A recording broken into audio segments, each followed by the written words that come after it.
On the way, the man told the guy that he saw that he had taken his luggage with him, which meant that he wanted to check in today. He noticed that he had just arrived and had been transferred for work. In the morning, he would have to report his arrival, and of all that he could find, this apartment was the best in terms of price-quality ratio. After a while, the man said that they had arrived, and the guy looked and noticed that the building looked quite old. The interlocutor told him not to worry because the apartment was fully furnished and completely clean. And besides, the monthly rent was only 800. He asks to trust the real estate yuan and will be satisfied. The guy noted that he agrees. The main thing is that it is suitable for living.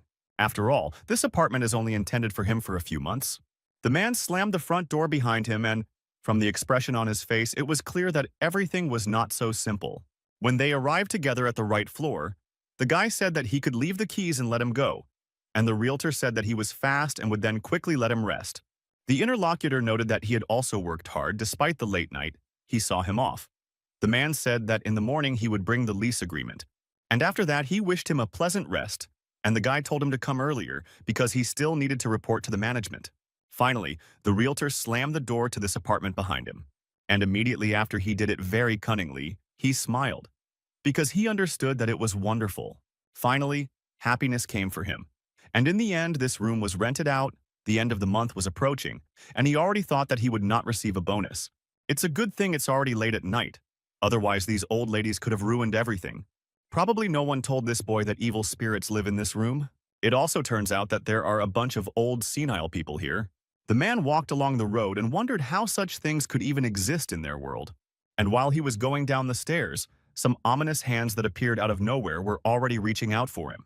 At this time, the guy who rented this room jumped on the bed in order to relax. This man already felt that he was very tired, and therefore his eyes began to close.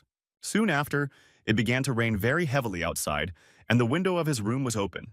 And since his bed was close to the window, rain began to fall there and poured onto his face. At first, the guy didn't take this attention, but then he felt it and started to spin around on the bed.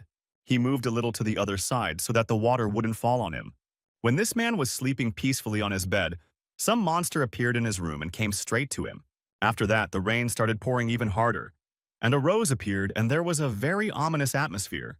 In the new room, right in front of the guy who was sleeping, there was a huge monster with hair flying in all directions. The realtor heard him being asked to wake up, and suddenly a woman came up and told the boy that he couldn't wake up a sleeping person, and that he should see how it was done. After that, she hit him on the head with her hand, and the man woke up abruptly. In panic, he looked at the person in front of him, and it was an old woman who looked scary. The man was very scared because of this and started screaming for them not to kill him. The old woman noticed that my boy looked because he was no longer sleeping. The man told Mrs. Margaret not to stand so close, or she might scare someone to death. He then stated that he was in pain and did not understand who it was in front of him. The man also went on to ask what was going on here. The man in the cloak took notes and stated that he understood the situation. It turns out that the man, in other words, saw off this tenant. This tenant does not know who kicked him down the stairs. The interlocutor stated that this was true, unfortunately, as there were no video surveillance systems in this old building. Otherwise, he would have looked at them. Suddenly, his facial expression changed and he became very scared, so he asked Mrs. Margaret why she was looking at him like that. The old woman really looked angrily and did not look away. She asked if he was being greedy because she had said that there was evil spirits in this apartment. So she doesn't understand why he keeps bringing people there. The interlocutor asked what century she lived in, and there was no need to be so superstitious. Besides, even if she told this to his tenant, he would not care. The old woman noticed that he was really saying this with such a face, since he had already destroyed this man long ago. The realtor asked what she was talking about, what murder. The crowd on the street was saying it was murder. The guy died inside this haunted apartment.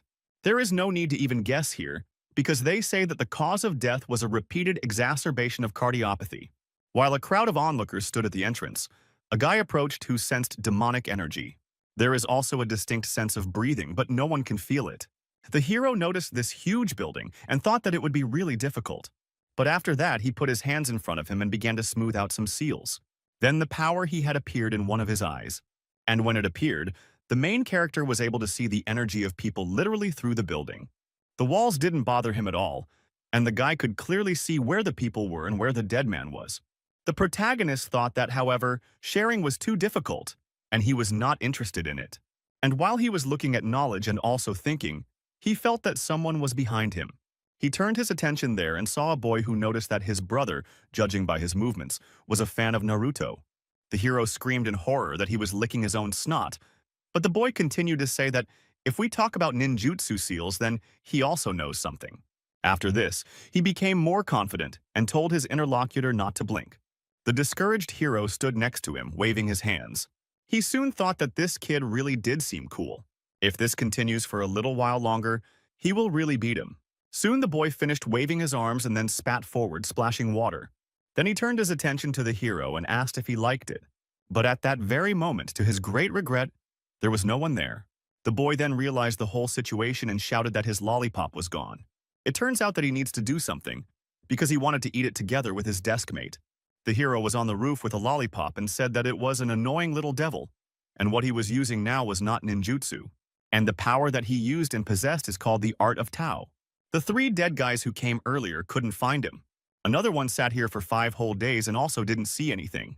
But even the guy's golden dream didn't find anything unusual. In the end, most likely, that creature will only appear if the entire building is demolished. It looks like we'll have to rack our brains to come up with a way to catch him and only then do everything. After the guy finds him, he'll give him a good beating. Taoist technique allows you to see the hidden. It has extremely powerful intelligence and additional capabilities. She colors the souls in the observation zone, blue for ordinary people, white for the dead, yellow for those who are like the main character, red for evil souls. And here is one person who escaped. While he was running near the river, he saw a box there from which strange sounds were coming. The man looked at it carefully and saw that it was sealed, but the sounds continued to come out. So he was quite wary, not understanding what it was. And immediately after that, he increased the pace of his run in order to quickly disappear from the place. Soon this man found himself in his apartment and went to bed peacefully. But at night, his light sleep was interrupted by strange sounds that he heard. They were similar to those that came from the box near the river. When the man got up, he saw a box standing on the bed directly above him. Because of this, he became very scared and his body began to shake. The mysterious box then opened by itself and some strange green energy began to emerge from there. It was the spirit of some creature that attacked this man. The next day after lunch, a man sat in Yuan's real estate office and thought that the guy had died of a heart attack. But it wasn't his fault. Why ask him to leave a statement when his day was essentially wasted because of this? He thought he was an unlucky person. With the reward for productivity this month just out of his reach, a girl suddenly walked in and greeted him. The man turned around and, delighted, also greeted her.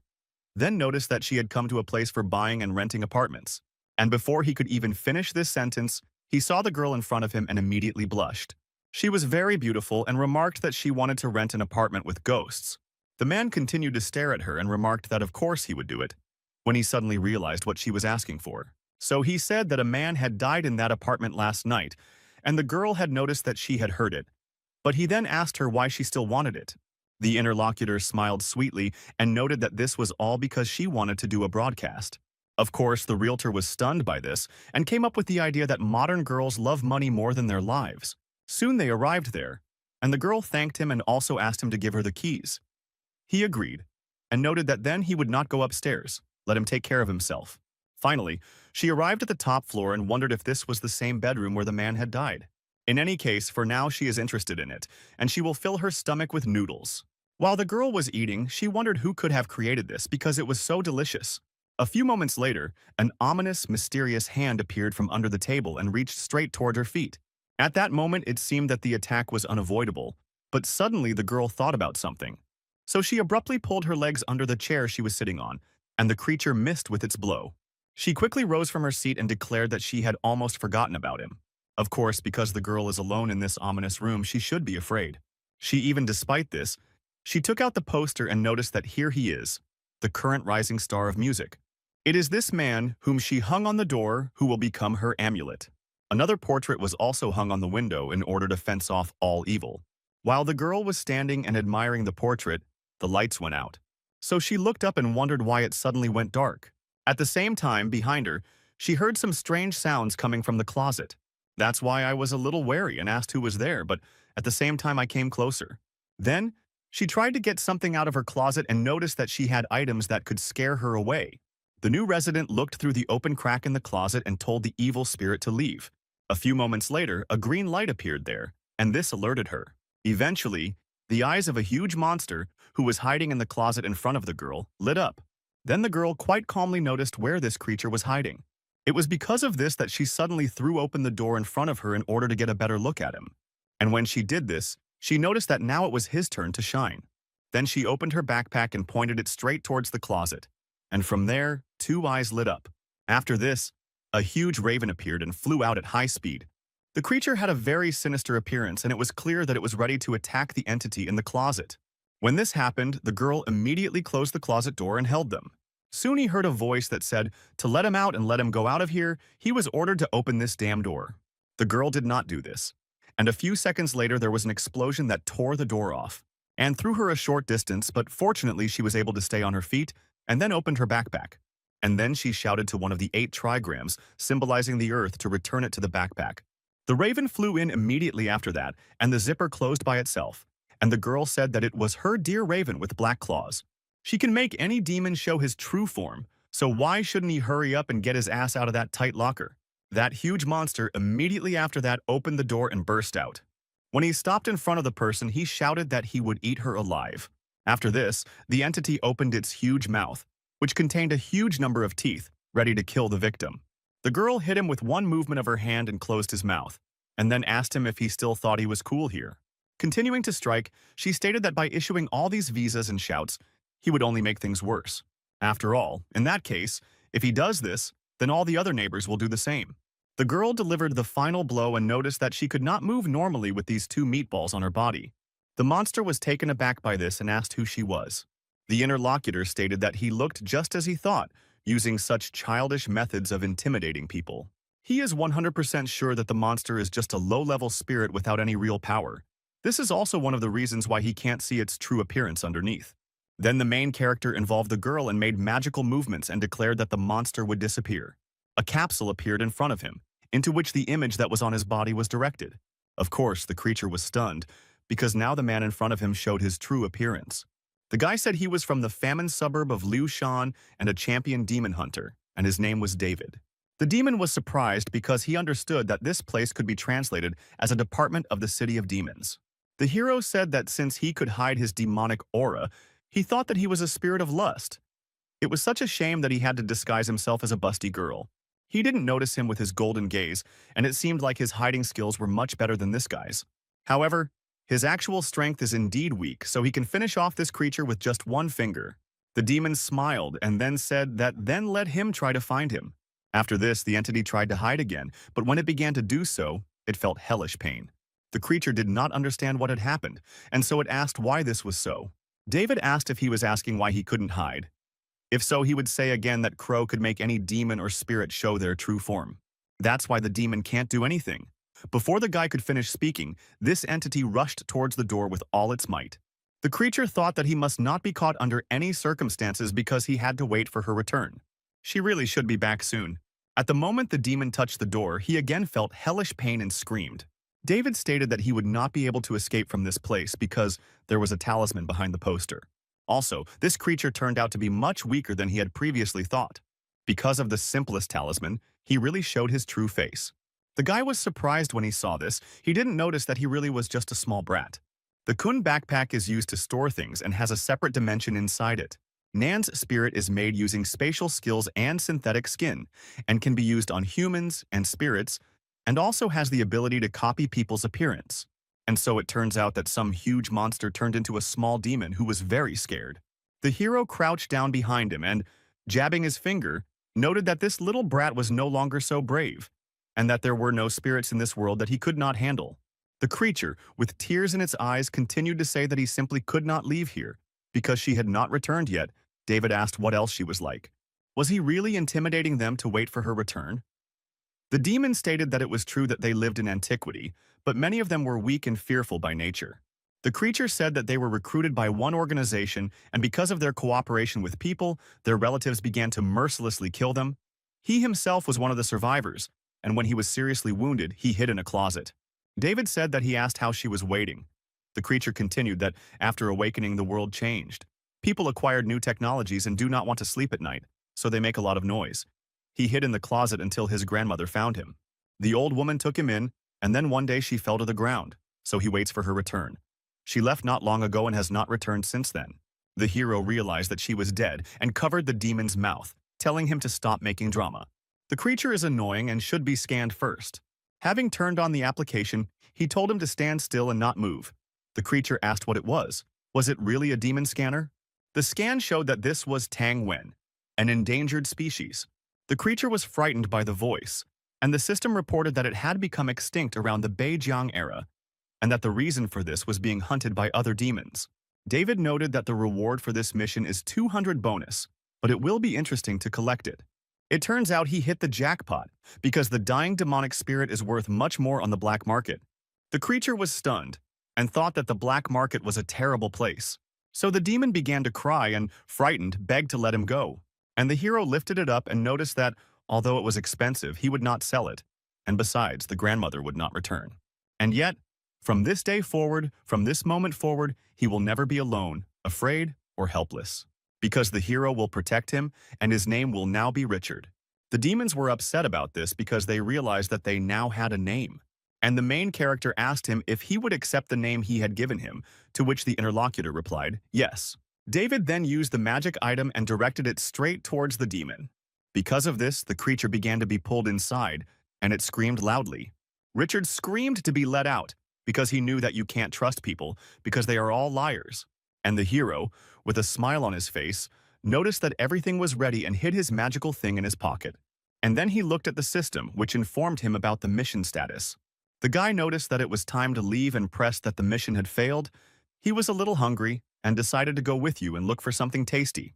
The settings screamed that they should come up quickly because the old man dug up something similar. Treasures. Someone heard that it was an antique.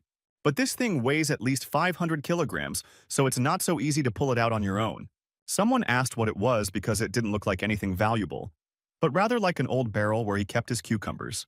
The man next to him said that it was probably just an antique, and the interlocutor added that it was most likely a vessel filled with alcohol. But he knows. They only do this when they open it. The worker noted that he should be careful, because it gives off a layer of aura. The old man, of course, was a little wary, but he came closer, because he was interested in what was inside. Looking at the lid, he asked what was written on top. It looked like some kind of tracks left by dogs. He didn't bother to figure it out any further and slowly opened the lid, then dropped it on the ground. Instantly, the seal that was wound there was erased and flew away. The old man stopped near the barrel and did nothing, so the workers asked what was inside. The man did not answer them, and so they asked if he had gone deaf, and someone said that they should come closer and see what was there. At the same time, a huge amount of blood appeared near the barrel, flowing from the old man. Whatever was inside that barrel came out and killed that man. Tang Wen creatures live hidden in the swamps, deep in the forest, and use the spiritual energy of plants as food. They are difficult to detect due to their camouflage. The embroidered cage is a tool used to trap common demonic creatures, and one of two conditions must be met to trap a demon. The girl was riding a motorcycle in rainy weather and thought she was late. At the same time, she had absolutely no idea why it started raining right now. She tried too hard to get this job, just 5 more minutes and she should be there already. So nothing was supposed to restore her at that moment, and she only added gas. Of course, it was quite good for her that the road was empty today. In the end, if she hurries, she might be able to do it. A few moments later, she felt something happen right in front of her. As a result, an accident occurred, as if the girl had crashed into something and was flying to the side. As a result, the motorcycle flew off in the other direction, and the girl rolled in another. Luckily for her, she remained conscious and wondered if she had just crashed into something. Although, as the girl could clearly see, there was definitely nothing there. With some difficulty, she stank her head and saw and also heard that a trace appeared on the water, and it was clear that some creature was heading in her direction. The water flowed down, and from it, you could see the silhouette of that demon. The next morning, the woman told Anastasia to wake up already.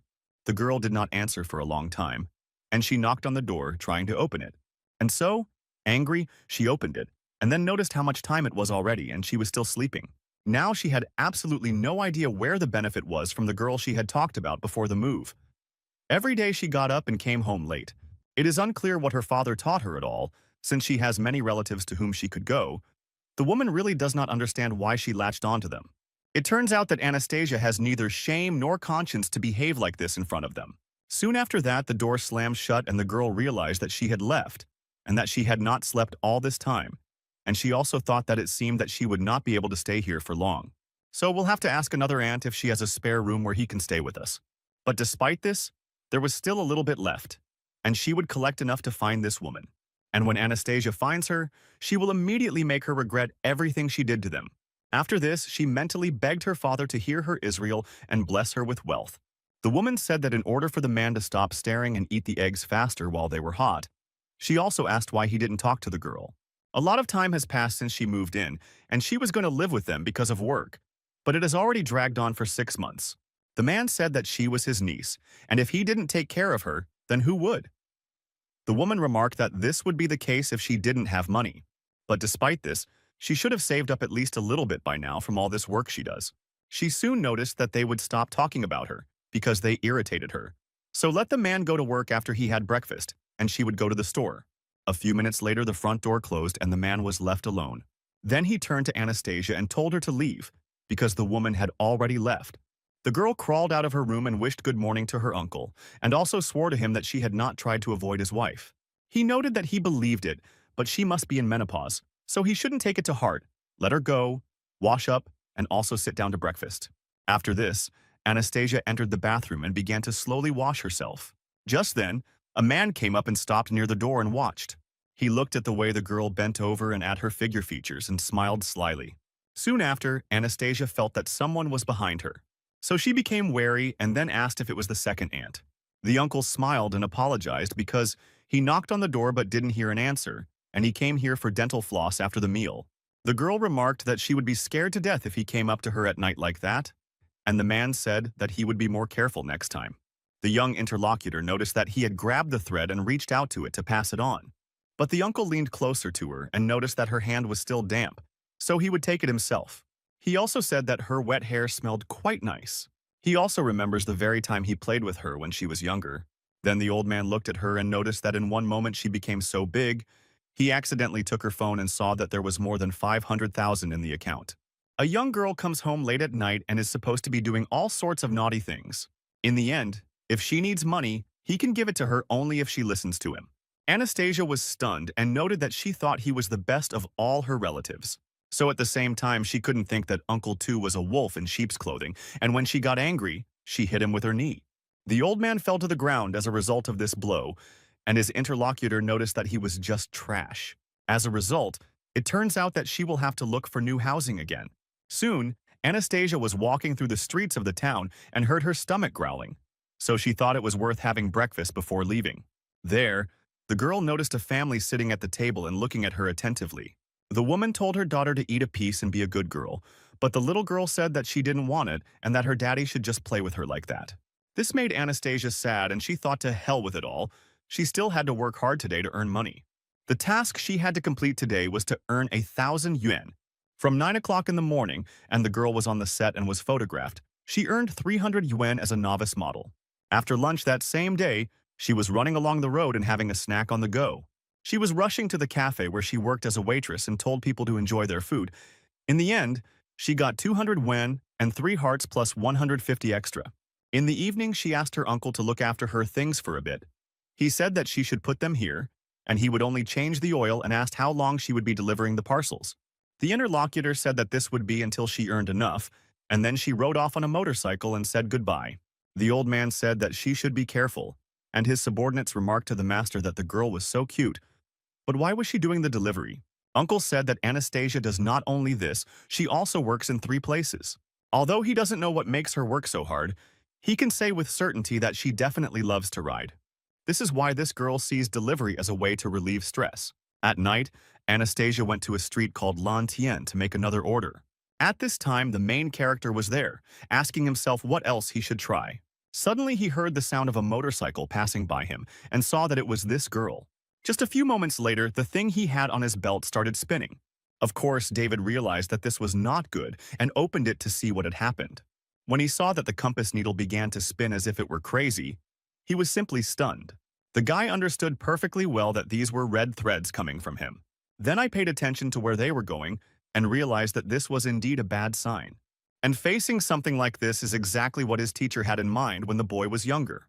The target of this bad fate and all the threads that led to it turned out to be Anastasia. The hero looked at her and understood that the death of this girl was inevitable, and it was simply impossible to save her. The black compass is able to detect people, things, or demonic spirits, and can also read good or bad fortune. David saw that there were indeed a lot of people here, and therefore it would be difficult to find her. Everyone in this world really has their own destiny, and they won't be able to help even if they want to. Suddenly, the hero's phone started ringing and some kind of notification arrived. The guy picked it up and looked at what was there, so he was surprised why the reward for this mission was so high. It was an urgent mission of rank A. It was said that the guy had an exclusive opportunity to accept it first and was asked if he would agree to take on this mission. The hero was surprised that this mission was ranked A and thought that today was truly a wonderful day. After that, he smiled very slyly, anticipating what would happen next. At the very construction site where some strange object was discovered, there was a commotion and people were shouting that they should hurry, because they were somewhere here. One of the men asked who had told everyone about this and why they were all coming here. The interlocutor noted that if he was here, then why couldn't they do it too? Then it was announced that there was only an urn here and someone asked where Old Man Zhuang was with the others. The man who was there at the time noticed that there was something lying in front of that large urn. When he looked closely, he was taken aback and wondered if these were boots, as well as the workers' uniforms. Then everyone came up and asked if this was what they had dug up. At the same time, it was unclear where they themselves were and why their uniforms were lying here. Suddenly, from that very barrel that stood in the center, some sound was heard and bubbles began to rise. The worker heard this and said that it looked like there was something inside. They came closer because of this and said something else and floated to the top. First, a head appeared and then a bright flash flew up. A creature appeared very high in the sky and the workers did not understand what it was. When one of them looked closely, he saw something terrible that scared him very much. Soon the same creature that was above landed back on the barrel and it was clear that it was a demon. By the time all the workers realized that it was some kind of scary creature, everyone started running away and asking what the hell it was. Of course, the demon saw that his victims began to run away and used his power. Because of this body, men began to stop and were amazed by its power. Then they all started to come back at great speed, as if you were tied with chains. All this happened not only near that very strange barrel, near which the monster was sitting, but right across the entire construction site. And so the huge number of workers that were here gathered in a large lump near the monster. The creature continued to be in the same place and held all the people with its power. Moreover, the demon immediately sucked out all the life energy from its victims. The bodies of the people gradually began to dry out, and soon some dark liquid began to flow out of them, which looked like blood. And at the very moment when the pressure of their bodies exceeded the maximum, they literally flew apart, and the demon continued to suck out energy. And when all the people were gone, the creature jumped straight down from its barrel. And because of the accumulated forces that this monster had, his body began to evolve. On the thin arms of this monster, some kind of tissue formed that looked like human muscles. Also, literally, his entire body began to be covered with this tissue, and now his skeleton was almost invisible. A large amount of energy was emitted around him, and soon he grew huge hair, as well as a long bony tail. A large bone mask also appeared that covered his head, and eventually the transformation of this demon was complete because he absorbed all the power. The suppressor. Stakes are an item that was used by ancient people in the past to drive out spirits.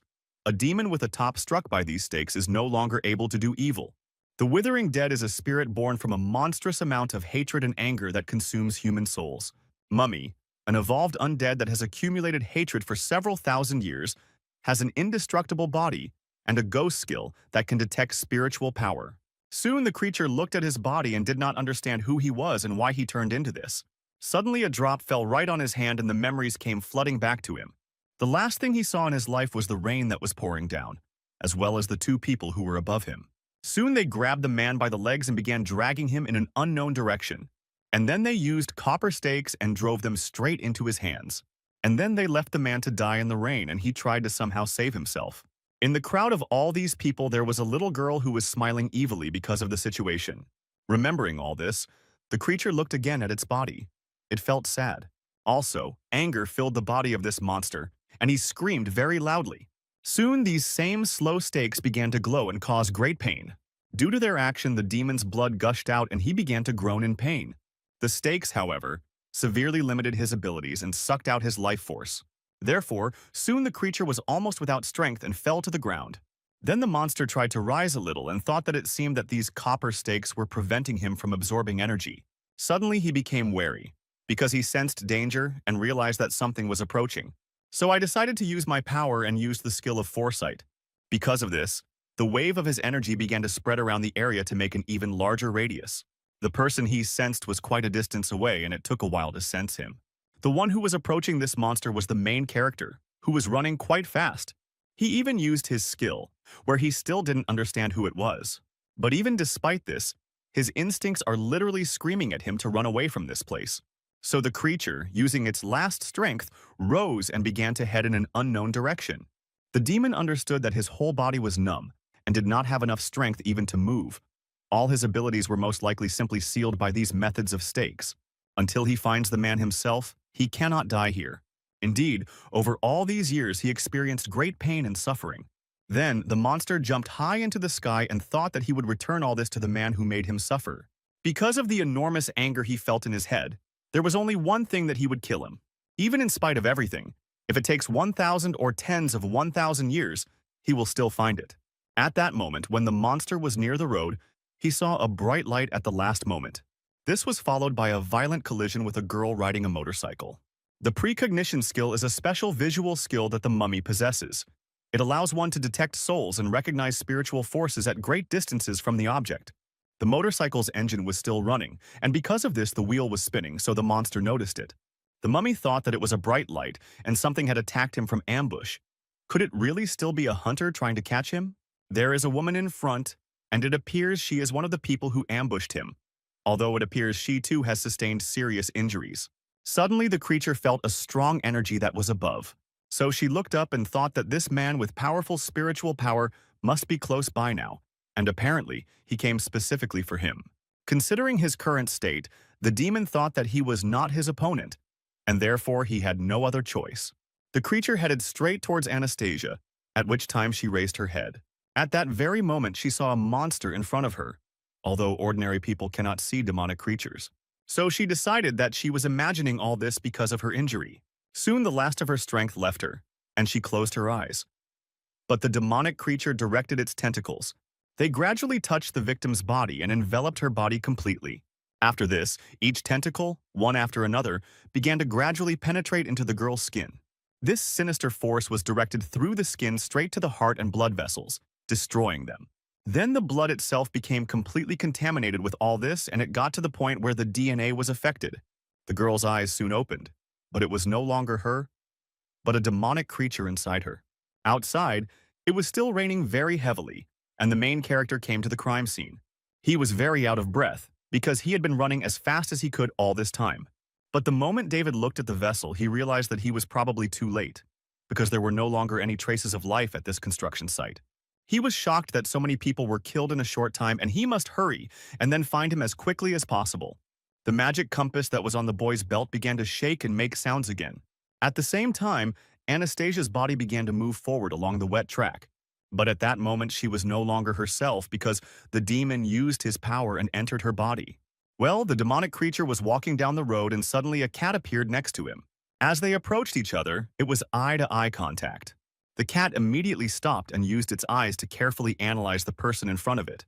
At the moment when the eyes of ordinary people should have seen a girl, the creature saw a demonic monster. And when they did not pass each other, the cat began to think that he had finally found himself a good treat after a whole century of wandering. Besides, the girl in front of him doesn't look strong, so he might take advantage of this chance. After that, a transformation happened, and there was thinking about rumors and how they could be true. If he trusts all the words he heard, then his spiritual strength should grow if he absorbs it. Therefore, after the transformation, the huge magical beast turned into a monster and attacked the girl. But the demon that was inside the girl's body felt that he was in danger and turned towards him. After that, he put out his finger and used his power to cut the attacker. The pole, which was several tens of meters away, was cut in half. And also the demonic creature that was a cat was also cut up. The entity in the girl's body thought that this spirit was clearly weaker than him. But suddenly it became so strong that it was completely incomprehensible how he dared to raise his finger against him. Of course, he knew from the beginning that using a human body would make him look rather weak. But it turns out that his strength has fully returned, and thanks to merging with this girl's body, he even got rid of those damn copper stakes. Right now, the demonic creature needed to find more people to test this new body on. So after thinking for a bit, he crouched down and prepared to jump. And after that, he bought a huge amount of power, where the logical being jumped up, and only the remnants of power remained, covering the ground. In the air, the monster in Anastasia's body understood that there was a huge city ahead. So he headed there and soon stopped and jumped straight onto the roof of the house. At the same time, below, a huge crowd of people was walking, doing something in the confusion. The creature saw all this progress that had happened to humanity and wondered how long he had been shining in captivity. It turns out that there are so many towers, and the people in this city are also so defenseless. There are probably quite a large number of descendants of the inhabitants of the village that destroyed him. So the demonic creature screamed very loudly that it would make them all die. And after that, he again began to use his power that came from his mouth. At first, the people below began to suffocate, not understanding what was happening. And then this green force sucked the life energy out of them. The radius of this attack was actually colossal, because people not only from neighboring houses but literally from the entire area were subject to this attack. Simply an enormous amount of power and vital energy was directed towards the demonic creature. And in that very city where all this was happening, a critical situation was declared. The girl stood near the huge screen and watched what was happening. This place was the Demon Hunter department and the control room. Soon she looked at the staff and asked if she really needed to sort this out and her promotion would be secured. This girl is the commander of the Demon Hunters department. Her name is Lucy. She soon wondered if this was a task David had accidentally taken on. But if so, it was unclear where the hell he was. It turns out that now he definitely won't have time to do anything. Only people from their world can do something about this situation. Suddenly, she noticed a subordinate who was running quite quickly and turning to the commander. The girl noticed that the data showed that there were less than 3 minutes left until all the inhabitants of the Lanshan district were destroyed. Of all the high-octane ones, only David is nearby and he was chosen for this mission. But with his current location, he won't make it in time. Lucy said to ask Jeremy from the control department for help, and given the location of the incident, 2 guards could be sent there. The subordinate was taken aback and asked if she should ask Jeremy. The demonic creature that was in Anastasia's body continued to saturate its body with entities. After some time, the monster sensed danger and therefore stopped doing this. On the roof of the house where he was, some kind of red mark appeared, which symbolized danger. A column of red energy rose up and some silhouette began to appear at the bottom of this mark. Soon, 2 creatures appeared there. One of them was huge, and the second was a little smaller. They noticed the demon on the roof and asked if he was the only one there. So it turns out that they were called here only for him alone. And isn't that too much? The smaller of them warned him to be careful, because according to intelligence, the object was not so simple. He still hasn't seen anything like this for over 100 years, but it's just a girl, so it looks and seems a little strange.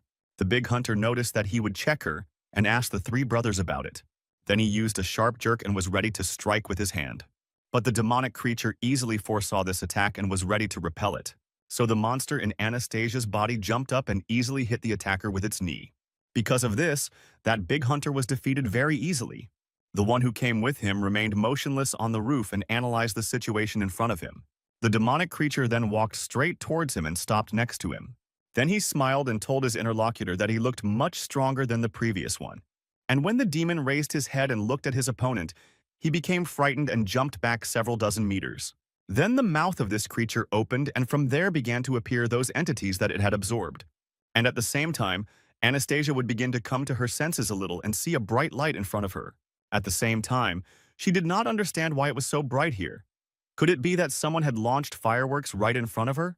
Her left eye became normal, and the pupil also took its original shape. But she thought that her body was burning, and why she could not move was unclear. So I realized that something was definitely wrong with her. The demonic creature thought that it was bad, because this girl was still conscious. She thought why her mind was under someone's control. The demon realized that the chances of escape were getting smaller and smaller, and his powers had only just recovered, so it wouldn't be easy. The one who remained on the roof asked if she had literally released all the captured souls. But what was this demon up to? Was this what his 7th brother was thinking about? At this point, he came to his senses and stated that he had taken into account the knee strike and his body had analyzed the initial speed and force. Her speed is lower than his brother's speed, and if the defense goes through, he's done for. The 3rd brother did not listen to all this and noted that he would go and check it out. The demonic creature understood that he needed more souls because he wanted to kill everyone who was in his way. Therefore, the creature thought that the woman would not interfere with him and tried to take complete possession of her body. When the demon saw that an attack was being prepared for him, he immediately used the ancient attack called Frozen Hell. Because of this power, a huge block of ice appeared right in front of him, protecting him. But after the attack of the third brother, this ice began to crack and disintegrate. The demonic creature was irritated by this and, rising, began to scream. At the same time, she said that no one else in this life would catch him. And then the opponent who was in front of him jumped to the other side, preparing for defense. While he was doing this, the seventh brother came up from behind and was ready to strike. The demonic creature could not dodge this attack and was hit by it, and as a result, flew far away. The third brother prepared himself and then used his power, noticing that it was an attack from the ancients. In the sky directly above the demonic creature, some kind of green energy appeared, from which spikes were visible. The demon, of course, saw this attack and understood that it could hit him, so he prepared to use his defensive spell. And so the attack of the ancients, which was made by one of the brothers, struck the place where the demon was. The spikes that were created by the attacker hit the target and were there. But it wasn't that simple, because the demonic creature used its defensive technique and was alive, and also stated that all this was just ridiculous. The hunter in front of her noticed that her defense was at level 1, but this durable capsule skill was worthy of respect. Soon the demon that was in the girl's body appeared and began to smile. He asked if, with such abilities, his opponent still thought he could defeat him. One of the brothers turned to the other and, using his power, declared that it was time to catch her. As a result, the demonic creature began to feel that it could not move. After that, he saw that he was right in some kind of pentagram, which was called the Seal of the Ancients, and this is the heavenly branch. Even his consciousness began to distort at that moment, and he was losing his strength. That is why soon this demonic creature fell to the ground and lost the ability to move. Big Brother noticed that he could hold her for about 2 minutes. He had heard that only those who had committed terrible crimes or had great grievances could become like that. He meant mummies that could become like this in a couple of 100 years, but what happened to this demon during his life? The interlocutor stated that this demon must have cultivated for about a couple of 1,000 years if the heavenly branches could only restrain her for 2 minutes. But if they stop holding her, then they will all be in danger, of course, unconsciously. But she was able to enter self-defense mode. Taking action against them in such a short time is commendable, and now there is no chance of catching her. Durable capsule is a unique skill of protecting demons of people. The body will become very durable after use, and if you lose consciousness, then automatic protection occurs. Su Wei is a guardian of the city, in charge of the prisons, as well as major matters concerning both the human world and the spirit world. The guards soon arrived and asked headquarters to report the situation to them. One of them stated that although the reason was not in them, at the moment the souls of people were freed. The interlocutor asked how the reason was not in them. How long would it take for the souls to return to their bodies? The guard said that in this situation it was impossible, because they might not return. Lucy asked what he meant now. The man stated that this demon is still under their control, but they cannot kill it, so these souls have no way to return to their bodies. This is because the demon has locked itself in a strong capsule, and there is no way to kill it as long as the seal exists. They will be able to hold this creature back for only 2 minutes. When the time runs out, even if they throw all their forces, they will not be able to destroy it. This battle will be very long. If the souls in the sky do not return to their bodies as quickly as possible, the consequences will be simply catastrophic. The commander, after hearing the report, was amazed and wondered what to do next. Then she asked her interlocutor if there really were no other options.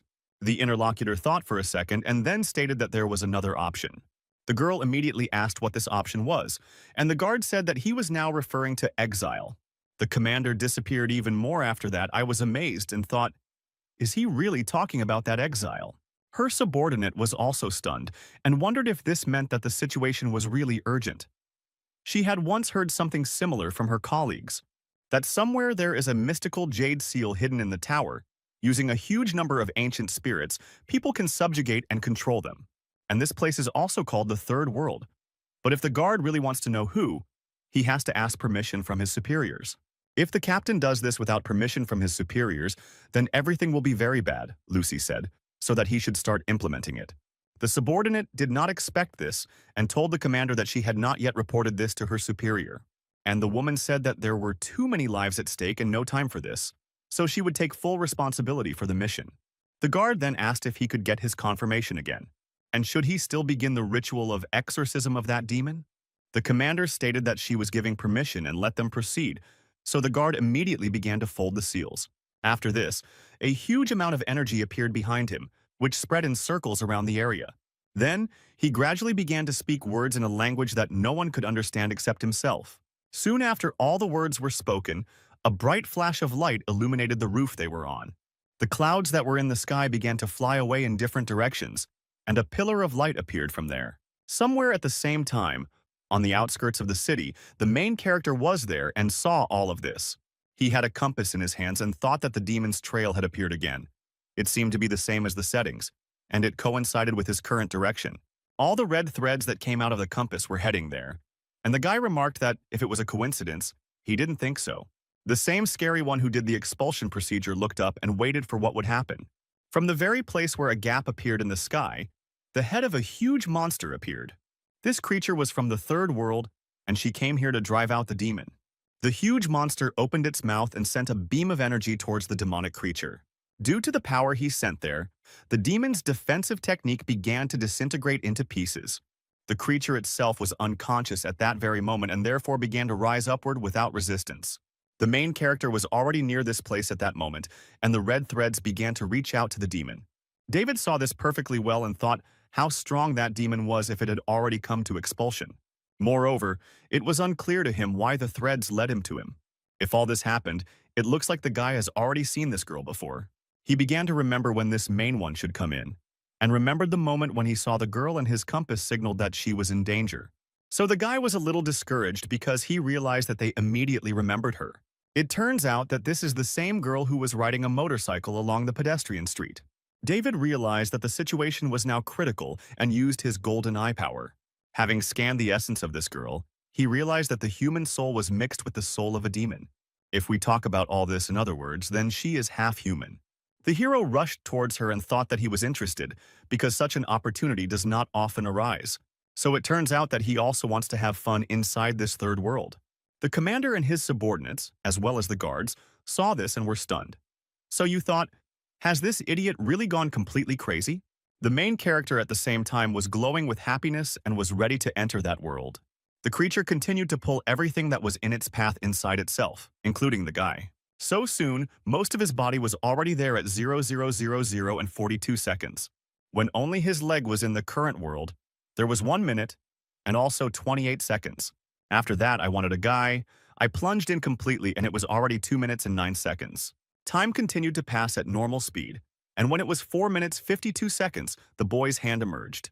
The commander's subordinate looked at this in horror and stated that he had fallen inside. She then asked Lucy if she should ask Jeremy to free David, and her interlocutor noted that, of course, the third world was under Jeremy's control. But despite this, it can only exorcise demonic spirits, and it is not a place you can just visit. You get out, not a single person has ever gotten out of there, and it is unknown what consequences his actions will lead to. The woman said that if this guy gets out of there alive, she will personally kill him with her own hands.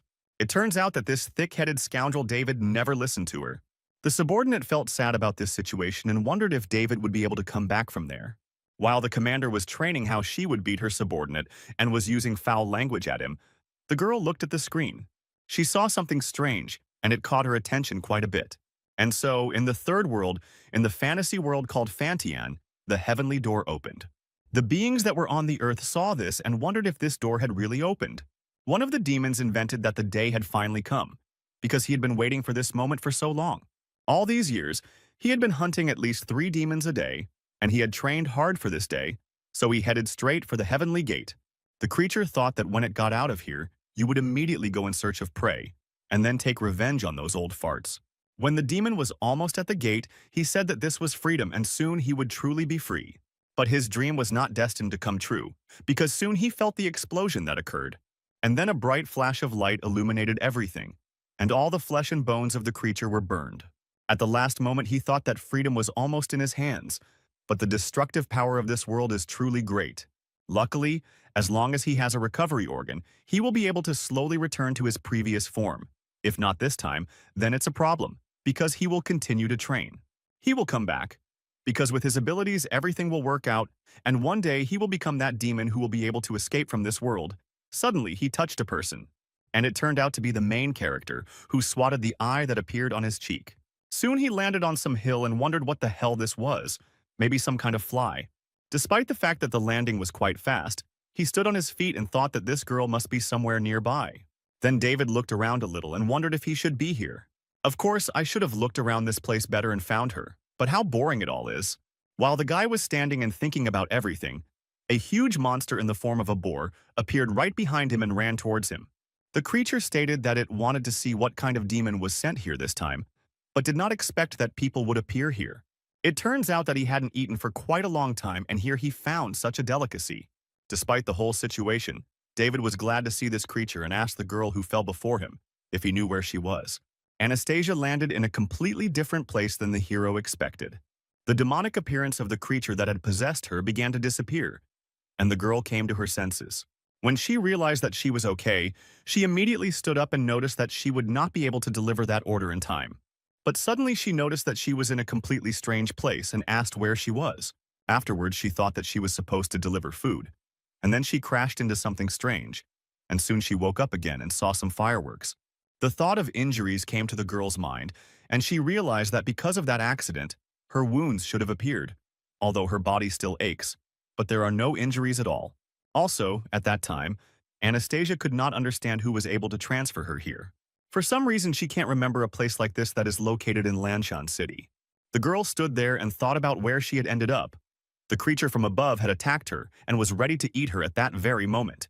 The demonic forged ran and told his elder brother if he knew whether he should tell him or not, and he noticed that he was talking. The creature was beaten, and the protagonist wrote on it. It stated that people who came to this world were like treasure, and since he said that she was also human, then most likely, when they got there, the demons behind them would tear the girl apart. And the most important thing in this situation is that they can end up together the same way as she did, because a huge number of monsters were chasing them now. David was calm at the same time and told him not to panic. It turns out that somewhere around here there must be a road to the mountain. At this time, Anastasia continued to be in that very place, and the monster was about to attack her. And when he was already ready to swallow the girl, she noticed him. And after that, quite abruptly and also quickly, she returned and jumped to the other side. Because of this, the creature's attack was unsuccessful and it simply crashed into the ground. Anastasia jumped to the side and stopped there in order to sort out the whole situation. Although her consciousness was still clouded, and she did not understand how little it was to be here. By the way, it was completely unclear what that just was. In order to understand what had happened, the girl turned to the side and saw there a strange monster with a snake's head. Because of this, she was stunned and asked what the hell this was because it was simply disgusting. In a panic, Anastasia began to run away and realized that this creature had just tried to eat her. The demonic creature saw this and did not want to let go of its victim, so it jumped right in front of her. The girl from this fell to the ground and began to stare intently at the monster's back. It turned out that this creature had a color that could hypnotize the victim. So the girl stared at several circles that emitted some kind of power. Anastasia at the same time could not move and memories of the past appeared before her eyes.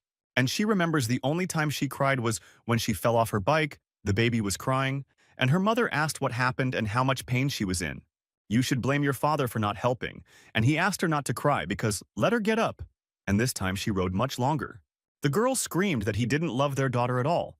And he replied that there were many ways to express love, and one day she would learn to protect herself. His favorite little one is a girl, and no one loves her more. The interlocutor asked if she was really in second place, although she loves the girl much more. The man replied that they were both his favorite little ones, and his beloved stated that in any case she loved Anastasia more. Watching them argue about who loved her more, the girl involuntarily laughed. But after some time it so happened that her father fell ill, and at that very same time the girl began to cry for the second time in her life. After that, her mother became the pillar of their family, working hard all day to earn money, and also to pay for expensive medications, and at night she took care of her father. 3 years later, the girl's father's illness subsided and he continued to work, and her mother finally did not have to work so much. The baby didn't cry with her mother that time because she wanted to show that she had grown up and become strong enough to support them in the future. But all this joy did not last long, and the father fell ill again. After that, the strong and cheerful mother never laughed again. But at the very same time, when she smiled again, another man appeared. One day, the woman told Anastasia to go with her mother. After all, if they continued this for one day, they would be tortured to death by her father. The little girl cried and said, "Two." She doesn't want this, because Daddy needs them, and she wants to stay with him. The girl tried to persuade Daddy to stop Mommy. She begged him to convince her not to leave them, because she would work harder in the future and save money to cure his illness. It was on that very day that the third time the girl cried. And so, 2 years after her mother left, her father died. And it was then that Anastasia cried for the last time. She hates her mother, and she never even admired my father. Luckily, my dad had a lot of brothers and sisters, so she always had a place to live. After living with several relatives in turn for more than a year, with those aunts and uncles who treated her well, she realized that they did not like her. After several discussions, she finally went to her mother. And when they met again, she said words that the girl would never forget for the rest of her life. Dasao is a dynamic spirit and can survive on both land and water, has an eye pattern that can create hallucinations and recall painful memories. The little girl heard from her relatives that her mother's company went bankrupt because of her current husband, so she moved to the village to hide from debt collectors. The woman looked thinner than the last time we met, and she must have suffered a lot. Looking at her now, Anastasia did not feel that hatred in her heart, and she even missed her. Still, the baby doesn't want anything special because she just wants to hear her voice, and also regrets that she left them and wants the woman to hug her and cry in her arms. But her mother gave her only one suggestion, that the little girl should leave because she had no money for her. And after these words that she said to her own daughter, the girl can no longer remember her face. Soon after the phrase was spoken, the woman turned around and slowly walked away, leaving her daughter behind. Anastasia doesn't know why at that moment she felt very painful and sad, although she couldn't even cry. The only thing she felt in her heart at that moment was a stabbing pain. Finally, after this, the little girl was able to understand that in the adult world, the only thing more important than love and affection is money. So from that very day, she decided to work and work to save a lot of money. Anastasia was determined that one day she would make this woman regret leaving them. And that same day, in that same place, she swore that from that moment on she would never cry again. She started working when she was 15 years old and was strong enough to do so. It was all for money. Even if her relatives looked at her with disdain, she would come to their house with a daring look. She also learned to protect herself because quite a large number of perverts pestered her. I often had to work 10 hours straight, so much so that I ate only one loaf of bread a day. Every time she looked at her balance despite her fatigue and suffering, it made her very happy. But one day she remembered her old self and wondered if it was worth it all. It turns out that even if she earns a lot of money and even if she makes that woman regret it, what will happen next? After all, Anastasia remained alone in the next. She had no relatives, no friends, and she didn't even have a dream anymore. Therefore, being in front of this terrible monster, the girl did not understand what the meaning of her life was. As a result, it turns out that even if she disappears from this world, no one will even remember her. So, with tears in her eyes, Anastasia realized that she no longer cared whether she lived or died. But the demonic creature, after realizing that it had discouraged and neutralized the girl, was ready to kill her. But unfortunately for him, it didn't work out, because at the last moment it received a strong blow. The one who struck the blow turned out to be the main character who came here to save the girl. And when he did this, he stopped and turned his attention to the girl, so that their eyes did not meet. Anastasia was surprised by what was happening, and David, with a smile on his face, noted that everything was fine, because she was still alive. After this, the hero declared that he had rushed to save her and bring her home. The girl continued to sit, not understanding the situation, and was discouraged by the fact that someone was worried about her. Soon she became very sad, and so she began to cry loudly and also scream. David was surprised and asked why she was crying again, but the demonic boar at that time thought that he would take the chance and get away. The gates, which were high in the sky, were still open. The hero looked at them carefully, and for some reason, he had a clear feeling that there were fewer and fewer of them. After that, he turned to the pig, who was running away, and asked when this portal would close. The interlocutor became very wary and then said that he would close around noon. David said that it was great, because 2 minutes was more than enough for him, and the monster that attacked the girl slowly began to rise. The protagonist turned his attention to it, and the creature again used its hypnotic power on the back. The boar noticed this and thought that everything was great. Because he was caught, this tiger's eye pattern on his back causes hallucinations. Now he will remember the most painful and terrible moments of his life, and eventually he will lose the desire to fight and will simply wait until he is eaten alive. When that monster was already trying to swallow the guy, he hit him hard and asked what he wanted to do here. After that, he sent him flying quite easily and shouted that he would not breathe through his stinking mouth on anyone's face because it was disgusting and it was better for him to die. The demonic boar could not believe his eyes and thought that his grandfather did not have even a hint of sad memories or any fears. Soon, a fairly large number of steps began to be heard behind the guy, getting closer and closer. The main character paid attention to them and saw that they were all demonic creatures that were chasing him. Soon David noticed the girl standing behind him and not moving. Then he smiled, as if some maniac hadn't noticed that his time for fun had come. The guy cracked his hand and blue energy appeared from there, covering him. After this, an explosion was heard and a bright autumn flash rushed across the entire sky. David said that this skill is too destructive for the human world, and its use there is limited. But right here, in this world, he can do whatever he wants. Thunder borrowing. Skill.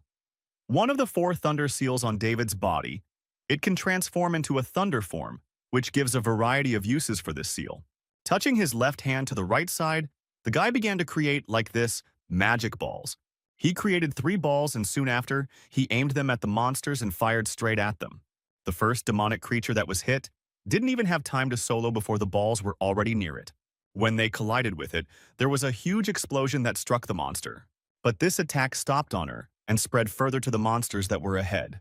The range of this attack was truly colossal, as it extended several tens of meters forward, and literally in a few moments the entire crowd of demonic creatures was struck down and they lay on the ground.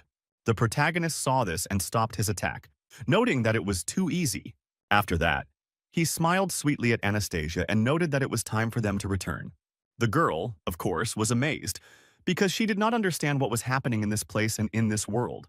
And David came closer to her and, smiling, noticed that if you look closely, she really does look very cute. After this, the guy took the girl in his arms, and she, frightened, asked what he was doing. And the hero said that she held on to him tighter. After that, he started preparing to jump, and due to the force, the wind rose around him.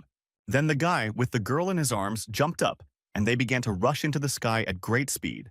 Anastasia got scared and screamed that it was too high, so she squeezed him harder, so David asked her to hold him less tightly. His presence, the boar continued to remain on the ground and was stunned, because he realized that the guy simply pushed off the ground and immediately used the soaring step technique. Basically, when people use these movements, they can receive spiritual energy through the runes in their bodies, so they can use these techniques.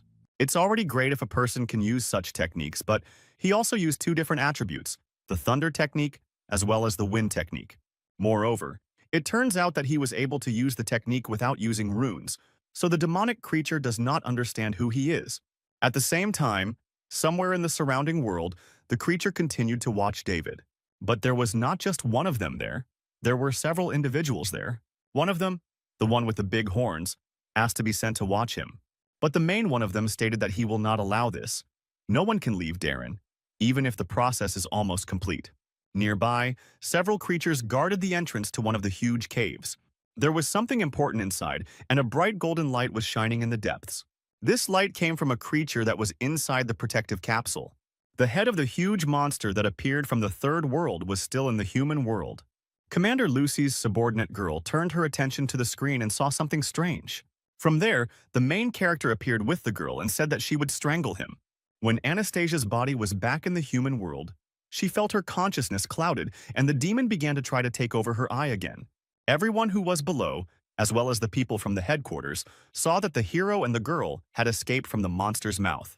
Moreover, it turns out that when David left that place, the monster's huge mouth closed. The sky began to be covered with thick clouds again, and the huge creature disappeared from sight. The hero, with Anastasia in his arms, landed on the roof of a building on which several guards were standing. One of them, after seeing the demon, immediately grabbed his weapon, preparing for battle. And the one who created the seal said that David was an idiot, because not only did he banish this monster, so they don't understand why he brought it back here for her. And the guy got angry and shouted, "How dare they shout at him after what he did for them?" While I was distracted for a few seconds, I noticed the girl and saw that she had horns. The face had changed quite a lot, and it was clear that the eyes had also changed their previous appearance.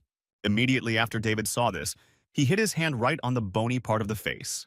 Because of this action, he easily destroyed the mask and prevented the girl from transforming. Anastasia's body lost consciousness again and lay weakly on the ground. One of the guards saw this and was surprised, because they had put so much effort just to restrain this demon, and he simply knocked him out with one blow. The hero grabbed the girl and noticed that the guard looked. She was now a human. The interlocutor understood that she really looked like a human, and before that she was. The eldest brother told his brother that they should leave here, since this only concerns people, they have no right to interfere. The interlocutor approached him and noted that this was really not their problem. Now perhaps, he would ask the eighth brother to treat them to some wine. But still, at the last moment, he was curious about how this little guy knew that she was human. Brother 3 stated that there is one technique that allows one to study any souls. This is a mysterious and unique technique of the secret Tao. But it turns out that it is quite difficult to obtain at such a young age, which he has. And after these words, they left this world. The main character, in horror, turned his attention to Anastasia and said that she was drooling. At that very moment, a drone flew up to David, from which the commander's voice could be heard, and she was very angry. Lucy stated that she was giving him 3 minutes to return to the main office, otherwise he knew what would happen to him. The guy was embarrassed and noticed that he was listening and obeying, but asked his sister to cool down, because he would leave the reports a little later. People who were in the office noticed the girl's body, which was made normal. Shortly after the protagonist dragged her into the office, the girl was attached to sensors and given an oxygen mask. Scientists who examined the girl's body said that she had abnormal brainwaves, normal blood pressure, and normal heartbeat. The man looked at the girl and said that the system had determined that all the souls had already returned to their bodies. At the same time, they managed to clear the sea in time, and at the moment there have been no accidents in this region. However, they found out that more than 100 people had died at the construction site before. After hearing the report, the commander said that she understood everything and told her subordinate that he could leave, and he replied that he understood everything. Lucy stated that over 100 people died and, angry, began to shout that the guy accepted this request and so many people died. Enraged, she grabbed him, and David told his sister that he did everything he could, but his interlocutor said that, however, the situation could have been much worse. If he hadn't accepted the mission, the consequences would have been unthinkable. But one shouldn't think that she would forgive him just like that. The hero stated that this was already an A-rank mission. Although it could easily have been a C-rank mission given everything that had happened, he had rushed in immediately after accepting the request. But it seemed like the demon had sensed his approach. After all, that creature quickly ran away and must have met that girl when it tried to escape, and also merged with her for some reason. The main characters soon added that there was something else suspicious. It was unclear why those two defenders did not say that half of her soul was human. After all, with their strength, they shouldn't have had any difficulty telling from her spiritual energy that she was a human. Luckily, the guy has the golden eye of hell, and without it, this chick would have already been banished. He is also actually the demon-hunting champion in this city. The commander was very angry because of his pride, and the subordinate tried to stop her. After this, the main character's expression changed, and, becoming a little more serious, he noticed that she was either a human or a demon. He goes on to say that everything will depend on how scientists define these concepts. One of the research staff members used a syringe and wanted to inject it into Anastasia's arm. But at that moment when he tried to do this, nothing worked, because the head was bent. The man soon noticed that he had moved on to the largest needle they had, but could not insert it. Another researcher was using a drill and noticed that he had given it to him. After receiving the blood, it was announced that, other than abnormal brainwaves and other data that needed to be analyzed, it was within the normal range of a normal person. The blood was successfully obtained and asked if the commander wanted to test it right away. She noted that of course he did. After that, all the information about the person appeared on the main screen near which they were standing. The woman noticed that all this was really strange because it was no different from the blood of an ordinary person. But literally a few seconds later her face changed, because she saw something strange. At the same time, the DNA of her blood appeared on the screen, which was mixed with the DNA of the demon. The researcher who was checking all this under the microscope also became alert and saw that the blood began to move. In the last picture you saw the main character, as well as the commander, was in a fret, moving blood. Our woman asked what was going on and let them answer if they could hear her. The scientists shouted that the blood of the target they were studying had mutated, and it was probably because it had been away from the body for too long. Lucy said that they should show her what they were seeing before their eyes immediately, and the subordinate said that he obeyed. Then he switched the camera from his glasses, and the commander, when she saw this, was stunned, because there was a completely destroyed workplace. The woman said that just one drop of blood was so powerful, but as the brainwave analysis progressed, the employee asked to give him just a minute. Soon I noticed that the results were ready. Most of the indicators were normal, but there were several unknown electrical signals that belonged to the mummy.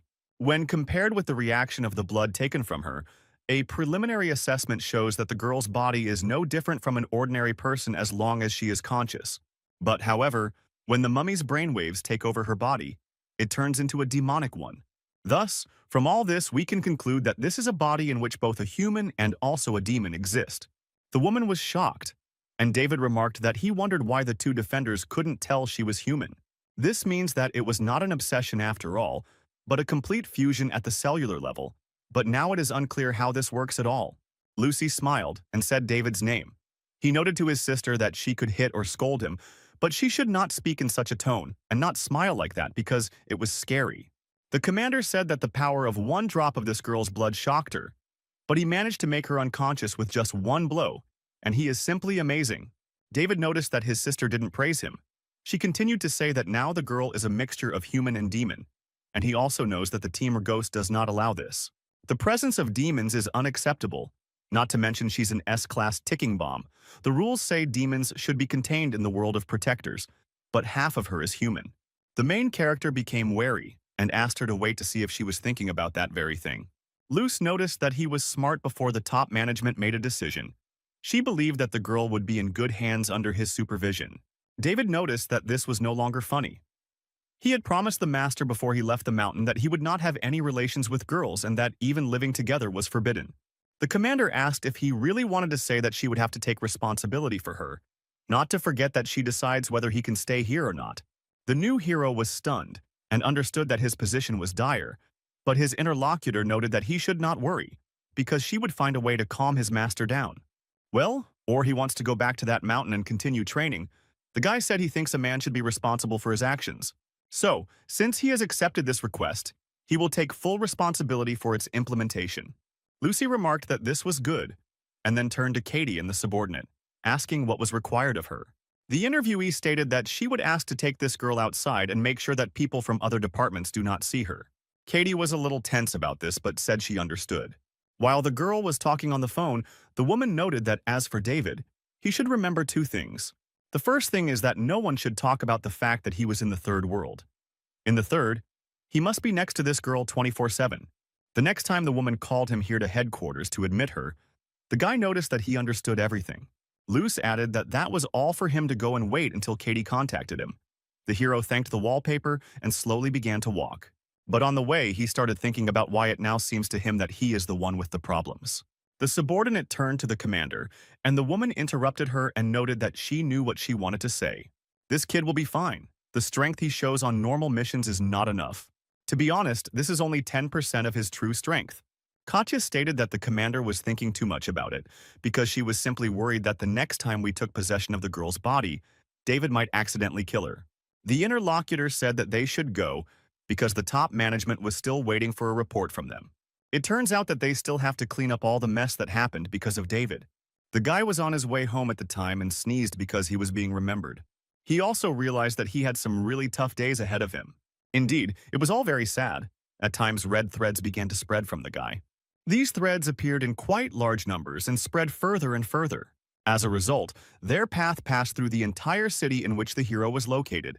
They also headed to the outskirts of the city and came out from beyond its borders. And very far from this place there was a high mountain, to which this entire stream was directed.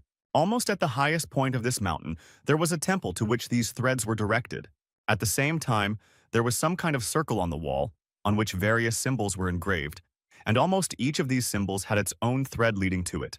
After a few moments, one of the threads broke, and the ones following it also began to crack. In the room where this strange circle was located, there sat a man riding a turtle. When he saw what was happening, he was stunned and wondered if the threads had broken. After some time, Commander Lucy started calling on the phone.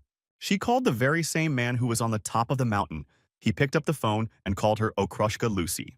He also asked why she suddenly decided to call him. After hearing this, the woman became very angry. She started screaming that if this old man was going to continue joking, she wouldn't care what happened to his student. The interlocutor asked if she really wanted to tell him that David had left and exited the third world. And now he would live with a girl possessed by a mummy. Wasn't that right? The commander was stunned and asked how he found out about this. The man said that if he could not even know about this, he would not have allowed him to leave the mountain. Yet he is the 17th leader of the most powerful sect of secret Taoists. This man's name is James. The person I was talking to was very angry about this and immediately hung up. And the man thought it was really nice. Her temperament and personality remained the same even after logging in. The turtle, whose name is Sam, stated that he has been serving the organization for 5 generations, including him. But isn't the man afraid that the guy will cause trouble in the future? It is unclear why he does not interfere. James noted that everyone has their own destiny, and no one can control it. So let Sam not worry about it. After all, he is quite pleased with what is happening, and is invited to take a walk today and also admire the moon. The turtle noticed that several red threads of bad omens had broken, which meant that an opportunity had arisen to make a prediction. The interlocutor stated that it is still too early to talk about this, but at the same time, all this really shows that David has a chance. And now, together with the turtle, they came out to the edge of the mountain and looked at the moon. At this time, Anastasia was somewhere deep in her consciousness, and white particles were forming her body. After some time, she woke up and did not understand where she was. Having risen a little, she wanted to understand the situation and asked what, actually, was going on. But when she touched her head, you saw that her hand looked very strange. At the same time, there was another creature standing behind her. Of course, the girl felt it, and so she turned around to see who it was. There she saw the very same mummy creature that had taken over her body. The girl immediately wondered if this was a person, but she had the feeling that she had seen him somewhere before. Soon, Anastasia began to think about it, and realized that this was the same figure from the moment she crashed into something on a motorcycle. The demonic creature, which had not moved until this moment, suddenly began to move its limbs. The girl felt the same for a second, as if some kind of explosion had happened in her consciousness. And immediately after that, she returned to consciousness and opened her eyes. At the moment, Anastasia was in the main character's apartment. She was also quite scared and wondered if it was just some kind of bad dream. After a few moments, the girl began to examine the room she found herself in, and she was interested in the woodpecker she was in. The worst thing she discovered at that moment was that someone had changed her clothes. Now she feels only a feeling of freshness and comfort, and this confuses her. After that, she looked at her chest and realized that someone had taken off her underwear. But what confused Anastasia even more was that even her panties had been taken off. So she wondered if she really had run into a ghost today, and anyway, she was in someone's house, so she needed to think about that first. The girl thought that she had an accident and crashed into this monster that she saw in her dream. And then she saw fireworks. After the release, she was chased by a disgusting monster. Then the young man who appeared from the sky defeated him and took him to heaven. It also reminded her of some terrible memories, but does he really exist? Or maybe it's because she's trying too hard to stay strong. But maybe this time she was hoping so much for someone to protect her that her mind itself invented a person. The guy she saw there was strong and also had a rather warm smile. If someone like him was next to her, he could protect her. Suddenly, the front door to her room creaked and attracted attention. Anastasia turned her attention to the door and saw a half-naked guy there, who asked if she had woken up. The girl was very embarrassed by this and thought that he really existed, but it was he who took off her underwear. Although she could not imagine that he would turn out to be one of those people. Because of this, she grabbed the pillow that was on the bed and threw it right at the guy. David got angry about this and shouted at her. What is she doing? Can't she see that he is brushing his teeth? Anastasia at this time did not miss the opportunity and blinded her opponent, hit him, declaring that he was a pervert. At the same time, the girl thought that she would cause him severe pain, but the guy did not even move from his place. She also hit her foot very hard, and the hero asked what she was doing. After all, up until this point, he had saved her out of the kindness of his heart, and she still dared to attack him. Anastasia screamed that he was a pervert and who allowed him to take off her clothes. At that moment, I thought, is the guy really made of steel, because it hurt a lot? David said she was completely soaked and might have caught a cold, so she took a bath at the same time. The girl became even more embarrassed and angry and asked what he was talking about. Had he really bathed her too? The hero noticed that the master had told him that only married couples could bathe together, and it was obvious that he had not bathed her. After this, the guy turned his attention to the front door and noticed him coming out. Anastasia turned her attention to the door and was stunned by the monster that came out of there. Pointing to the demonic creature, he noted that this was who had washed her, and asked if she understood. The girl, after seeing this creature, immediately hid behind the bed. And then, with tears in her eyes, she asked if this monster had really touched her body. When the demonic creature heard this, tears appeared in its eyes. After this, he literally became disappointed and began to cry, and the girl was stunned and wondered if he was really crying. David said she may look huge, but if you calculate her age in human terms, she is only a 5-year-old girl. So she needs to hurry up and apologize. Anastasia was shocked and immediately apologized. The hero continued to say that she may look like that, but among demons she is considered one of the tamed ones. The interlocutor was surprised and asked what other demons he was talking about. The guy continued to say that humans and demons exist in this world. It's just that ordinary people like her don't know it. And besides, one of them is inside her body. Because of this information, the girl was even more shocked and did not understand what kind of demon was in her body. David noticed that this was a big hassle and asked the demon if she could explain it to her herself.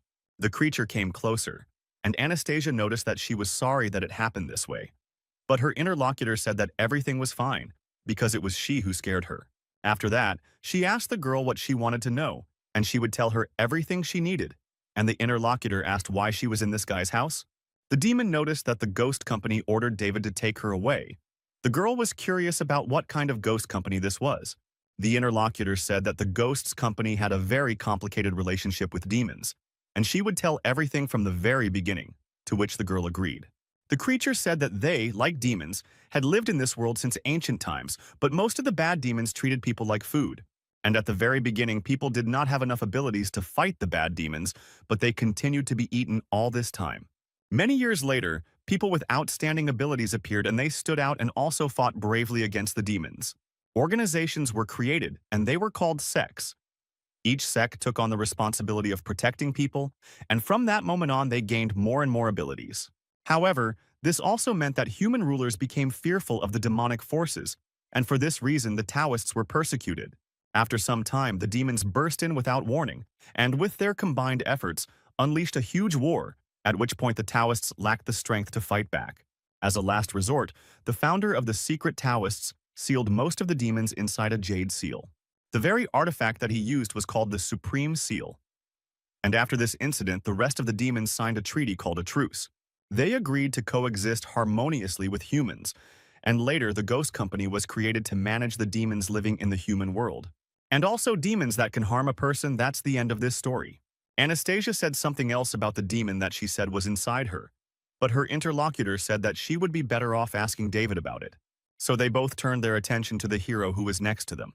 The guy used the power of his eye and noticed that it was just in time, because it was time to do some real work. The girl looked at him in surprise, not understanding what he was talking about. But the main character smiled slyly and noticed that she was lying down on the bed. Anastasia was taken aback by this proposal and asked what he meant. David said he had no idea how many times the demon had taken over her mind. But there is much more demonic aura in her body than there was last time. So to put it simply, if left unattended, her consciousness will be consumed by the demon inside her. Anastasia thought that the demons he was talking about were probably the monster that appeared in her dreams, but she wondered what he would do to her. The girl saw the movement of his hands and asked what kind of gesture it was and whether he was going to cast some kind of spell on her. But the hero smiled and said that he had never had a chance to use this technique, so he would take advantage of this opportunity and practice a little. Immediately after that, with a sharp movement, he used his power and touched the girl's forehead. It sent her flying back onto the bed as if a gunshot had gone off, a mental journey called independence. The demonic creature that was on the bed was surprised by what was happening. So she turned to the owner and wanted to ask what happened to the girl.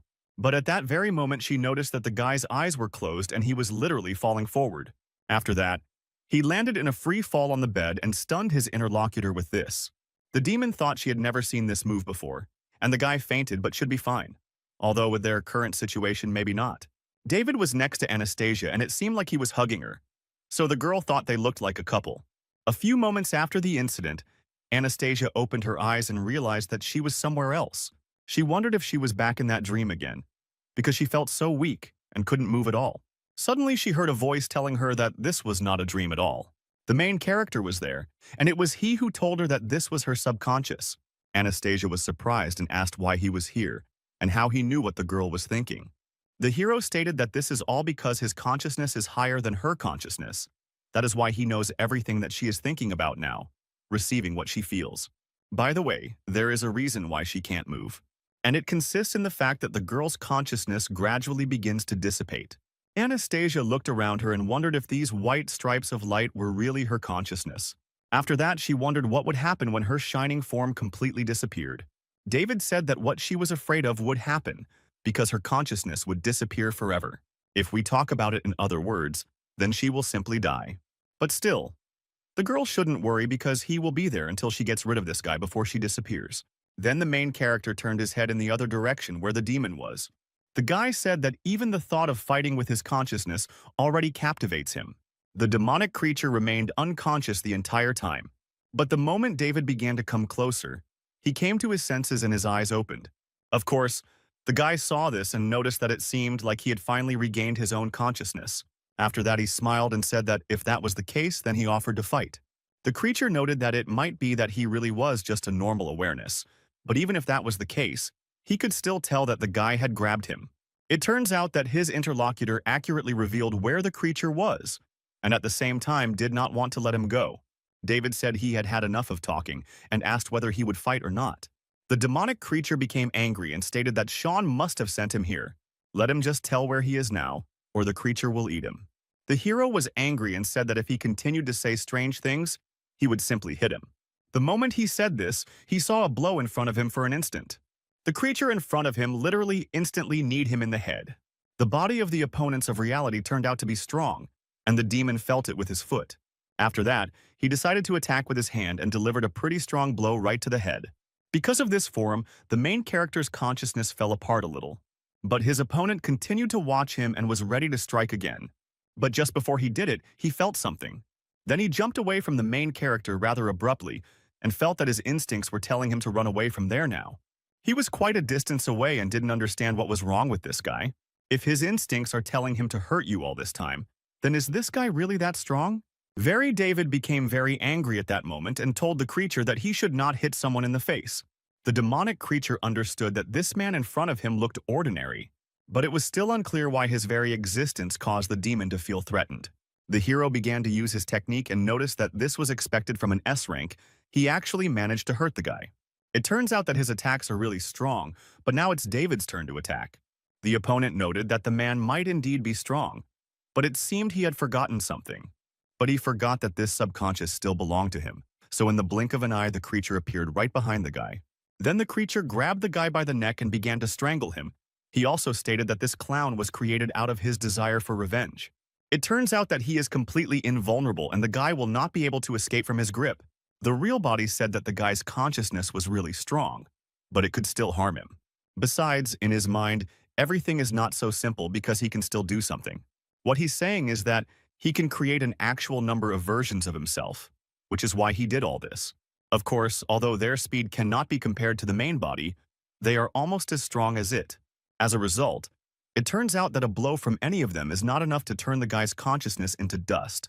The demonic creature stated that the guy had indeed come to the wrong place and ordered his clones to attack him. It turns out that he is invincible here, and therefore the guy has no chance. The main character was a little stunned by what was happening and saw a large number of clones heading in his direction. It would seem that this whole crowd would immediately pounce on him and tear him apart, so he should panic. But David at the same time was absolutely calm and did not even lift a finger. He went on to say that his opponent only manages to eat clones, and that this is very old-fashioned and also lame. And immediately after these words, he used his power and broke the grip of the monster that was holding him. David then landed on the ground and was ready to fight the rest of the clones.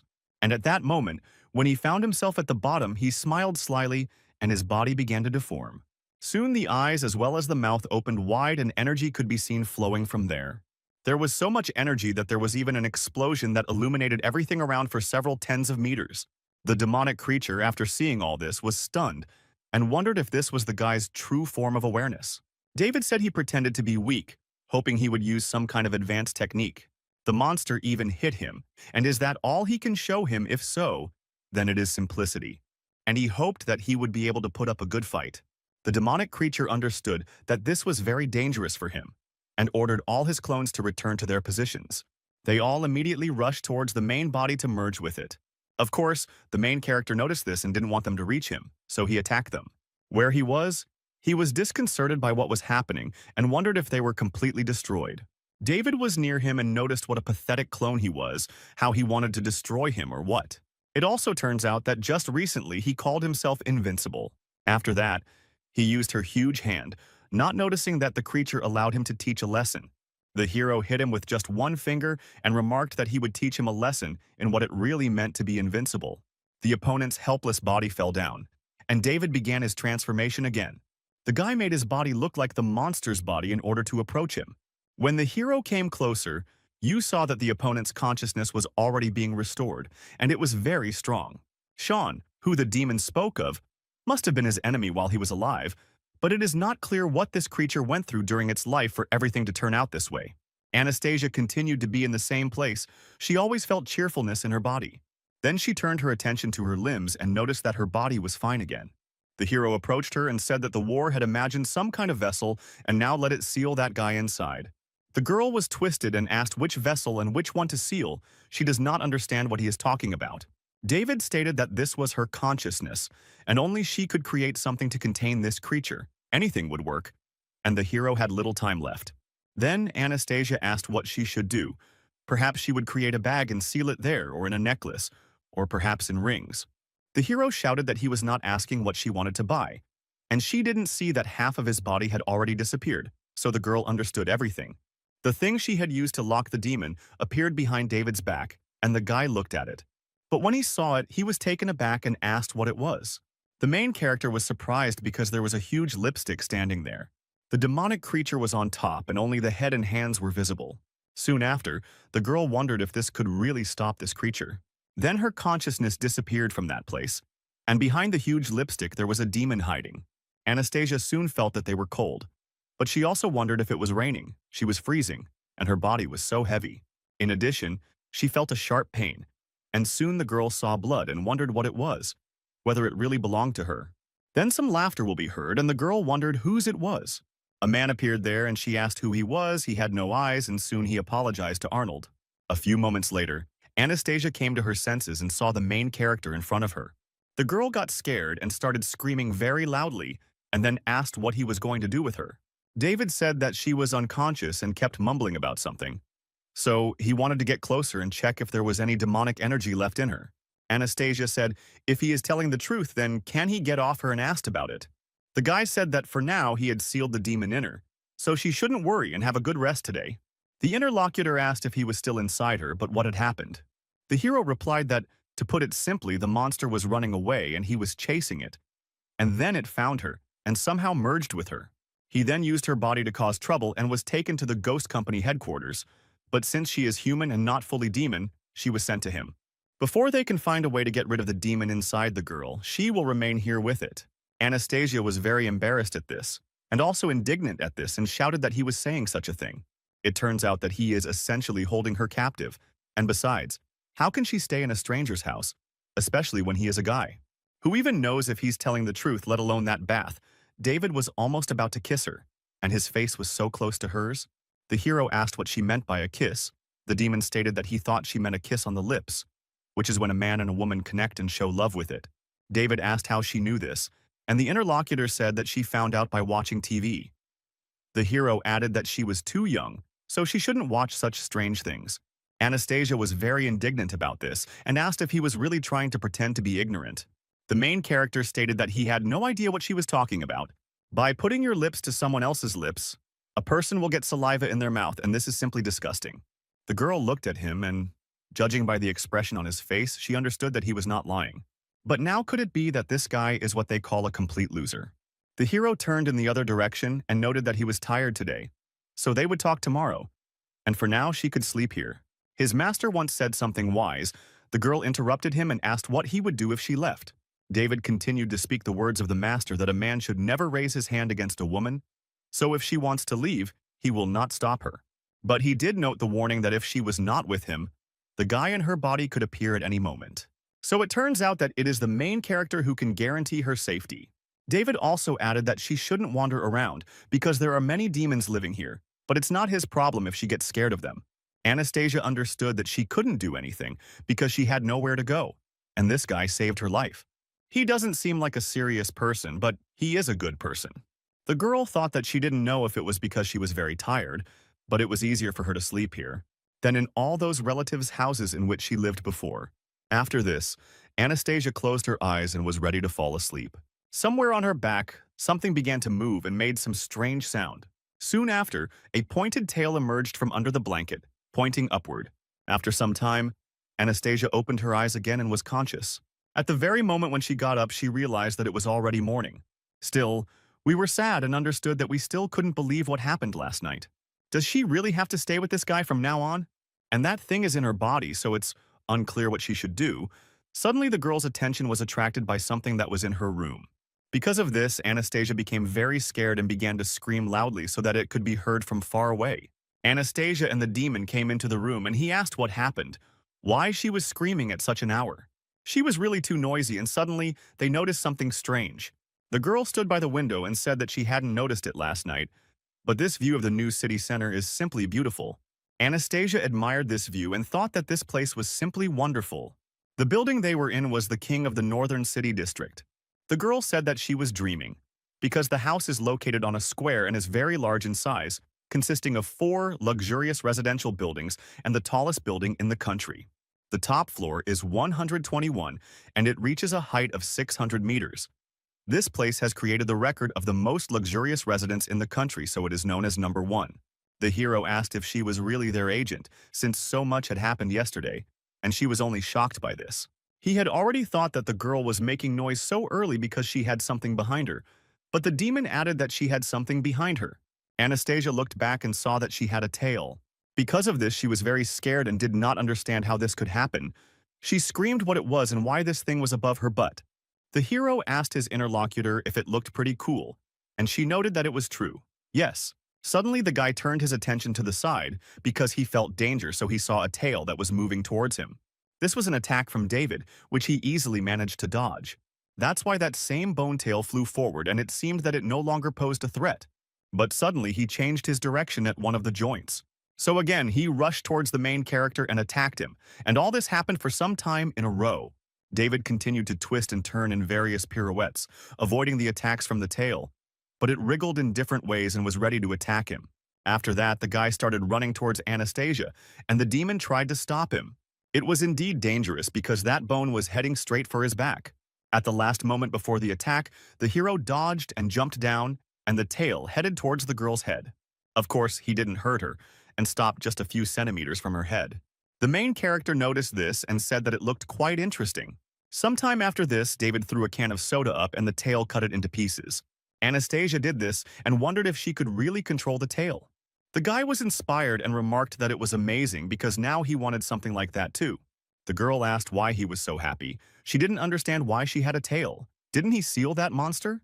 David ordered the demon nearby to attack her because he wants to test how much power this thing has. The interlocutor turned to him and asked if it wasn't dangerous, and the hero told her not to worry and just give it her all. The demonic creature began to use its power and noted that it would do as he said. Anastasia, of course, became wary because of this, because she understood that she was about to be attacked. The demon's hair was heading towards her and she apologized to her opponent. The girl saw that an attack was being prepared against her and did not understand what she should do. But somehow, involuntarily, her bone tail, which was in front of her, began to beat back all these attacks. No matter how the hair curled and how many there were, the attacks were repelled. The demon was surprised by this and thought that her opponent's tail had reflected the attack. Soon, the hero said that this was enough. There was even more power in him than he had previously imagined.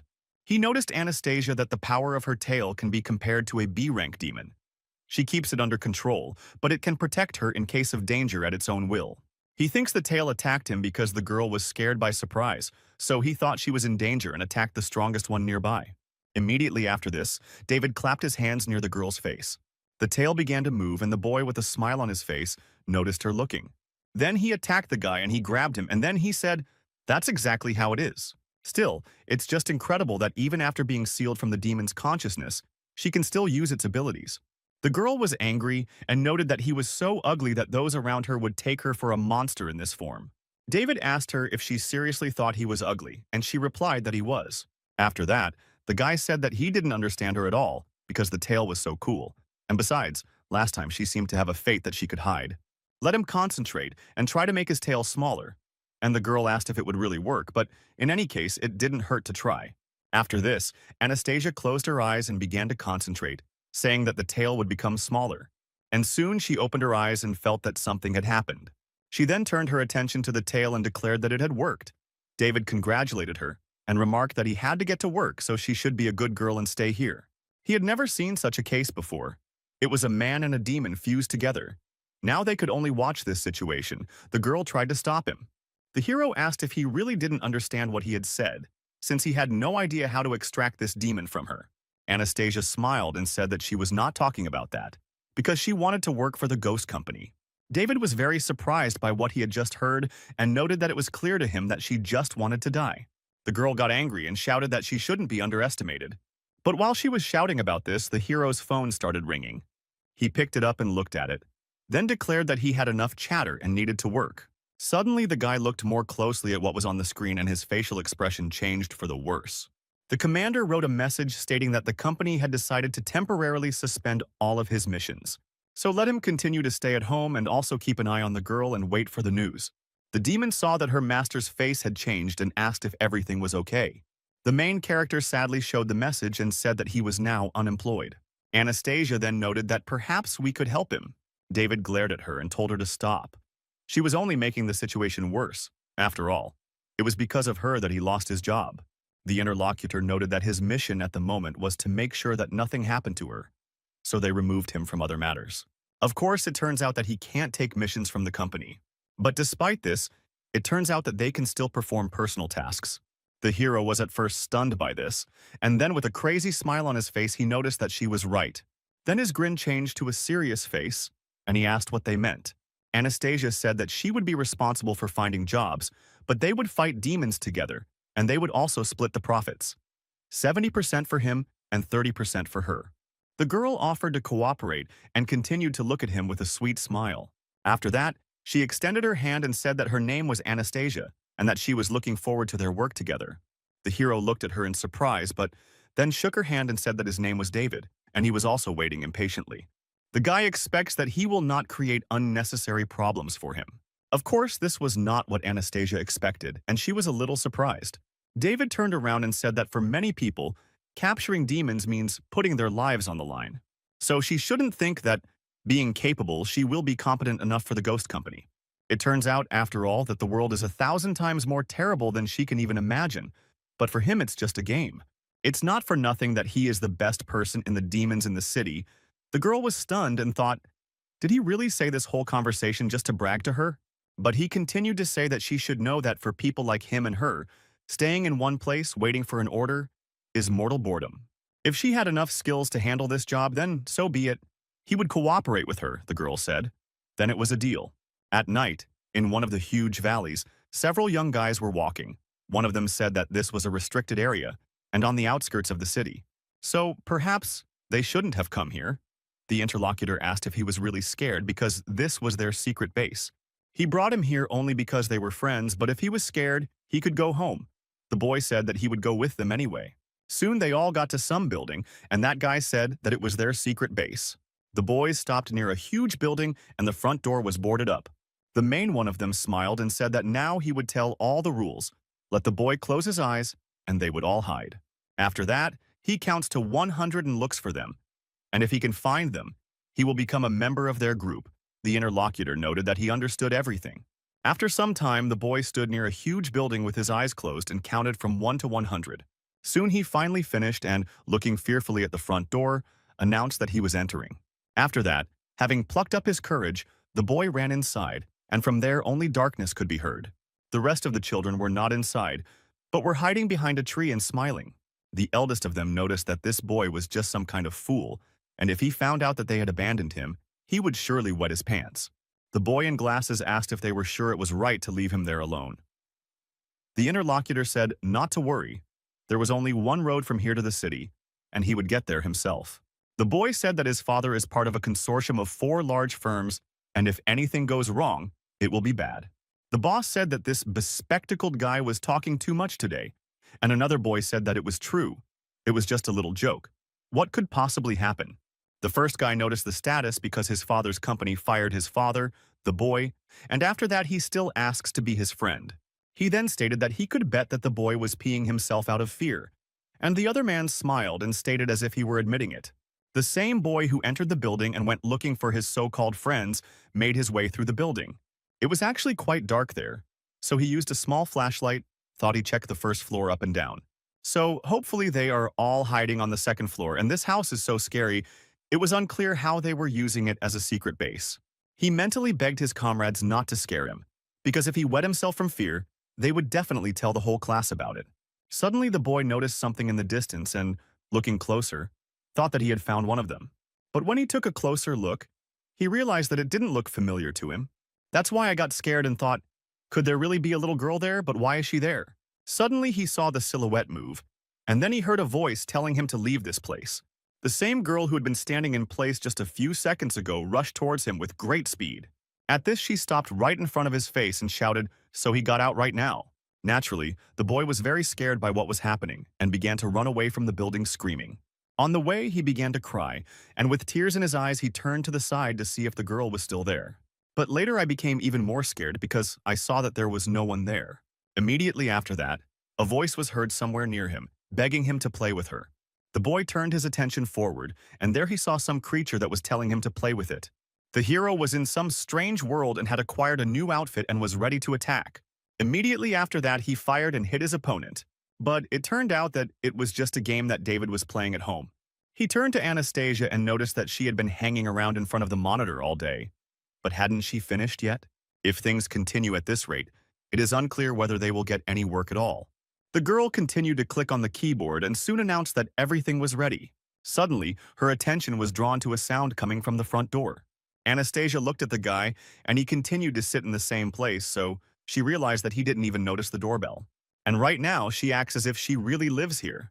Therefore, the girls had no choice but to go and open the door so that someone could come there. When she opened the door, she was surprised because she saw that there was a girl there.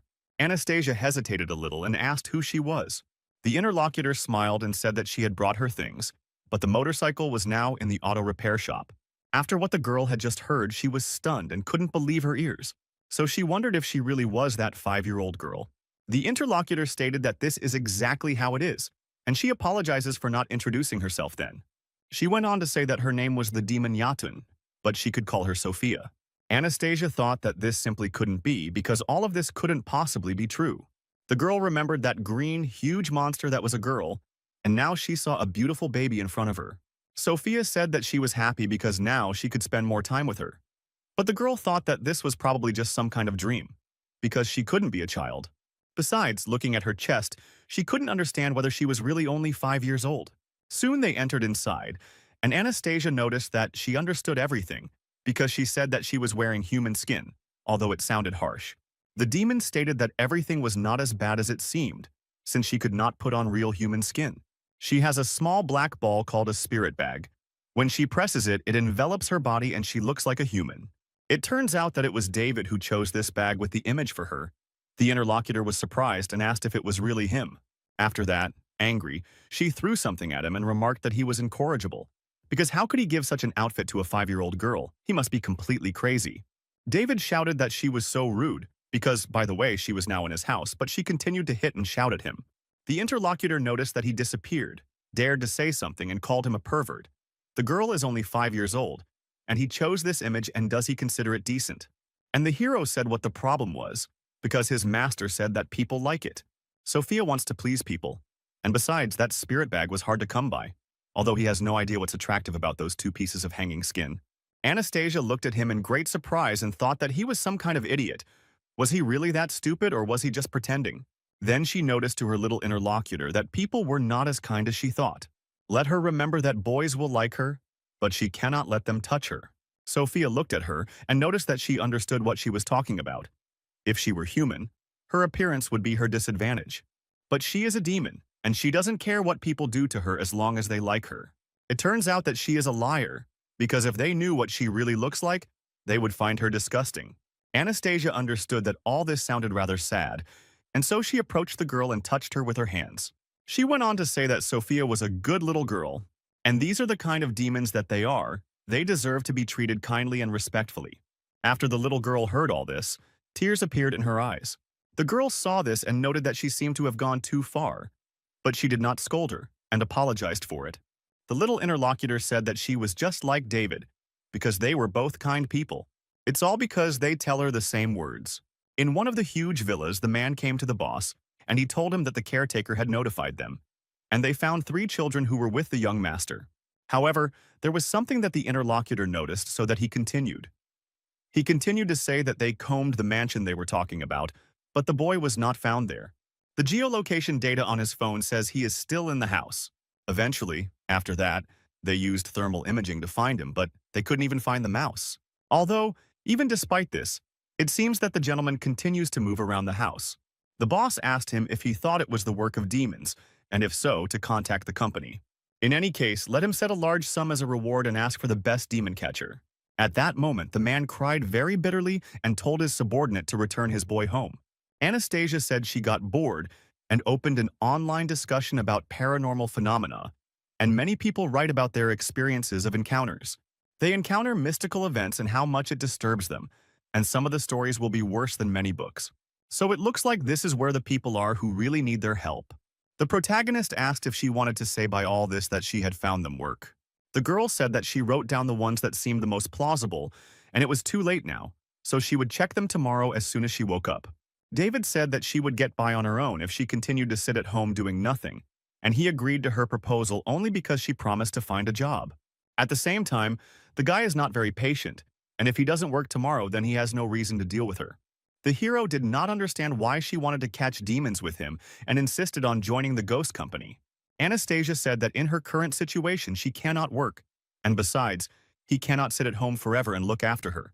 She will have the opportunity to earn money while he catches demons, and their cooperation will be fruitful for both of them.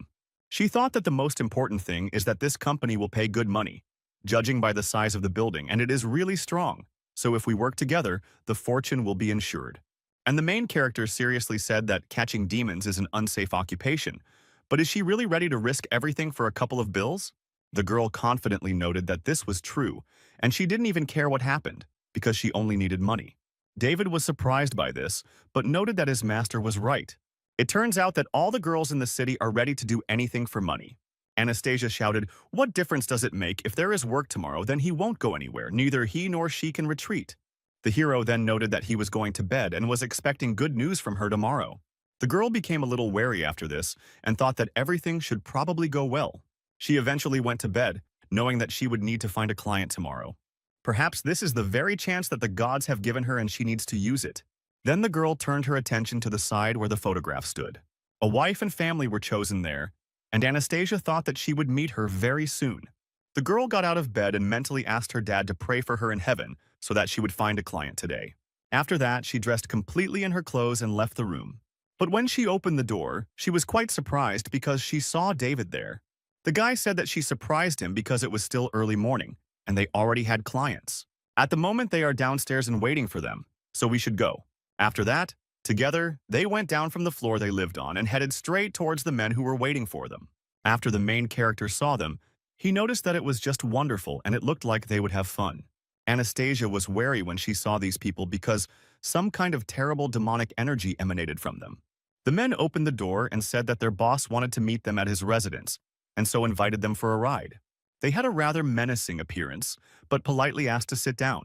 The girl was scared because of this, and she made up an idea why she felt like they were taking them to certain death. Soon they did not sit down in their seats, and the car went straight to the residence of that very customer. Anastasia looked closely at the men in front of her and continued to be wary. The main character noticed this and asked if she felt it too.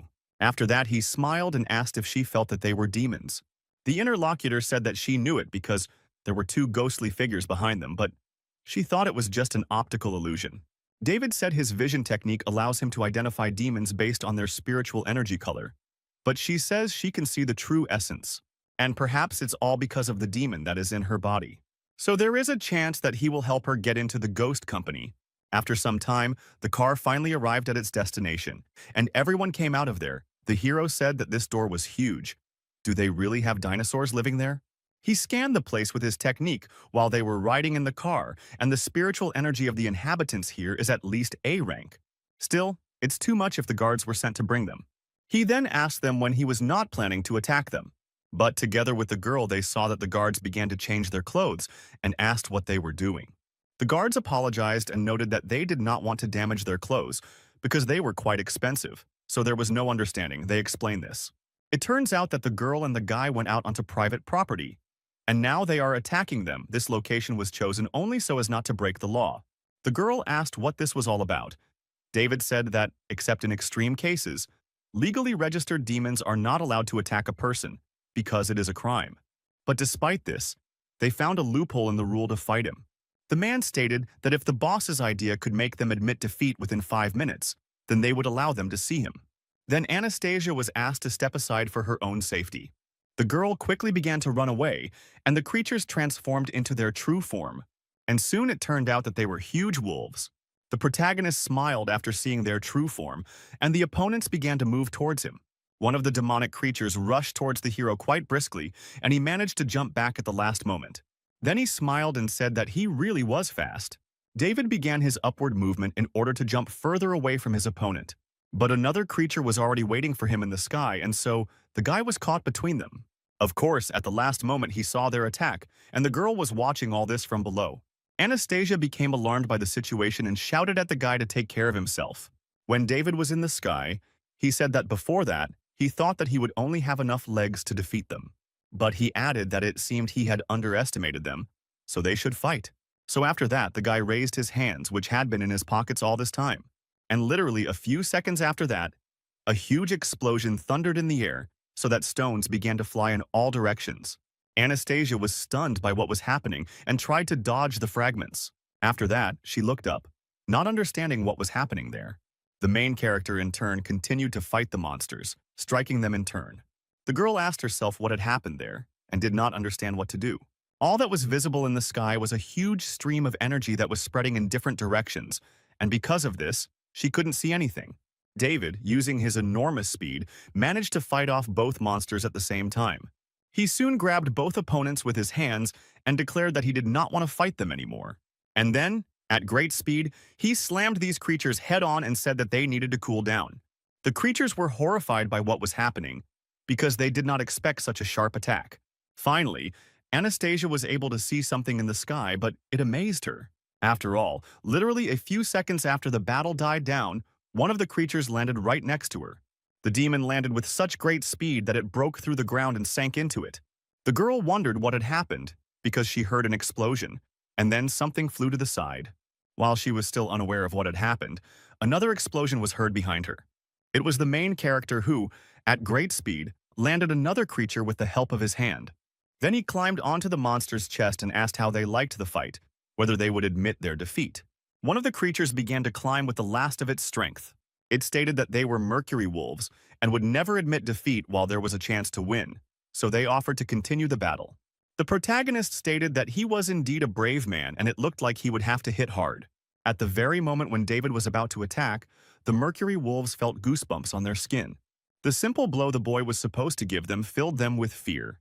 And all this happened because he looked powerful enough.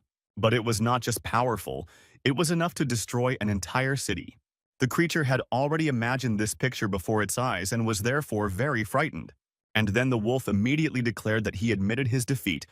Anastasia understood that the first fight had not even lasted 5 seconds. And so it turns out that now this bloodthirsty monster obediently wags its tail. So the girl did not understand what it was, but damn it, she missed it.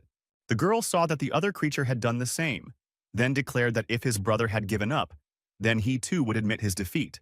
The guards soon stated that they had heard about the boy's incredible strength and were willing to risk their lives to keep the fight going for 5 minutes. If they had succeeded in this, it would have brought honor and respect to their race. However, they were naive and did not last longer than 5 seconds.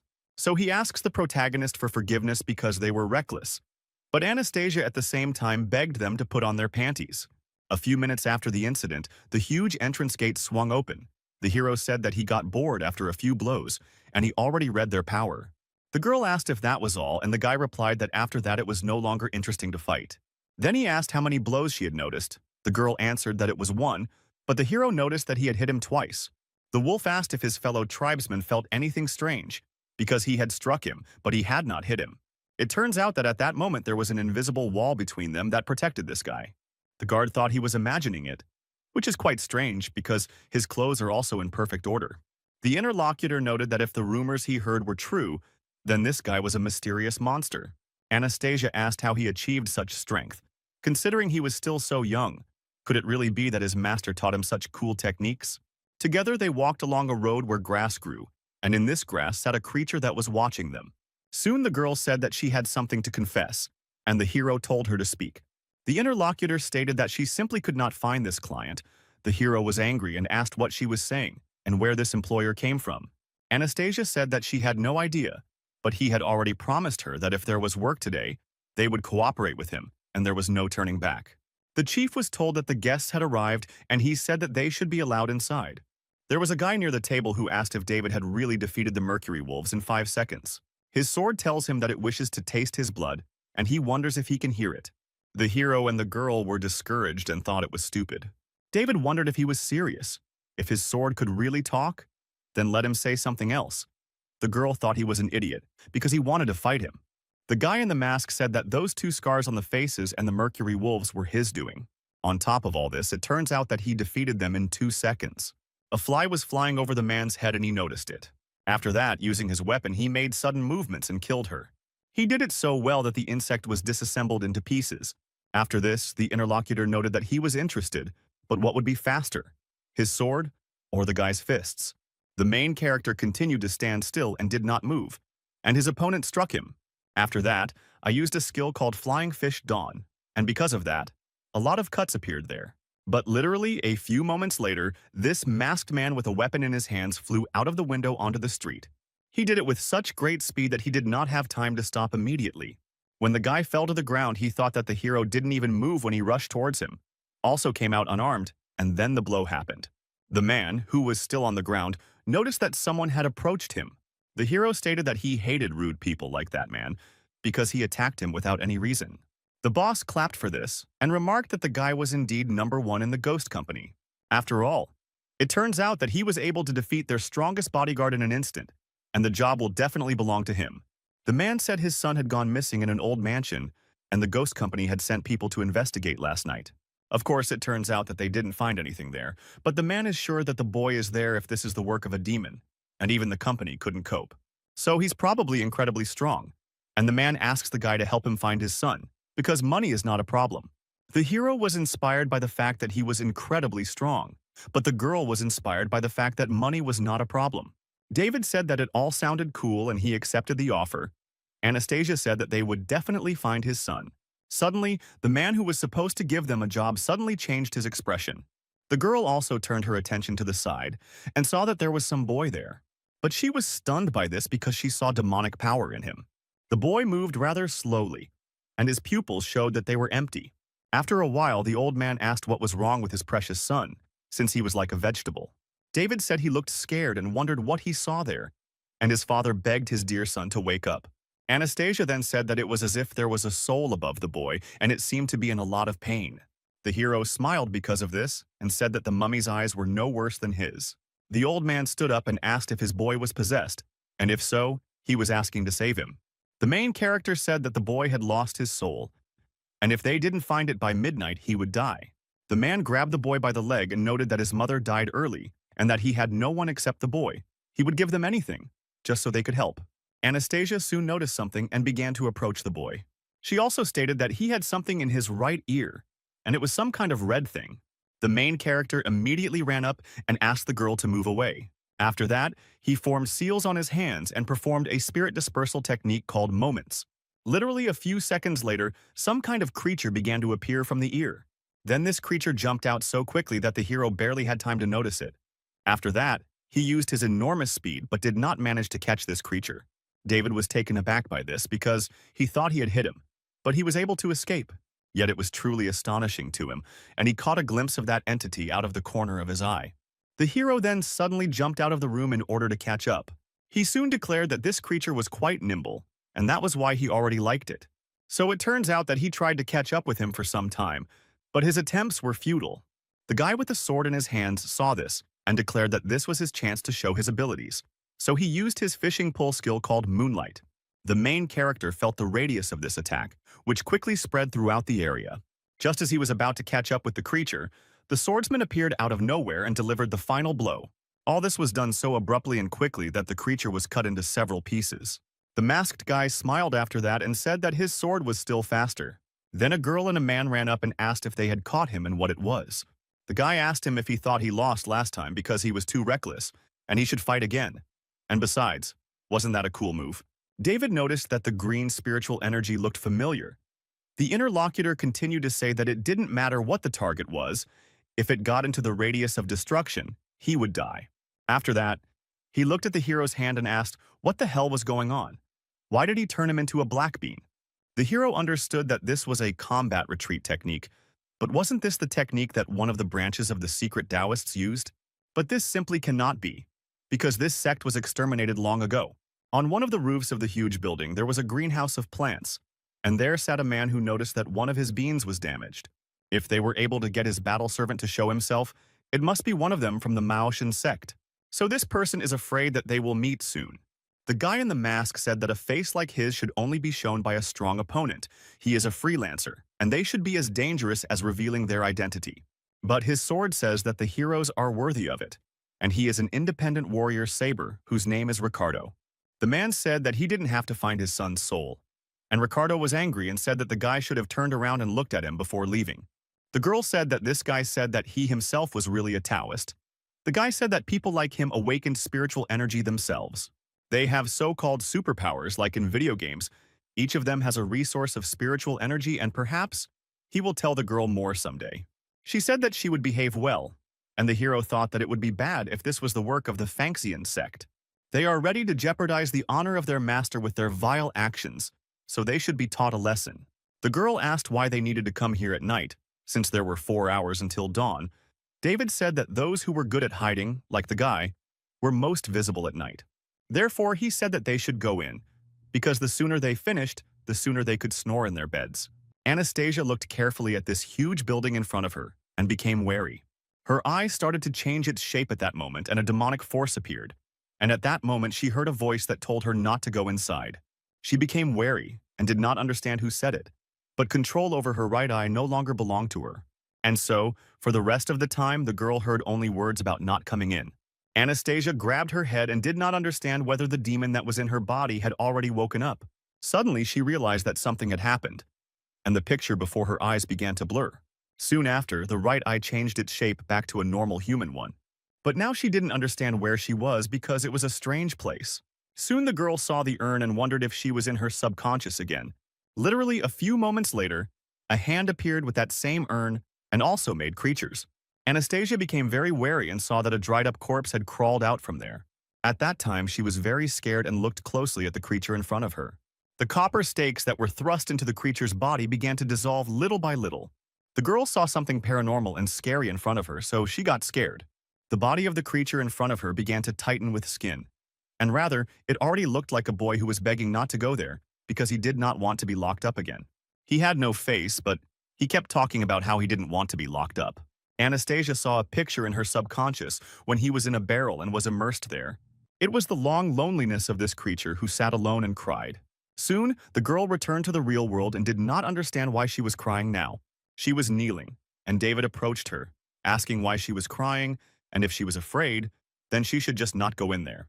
Anastasia stated that everything was not so, because it seemed to her that she was in her own subconscious, and just now, it was there that she saw a withered body that had turned into a faceless child. She felt like he had been kept in the urn for a long time, and she felt his fear, pain, and also loneliness. Of course, she doesn't know why, but she feels like crying even now. The main character didn't understand why he felt uneasy when he saw her in such a state. Then he turned around and said that most likely it was the mummy's memory. They merged together. So it was natural for memories to manifest themselves. Anastasia screamed at him to wait because the creature had forbidden her to enter this house. David became wary and asked what she had seen then. The interlocutor said that she did not see anything and does not know whether it is because of the mummy, but just standing on the threshold of this house is incredibly creepy.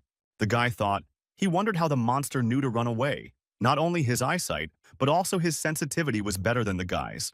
David told the girl not to be afraid because he was with her, and when she felt danger, she should stand behind him.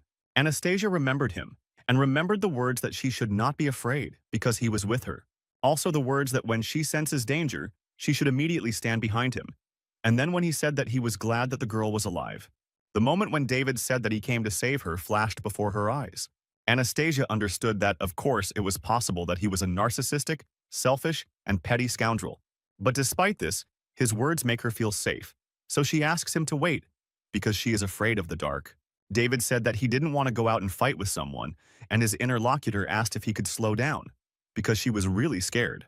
When Anastasia just entered the building, something happened with her first step. Some strange, ominous energy formed around her. The girl felt as if someone was watching them, and the atmosphere also changed. Then she turned to the main character and asked him to come here for a minute. Anastasia went outside, and as she thought, it happened. Also, the main character after that came closer to her. After that, they saw together that the building near which they were standing was floating in the air with a huge piece of earth. The girl asked if they were really in the air, since they had literally just been on the ground. But David said that it was simply impossible to take off into the air in such a short period of time. So, most likely, it turns out that they ended up in another dimension. The interlocutor turned her attention to him, and the guy began to insert some seals. Not understanding what was happening, she asked what he was going to do. David used a rune suppression skill called Borrowed Thunder and declared that he would destroy this dimension with his own power. A few moments later, he made 3 magic balls and sent them into the air. It was an attack with destructive power called the Triple Glacial Bolt's Euphoria. Despite the enormous power that was in the air, nothing happened, and the attack simply dissipated. Anastasia then noted that it seemed like it hadn't worked after all. The guy asked what it was. Did it really not work? And it was just something strange. The girl looked at him, and it seemed that this hurt his pride. The interlocutor said that it was, of course, strange that his attacks did not work. But how then was their client's child able to get out of there? The protagonist turned to leave and noted that you should go, because they will find out how this happened when they find the caster who created it. And so together they entered a huge room, on the wall of which a fresco was painted. David asked what was going on since he couldn't see any spiritual or demonic energy. It seemed like this demon was also good at hiding itself. The girl was walking behind, and suddenly some fingers appeared right from under the ground near her feet. But the hero continued on his way, and the guy asked if she felt anything. The girl answered that she did not. She asked if it was right that they wouldn't be able to return if they didn't find him. And at that moment a hand appeared near her head with a mouth in it. Then this creature appeared very close and licked my cheek with its tongue. Anastasia was very scared by this and screamed, and the creature hid. The hero noticed her and asked why she was shouting here, and then the same hand appeared near his back. And after a few moments I saw how the guy lost the concentration of the creature, forged him. But this attack was never destined to succeed, because the guy easily repelled this attack and grabbed the creatures. David immediately turned around and looked at what was in his hand. And there was another hand. Because of this, he threw out this demonic entity and shouted that this was simply disgusting. A few moments later, a voice was heard throughout the room saying that it seemed like these people were stronger than him.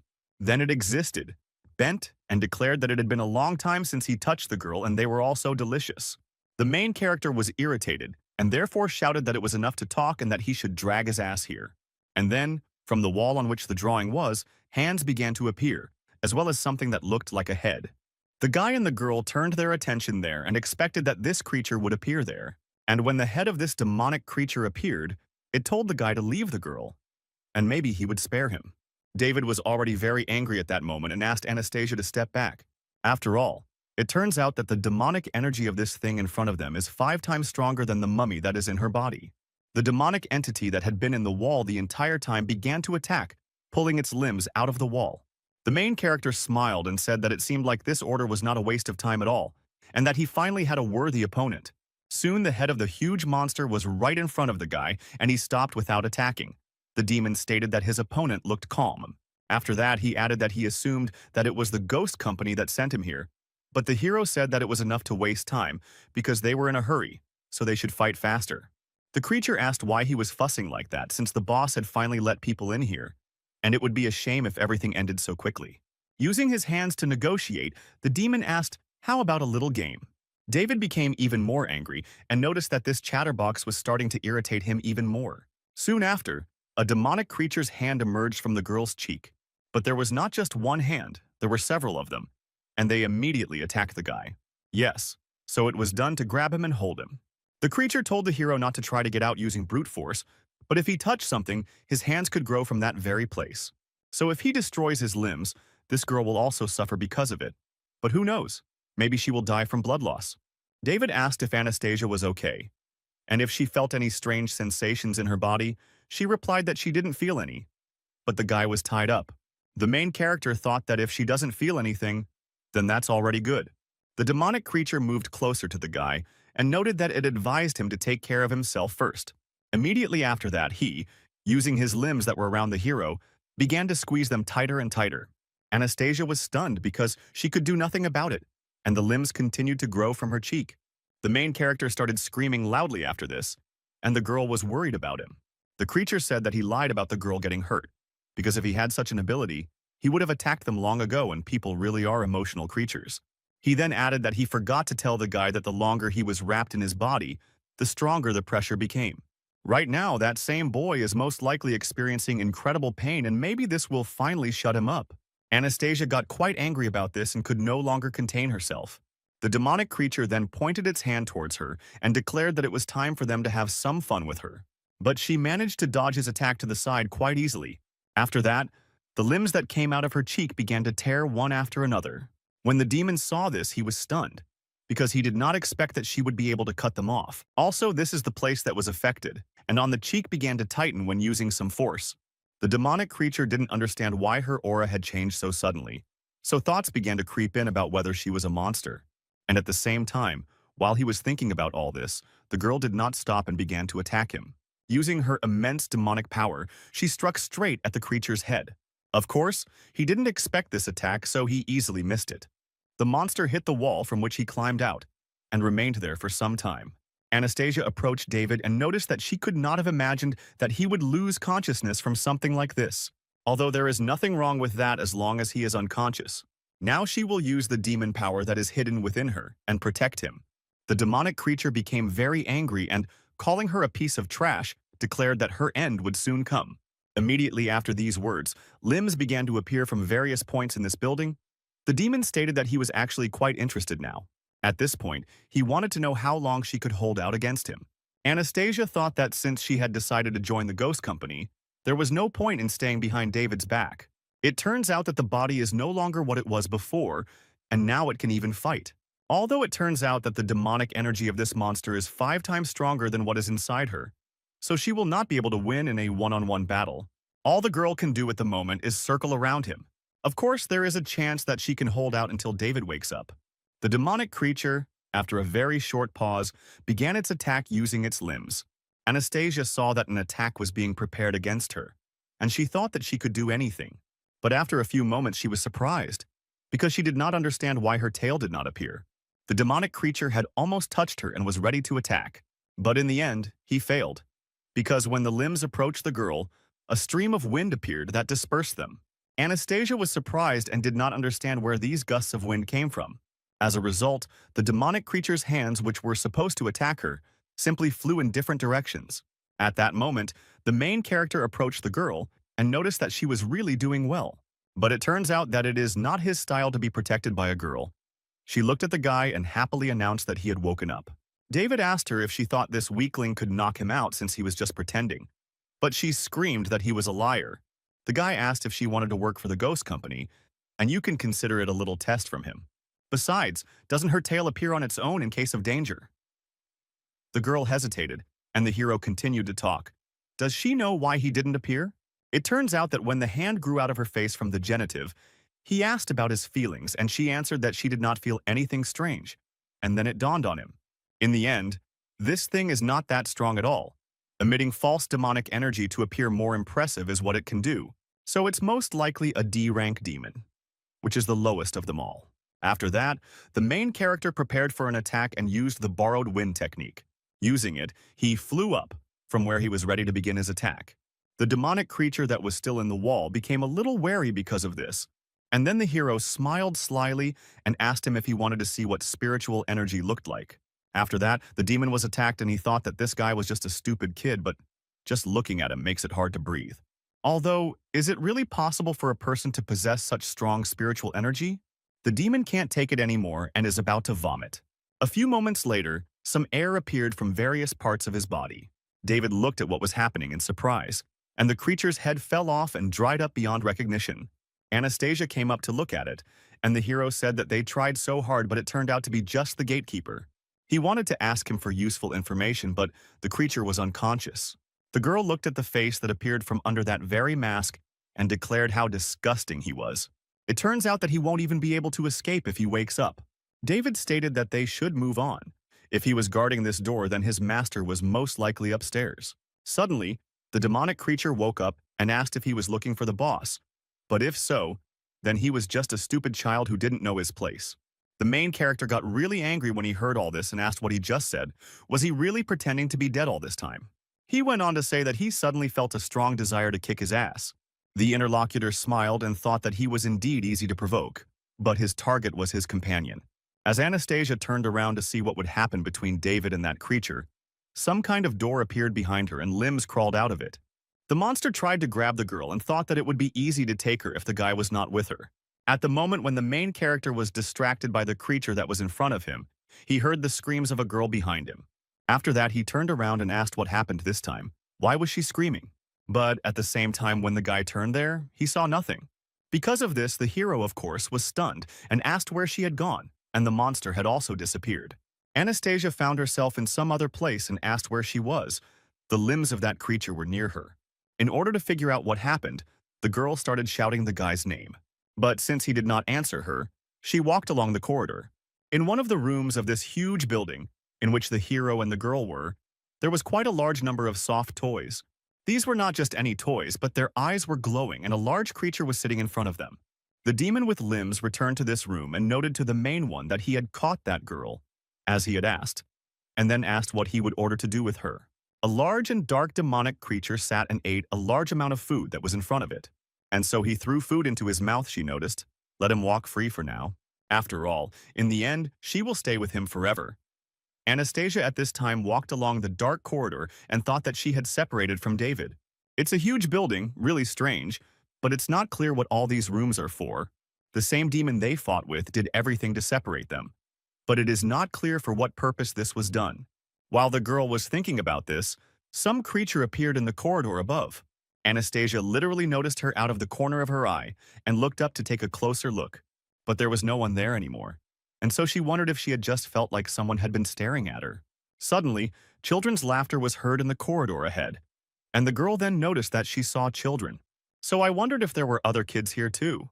She immediately ran up to them and tried to stop them in order to help. But she was stunned when she saw that they simply walked through the wall.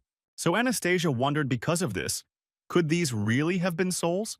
She was very frightened and upset by the fact that the souls of children were here. But if we talk about souls, aren't they here to find the soul of that very boy? So there may be various clues behind the door of the hotel where she is located. Having plucked up some courage, Anastasia walked up to the door and swung it open. But she didn't see anything there because it was just an empty room with quite a lot of furniture in it. Of course, the girl was surprised by this and asked where the children could have gone. At the same time, there was some kind of jar on the table and Anastasia went up to it to see what was there. She asked what it was, because it looked like there was something there. Soon after, when she got a little closer, she saw that there was a dog there. The girl was very frightened by this, and so she fell to the floor and started screaming. Anastasia didn't understand why there was a stuffed dog there. It was such a disgusting thing. In addition to all this, a strange smell began to appear in the room, and she paid attention to it. In the room, which until now had looked quite ordinary, she saw various traces of blood. David, at the same time, continued to search for his companion and attacked the demons he could find. At the same time, he did not understand where she could have given in and why there was so much evil here. Anastasia thought that just a second ago the room looked extremely clean and tidy. That's why she didn't understand where these strange colored splashes that looked like blood all over the room came from. In order to better understand this situation, the girl approached the bed on which there were the most splashes. There, in the very center, she noticed that there was some kind of human silhouette. Even though she only inhaled a little, there was a trace of metal in the air, so it couldn't possibly be blood. Maybe she could not only see souls but also long-gone bloodstains. After that, Anastasia looked up and thought that it looked like a family portrait, and that these must be the previous owners of this mansion. Next to that same man, most likely, is his wife, as well as a child. But why was the canvas cut? Could it be that the one who is sent to the bed is the child from the painting? This place scares the girl, and as she expected, someone was killed here. At the same time, traces of blood are visible on the floor, as if this child had been dragged. The trail led somewhere in an unknown direction, which made the girls wonder where they were leading, since she had received such obvious clues about what must be waiting for her on the other end. This is most likely a child's room, but there are practically no prints here. There was only a small pool of blood on the floor itself. Anastasia wondered if perhaps the child had been attacked in this room and then dragged to the parents' bedroom. Most likely he was killed on the bed, given how much blood there was, and it must be assumed that the killer had a weapon like a knife, which he used to stab the child. It is unclear what kind of enemies this family had that they were capable of so cruelly killing an innocent child. Or perhaps the killer was not human at all. After some thought, the girl noticed a cabinet on which there was some book. When Anastasia opened it, you saw children's drawings, of which there were quite a lot. In these drawings, one could see pictures of a man attacking a woman and some secret of daddy. The girl did not understand that she had forced him to behave like this and even kill his own pet, probably the dog whose corpse she had seen earlier in the vessel. But she doubts that the father killed his own child, and besides, why did he put the key in the dog's mouth? Of course, it was unclear what the secret was, but she needed to figure it out. Anastasia opened one of the cabinets and saw a knife with traces of blood on it, which means it is worth assuming that this is the murder weapon, of course. This is useful information. But is the key really in the dog's belly? She never thought she would have to do something like this while hunting demons. Although all this is no longer important, if she wants to work in the ghost company, then she must do it and mentally apologize to the dog. After this, the flask containing the animal's corpse was smashed to pieces, and the girl swore that she would never do anything like that again. And at the same time, she hoped that this would help her find the child's soul as soon as possible. Soon Anastasia did it, and decided that when she succeeded, David would be shocked.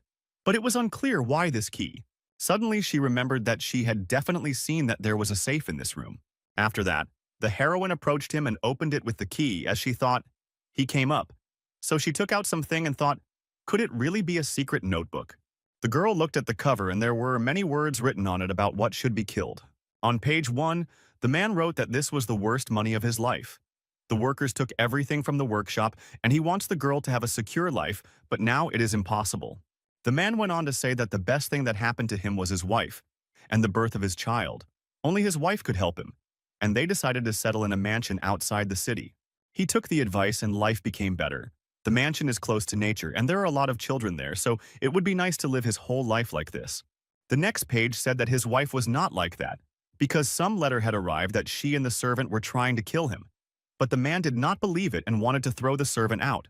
A month has passed, and his relationship with his wife has become even worse. He is tormented by hallucinations, headaches, and nightmares, and he has also started to think that his daughter is not like him at all. It went on to say that some black thing kept smiling at him, so he killed the dog, and the child threw a tantrum that his head almost exploded. The next page said that he killed his wife and child, and made it so that now they can't even meet in spirit form. The villain's soul will be locked in this damn mansion forever, and he can finally die in peace. The girl was stunned when she read all this. A few moments later, she threw up right on the floor. Anastasia thought that when she cut up the bodies, the dogs had never felt such nausea. It turns out that the owner of the house was possessed.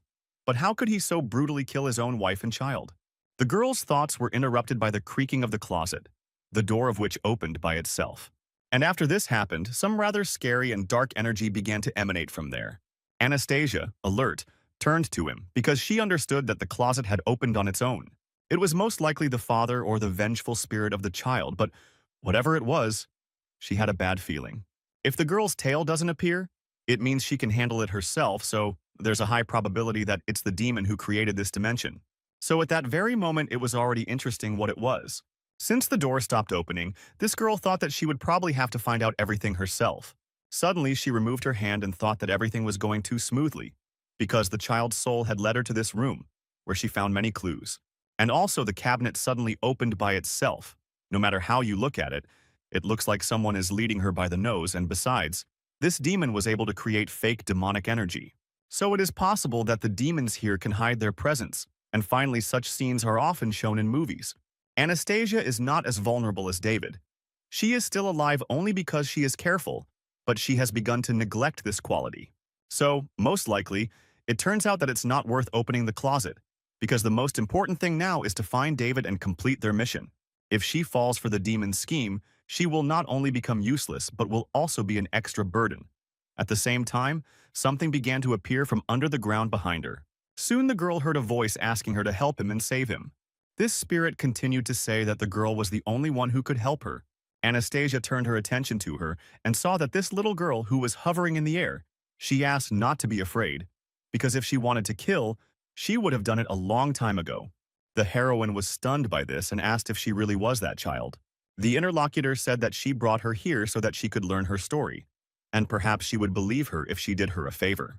Gratitude, she can tell the girl the secret of this mansion, because if the girl is not mistaken, then they came for the boy in the cap. Anastasia was surprised and asked if she really knew where the soul of that child was. The little girl said that if she could tear that old piece of paper off her body, she would tell her everything she knew. The interlocutor asked about her body, and the little girl said that it was just that way. It was in the closet. Of course, the heroine was very scared at that moment, but she went to the door to open it. When the girl opened it, she was stunned and did not understand how a man could do this to his own daughter because it is inhumane. Judging by the entries in the diary, her mother hardly seemed like the type of person who was capable of intrigue. In the closet, there was a withered corpse with an inscription nailed to its forehead. Anastasia couldn't change it. The same thing drove this girl's father crazy since he did such a thing. At that moment, the heroine saw before her eyes the memories of the creature that was inside her. And there it was, seen how it was locked up. The man tried to get out of the barrel he was put into, but people didn't let him do it, and then they laughed very loudly. Soon after, Anastasia's eyes were captured by a male creature. At the same time, the girl was already holding the inscription in her hands and tore it off her head. The little girl who begged for help was freed from the curse at that moment. The dark silhouette that continued to be on her face changed to the normal face of a little girl. Then she began to cry and thanked them for freeing her. Now she would be able to meet her parents in heaven. The interlocutor did not answer her, so the little girl asked what happened. At the same time, the body may be possessed by a demon who claims that he is not amiss. After that, he hesitated for a few seconds and stated that his name was Arnold. And then the bone tail that appeared again attacked the girl's body that was behind her. The demonic creature then said that he was extremely curious as to who had the courage to lock him up again. David asked what these things are so afraid of. No one can tell him anything useful. There is a barrier on the second floor, and he can't get there, although in principle he finished on the first. If Lucy's sister found out that he let the girl out of the apartment and got a job, and also lost her, then everything would be bad. Now he was sitting on a huge mountain of demons. It was night outside and there was a very heavy rain. A man was running along the road with a small child in his arms, who was crying very loudly. He ran towards a huge temple, which was located right in front of him on the road. The man ran inside the building and then laid the boy right on the ground. He took one last look at him and then quickly left the room he was in. He slammed the front door behind him, leaving the child alone. But in that very room there was a huge hole from which a large number of red eyes were visible. They looked closely at the child who was lying on the ground, and it turned out that they were large rats. They were all very hungry, so they immediately rushed at the child who was below. At the moment, there were a large number of souls flying around in this huge mansion. Arnold cut the baby open in front of him and declared that she was finally free. The little girl wondered if this was the creature that the little rat wanted to hold. He is probably a demon that resides in this girl's body. Arnold looked closely at his interlocutor from the state and felt it.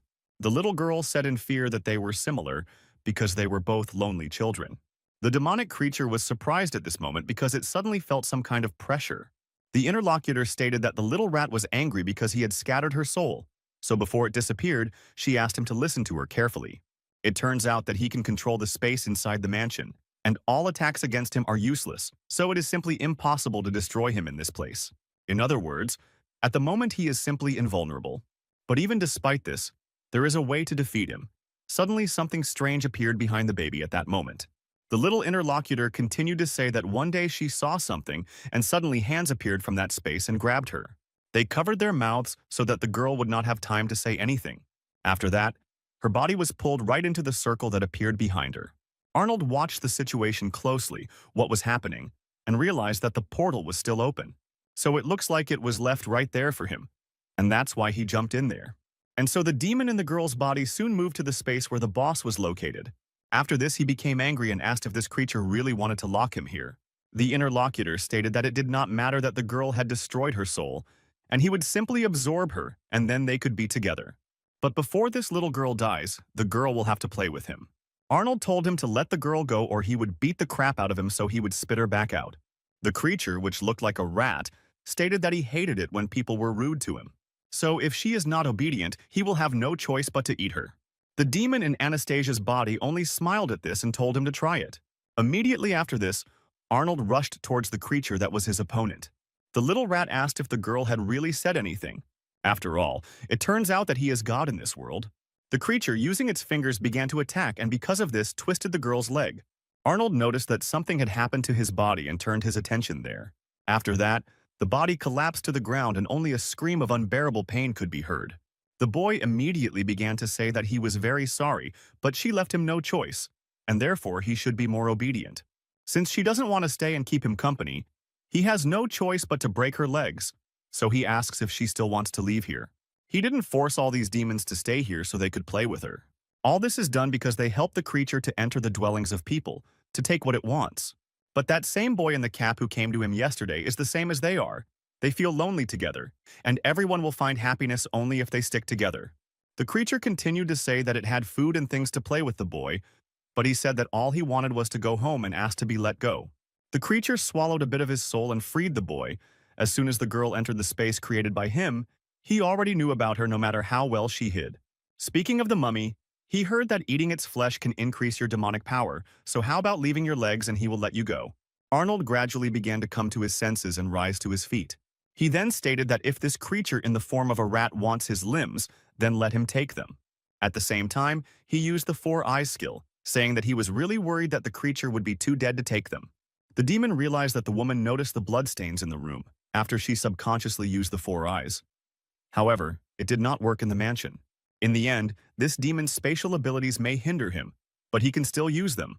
Arnold is overconfident, and it is necessary to check if there are any hidden demons. The boy stated that there was no need for that, and there were no other demons here that could hide themselves. He wondered if he would still keep him company. This only made the mummy angry, and he declared that he would only need one hand to kill him. The demonic creature that was his opponent used his power to injure his arm and asked if this was really his arm. Arnold then felt a sharp pain and began to scream. The owner of this place said that so that the interlocutor would stop being stubborn, because killing him now is as easy as killing an ant. Now all he needs to do is just give up, because no one can win in this space. Soon the boy asked if he wouldn't say yes.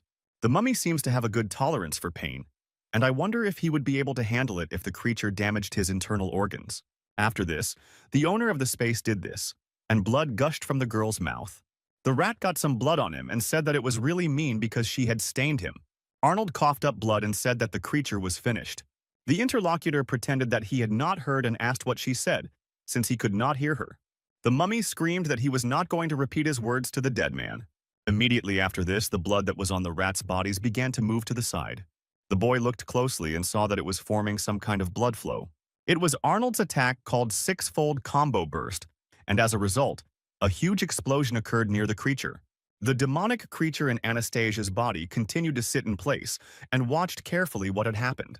The upper part of the body of the huge rat was damaged, and from there children began to be released from the shower. There was simply a huge number of them. Arnold thought that these were probably the souls he had been feeding on all this time. The opponent should have died on the space around the demon not being sealed, although the entire mansion is still within the barrier. Is it really impossible to escape from here even if that thing is killed? The little one who was released said that she had already met its true form, and it was a black demon. The reason the creature looked like this now was because the black demon ate a child, and many rats at the same time. The bones and body of the child are on the 3rd floor, and if he finds it, he will be able to completely destroy the rat. Suddenly, the demon's true form appeared and attacked the girl's body. The creature then asked why they were all trying to abandon him. The mysterious black demon used his multiple heads to grab the children and told them not to even think about leaving this place. After this, the demon used his attack and attacked Arnold again, causing him to bleed. The mummy thought that it was completely impossible for you to find your true form together. He could no longer move until his internal organs were not in the best condition. So maybe it will all be over before he finds that child's body. The last of Arnold's strength left his body, and so he fell to the ground. At the same time, from below, someone broke through the floor. It was such a powerful blow that a huge explosion occurred, and the blast wave threw the girl's body to the side. The demonic creature realized that a huge explosion had occurred, but it was unclear what was happening. At the same time, the main character flew to the 2nd floor and asked why the barrier above had suddenly disappeared. David then turned his attention to the sides and asked if he had managed to hit something. Anastasia's body immediately landed somewhere to the side due to the blast wave. The main character came closer and noticed that there she was, where she had been all this time. Then the guy paid attention to her body, and it was clear that her arms and legs were twisted in different directions. David was very angry at the picture in front of him and asked who did this to her. From that huge hole that was in the floor, a dark demon began to emerge and noticed that he had done it. After that, he said that the guy had come to him himself. So if that's the case, then he'll break his limbs and crush his insides. The demonic creature became very angry, and using its power, it tried to crush the guy completely. At that moment, The little rat squeezed his hand very hard so that it would be very painful. But when he looked ahead, he saw that the main character's body remained unharmed, and only some barriers appeared in the air. The creature could not believe its eyes and wondered if there was really any reaction, but it was unclear how this could have happened. David was already using his power at that very moment, and it was visible how the streams of his energy were spreading throughout his body, so he asked, "So this being did all this?" After that, the guy slowly turned to his opponent, and it was clear that his eye was already using power. The hero pointed his hand straight at the demon, as if he were trying to shoot it from his finger. He then directed a huge stream of his power towards his opponent. When that energy bullet reached the demon's head, it was very small. But when confronted with it, a great deal of political energy was released and the radius of destruction of this attack increased several dozen times. David stated that the creature would be unable to move for 5 minutes and would be constantly struck by lightning.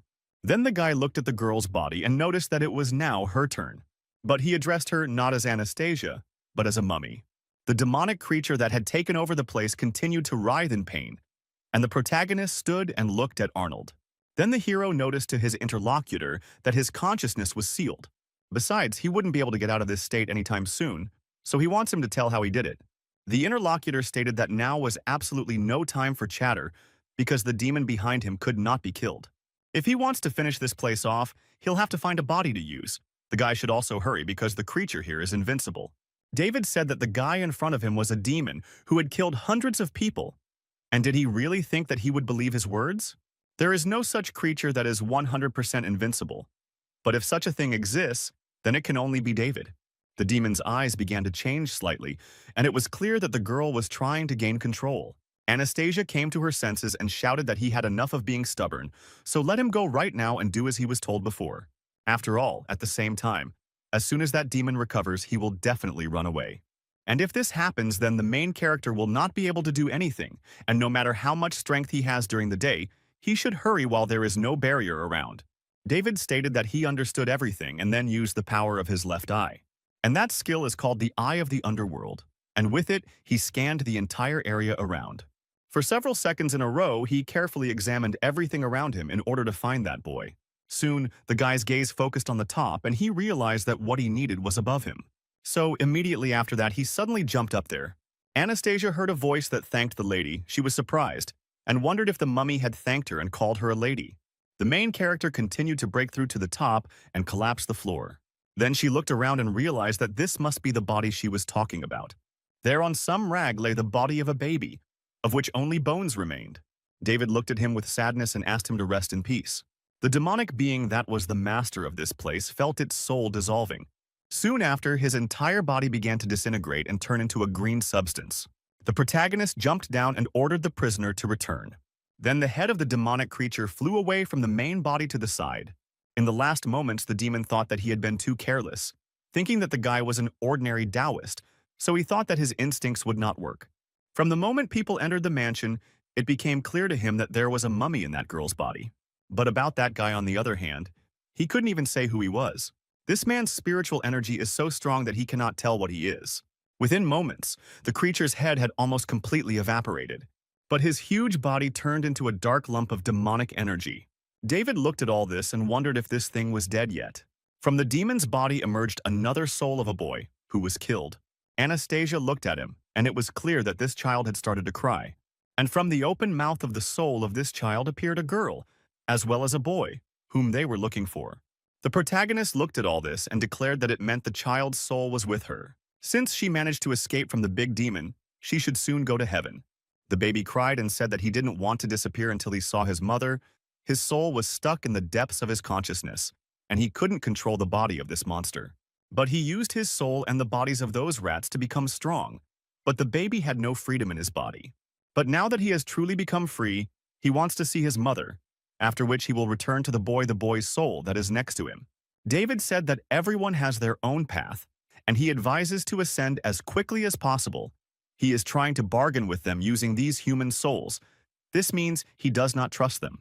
Even if they agree to his terms, these souls will disappear in a few hours, but finding his mother in such a short time is simply impossible. Besides, at this point, no one can know for sure whether she chewed more. The child was sad and shouted that he didn't care because he wanted to see his mother. Otherwise, no one will be able to leave this place. The guy said he was really hard to handle and not good with kids. Anastasia asked if he hadn't destroyed his body, why the child's soul hadn't disappeared, and how he knew how to use spatial techniques. David said it was the child's evil soul, and he thought the boy had been taking on this big deal for so long that he had assimilated into it.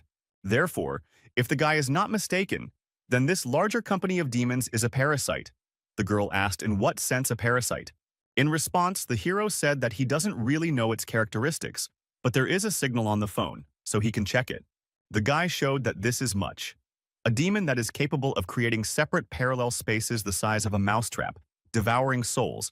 He strengthens his abilities, can create large paranormal spaces and can be entered at will. The demon cannot be killed when it is inside. In addition, it is capable of harming targets within a radius of 10 meters. If the creature is wounded, loses consciousness, the space will be unstable and open the way to the outside world. David then said that knowing this information doesn't help them much. Also, the spatial abilities the child just used are much stronger here than outside the room. So, there's an idea. The girl said while they were outside of his attack and couldn't destroy this technique, if he didn't agree to his request, they would be stuck here forever. The protagonist smiled and told her not to panic because there was definitely a way out. Besides, he didn't even use all his strength when they were outside, the interlocutor asked. But why is that so? The guy replied that if he had acted at full power, she could have died. Anastasia said that it turns out that during their first job, she not only didn't help, but also dragged him down. David noted that this was not the case. If you go into details, then she actually helped him, because she lured out the parasite and destroyed the space. Even if she wasn't there, he still wouldn't be able to use all of his power, and if he was unlucky, he would destroy this child's soul as well. His technique has 7 parts, and she has already seen Euphoria and Conclusion. Most of these techniques are wide-range destructive attacks. For this reason, before leaving the mountain, he promised the master that he would not use 2 through 7, so he still can't use them in this situation.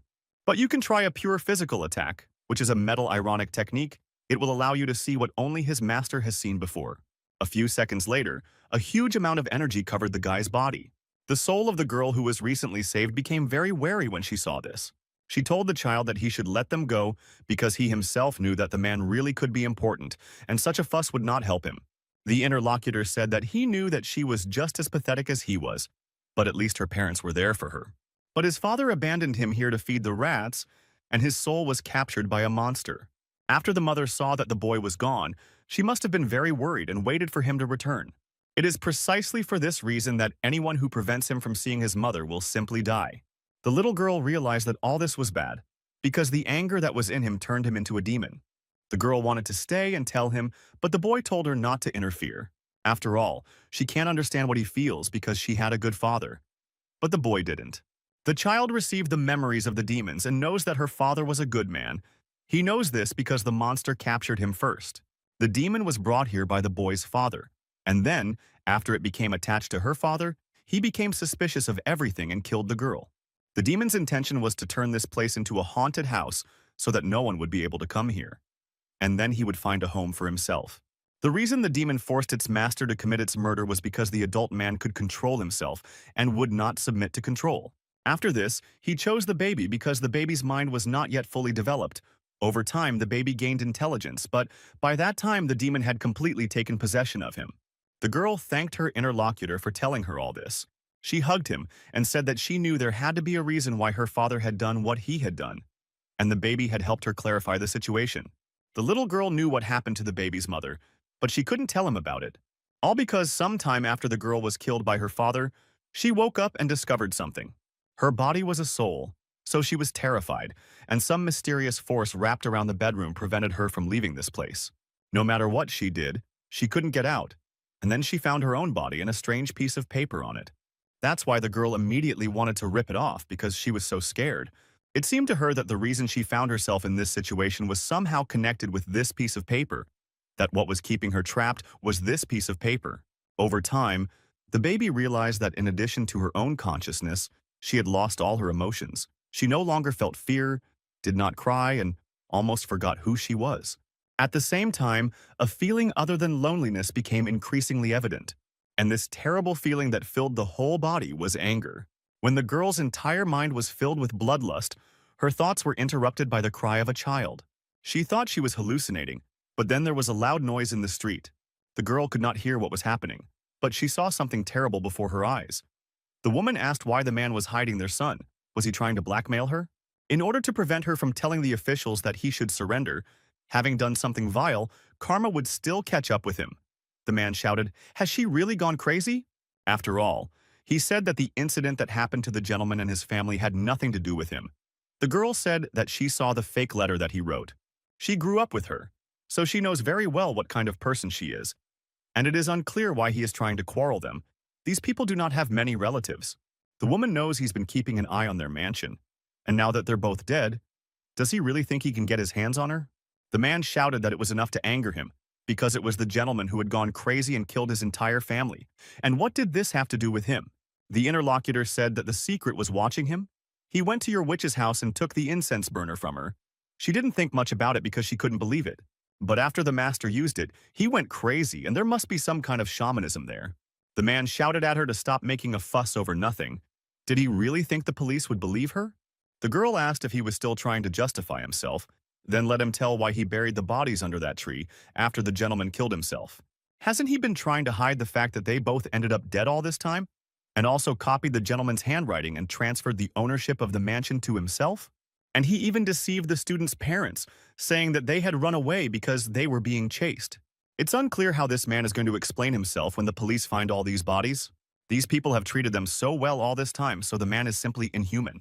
Her interlocutor angrily grabbed a stone and hit the woman, and saw that a terrible thirst for blood had enveloped the baby's body and consciousness.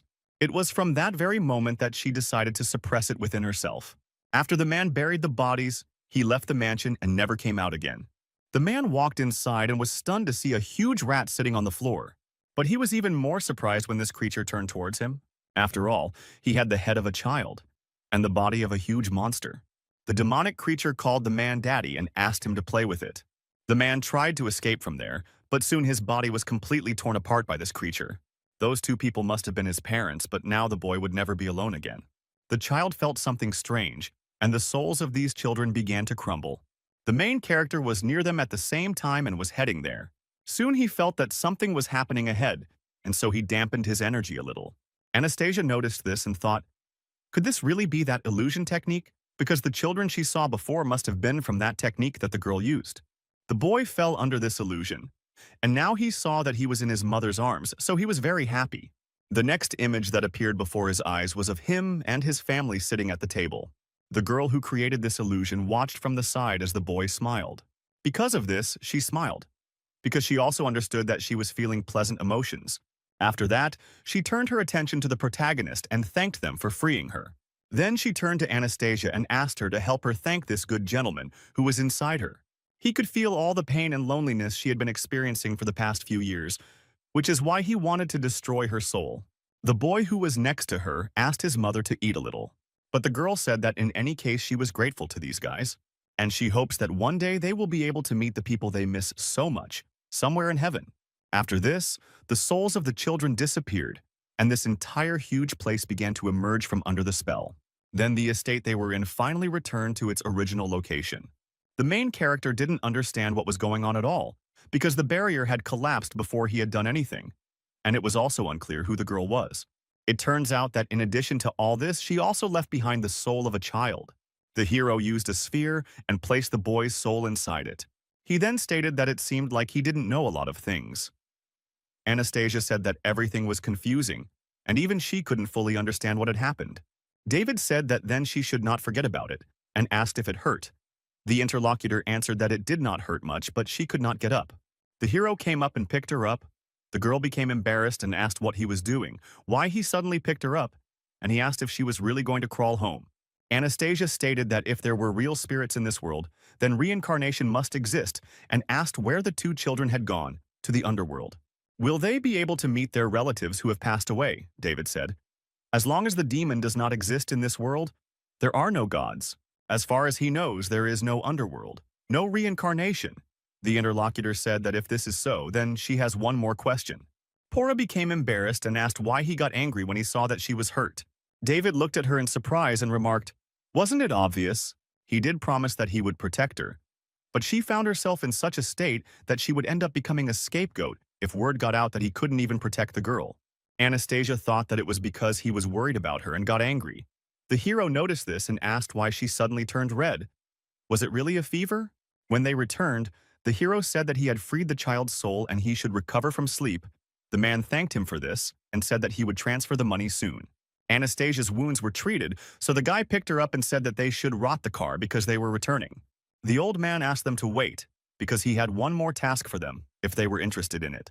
David looked at him, and the other man told them to help figure out where it came from and held out the dark bean.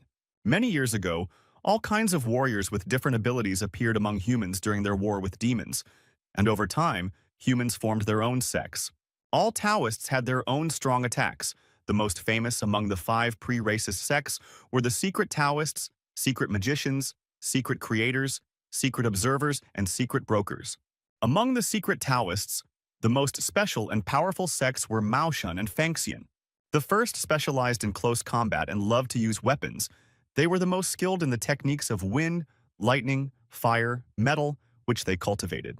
Fangxian focused on divination and cultivating her essence. While thirsting for knowledge, they rarely participated in demon extermination operations. For some reason, the Fangxian sect did not participate in the extermination of demons and began to engage in politics. They became strategists for generations of kings. The power and prestige they gained did not last long, as the success was the first large-scale battle between humans and demons, which was called the Battle of Zhuolu.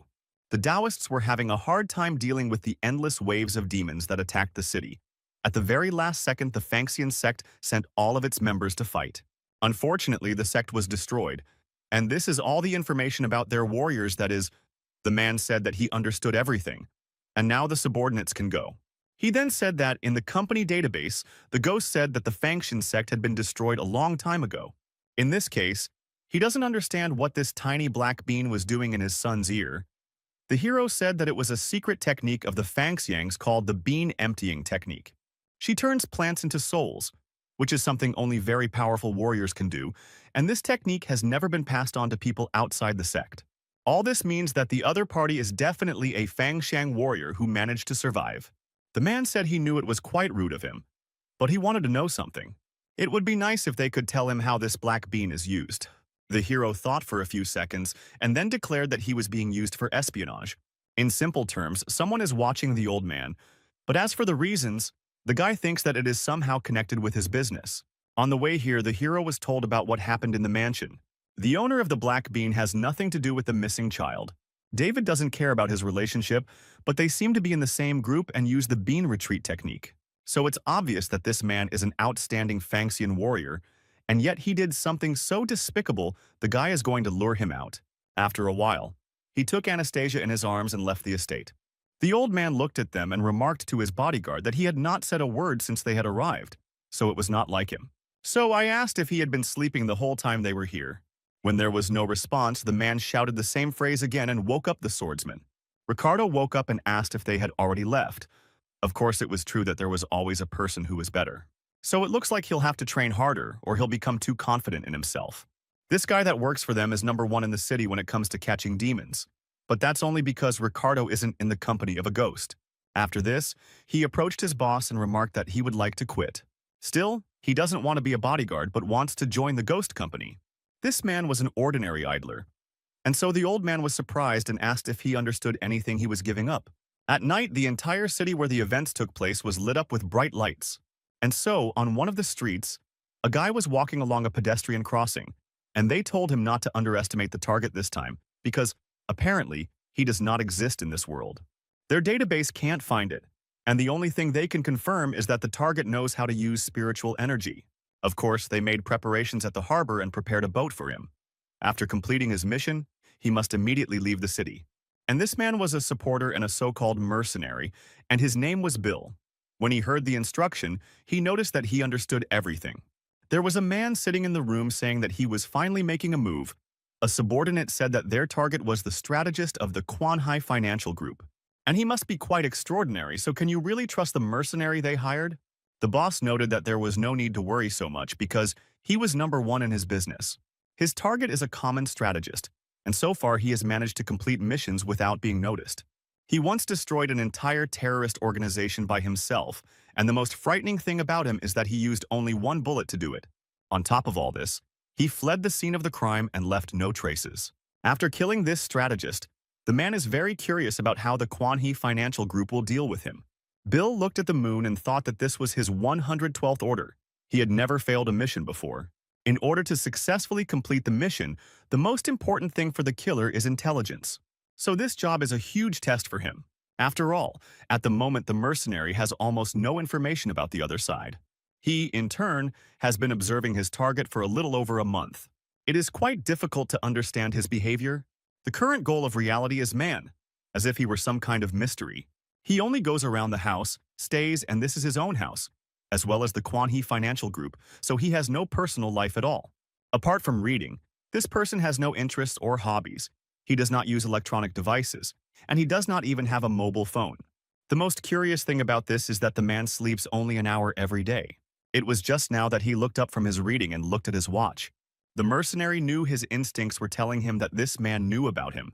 The feeling of anxiety the boy was experiencing was against all his principles. Bill has some bad information, but he still decides to kill him tonight. His target continued to sit in his home, and as the boy prepared to attack, he smiled. Immediately after this, a bullet flew out of the rifle towards the house. She flew quite a long distance, and the person she was flying at saw her perfectly well. But he didn't even move, even when his window was broken through. The bullet was heading closer to the head, and it was clear that it was flying right on target. The moment she found herself in the cigarette smoke, it began to evaporate. Situated just a few millimeters from the victim's head, it disappeared completely. Bill was taken aback by this and wondered if his bullet had just disappeared like that. The man who was the target of this assassination smiled slyly and raised his hand. The mercenary noticed this and realized that he really knew the guy was here, but when he found out, literally a few seconds later, this man felt as if a huge eye had appeared above him, looking. A cold sweat immediately ran through his body, and the guy wondered if something was watching him. A little scared, Bill pulled a weapon out of his sleeve and pointed it there. But when he saw what was watching him, he was discouraged. The mercenary couldn't figure out what these things were, because he didn't notice them when he came up here. Was it possible that they had all been hiding in the shadows all this time? There are so many of these strange creatures, and the guy doubts that they are intended solely for observation. But if they all wanted to attack the guy, they would have done it a long time ago. And so, having little information, Bill decided to launch a preemptive strike and fired at the creatures while he knew that the targets were too small. Based on the frequency at which they flap their wings, they are capable of moving very quickly. So if you were to shoot at them, the chances of hitting them are actually very slim. First, we need to limit their movement area. Bill used the bullet technique path, and so the large net flew straight at the creatures. The creatures were so agile that they avoided the net and headed straight for the main body. Without stopping for a second, every creature attacked him. Therefore, after a few moments, the mercenary's body was pierced by what seemed to be bullets. Bill's body was falling down from a great height, and he thought they were faster than his bullet. All these things didn't hurt him enough to kill them, but they scratched him a little, so it's unclear whether they were kidding. The man, who remained in his tower, apologized for injuring him so. He asked the mercenary to return to his home and rest there for a few days. He also asks for help in conveying one of his messages to the chief. He spoke to the mercenary through one creature that was near his face. The message said in a rude tone that if the guy bothered him again, he would find his boss himself. Bill was stunned by this, and after a few seconds saw that the creature had turned into a red bean. After that, the guy used his gun to cling to the building. He knew that he had information that the target was capable of instantly erasing the bullet. The mercenary doesn't know what methods he used, but somehow he knew about the location as well as the time of the operation, which the guy chose randomly. He also managed to turn red beans into living creatures that were incredibly strong and could cause harm. This happened on April 23rd, Bill's most humiliating day. The mercenary promised that he would someday repay the debt to compensate for the humiliation he had caused him to suffer. The man crossed out the date and thought that nothing else should happen that month. Suddenly, he noticed his hand and the pencil he was writing with. After that, he noticed on the leaf that the day after tomorrow would be a lucky day for him. Still, he was curious about what would happen. It was a warrior named Fangxian who specialized in strategy, and his name was Henry. The man thought about what he was interested in, as he said he would meet there. The hero was near the front door of the apartment and shouted at Sophia to open the door. The girl asked and smiled, telling him to stop because it tickled her, and then said that she would now open the door. Anastasia asked who she was talking to, and the front door opened and the demon wished her a good return. At the same time, Richard was sitting on her chest. When he saw the main character, he immediately jumped on his face and joyfully shouted that the owner had returned. David asked his interlocutor why she had let him go. Sophia replied that he could not run to the room and really wanted to see the owner. The guy said that he would beat the demon if he continued to do this. The girl was worried about Anastasia and said what happened to her arm and leg. The interlocutor told her not to worry because she was no longer in pain, and then asked how many demons there were here. The girl thought for a moment and then said that there were about 100 of them. Richard was very happy and continued to sit on his master's neck. Literally a few moments later, his pupil changed and became like that of a cat.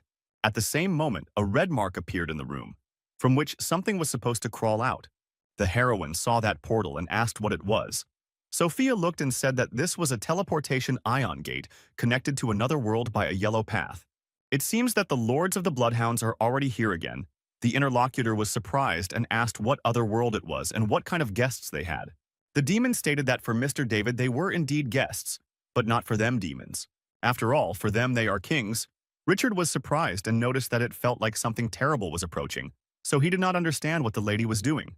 Sophia said that he better not fuss, because they are demon kings and will not harm him.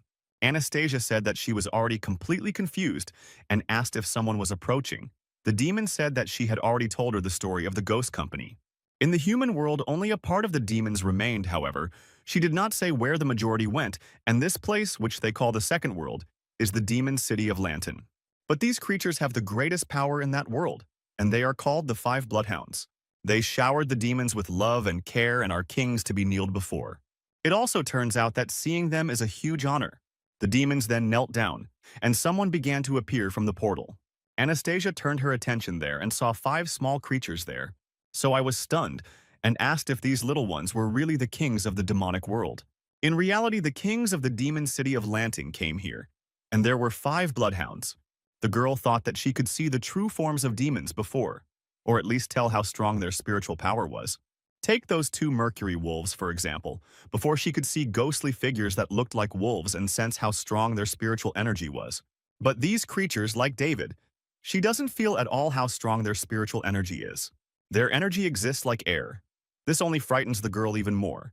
The hero paid attention to them and asked if they were really here. He would play and go to bed. But they can do whatever they want, Anastasia thought. This is the Demon King. Can he really treat them so informally? The creature stated that she apologized for bothering them again, and the girl wondered if they were really demon kings, since they weren't that impressive. After the creatures turned to Sophia and noticed that they had met again, so she could get up, the girl thanked the gentleman 5 bloodhounds. Then the interlocutor told the girl to give them these things. At night, the sound of a truck was heard near some abandoned factory. The vehicle was heading into a huge hangar, where they were already waiting for it. There were several men there, and the chief asked if the cargo had already been checked. The interlocutor said that it was so, and everything was in order. The man then stated that in that case he wanted to take a look at it, and so they came closer. The subordinate stated that she seemed emotionally unstable, so he should check. Suddenly, some large steps were heard in the huge body of this truck. Then some creature was beating against the sides and trying to get out of there. And a few moments later, the door behind swung open. The boss and his subordinate stood behind and looked there. It was pitch dark in the back and only a few glowing red eyes were visible. A few seconds later, the head of a huge demonic creature appeared from the darkness. Further, the door, as well as the rear of the truck, were completely destroyed, and the creature that had just been inside jumped behind the men. As a result, a huge demon hung right above the people and the subordinate protected his master. The chief had tears in his eyes and he noticed that she was very similar to what was written in the records. Amazing, because she really exists. In front of them at that very time was not just a demonic being, but a demonic deity. The girl asked why he kidnapped her, since apparently this was not the city center but the outskirts. In the end, the ghost company wouldn't even know if she ate him. The bodyguard said that they both had snake properties and technically he should call her his elder. Rumor has it that people call her the mother of all demons. But besides the ability to reproduce many demons, her combat rating is below rank A. But if she attacks, the guy will fight her to the end. His body at that moment transformed and a real demonic appearance was visible. The boss stepped forward and said that everything should be discussed, since a fight would not bring any benefit to anyone. He brought her here because he needed a small favor. The man asks for help in giving new life to the demon. But immediately after this, he will not only let her go, but also give her enough money to live on for the rest of her life. The interlocutor became interested and asked if he had really gone crazy, since this directly contradicted the truce that the ghost company had concluded. She will be banished back to the demon city of Lantern while he is arrested. The man told her she shouldn't worry about it and asked if she even knew who he was. Then he introduced himself and said that he was the first son of the owner of the financial group Shan Yu, and his name was Oliver. I am also sure that the interlocutor is aware that half of the company's expenses are ghost, consolidated by 4 financial groups. How does she think? Can the company do something to him? After hearing this, the demonic deity jumped up. She thought they were demon hunters from the black market and wanted to scare them. But these people are from a financial group, so she can't afford to join their dark deeds. Looks like she'll have to lie low once she finds her son. And then the roof of the huge hangar they were in was broken through by the creature. Oliver shouted after her not to leave because her son was in their hands. The woman heard this, and so she returned, asking what he said. The man thought that the boy still had a chance to survive. In one of the city blocks, several men were running. One of them asked how things were going. They told him that they couldn't find him because the guy turned out to be fast. The first ordered to continue the search because if the master found out that they had lost him, he would torture them to death. After the child heard that his pursuers had gone the other way, he began to run very quickly along the road. He thought that a bunch of strangers had invaded his house, and then his mother had pushed him off the balcony. When she was grabbed, the boy was useless and could do nothing but run away. Mom told me about the ghost company and how they could help ID-wielding demons like them. But it's unclear whether they can really trust these people who forced them to sign these contracts. The child was very sad and cried, not understanding what to do next, and also did not know who would save his mother. At the same time, the main character continued to do nothing and simply picked his nose. Sophia brought the box and noticed that this was what they wanted from her. She immediately began to open it, and 5 creatures looked inside attentively. They lined up and waited for what would appear from inside. Anastasia wondered if this meant they were here to take some things. Since they are demon kings, there must be something very important to them in this box. Of course, it is possible that this is some kind of powerful weapon or a rather valuable item. It is unclear what might have been inside. The creatures took these items and headed upstairs. It turned out that these were devices with which they could play. Someone said that he would lose this round, and someone said that he should not be upset. The beings expressed completely different emotions and were ready to go to different positions. The main one of them told David that George had arrived with them. They go to the ghost company to help with something. He really misses him, and doesn't the guy want to say hello to him? The main character started shaking after hearing this. Then he smiled and said that it was okay, because his little sister Lucy didn't allow him to leave the house. The interlocutor touched the door handle and noted that this was really so, but if so, then who? Okay. Anastasia saw them all enter the room and wondered if they had just come to play together. The Demon Kings probably had nothing better to do after all. Sophia said they have a lot to do every day and they treat coming here like a vacation. The girl asked if it was a vacation, then why did they come to David's house? The little interlocutor stated that it was because they knew his master very well. Besides, the gentleman 5 bloodhounds also like him. Anastasia said that she had never been on the 2nd floor and asked if the other 100 demons were really upstairs, where he said there were 3 rooms upstairs. There was a regular bedroom meant for the trackers, then a room for the rest of the demons, and then David's training room. The girl asked if there was a room that could accommodate more than 100 demons in a training room. Sophia said that there was an alternate space inside, and Mr. Georg, who the bloodhounds just mentioned, was the one who created it for David. The baby wants to see him again, because he is so handsome. The interlocutor asked if this is really the hero's friend. The demon said that in space, and the master's technique is the strongest. The parallel space of the demon city was created by him. He is the leader of the city, which is located in the demon city of Lantern. Anastasia asked, so did he really create a parallel space himself? But how big is this city of demons? The little interlocutor said that this is a parallel space, so it is about as big as the human world. The girl was stunned, and the demon asked what happened. The heroine said that over the past few days she had received too much information. The brain can't digest it anymore. The existence of demons is already shocking, and to think that there are 2 more frightening worlds. David stood up and said that these guys were talking quite a lot. After this, he turned to Anastasia and stated that he needed to talk to her about something important.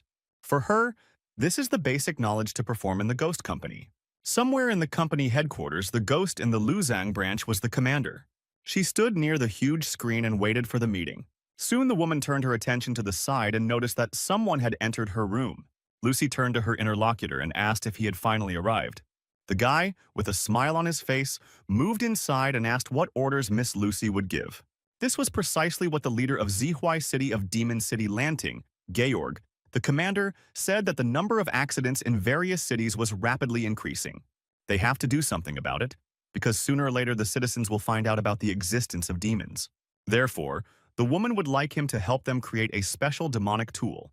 Of course, there is more, because they can go into more detail once the leader of the secret Taoists, James, arrives. The interlocutor noted that if the master left the mountain, does this mean that something grandiose will happen soon? James looked at the moon and remarked to Sam that they were saving a lot of energy on this trip. But weren't they moving too slowly? The turtle said that he was already old, so he couldn't fly very fast anyway, and believed that the man had been summoned by the company as a ghost because something big was happening. The interlocutor said that no one knows this, and he hasn't seen Lucy for a long time. Still, it was a pretty good opportunity to see her. Sam asked if he didn't want to see David at all. Instead, they were on the roof of the plane, and the man said that if it was his student, he would soon return to the mountain himself to find him. The boy was in the same neighborhood where he was and thought that people couldn't be trusted. Because his mother trusted people too often, she was caught. Demons like them who live with ID cards cannot attack people even if their lives are at risk. Since the ghost company entered into such a contract, it is obvious that they are generally indifferent to them. And now the only one who can save his mother at the moment is himself. The boy became angry and thought that if even a hair on her body was damaged, he would kill them all. After that, he turned his attention forward and his facial expression changed.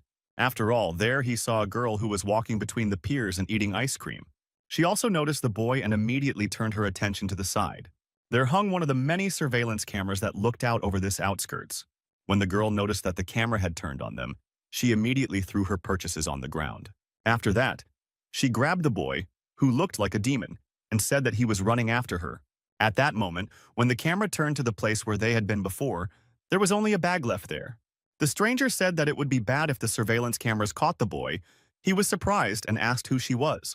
The interlocutor said, "Didn't his parents tell him, because more than 1,000,000 cameras are installed throughout the city of the ghost company, he is a demon, and he can be discovered.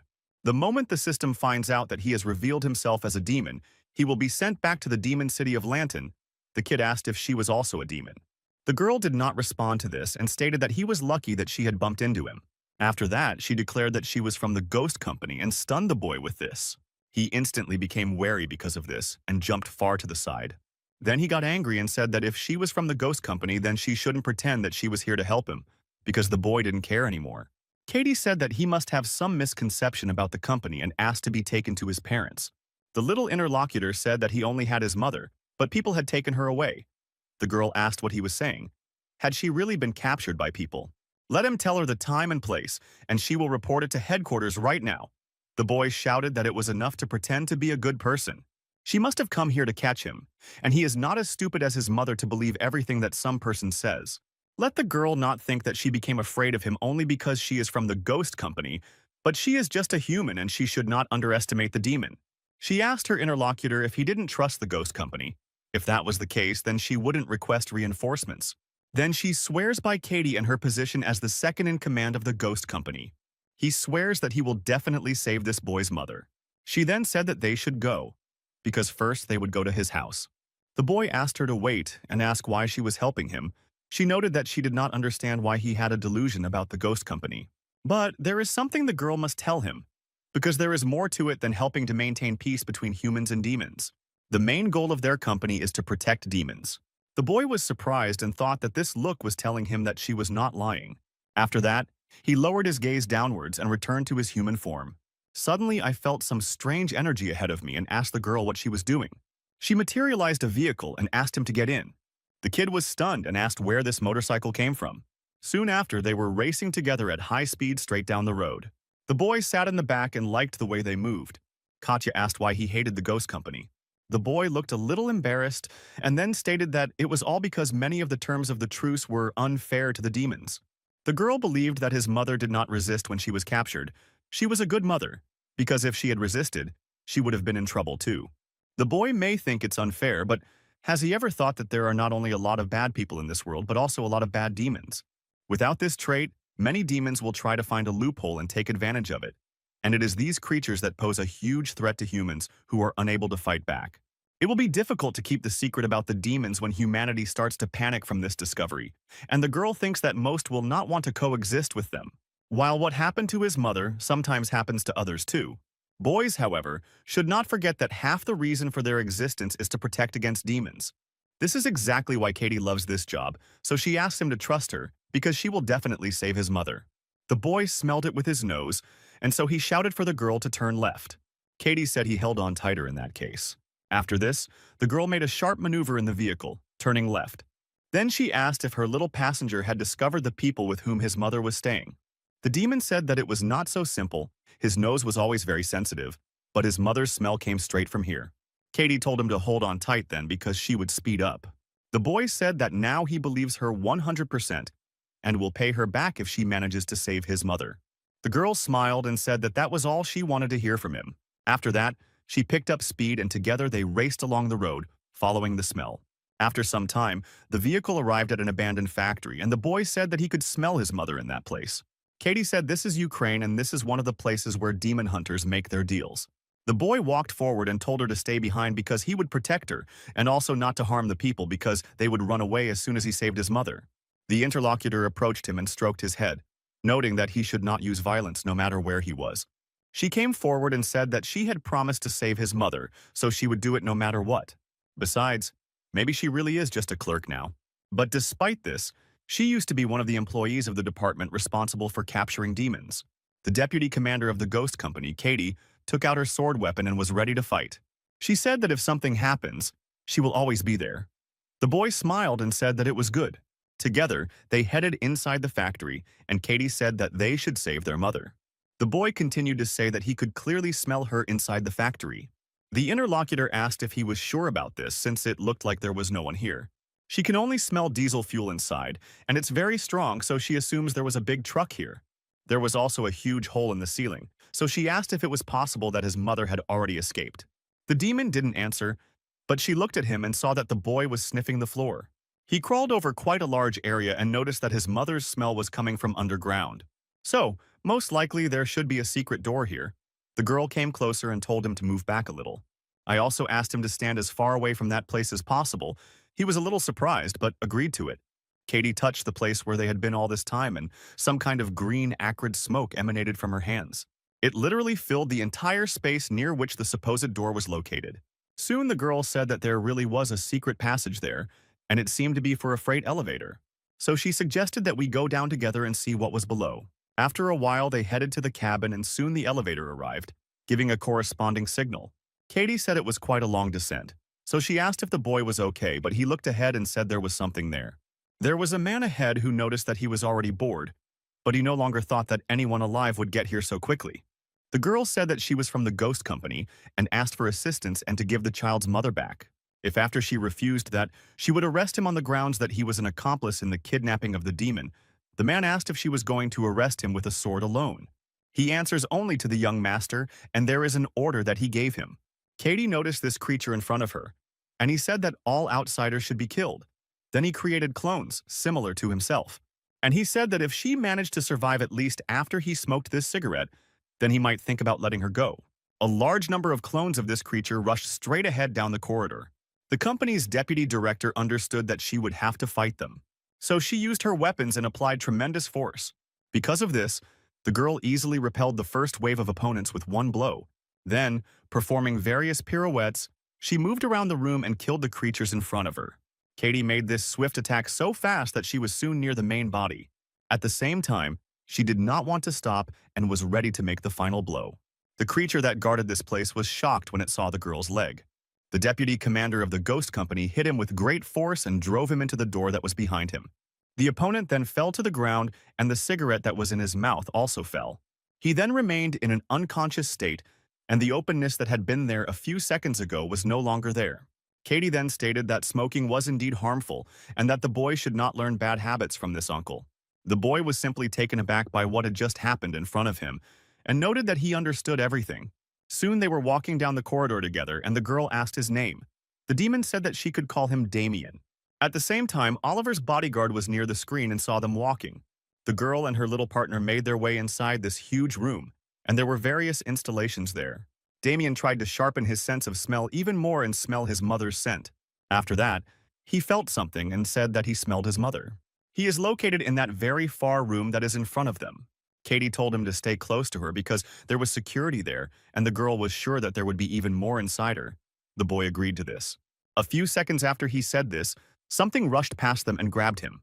The kidnapper turned out to be the master's very own bodyguard, who was in his true form. Of course, the company's deputy commander noticed this and used her strength to pull the hand out. So her limb traveled a great distance and touched the boy's hand. But after that, she easily took it away from the kidnapper and pulled it towards her. The demonic creature that kidnapped him stopped.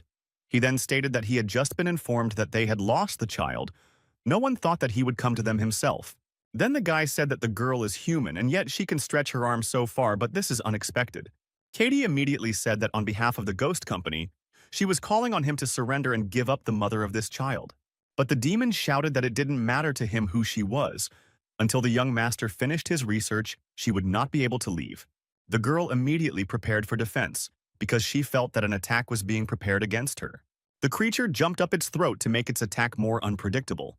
The opponents from the air began to deliver quite strong and accurate blows, but the girl easily repelled them with the help of her sword. These attacks were instantaneous, but Katie still managed to reflect them. And then, in a few moments, unpredictable, she was ready to attack him. The demonic creature looked at her with its eyes and sensed danger. That's why this guy flew to the side, and the girl used the hyacinth skill called Slash. The bodyguard couldn't believe that she attacked him the moment he landed. This girl's reaction was faster than that of an ordinary person. The sword energy that we had formed with our own spiritual energy could hit him while he was in the air. But despite this, she intended to miss this opportunity and instead hit the ground. The demon stated that he had to say that he was a little annoyed at being underestimated. Katie touched the weapon and noticed that this sword was known as the Black Iris. It was made of black meteorite iron. And it didn't matter what kind of armor the opponent had, it wouldn't help. The girl does not want to hurt him or take his life and suggests that he stop resisting. The demon said that he had heard something about black and white meteorite iron and did not expect to see it here. However, his armor is considered to be one of the strongest of all demons. He is even curious whether this girl's sword is sharper or his armor is stronger. Katie, after looking at him, became embarrassed and immediately turned her head to the side. After that, she said that it was still a battle and she didn't understand why he took off his clothes and asked him to put them back on. The demonic creature told her not to interfere and to show him her blade. The interlocutor noted that she believed he would not give up until she beat him. But in that case, she can only pray that it doesn't kill him. Katie had accumulated quite a lot of energy and began to spin very quickly. Then this attack was directed at the opponent at a rapid speed and he noticed it. He suddenly said that nothing had happened and did not understand whether she was simply putting on some kind of show here. After a few moments, the girl's attack ended and she stopped. She went on to say that she used a devil's trap technique called the flower cut. The demonic creature saw green slashes flying towards him. A few seconds after the incident, the attack reached its target and smoke began to rise from it. The deputy commander of the ghost company tied up her hair and remarked that she hoped he was not too badly hurt. After that, she turned to Damien and noted that they should go, because it should be safe inside. The boy was shocked by what was happening, but still agreed with her. While understanding that the girl was really good, the first thing she did was make a motorcycle appear out of nowhere.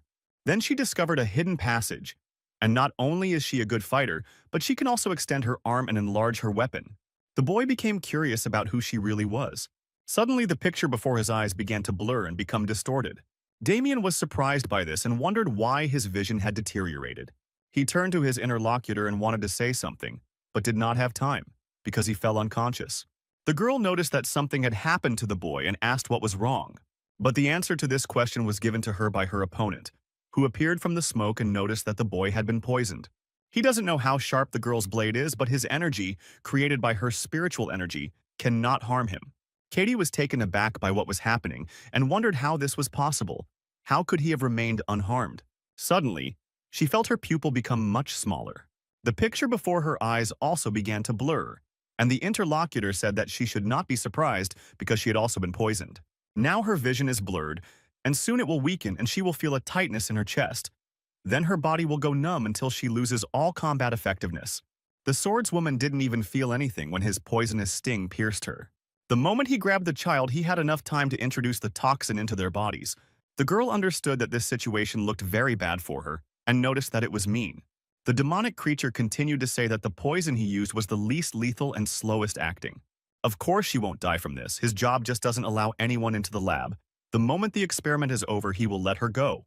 Now he will inject another toxin that will make her forget everything that happened tonight.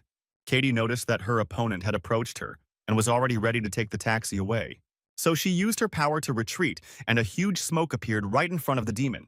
Moments after the smoke cleared, the bodyguard was in shock as he realized they were gone. He realized that for the first time, his prey was eluding him, but it was unclear who it was. The demon continued to be in the same place and did not understand what to do. But something was moving near one of his limbs, and it was the girl who used her power and grabbed the boy. She understood that she was losing consciousness and needed to get to that place before she fell. And that person was the only one who could save the mother of this child. Anastasia asked if it was really about her intuition.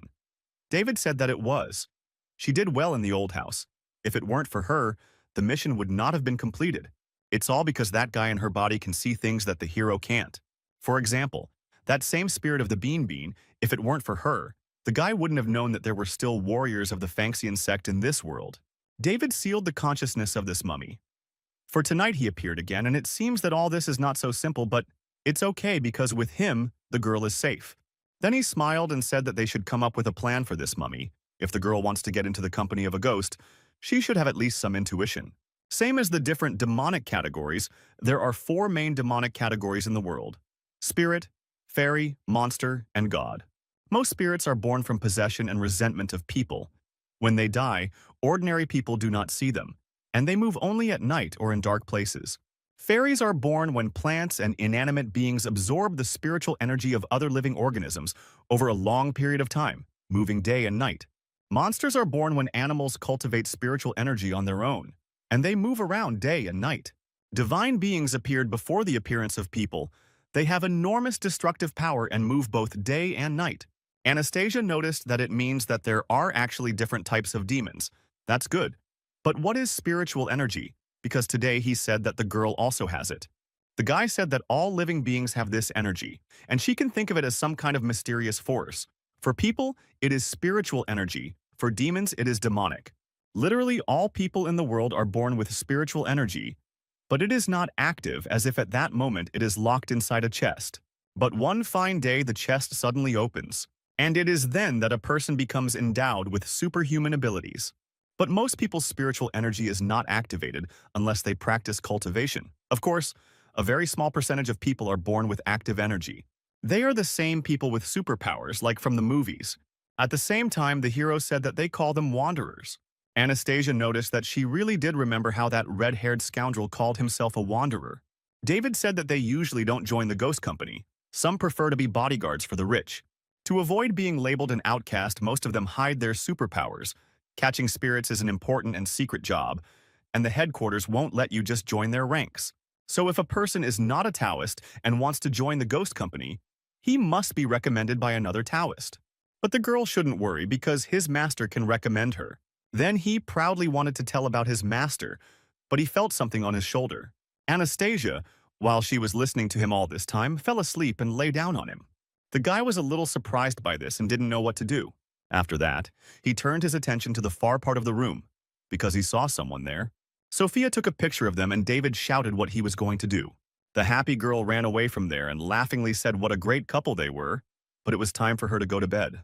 The hero was a little taken aback by this and wondered why he suddenly had this strange feeling. It's like that same feeling when the guy saw her crying in the old house tonight. He had never felt like this before, and it was no wonder the master wanted David to stay away from women. But it was all really strange. The boy used his eye to look into his heart, and there he saw that it was not working as usual. He realized that his heart was beating differently than usual and that it was strange. After this, the hero pushed away the girl who was lying on his shoulder, and she fell onto the sofa. So he felt a little embarrassed and wondered if he was suffering from chi deficiency. Although this simply cannot be because he always practices internal alchemy, and he is definitely completely healthy. And suddenly, someone knocked on the front door of the apartment, and the guy asked who it was that had brought them in the middle of the night. But he immediately headed towards the door to see who was there. When the hero opened the door, he was surprised because he saw a familiar face in front of him. The deputy commander was just there. The girl was not in the best condition, so David asked Katie what had happened to her. The interlocutor only had time to say the guy's name, and then her pupil ended upward. She fell unconscious and the guy asked what happened, if Lucy's little sister had made her drink again. But when the main character looked ahead, he was surprised and did not understand what it was.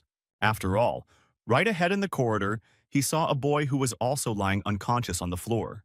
The guard told the gentleman that the intruder was from the company and a ghost, and she still managed to escape. So at the moment they can't stay here because it's dangerous. He informed the second experimental base and that they should leave immediately. At the same time, they were together near some device in which there were two reservoirs.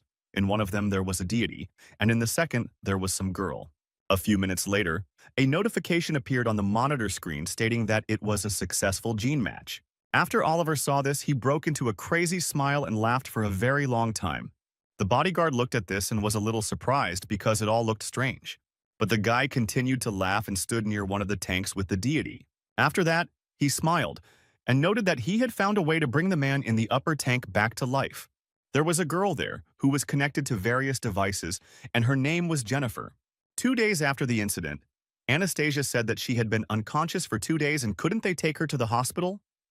The guy said that her pulse was normal, but she was unconscious. The girl said that she was from the company and he should tell the team. The hero asked if she didn't understand, because Katie came here because she didn't want them to know. The deputy commander finally opened her eyes after this, and Anastasia declared that she was awake. Katie stated that she understood everything. 2 days had passed and the kidnapper had already escaped. David noticed that she had the guts to go there without notifying her sister Lucy.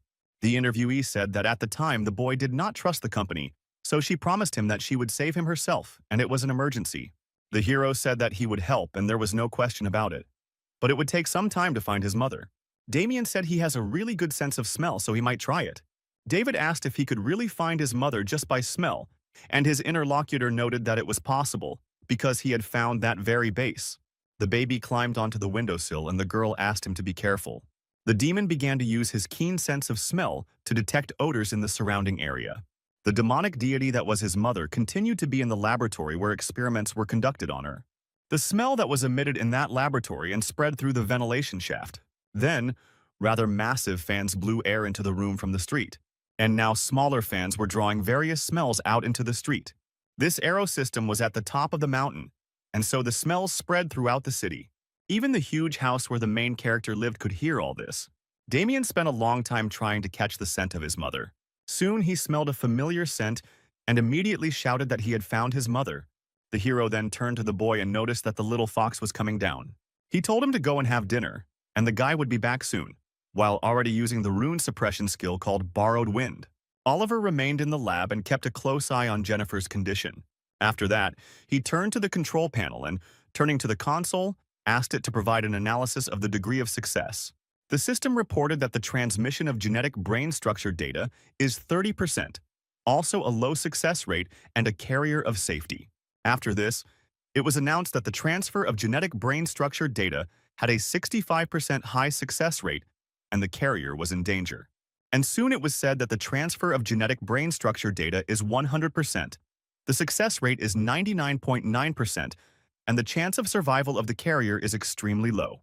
Oliver said to keep the data transmission at maximum level and ordered it to be carried out. The bodyguard told the gentleman that the ghost company knew that they had kidnapped a demon with an ID card. And if the company finds out that they used her in an experiment, then this person's father could be dragged into it. The man stated that his subordinate was indeed talking too much today. After all, even if he is forced to go against the entire ghost company or find even more tens of 1,000 demons, he will bring Jennifer back. The guy really didn't understand love between a man and a woman. The demonic deity had tubes connected to it, through which a green liquid flowed.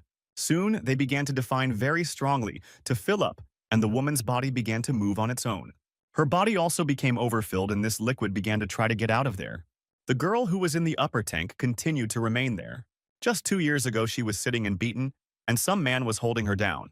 He said that if she didn't pay them back, he would have to sell her to a nightclub. Of course, it's a shame that she doesn't use her looks to make money. He doesn't understand this because the girl spent all the money on her father's treatment. But he still died. So why did she borrow money if she knew that he couldn't be cured? And suddenly one of these scoundrels noticed someone standing and looking at them. After that, he called the guy an asshole and asked him what he was staring at and told him to mind his own business. Oliver raised his hands and told them to ignore him. He walks here every day and is just a passerby, so let them continue. Still, he really enjoys watching people beg for forgiveness or help. And today he is lucky, because he will simply watch a good show in front of him. The man looked at her and did not understand that with this girl, her expression had not changed from the very beginning. So perhaps she was feeble-minded. The man who beat her smiled and remarked that he was a passerby who enjoyed the fun. Immediately after this, he rose from his seat and hit the man, telling him not to think that he would not be touched just because he had a bodyguard. The guy who came with this man was already ready to start a fight. But the boss indicated with a hand gesture that he should do nothing. The man in the background continued to look angrily, not understanding what he was doing.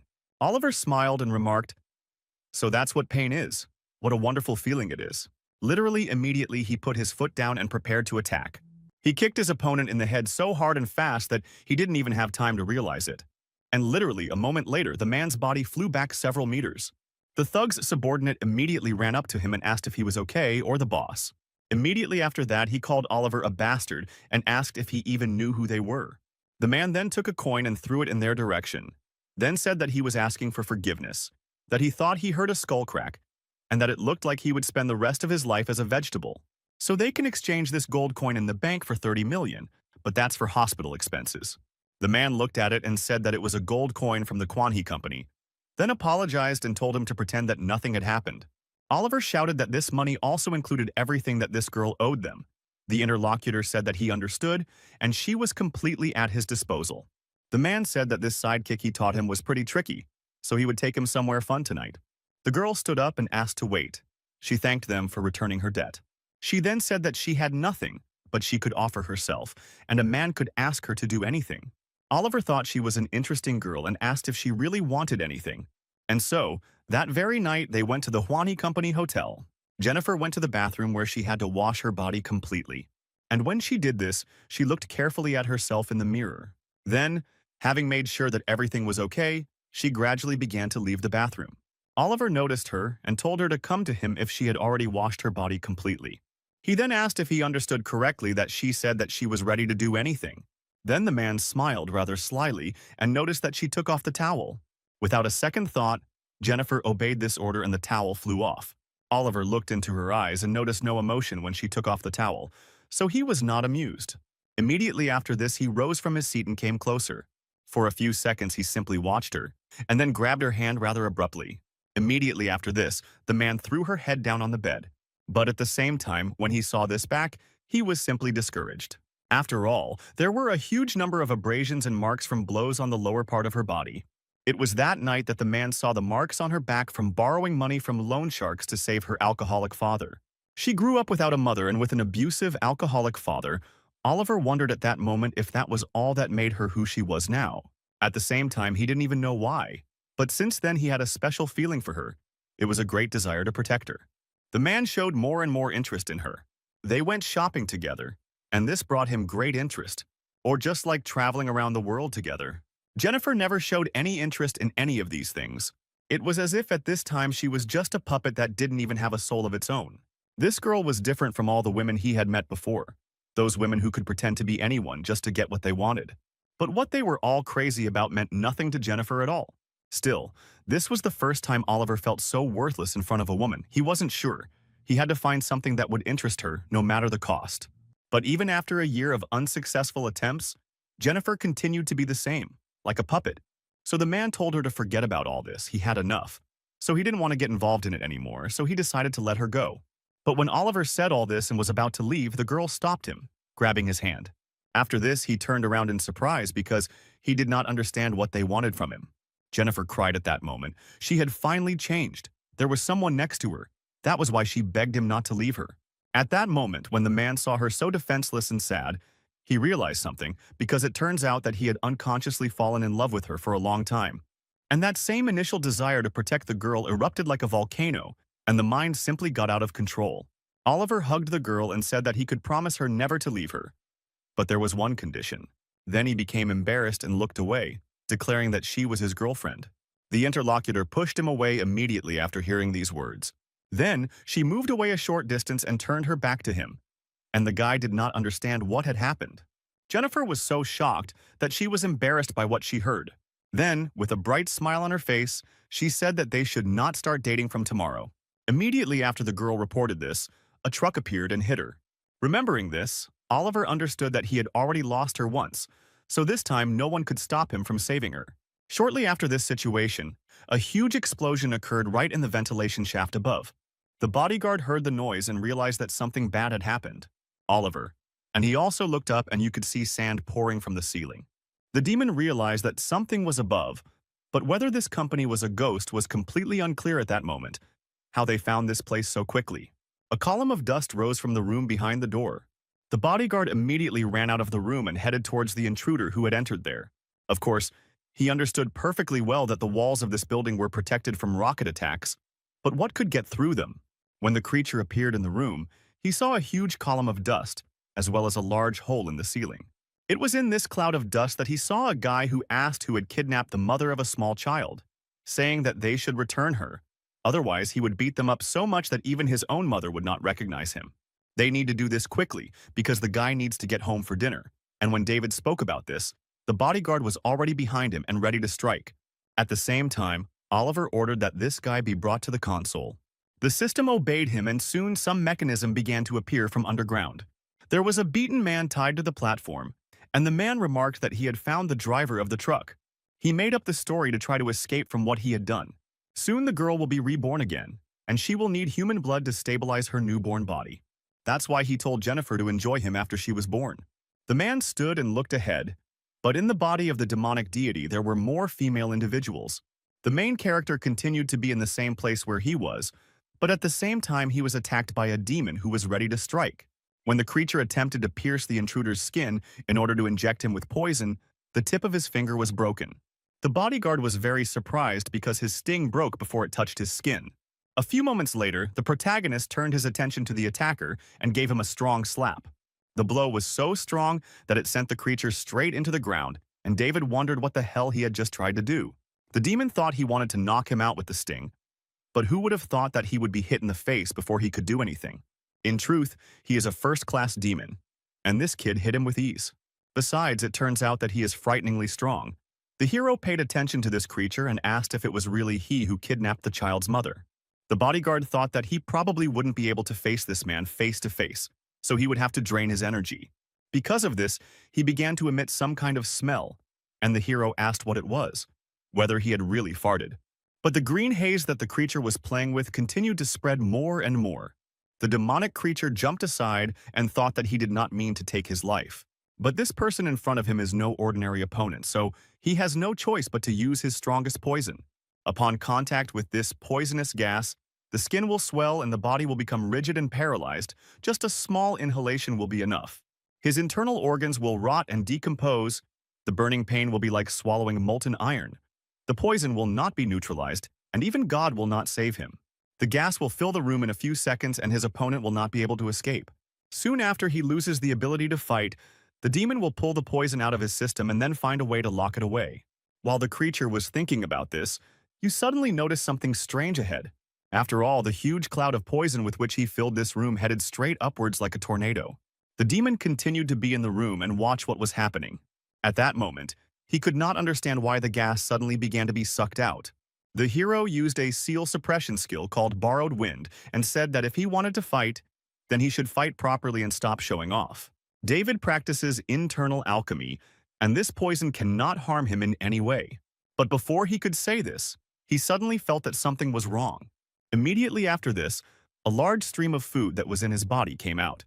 And in the end, it turned out that it did work a little. The guy shouted that he was a scoundrel. Could this gas really be some kind of laxative? If he really wants to fight, you have to do it face to face, because if he has to run to the toilet, he will use his face as toilet paper. The demon was surprised because his poisonous storm only caused the man an upset stomach. It turns out that the opponent can control the wind, and therefore he must be one of the secret Taoists. So in the end, he will have to use all his power. The demonic creature began to transform its body in order to reveal its true form. After this, several limbs appeared from his back, which had mouths and were ready to attack. The bodyguard, at the moment when he did all this, immediately rushed into the attack. The protagonist continued to be in the same place and saw that this attack was really fast. The demonic creature in front of the guy jumped up several meters. Then one of the extending limbs opened its mouth, and strange green needles appeared from there. The second limb also joined the attack, so there were a huge number of these needles. The main characters continued to stand there unperturbed and didn't even move their eyes. One of the huge number of needles that were heading towards him was already a few millimeters from the eye. But when she moved further, she collided with something, and the rupture deformed her shape. The kerchief of these shells continued to strike, but the guy's body was unharmed because some invisible force protected him. The opponent was surprised because he knew that these stings could even destroy armored vehicles, but they never even scratched this man. And while he was thinking about all this, the main character did not hesitate and was already next to him. After this, David hit this opponent quite hard and drove him into the ground again. Then he landed on the ground and was a little discouraged by what he saw. The creature continued to be on the ground, and the boy wondered if he had died by accident. Oliver saw what happened on the screen and called on the phone, asking his interlocutor if he was asleep. He has a problem there, and that's why he needs human help. The sooner he does it, the better. And the main character was already looking at the camera. Henry was at home in his apartment and noticed to the gentleman that he understood everything and was already on his way. Then the man looked at his notebook and saw that today was the day that good luck awaited him. That's why he smiled and noticed what a lucky event would happen this evening. He was interested. Oliver spoke to you and promised to never leave the girl, but only on one condition. He hesitated for a moment and then asked her to be his girlfriend. Jennifer immediately pushed him away, and he didn't understand what had happened. Then I looked with surprise at how she moved aside and smiled sweetly. So when the man saw this, he also smiled because he realized that everything was okay. But in reality, the girl smiled slyly, waiting a whole year for him to finally fall in love with her. To make things go smoothly, she turned around and remarked to her new lover that tomorrow would be their first day together. It was the very same truck that later beat her that was already heading down the road at full speed. The driver, after he saw Jennifer, thought that this creature was the one who dragged him into this mess. At that moment, the man thought that she would immediately die by his own hand, and he also remembered the time when they were together and smiled at each other carefree. Of course, now this man was very badly beaten and remembered what happened then. The system has announced that everyone should be careful. The incubator life form is in serious danger. The hoses to which the divine being was connected began to come loose and liquid began to flow out. The system continued to report danger, and suddenly a hand emerged from the creature's abdominal cavity. The main character was in the room next to him and thought that most likely that guy was an A-rank demon. His employer must be someone important to be able to hire someone of such high rank. So today really promises to be very good for him. David walked enthusiastically towards the room where the woman was to be held. Suddenly, right in front of him, something began to emerge from under the ground and rise straight up. It turned out that it was one of the limbs of the demonic creature that the boy had just fought. This huge thing, which was controlled by the demon, with a sharp movement attacked David. After the smoke from the impact cleared a little, the silhouette of a guy was visible on the side. The protagonist smiled and stated that, of course, he was a little cautious, but it was, frankly speaking, not bad. Suddenly, the main body of the demon began to appear from under the ground. David turned his attention there and saw that there was a huge demonic snake in front of him. The opponent shouted that as long as he could move, the guy would not take a single step beyond that door. The hero immediately stood up and stated that he would like to continue the game, but despite this, his goal is to save someone, so it is better to end everything quickly. It also turns out that he was a little hungry, so he jumped up sharply. And then, without stopping for a second, he delivered a rather powerful blow with his hand right on the monster's head. And the head of the huge snake flew to the side, and then he looked closely at the guy. At the same time, seeing him, he wondered if he really didn't have a scratch after his strong blow. The guard also did not want to stop his attacks and, using his tail, struck straight into the hero's stomach. David's body immediately flew in the other direction after this blow. When he was flying towards the wall, he couldn't do anything about the direction of his fall, so his opponent decided to finish him off. So the demonic creature pointed its tail towards the guy and pinned him right to the wall. Soon the attacks continued, but there was one place where the main character was. His yellow power appeared. The creature said that he was a hook snake and a Class A demon, and his armor's defensive power was the best of the best, so the guy would never be able to harm him. The main character stated that his defense was quite interesting, but his vision, of course, was so-so. He encountered 2 Class A Mercury wolves a few days ago. If they were lower Class A, then he was at least middle Class A. David used a seal suppression skill called Borrowed Gold and said that it would be impolite if he didn't fight him seriously. Therefore, immediately after saying those words, he used the Borrowed Gold skill called Mystified Form. The hero raised his leg up and threw off the slipper that he was wearing. Mystified form and spirit is the alchemy of the secret Taoists. Gold created with the help of spiritual energy is glued to any living or non-living form. All this is done only to turn it into a destructive force. The hero applied this attack to the slipper and grabbed it. Immediately after that, he instantly pushed off the air and headed towards his opponent.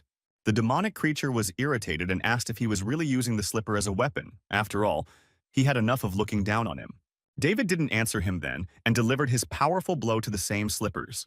As soon as the slipper touched the hook kite, it felt as if a giant meteorite had hit him on the head. The attack was so swift that the huge snake-like creature was immediately pinned to the ground. Moments before the attack, the room they were in looked fairly normal. But when the demonic creature landed on the ground after the attack, the entire floor was destroyed. A huge snake was near the debris and the hero landed right on one of them.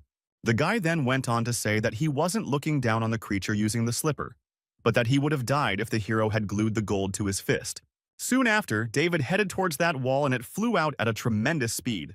When he entered the room, he asked who had kidnapped the mother of a small child, and let him drag his ass there. The hero looked inside the room and noticed that he was in big trouble. Somewhere in the city, the system reported that the bike was blocked and asked to collect personal belongings. On this bicycle near the park sat Henry, who looked at the time and realized that he was late. At the same time, the man hoped that the person who called him was okay, also looking forward to that wonderful meeting that is to take place in the future. The girls looked at the table and asked if Anastasia had really prepared all this. She said that it was nothing special, because they could learn to cook if they did it often. She used to live with relatives, so she did everything herself.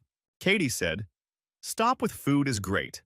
As it looks also asked the boy why he is not eating.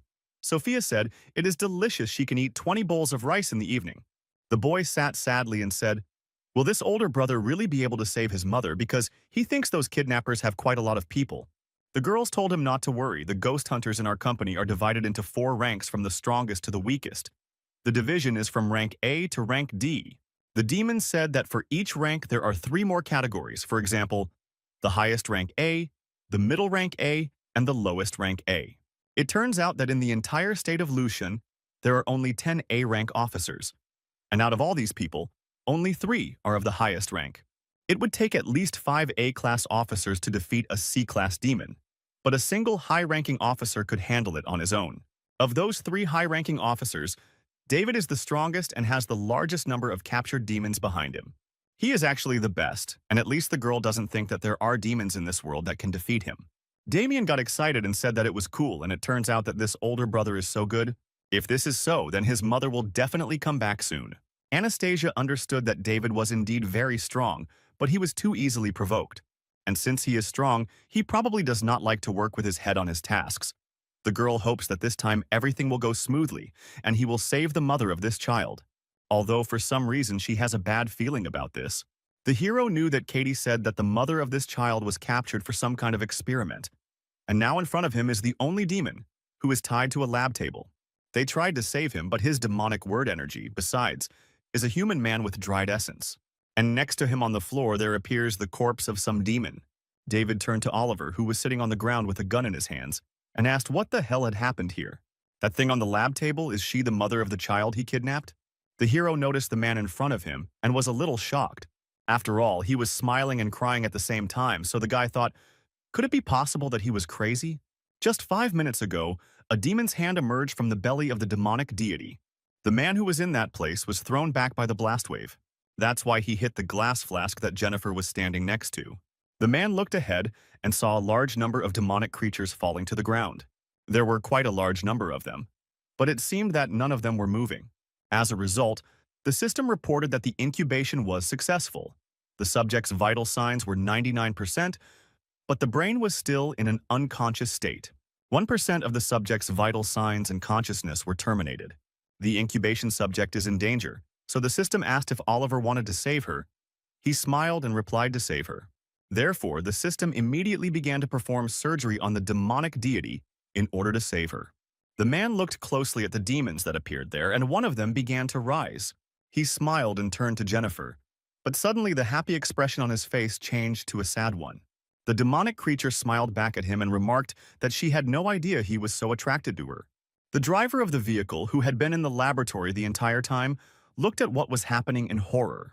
The creature, which had only recently come into being, began to move towards him. She extended her hand to the man and asked her dear one what he was doing there, then asked if it was really he who hit her with the truck. Jennifer used her power and literally touched the head with the tip of her finger. That same man immediately lost consciousness after this, and it was clear that the soul had paid for his body. The demon tasted it and asked if this was what was called the human soul. Her facial expression changed to something more frightening, and she noticed that it was damn delicious. Despite everything, she smiled and said that she wanted to try more human souls. Immediately after this, souls began to be drawn out from the individuals who had also undergone incubation. Jennifer sucked them out with her power and filled herself with energy. Soon, she headed in the other direction and noticed that after eating so many souls, she felt like she had an endless source of power. This male body was also not bad, because the girl feels that now she is very strong. In reality, the only owners of this place are she and the man. Jennifer walked straight up to Oliver and looked at him intently. The interlocutor was a little surprised by the situation and noted that she had just been born, so she did not understand how she knew who he was and who she was. The demonic creature said that she was Jennifer, and also thought that it would be much more fun if she told the truth about how he was being dried out. Actually, it was she who hired those two thugs during their first meeting and also watched him for a long time, because he is the son of a tycoon and he has everything. But there was probably everything except love, as she can understand. It's funny because his mother died when he was little, or because his brothers had achieved more than him, causing his father to neglect him as a child. The girl studied everything about him, but from her research, she never learned anything. She couldn't understand that he lacked love because, in fact, she is a wanderer, and she has the ability to read minds. Jennifer is a scammer who scams idiots like him out of their money. Then she asked him if he really thought he had found true love. The man behind him thought so too, and he ended up driving a truck. In life, the man is calm and frivolous, so it is quite easy to deceive him. And now that he has learned the reason and the whole truth about the whole situation, he can die. Oliver at the same time was simply discouraged and did not understand what to do, and the demon tried to touch his head. But when she tried to kill this man, nothing worked, because she heard a voice in her head that he was the master. Soon the creature began to scream very loudly because she had a headache. The interlocutor started to take something out of his pocket and shouted that she was just making fun of him. Tears came to his eyes in despair, and the man shouted that this girl was not Jennifer. Immediately after this, he took out his revolver and immediately fired several times. Because of this, the stomach of the creature that was in front of him was pierced. Because this attack was too fast, the demon didn't even have time to react to it. So the body of this creature, which called itself Jennifer, fell to the ground. Oliver saw all this perfectly well and, looking closely, noticed that the girl was still moving. Because of this, he was quite surprised, so he began to walk there with slow steps.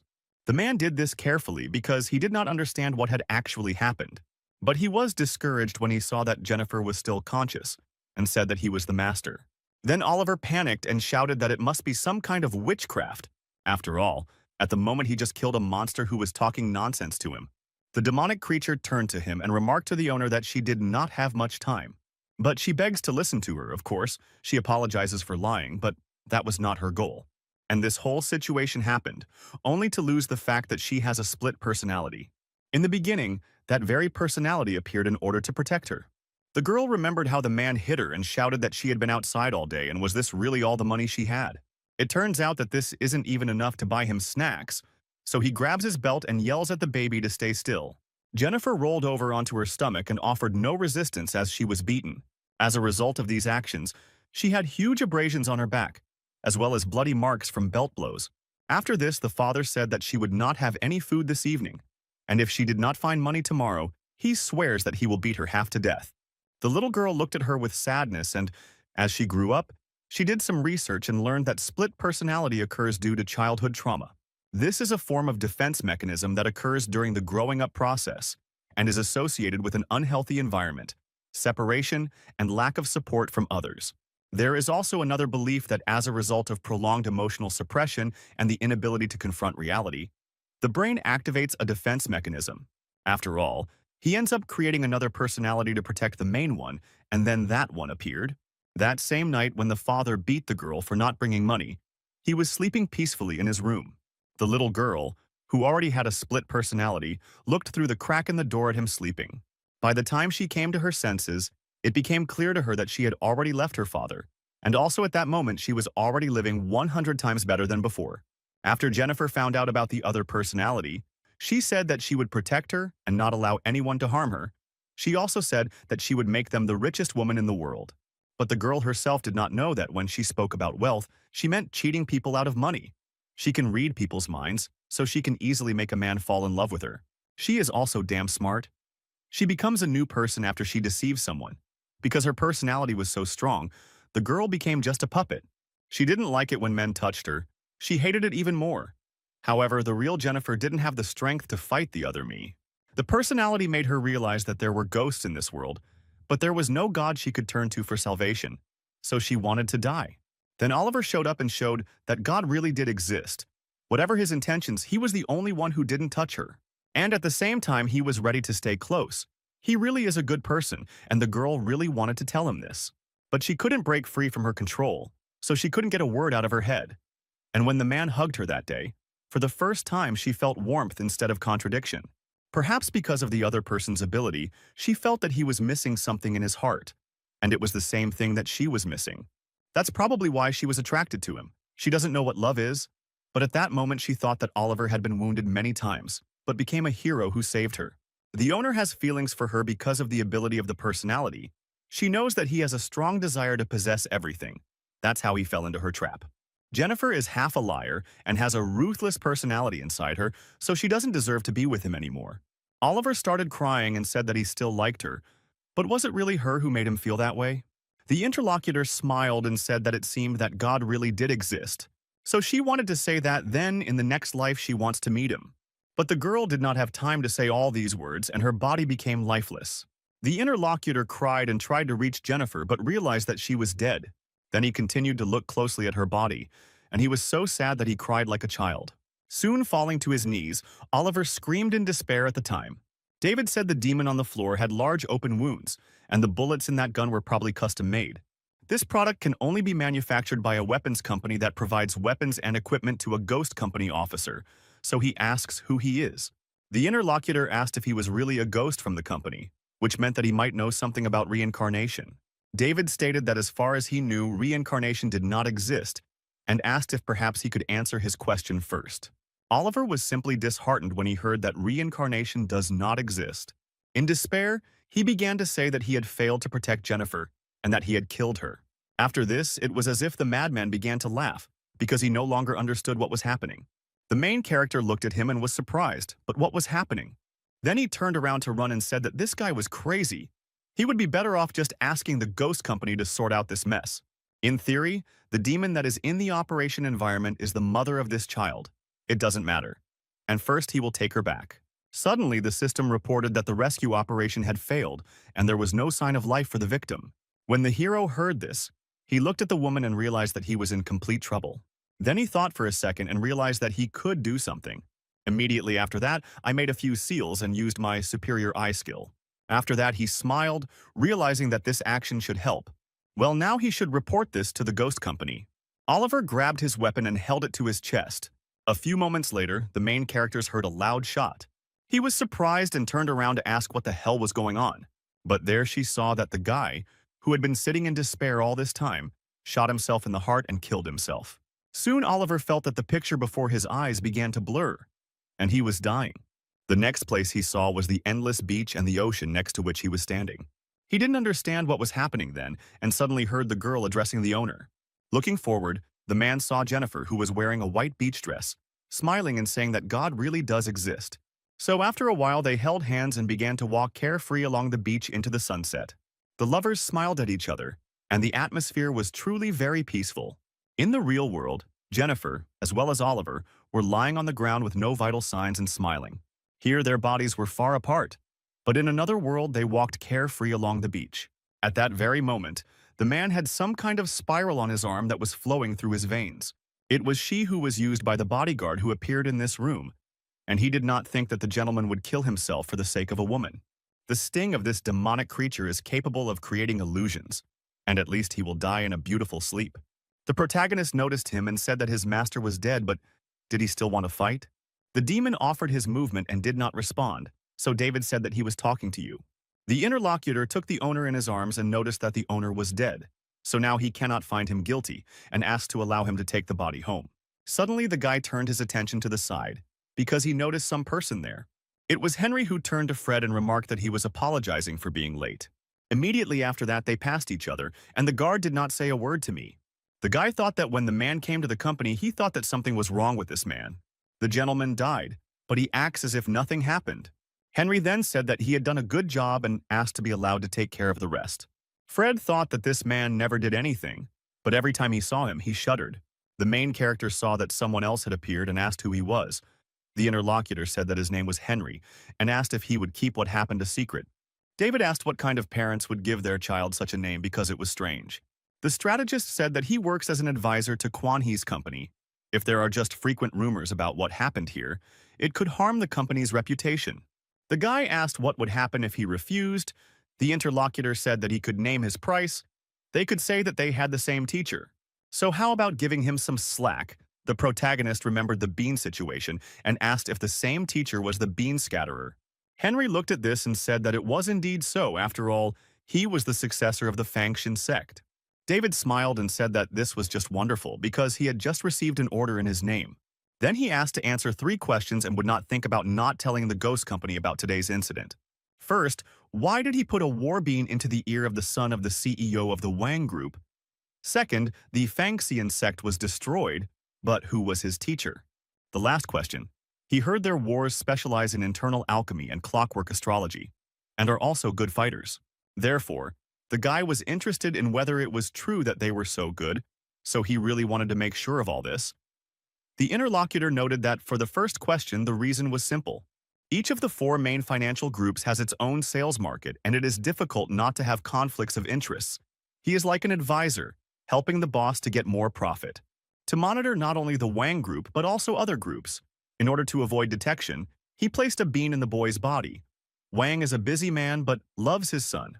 So the boy is always with him even at various important meetings. As for question 2, he can only say that their sect was indeed destroyed, but he cannot say where he came from. As for the last question, he knows a little about fighting, and as for whether he is good or not, it is difficult to say. David noticed that their old master created magic, not to use it in such a devious way, so he is very eager to punish him instead. But he has other things to take care of at home. And if he deletes it within 2 minutes, a group of ghosts will arrive to take care of him. If the man lasts 2 minutes, he will not tell anyone what happened here, so he asks if he accepts the challenge he gave him. Henry said he almost forgot because you can't fight within the same sect. But if he doesn't accept the challenge, that guy will notify the ghost company and his job will be done. It also turns out that everything has a cause and effect, so fate itself brought them here today. The spirit of the mung beans that found him could be the cause, and the guy's meeting with him could be the consequence. The heroes did not understand what the hell he was trying to say. The interlocutor said that he received a prediction a few days ago, and today is a lucky day. If he wants the result to be achieved, he must let everything take its course. So he accepts the challenge, but let the guy not try to defeat him within 2 minutes. Because doesn't he think that he is underestimating the Fangxian sect? David said that there was too much talk. They would find out during the fight. If he had all disappeared, he could get up and talk to him after 2 minutes.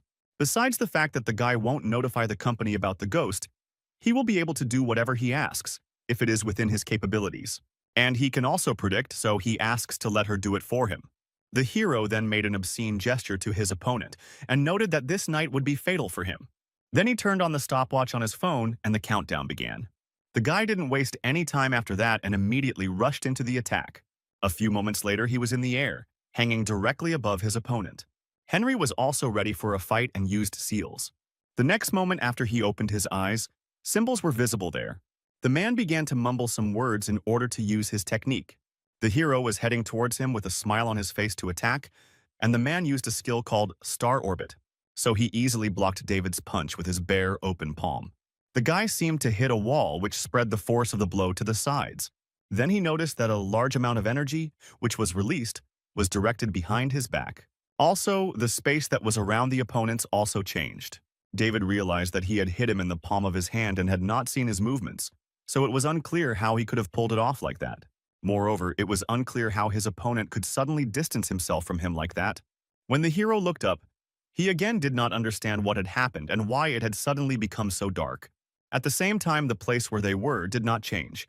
Just a huge dome of some kind of technology appeared above them.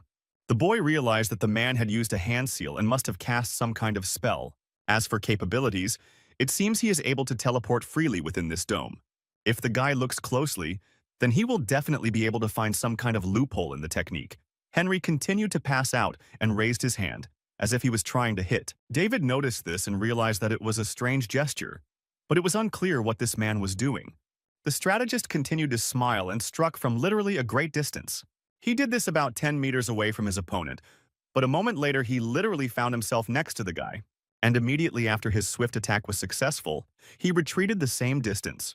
David then realized that the man had not teleported, but could change his location literally at will. Henry wasn't going to stop any further, so he prepared to attack and raised his leg. After a few moments had passed, he was already in the air right above the main character. Then he hit him, but David was still able to use his hand to deflect the attack. The guy realized that he could do not only this, but could even teleport himself. Soon he was stunned, because he saw that his opponent was now and for a second. And then the man appeared on the other side and used his leg to attack the unprotected part. David then flew off to the side to regroup a bit. The strategist said that after his blow as well as the foam, there was not a scratch on him. Therefore, if he understood correctly, the opponent is the Golden Light Mantra. Of course, he did not expect that such a young man like him would master this technique. It seems that the man underestimated him after all. The hero was standing to the side and had already begun to use his strength. Then, David smiled quite brightly and noted that it was he who had underestimated his opponent. After that, the boy used a seal suppression skill called Borrowed Thunder. The strategist, after seeing this, thought abruptly, could this guy really know 2 runic printing techniques? For a secret Taoist to master 1 rune sealing technique while still alive is already considered impressive. The guy summoned thunder at his own will. This was without even using the rune seal as a medium, so it was unclear how this guy was able to achieve such a form of cultivation. David smiled brightly and said that his body was surrounded by my thunder, precisely because of this. Now they would see how he could approach it. Henry smiled and noticed that the Maotian sect was indeed full of talents, so he was quite willing to predict his fate. The hero said that he had enough of this nonsense because his prediction was not at all accurate. All this was about it being a lucky day. If the guy had not been gentler with him, he would already be dead. The guy then asked him if he thought he could beat him just by jumping around. The opponent noted that he seemed to have forgotten about the agreement, since he would win if he lasted only 2 minutes. David realized that it was certainly true that he was unable to approach him, but the man could use his powers to prevent him from being caught. If the strategist does this, the guy will definitely lose. Then he thought that there was no other way, and hoped that he would not get into trouble because of this. The man noticed his opponent's techniques and was shocked when he saw them. After the main character started using the technique that created 3 balls, Henry wondered if this was really a triple glacial bolt. The strategist went on to say that the guy was full of surprises and even knew the destructive technique of runic bolts. However, I am confident that I will be able to hit him with this attack. Immediately after these words, the opponent began to move quite quickly across the entire area of this dome. The protagonist smiled and asked why his opponent thought he was going to use that technique on him. Immediately after speaking, he raised his hands and fired the weapon. And then the very dome they were in began to tear apart from the inside due to unbearable power. He held on for just a few moments, and then a huge force tore him apart from the inside, and another force flew into pieces. The 3 rune bolts that David had made shot out of the shaft above and straight into the sky. The boy sat in the room and told his opponents that they were finished if they dared to go against him. Then he said that it was bad, because there were 4 big guys in the bushes. He then asked if they were trying to play dirty. But it turns out that they underestimate the younger student who plays with them. The boy then began to use the abilities of Killing Wave, Carnage, Unstoppability, Total Destruction, and Incomparability. But while he was doing this and was focused on the game, he heard some strange noise. The boy immediately went out onto the balcony to see what had happened there. When he spilled it on this one, he turned to his mother and asked her to come over, because there was some kind of super lightning in the sky, flying up from the ground. The woman came up and said that it was just lightning. What was so special about it? But the son said that it had disappeared, and that was surprising. From the electronic device he was holding in his hands, the system reported that he had been killed. Mom realized that he had been playing games all this time, and this made her angry.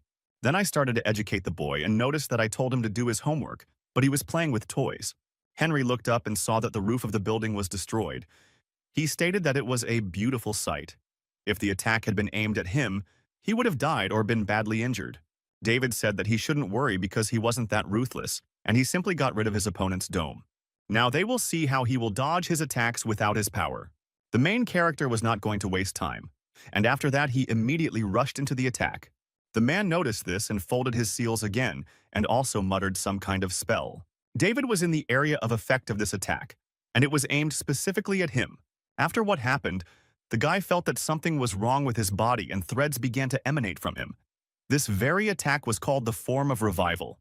The hero noticed what was coming from his limbs and body and saw that it was a white thread. Immediately after this, he looked up to see where they were coming from. There was some strange magic circle at the top that was holding the guy, and it looked like he was a puppet on strings. David knew that no matter what the technique was, he had the golden light mantra to protect him, so they would see what his opponent could do. The hero then began to attack the man rather sharply, but he constantly dodged his attacks with ease. The guy thought that he was definitely faster than his opponent, but it was unclear why he couldn't hit him. It probably has something to do with that thing above the guy's head. Henry continued to smile and watch to see what David would do next. With the power of his eyes, as well as the technique he used, he knew what would happen in the next second. The image that appeared before my eyes indicated that the guy would use his technique with the help of seals.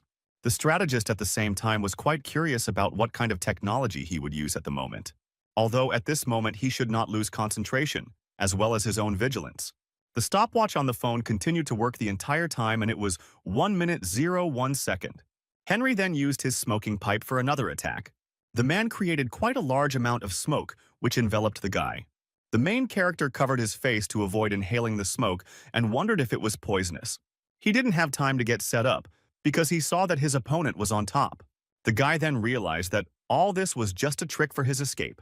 The strategist really didn't intend to attack him, but simply retreated to a greater distance. The hero said that all he could do was run and hide, so he asked to attack him head-on. But the man said that he wouldn't even think about it. David, after hearing this, became very angry because he understood that this was all a trick. After this, Henry looked at his opponent with his eyes to see what he would do. Then he actually attacked the guy with his hand. The main character noticed that red beans were flying towards him at great speed, and in order to repel this attack, he used a skill called Glacial Bolt. The same salt, which was approaching at quite a high speed, began its transformation. That's why the strategist used his bean retreat technique, which was called the red bean shower. The hero let her get closer so that he could easily repel her with his technique. When the inspired bean almost reached his body, he took advantage of the thunder and attacked him. The residual electrical energy flew into the sky beans from the retail in the other direction. David realized that this was the technique of bean retreat. The man fighting him is a sly man who knows that it has no effect on him, so he uses it to redirect his counterattack. But it is unclear where such confidence comes from that he uses a glacier bolt, Henry said about this technique, and noted that it would be problematic if he was his nephew. Most likely, his plan was to use glacial bolt to form the seal and enlarge it to its limit. And when he gets inside, her boyfriend will reduce the seal, forcing him to fight him. The hero noted that he still knew that he was using a bolt. This means that this thing above his head can predict his actions, but it doesn't seem to be able to predict the trajectory of an attack. The man was surprised by these words and realized that everything was not so simple. Indeed, that small glacial bolt that the protagonist used from the sky was heading downwards. Henry noticed him and realized he had made a mistake, but David continued to smile and, using his seal, applied the split bolt technique. Then this same ball, which was formed from the technique, Roma began to spin along its trajectory. He literally turned into some kind of dragon, and this technique was called double glacier bolt. It was a variation of it called the shadow eel arrow, and it was this technique, created with the help of gram force, that was directed at the man. As Henry watched the attack coming at him from above, he lost his concentration. The hero noticed all this and decided to take advantage of this situation, so he rushed to attack him with his fists and declared that he was caught. Immediately after this swift attack, only a few drops of blood were visible on the sides. Blood splashed onto the screen of the phone, which was on the ground, and the stopwatch was still running. Of the 2 minutes that were declared by the main characters for this fight, 27 seconds remain. At the same time, the main character was stunned by what was happening because it was he who was wounded. Henry stated that he was not particularly talented and was only able to learn one rune technique. Gold appeared on his hands and also on his body, which formed into claws. And the man said that this was precisely the golden rune technique. The protagonist's attack using dragons formed from thunder techniques was also defeated. The strategist said that his double glacial bolt was fairly easy to break. But he is not as good as the guy because he cannot do it without using a medium or imposing a seal. These gloves are the ones he uses as his medium for the golden rune technique. And on the inside of them, there are also seals. The hero touched his wound and noticed that he had scratched him, and he had been giving in to him all this time since they were from the same sect. But, most likely, it turns out that there is no need for this at the moment. Quite a lot of energy was released at that moment, and Henry felt it on his own skin. When he looked ahead, he literally saw with his own eyes a huge, ferocious monster looking at him. The man was a little panicked and thought that he seemed to have awakened the monster. Since he was a very cautious person, he immediately rejected at a distance in order to keep his distance. Henry thought all this time that the triple bolt was his opponent's limit, but he didn't expect that he had that too. At the same time, David used a quadruple glacier bolt. This technique was called the Shadow Rose God. A huge amount of dark energy was emitted around, and the man could not understand how the guy had achieved such power at his age, because it was beyond human comprehension. Perhaps it is still worth reading his blood while it is still fresh. So Henry put his finger in his mouth and tasted the blood, and also used the blood divination technique. Blood divination is a secret technique of the racist Fangshan sect. Divination is done by sampling blood. It can predict a person's life grid. By showing his future, as well as his past in separate fragments, the strategist learned the grid of his opponent's life and realized that he was the one who could help him. At the same time, Henry continued to retreat from the protagonist in order to keep his distance. In the near future, David caught up with him and found himself behind him, preparing for a swift attack. Using his skill, the man understood that his opponent was now attacking him from the right. But then a surprise awaited him, because he realized that two directions had already appeared. Of course, a slightly triple bolt is a fast technique, but he will probably be able to hold out. Suddenly, Henry turned his attention back and wondered if there was another one behind him. It meant that this man had changed 3 different directions of attack in a matter of seconds. In the end, it was all really bad for him, because there were only 6 attack directions. With the Thunder God, David is so fast that there is no point in even trying to predict all his actions. After a few seconds, the main character still managed to strike his opponent. 6 attacks reached the man in literally the blink of an eye. Of course, David didn't stop there and soon hit him right on the chin with his left hand. Due to the enormous force that he was releasing, a large stream of thunder was directed straight into the sky. But the floor on which they were fighting immediately collapsed and turned into rubble. The man's body flew into the sky at great speed from this swift and destructive attack. From the outside, it might seem that this is literally some kind of comet, which is heading not from the sky to the earth, but from the earth to the sky. The force of the blow that Henry experienced was so strong that he pierced the clouds with his body. Only drops of blood flew out after him, as well as the residual energy of the Thunder God. Finally, after a few moments, the body hung in the air and began to gradually fall down. The strategist smiled brightly and thought that his opponent's frightening strength and life grid were both wonderful, so his lifelong dream could finally come true. The main character did not recover from his attacks and also flew into the sky to continue. Henry thought that he was his benefactor. David spun around in the sky very strongly, and it was as if a thunderstorm tornado had appeared there. And after that, he again hit his opponent with his enormous force, and he flew down rapidly. Now it could have appeared from space that a comet or some meteorite was falling directly onto the Earth. Henry instantly landed down and destroyed a huge amount of soil beneath him. Also, a few seconds later, David landed on the wreckage. The guy said that the thing above his head had disappeared and, most likely, his opponent was unconscious. Thank God that in this place they are cut off from the world, and if the master finds out about this, he will be in trouble. The hero understood perfectly well that at the moment he had overdone it a little. But the man was under the protection of the golden light mantra, which meant he should be alive. When the dust, which had risen in quite a large quantity, cleared, the guy did not see something. There on the ground was a strategist who used his golden armor. The guy approached him and said that he was the first person to injure him, and he thought that there were only advisors in the Fangshan sect, but the opponent was a good opponent. Besides, the hero underestimated him and didn't think that he would have such a good command of the golden rune technique. After all, the golden mantra is difficult to penetrate, but not for the golden rune technique. He then asked if he understood correctly that the golden barrier on his back had depleted his spiritual energy. He would give it credit, since it had protected his back, as well as his neck. After all, the hero would have had trouble from this, that his opponent would have died, so he asked for forgiveness, because he was too rude to him. Then the guy noticed how the strategist's hand began to move, and he clenched it into a fist. Therefore, he shouted from your spiritual energy is depleted and asks him not to move. His back and neck may be intact, but his internal organs certainly won't thank him after such a strong blow. Immediately after the words were spoken, Henry began to cough up blood very heavily. David was confused and didn't understand why it was only his pain that was bothering him. The interlocutor continued to cough and began to rise. The guy shouted that if his opponent died, he would be sent back to the mountains. So is he really trying to blackmail him? He should know that there are other jobs, so there is no point in killing yourself for the sake of your boss. But after the man got up, he said that what happened here no longer mattered. After all, the reason he fought so fiercely was because of David. The main character immediately became wary and realized that he had déjà vu, because this facial expression reminded him of someone. Then Henry smiled and said that the 2 minutes were up, so the guy lost. David heard a beep from his phone and shouted that it was his cell phone and he had almost forgotten about it. The opponent continued talking. Then this guy said that if he could stand on his feet after 2 minutes, then he would do anything for him. He can even tell the ghost company about what happened here. But Henry has one request, and he comes closer and asks to be allowed to become his partner.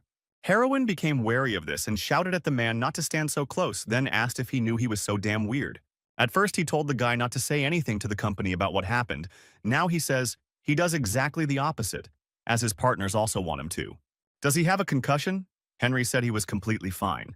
The company seemed to have a team of demon hunters so he could help him. He can keep all the profits for himself, the hero was surprised.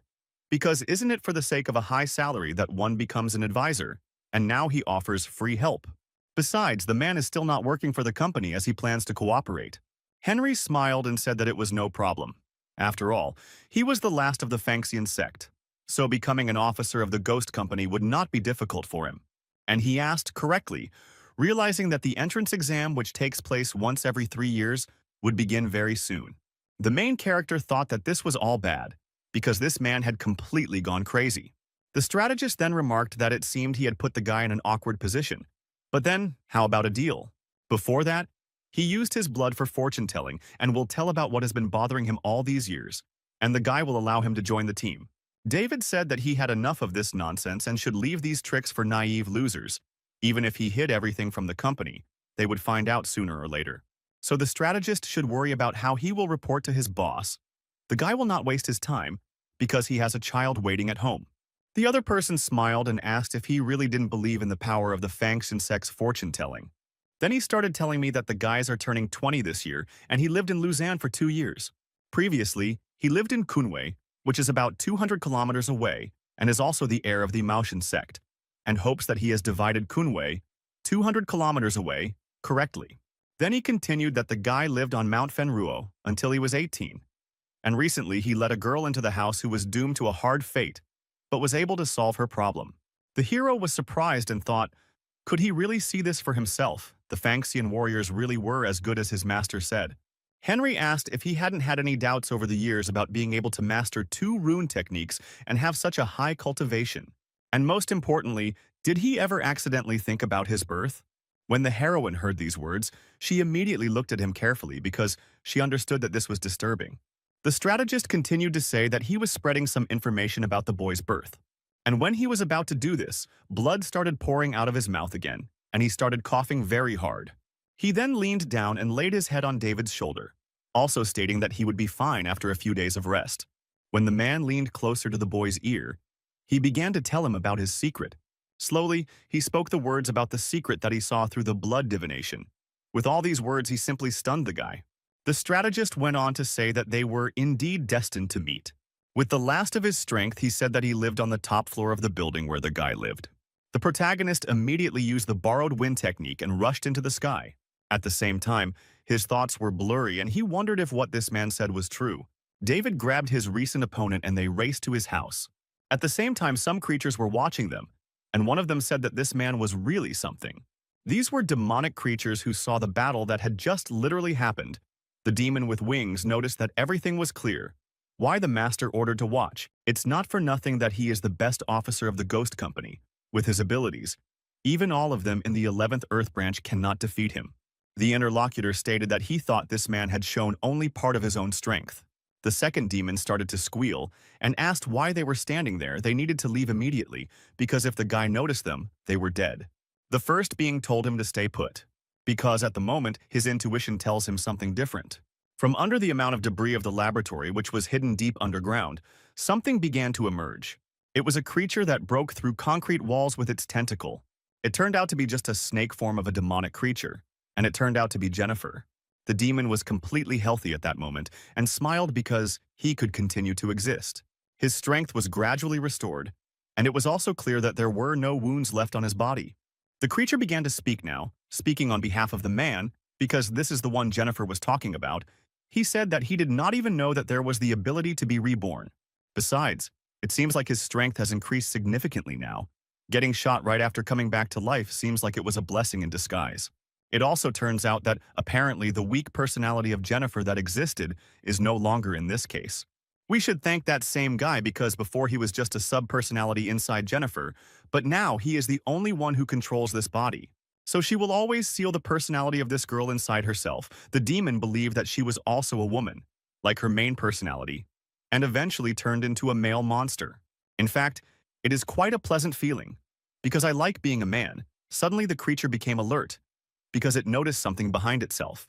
It so happened that those two creatures appeared behind him, who had been watching the duel between the main character and Henry all this time. The demon that took over the body. Jennifer asked who they were.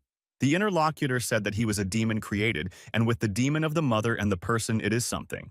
Although he is currently only a B rank, he has quite a high potential for his own growth, and it also turns out that he has 9 lives, and the abilities increase with each rebirth. And looking at the possibilities of development in his final life, he can reach heights. So it turns out that he will eventually be able to reach S-rank demon. The creature was surprised by this and asked who they were. One of the demons asked to be allowed to introduce himself. He is a goat eye C-rank demon, and next to him is a rat ear B-rank demon. His main skill is reconnaissance, and he can see all living organisms within a radius of 100 kilometers, and his comrade's skills are good at listening in and analyzing demonic energy. As a result, he not only hears voices from afar, but can also determine the strengths and weaknesses of the bodies of those around him. Their target was supposed to be a human, but they accidentally discovered this demon. It just so happened that their one-time this earthly branch is short of hands, so they want to recruit him.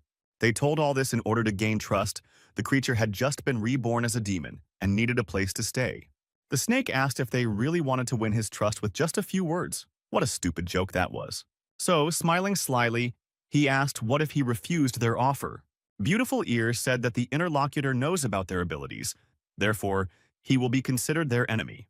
Jennifer's second personality started laughing and saying that it was just hilarious. If what these guys said is true, then with their B and C ranks, they are just small scouts in their organization. So after this, do they really think they can defeat him? At the moment, it turns out that the demon is quite eager to test his new power. The winged creature that had just been there suddenly disappeared. The snake did not understand what had happened and was surprised because of it. For some reason, at that very moment, his head began to tilt to the side and the picture began to swim. Rat Ear used his claws and attacked the victim in front of him. He then said that the scout was quite enough to kill this creature, but the head of the demon, which was Jennifer's second personality, fell off and lay on the ground.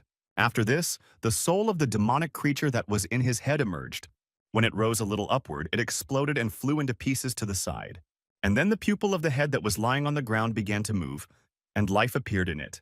Rat Ear came closer and noticed that the speed of this creature's transformation was much faster than last time. If he agrees to join them, they will put his head back in place. And if he resists, the creature will throw his head into the ocean. Of course, the demon understood perfectly well that his current situation was bad, so he declared that he understood everything. Soon after, his head was brought to his body and he tried to attach it to his body with small threads. The evil spirits said with their wings that as soon as the snake recovered, they would take him to their king, so that he could join the 11th earthly branch after the test. Suddenly the demon, who had a huge eye, became alert and saw something strange. He began to move towards his comrade with great speed and told the rat ear that he had been careful. At this time, John, who had previously been the girl's personality, attacked the creature from behind. The demon bat said that there seemed to be no need to take this guy to their king, and soon a large number of thorns were stuck into the ground, and they belonged to the goat's eye. Jennifer's second personality stated that 2 scouts killed him twice individually, which could mean that their boss must be stronger than them. John then asked them to tell him which wound he now belonged to according to their rating. The demonic creature he held in his arms spoke heavily that he was now an A rank. The demon said that the S rank was still higher, but now he could be considered a real monster after all. He decided to join them. But the interlocutor must first at least say the name of his boss. Radier said that their king's name is Owen. John said that if it was his name, it didn't sound like the name of some monster. The main character returned home and was asked what happened to his face. The guy told the little child to come closer. Then she apologized and said that when you came, his mother was already dead. But the boy should not be sad, because this thing was in his mother's belly. Besides, he scanned this thing, using his skill of the eye of the underworld.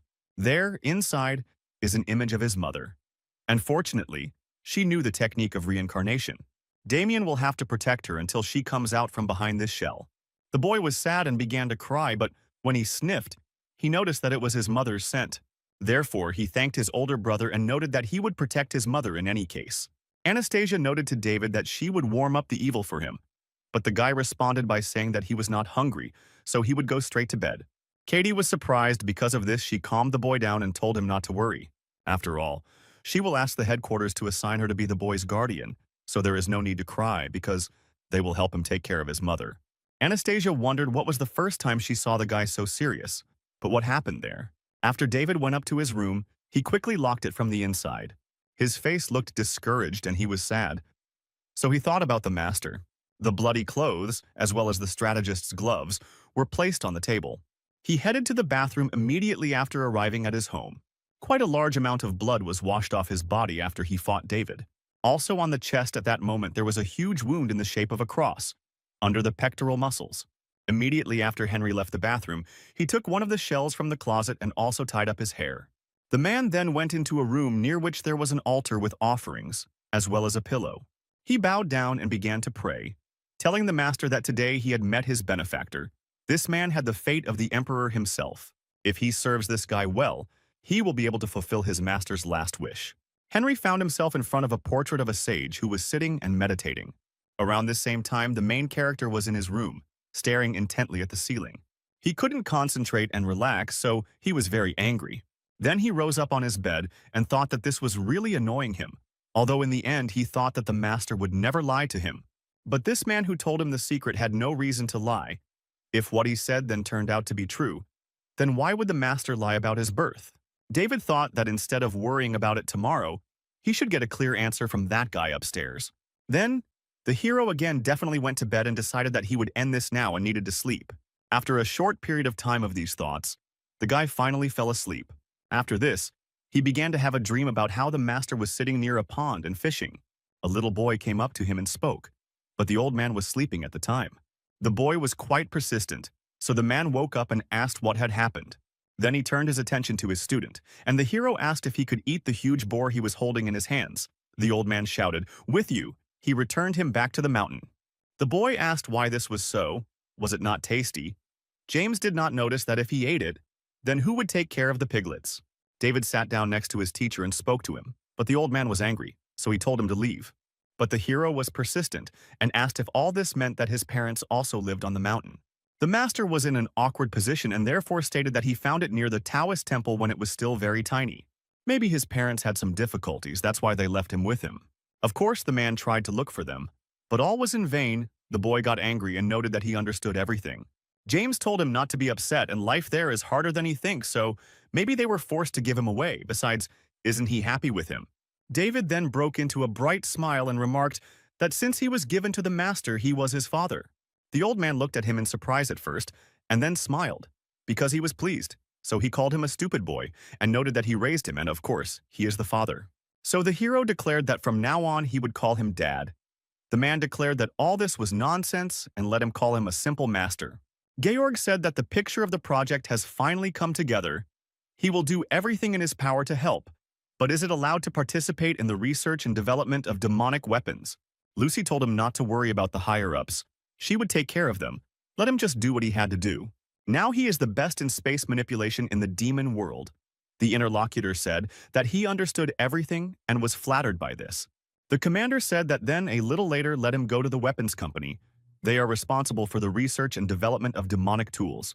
The company specializes in developing weapons for hunting demons and maintains an online system for coordinating hunters. Georg said he always wanted to meet them. Lucy noted that they would be happy to accept his team and the name of the project, Spiritual Reality. Suddenly, a man's voice came from the entrance, and he noticed that Spiritual Reality was indeed a good name. Those present turned their attention there, and James was there. He noticed how many years, how many winters they had not seen his little busty dragon. And also the ninth master is also here. It turns out that this time the ghost company got into a big mess. George bowed before him and stated that he was paying his respects to the nobleman. The leader of the four Taoist sects stated that there was no one else here, so let him leave the formalities. But the interlocutor noticed that there was no caste and no order, although James didn't care. He walked up to the woman and called her little busty dragon again, so he asked her if she missed him. The commander was very angry about this and said that she told me not to call her that. Immediately after that, she used the pistols in her hands and declared that he had at least a little decency. And then it fired several dozen times, emptying the magazines. The bullets were flying quite fast, but they began to slow down and almost stopped completely. James used his power to stop them and told her to be quiet. Then he asked if the situation had really gotten out of control. Lucy said at this time that this incident was a threat not only to the company and the ghost. After all, he can threaten absolutely the entire human world. Georg became wary, because he understood that this would be the end of everything. The master threw the bullets he was holding in his hands onto the ground and they scattered. He then asked his interlocutor to tell him that there was something so dangerous that it threatened the world of people. And the woman said that the conversation would be about the third world, namely the Seal of Paradise. But as for the details, she wants to discuss all of this right now. Suddenly, Georg interrupted her and noticed that the commander had already said enough. Lucy, as well as James, looked at him in surprise, not understanding what had happened. The demon stated that he did not have the authority to be present at the conversation about the Seal of Paradise, so he asked to stop there. The arms company needs his help, so that's where he heads. Lucy told him not to worry about the rules, but who knows, maybe he could be the one to help them. The interlocutor said that this is absolutely not true, because the rules are extremely important for the life of demons in the human world. A nobleman has arrived here, so he is confident that this man is capable of resolving any crisis situation. James said that there were still so many worries here because in the Taoist temple it was much easier for him. But the commander interrupted him and told him to stop grumbling, because they needed to go. She wants to show something that the top management is already waiting for a report from her. The elevator was heading downwards at a tremendous speed, and the system reported that it was 9,800 meters underground. The scan was in progress, and the identity of the Ghost Company's branch commander in Luzang, Lucy, was confirmed, as was the identity of the secret Taoist leader James. The elevator opened immediately after this, and the system activated the lighting. Soon the huge room was completely illuminated, and the people who had arrived there began to head towards the center. There was a board with various hieroglyphs drawn on it. James noticed the interlocutor, so she told him what was going on here. Lucy noticed that, as he already knew, the energy core of the heavenly seal was created from the spiritual energy and the founder of the secret Taoists. Real-time monitoring shows that the energy level has always remained the same. But 3 days after David's invasion, something happened. After he visited the heavenly inverted world, the energy level dropped by 0.001, but quickly returned to its original value. The man is the only one who has the right to check the heavenly seal, so the higher-ups instructed her to bring him here. James noticed that something did seem strange. Their master founder's power was infinite, and the core energy should not change over time. But this case has nothing to do with baby David. The heavenly seal is used to seal demons, and the baby was able to come out because he was determined to be human. At that moment, this girl was also determined to be a human, so we had to go out with him. In any case, such a powerful tool as the heavenly seal will not change because of them. As a result, the master will not know what caused the changes until he looks at it himself. He walked towards the center and noticed Lucy to stay put. She was human after all, but the power of the seal still had some effect on her. Soon the old man stopped right next to a large number of hieroglyphs and looked at them. Then he began to put in various things so that he could use his power. And then a huge amount of energy began to emerge from his body and spread throughout the area. James began to use this power and moved his fingers in circles, using it.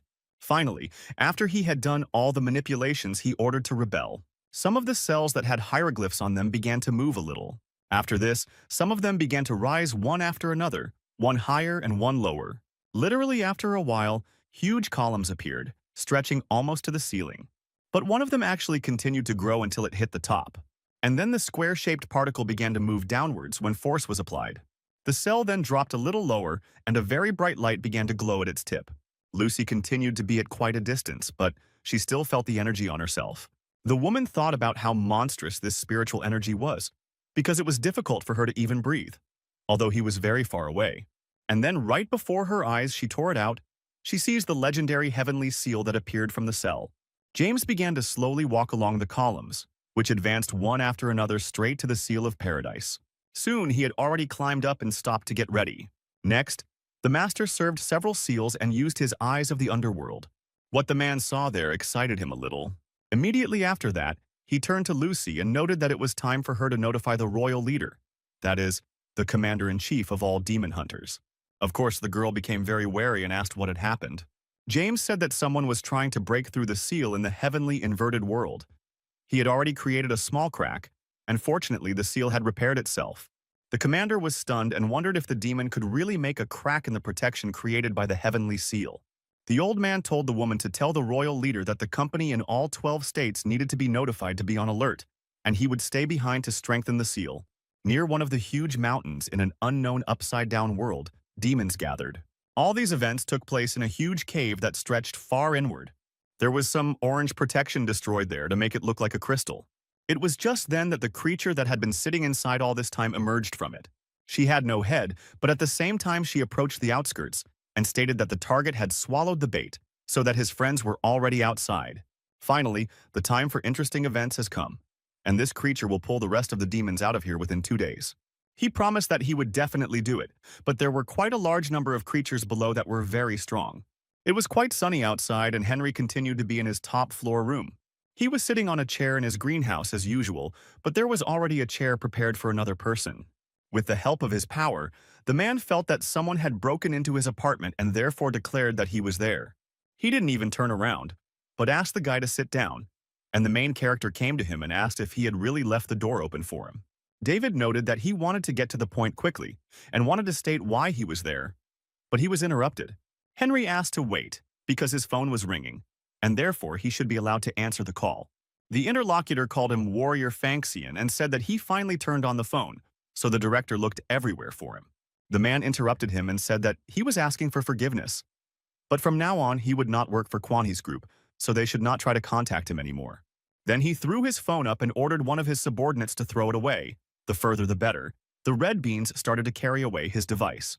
The strategist noted that he generally did not use devices other than mobile phones, and the boss only contacted him in emergency cases, and even only had 2 numbers written down.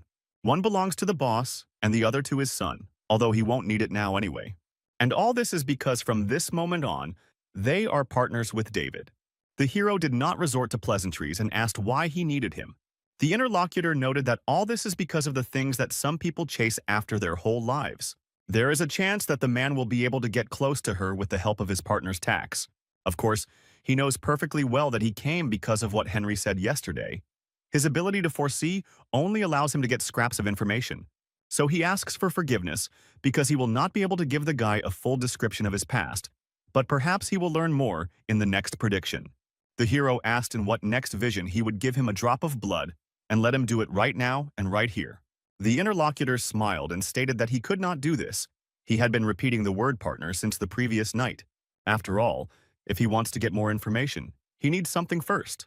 And by that he means he needs to gain David's trust. So they must become real partners. The guy was indignant and remarked that this was stupid and predictable, and he thought that the Fanxian sect was really cool. The wounds from the guy's attacks yesterday won't heal for a couple of days, so the man should rest, and if things get really bad, he should go to the hospital. But when Henry gets better, the guy will contact him if there is a task. The strategist smiled after hearing these words because he understood that they would soon meet again. But the main character thought that since the master hid his past from him, all that was left was to trust this guy and disperse more himself. A man approached one of the abandoned factories, which was located in the outskirts of the city. At the same time, he asked himself what he was doing here, because he was tired as a dog and would have to spend the night here. After that, he drank the alcoholic drink that was in his hands.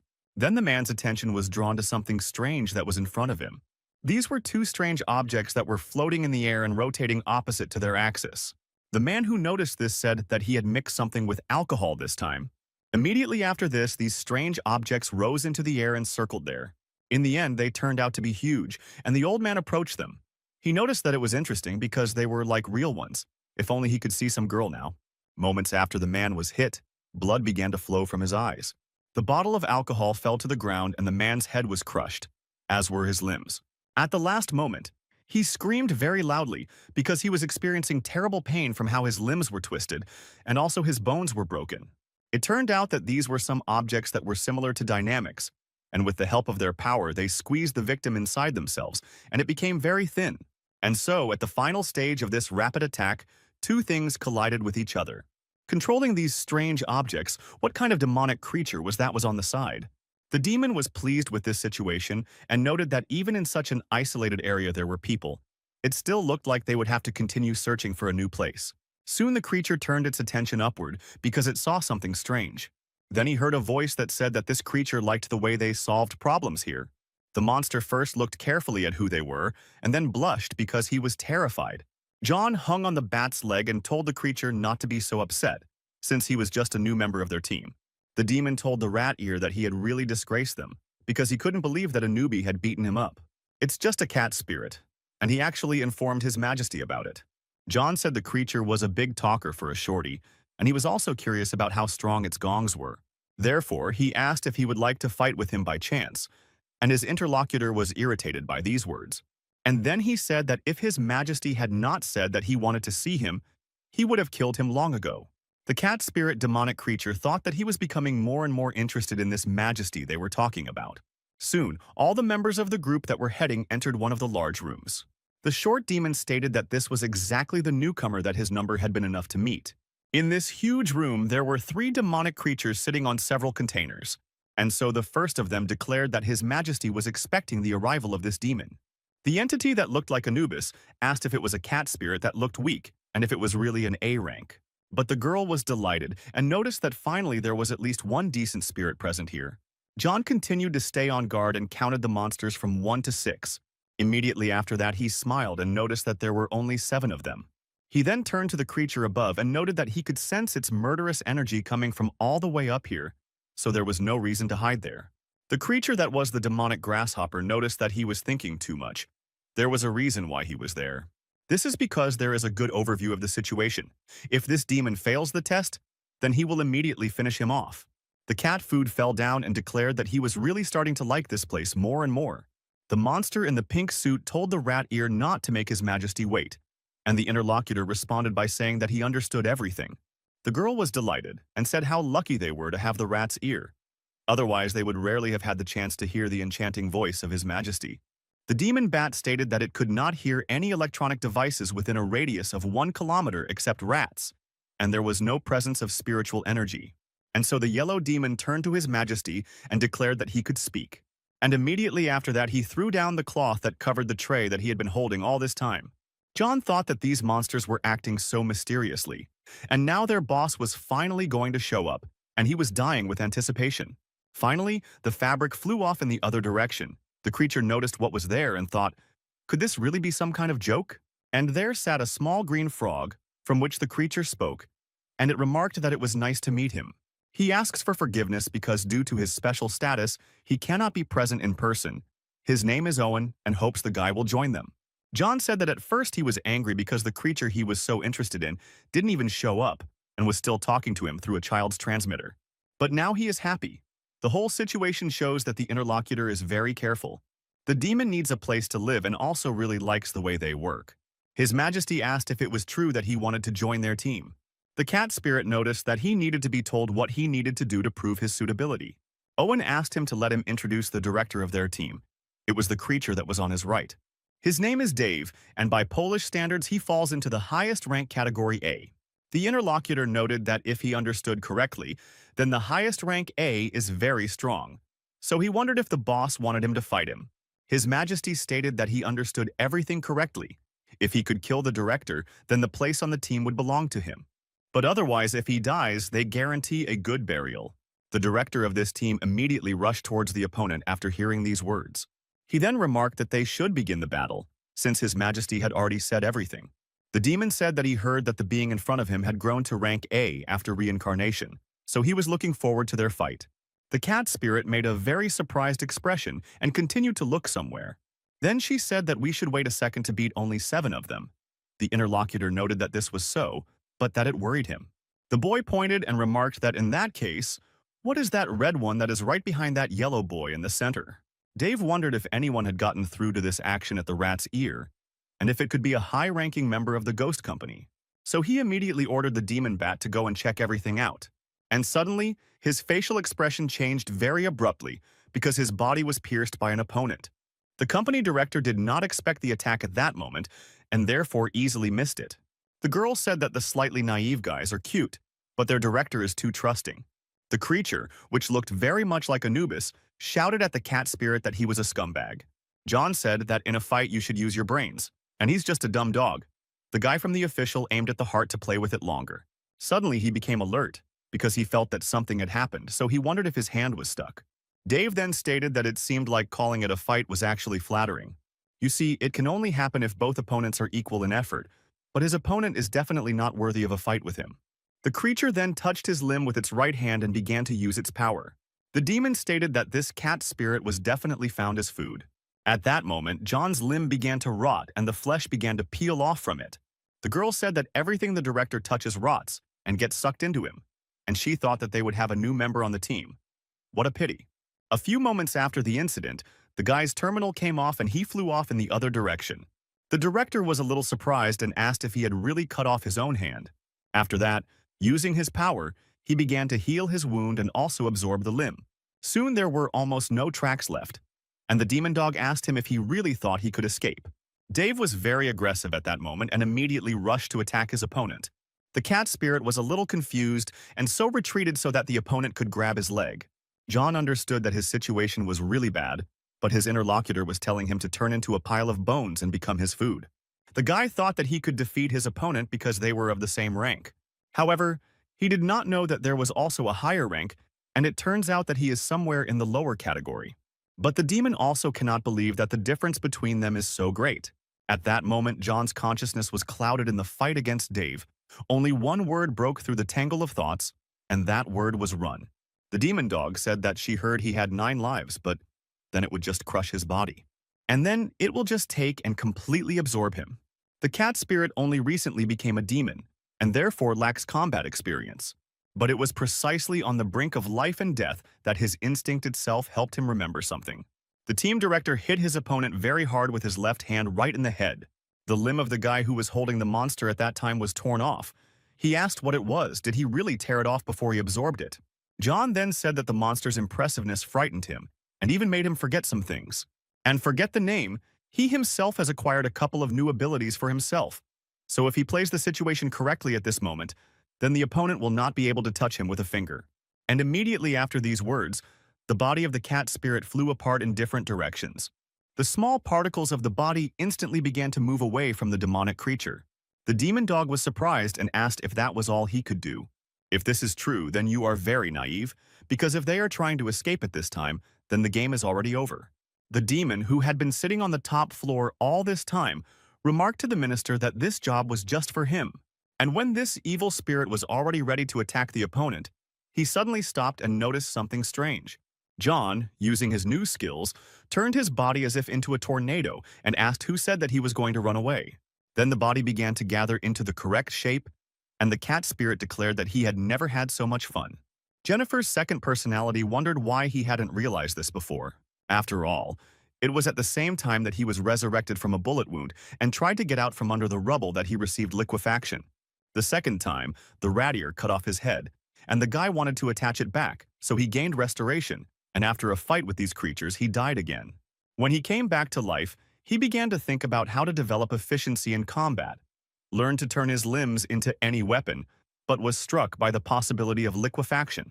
The girl asked the rat's ear if that was really how it was, and if so, then it really was a cool ability. Demon initially thought that they could use his potential and make him a second attacking force, but she underestimated the situation. And this demonic creature is too cunning and competitive. If they accept him, he will become a threat later. John said that as a result, every time he is resurrected, as long as it is not too tiring, he can acquire a new ability. But right now, he can test them on a strong opponent like a demonic dog, and that's great. The opponent immediately stated that there was enough chatter, and what did all this have to do with the battle anyway?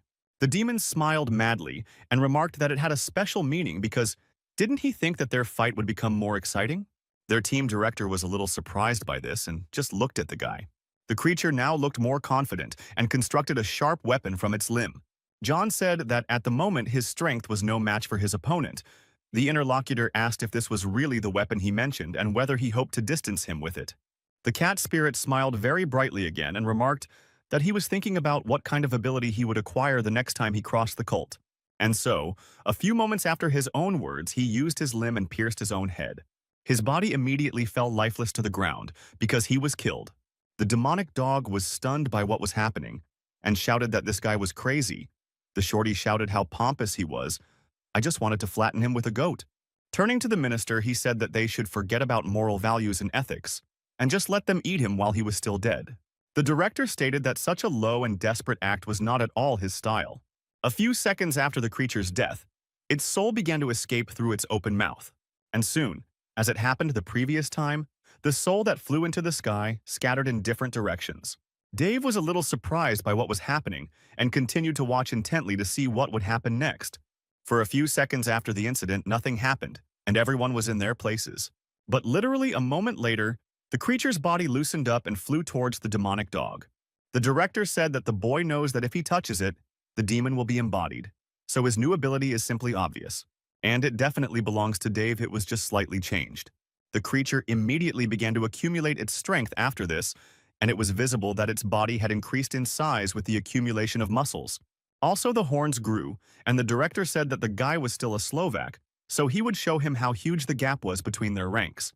Soon after this, one apparently enormous force appeared on the spot where the battle had taken place. The director's body turned into a huge demonic dog, which exuded the strength of its body. After the transformation, Dave stated that he was still too much for his opponent. The liquefied body of the demonic creature continued to move in a huge wave towards the dog. Then there was a collision of two huge forces, and John seemed to spin his body into a tornado. Then, a rather large lump appeared in the place where the director was standing at that time. Dave's body was then completely covered in the liquefied flesh of the demon cat. Soon, a huge explosion occurred at the place where the battle had taken place, and a wall of dust rose up. The ball that formed there looked like fire, and pink cuts were flying around it. Due to the rather large amount of power that was released as a result of the battle, the wind currents hit the remaining demons, a toy in the form of a small frog, with the help of which he communicated with his subordinates. His Majesty almost turned over. Owen then turned to the rat's ear. The subordinate said that he had gained the ability to absorb, and was now trying to use it against the minister, and the minister was trying to absorb him. So the clash of spiritual energies created an energy dome. These same forces are too intertwined, and the demon cannot determine who wins. The short man watched carefully what was happening and was wary at that moment. So he turned to His Majesty and wanted to say that the minister could lose. The man remarked to Christopher that he was too worried. Dave was his confidant, his subordinate, and how he could sacrifice his life. We should give him a little time, because in the end, it was this creature that exterminated millions of people. After a few moments, the force that the opponents were releasing became even greater, and because of this, the room began to collapse. The demonic grasshopper remained on the roof, fighting off the fragments and watching what was happening. The demonic energy dome finally disappeared, and as a result, a hole was formed there. Then some force began to seep upward again, and it was clear that this force was the minister's. He was very angry at that moment and called the guy he was fighting a rat. So I asked him if he was even now convinced that the demonic dog was stronger than him. The monster at that moment was holding John's ball-shaped body in its hands. This creature was the son of the demon mother, and at the moment it was a middle rank A. Soon, a loud cough could be heard from one of the workshops of the abandoned factory. It came from John, who was in great pain and was literally crawling on the ground. The director said that the opponent had exhausted his spiritual energy and would not be able to fight for a while unless he used the reincarnation ability again. Then the monster turned to His Highness the King and remarked that he should only give the order and the creature would destroy this guy. Owen apologized for being cast as a guinea pig, but his subordinate said that His Majesty had nothing to apologize for. The king then said that he finally saw the boy's potential and ability to reincarnate. It would be useful to him in the future, so he was worthy of joining them. The man guarantees that he will be able to gain combat experience here and will also provide him with shelter. The demon dog told the cat to move and thanked His Majesty for allowing him to join. John immediately after this reluctantly told His Majesty that he understood everything. At the same time, he was actually very angry and thought that the day he gained enough power, he would kill every single one of them here. At the same time, it was clear that he had only 4 lives left, and he would become the strongest in this world. The main character continued to be at home and carefreely picking his nose. Then he turned to Anastasia, who was sitting in front, and noticed that he needed to say something. Therefore, he wonders if he understands correctly that her wounds are almost closed. The girl responded that this was true, and she was ready to go on any mission right now. But the hero noticed that she should forget about missions for a while, because they first needed to take care of one rather important matter. She still wants to join the ghost company and let her go to bed early because tomorrow he will teach the girl how to use spiritual energy. Sophia was delighted and said that she was lucky because David had never taught anyone before, and her interlocutor asked if this was true. But the hero was surprised and asked if he had ever lied to her. Then he turned to the side and said that he was going to bed and that they should also go to bed after this round. He thought that if the master or his sister found out about what he had done yesterday, there would be no trace of him left. So for now, he would better lie low. If Anastasia could become a demon hunter, then he would have a little less to worry about, hoping that no strong demon would appear in these few days. Otherwise, in this case, there will be problems, but something like this probably shouldn't happen. Henry was also at home at the time, on the top floor, meditating. Soon after his practice, he exhaled and cleared his energy. Then I thought that David was really amazing. His ability to alchemy had returned, but his internal organs would need another week to recover. The man hopes that no one will disturb him, because in any case it is worth trying to use that very prediction. After he did this, he realized that he had received a prediction called the Tiger in the Pit. This means that in 5 days it will be dangerous to be in the city, of course. This is a very bad omen. Although it doesn't matter anymore, after all he's in the city, so there shouldn't be any problems. 5 days from today, and so the man is already in anticipation. John was told to bow down, because now His Majesty would give an order. The demons were kneeling, and His Majesty said that their leader, the target of the secret Taoists, James, was cornered, so they were entering which phase. Now their new target will be his favorite subordinate David, the highest-ranking officer in the Ghost Company. The king told the girl, Jessica, that today it would be her turn. The demon was delighted and asked if she had finally been blessed with a mission. She was very happy. Then His Excellency noticed that she took this thing and opened the mouth of the frog through which he had been speaking all this time. From inside, some magical thing began to glow, which looked like a ball with large patterns. Everyone looked closely at this thing, which was radiating energy from within. The demon cat spirit looked at this and didn't understand what it was. But the girl took this ball and, without thinking, put it in her mouth.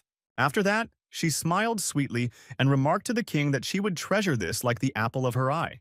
Owen noted that it was good and let him deliver it to the designated coordinates, and he was also grateful to her for her work. Christopher was told to find a new place for their meeting, and the rest of them were to be ready. That was all for today, and he was grateful for the work done. John stood up and asked to wait, since he was now part of the team. Shouldn't he know what the point of all this was? The interlocutor noted that he would like the director to tell him, but since he was so impatient, he would enlighten him himself. And the main reason why they do all this is the extermination of all humanity. The king asked Dave to take care of their new comrade and also to answer any questions he might have.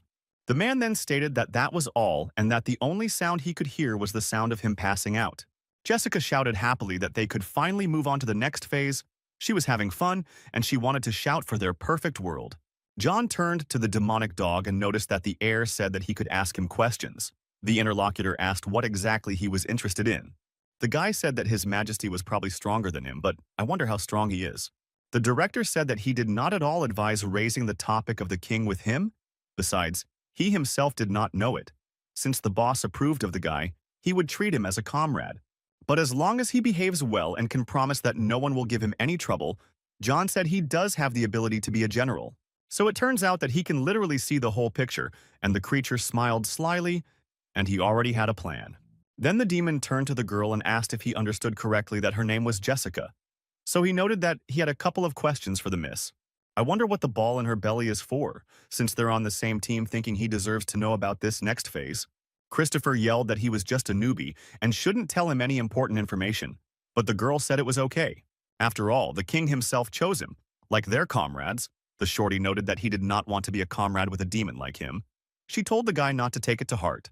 This demon has a sharp tongue, but he doesn't mean any harm. John said that he wouldn't take this shorty seriously. The other guy heard and got angry because of it. Jessica noticed that if we talk about what he asked, then the ball in her stomach is very valuable, and it is called the Songhu Bell. Their other branch, the first earthly one, took a long time to find it. The ball was set to awaken an ancient demon that sleeps under the Earth's crust. John said that if it is an ancient demon, then it is probably rank S. The interlocutor said that to be more precise, it is the highest rank S, that is, a very strong rank. The demon cat spirit asked if he was that strong, but would he even listen to the boss when he awakened? Jessica said they want to wreak havoc to weaken the enemy's defenses or even completely defeat them. The guy asked if all this was really for one person, but if he was really that strong. She hesitated and noted that, according to the rat's ear, it looked like they wouldn't be able to defeat him even if they put all their strength together. The demonic bat can't analyze his true potential, however. He is not as good as His Majesty. The guy said that he understood everything. The girl then stated that in any case, she needed to tell him something important. The demonic creature in front of her immediately became wary, because he was already expecting some secret information that would help him. John felt something was wrong, so he didn't understand what happened. His consciousness, as well as the situation as a whole, changed, and he was in some strange place. The place he was in looked like water, under which some huge, terrible monster lived. Jennifer touched the guy's torso with her hand. The spirit of the demonic cat came to his senses after some time and was stunned, and the girl apologized to him for the bad memories. She also noticed that she had released her demonic energy and didn't even realize it. But what she told him was classified information. It cannot be distributed under any circumstances. His Majesty's ambitions are much more important than their lives. If anyone dares to stand in his way, the girl will swallow this impudent fellow without a second thought. She certainly likes the fact that the guy is on their team, and she also hopes that he won't become that impudent guy. Well, now it's time to hit the road. Because they definitely need to have some fun in the city, the king has assigned her a mission, and this must be definitely celebrated. John realized that the appearance is unknown, 8 unknown, and he even used a voice changer program. The king's identity is too well hidden. Even if he knows that his name is Owen, it doesn't mean anything. All the powerful demons are definitely following him, and their plan is to exterminate the entire human race. The guy hadn't been as excited as he was now for a very long time. That's why, if he is now a demon, he vows to become the strongest of them. John will step over their corpses and become the king of this world. The man in front of him said that the guy's demonic energy was weak, but he could sense a little of it along with a strong thirst for blood. He strongly advises against doing anything stupid, because the king sees everything, and he only keeps him here because he is more useful alive, so let him not get burned. The creature was very frightened, and he asked where this man came from and who he was anyway. Jennifer said it was a rat ear. They are now disguised as humans, making it much easier to get around the city. The demon noticed that they were like real ones, and it turns out that the others had also already reincarnated. He looked at them, and people were telling the newcomer whether he was coming or not, because it was unclear why he was taking so long. The first creature to be introduced in human form was Minister Dave. Next was the guy from the roof, but they didn't know him formally, and his name was Luke. Next in line was Christopher, who transformed into the form of a boy. After that, there was some big man standing there, and it was that guy with the tank on his back, and his name is Voldemar. The girl said they kept another form just in case, so he could take it. The human weapons company did that. Demons need them to legally be in the human world. It took the king some effort to get them, and they are called spirit bags. If you put this thing on your chest, it will envelop your body, and subsequently any demon that does this will look like a human. Only here is a spiritual bag, female, but probably this is not a problem. The demonic cat transformed into the form of a woman, and he looked at himself carefully. He went on to say that it wasn't a problem at all, since it was easier to get things as a woman anyway. Jennifer said that was great, and now she should go and head into town. She was going to eat barbecue until she burst today. 8 demons of the 11th earthly branch went, rat and ear thought, what is the feeling that something is missing? They all walked together to get out of the large room, and the girl screamed about barbecue. One of the creatures, which had been with them all this time but was unconscious, began to come to its senses. It was a demon with a huge eye who asked what it was and how long he had been sleeping. It was unclear where everyone had gone, and whether His Majesty had already finished their meeting. This creature is the weakest here, and of course they forgot about him, although he is still a member of the team. David yelled at Anastasia to move because what was the point of taking a shower in the morning anyway? She said that she was already on her way, and Sophia and the little demon wished them luck. The girl thought that the guy had finally allowed her to go upstairs for the first time, and that she would finally see with her own eyes where he was training. And so together they went up to the 2nd floor, and the hero opened the door. She looked in surprise and thought, is there really a training ground behind this door? Some strange essence was visible from the room, as if the matter there was distorted, The guy went inside and asked his interlocutor to go there too. Anastasia was surprised when she saw that he had disappeared and also began to enter from there warily. She had this strange feeling as if she was passing through a stream of water, but not just any water, but icy water. Although it was, of course, a little scary, the girl still passed completely through it. Then she was stunned when she saw a huge space and asked if this was really a door of dimensions, but why weren't they in the city? David said it was an independent space. It took a long time to beg 5 Snoops for permission to do this, and in the end, they sent Georg to secretly create a site. He is their debtor, so to pay off the debt, the guy has saved a house for them in the human world, which they can use at any time. The interlocutor drew attention to the door from which they had exited, and it began to disappear. The hero said that this place has an area of 5,358.7 square kilometers, which is about the size of a city, and only he and the people he brings can get here. Anastasia thought that she could create an independent space the size of an entire city with her own hands, and how strong this Georg was. David said that everything in her field of vision could repair itself, so he took off his slipper and noticed that he would now show himself. Next, he used the borrowed gold in a skill called Dispersed Body and Spirit. That's why he covered his kidney stage with golden power and threw it straight into the ground. Because of this, the object literally instantly flew into the ground and began to split it. Moreover, the impact was so strong that the soil within a radius of several tens of meters was scattered to the sides. The girl was surprised by the effect of throwing an ordinary slipper. Although this was David, she had already accepted the fact that his abilities had no limits. And then, the boulders from the ground that had broken off began to fly in the other direction. But Anastasia was stunned when she looked at them again. After all, she had literally just seen with her own eyes how the boulders that were flying in one direction suddenly changed their trajectory. Today it began to come together, and the soil was restored. The hero noticed that it was not bad, because the sight, and asked how the girl thought. He then stated that right now he would teach her how to awaken her own spiritual energy. The interlocutor became inspired and said that she was ready. Let him tell her where she needed to start.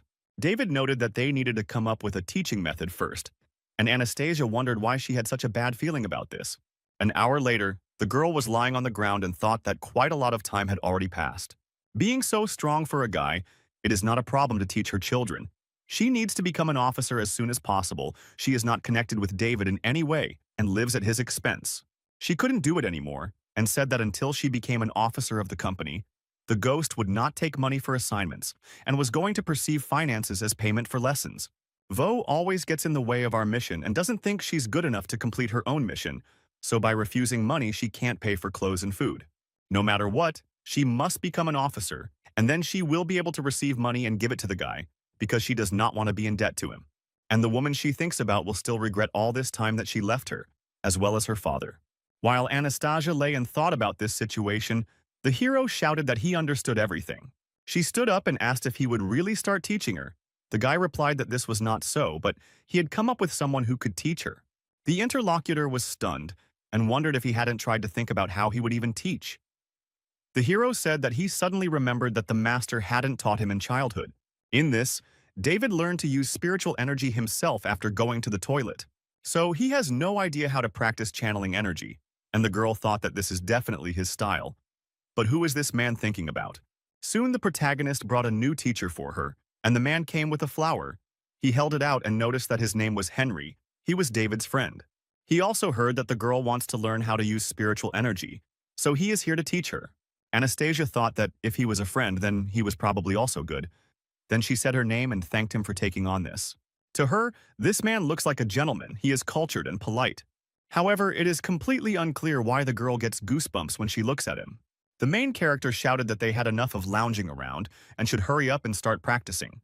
Let them also train, and he will play a few rounds, and Henry added that she still counts on him. The girl got angry and thought that he, the teacher, had promised to teach her these things, but he was going to play games. But then the master noticed that she was sitting down and that they should begin. The atmosphere in this place was indeed quite peaceful, and only the gusts of wind swayed the tree. It was right under him that the teacher settled down with his new student. He asked the miss to let him tell her more about spiritual energy first, and the girl immediately agreed. The man said that in short, it is a form of energy, and it flows inside like blood. In ordinary people, it is closely connected with life, as well as health. Anastasia noted that David said that every person has spiritual energy, but it is sealed, and can only be acquired through natural activation or training. Henry said he was right, but even if it was sealed, there would still be a small flow running through the body. The energy itself was just useless and had no function. Of course, besides maintaining life and health, one can call it useless spiritual energy, or, as it is usually called, the soul. In the 18th century, a philosopher mentioned a theory called animism, which says that everything on earth has a spiritual essence. Even a stone or a splinter has it. And this is a philosophical guess, but it can be applied to useless spiritual energy. Then he asked the miss to give him a flower. She was surprised and did it immediately. But when you did, you saw and felt something strange. Henry said that they would take this flower as an example, and it could grow in the ground for a long time, but if its useless spiritual energy was absorbed, it would immediately wither. However, this only works on flowers and other plants. People cannot absorb each other's spiritual energy. The girl already knows that people can activate beneficial energy on their own without training, and all things on Earth work the same way. Even plants can activate it and eventually turn into a spirit. Anastasia said that she already knew this because David explained different types of spirits, plants, and also inanimate matter become fairies. The strategist told Miss that she lived up to his expectations because she grasped everything on the fly, but the student noticed that he embarrassed her. Henry noted that before he taught her how to activate the beneficial energy, let him explain all the steps. There are only 4 words. The girl was surprised and thought about the stages, but the man continued to say that these are activation, control, improvement, and also creation. Activation is responsible for activating the beneficial spiritual energy of a person. Control in this case is the ability to control energy, as well as to cultivate it within oneself. The term improvement means developing unique abilities through the cultivation of the same energy. And finally, creation is nothing more than improving ability through training. Henry suggested starting with activation. There is a shortcut to activating your spiritual energy. The master sat down behind his student and noticed that something could happen through the transfer of a small portion of his energy. Since their concentration of energy is different from its useless, spiritual energy will repel its useful one. Then he asked her to close her eyes and try not to think about anything, because that way her energy would flow much easier. The girl felt like she was in a martial arts movie and didn't understand if it would really work.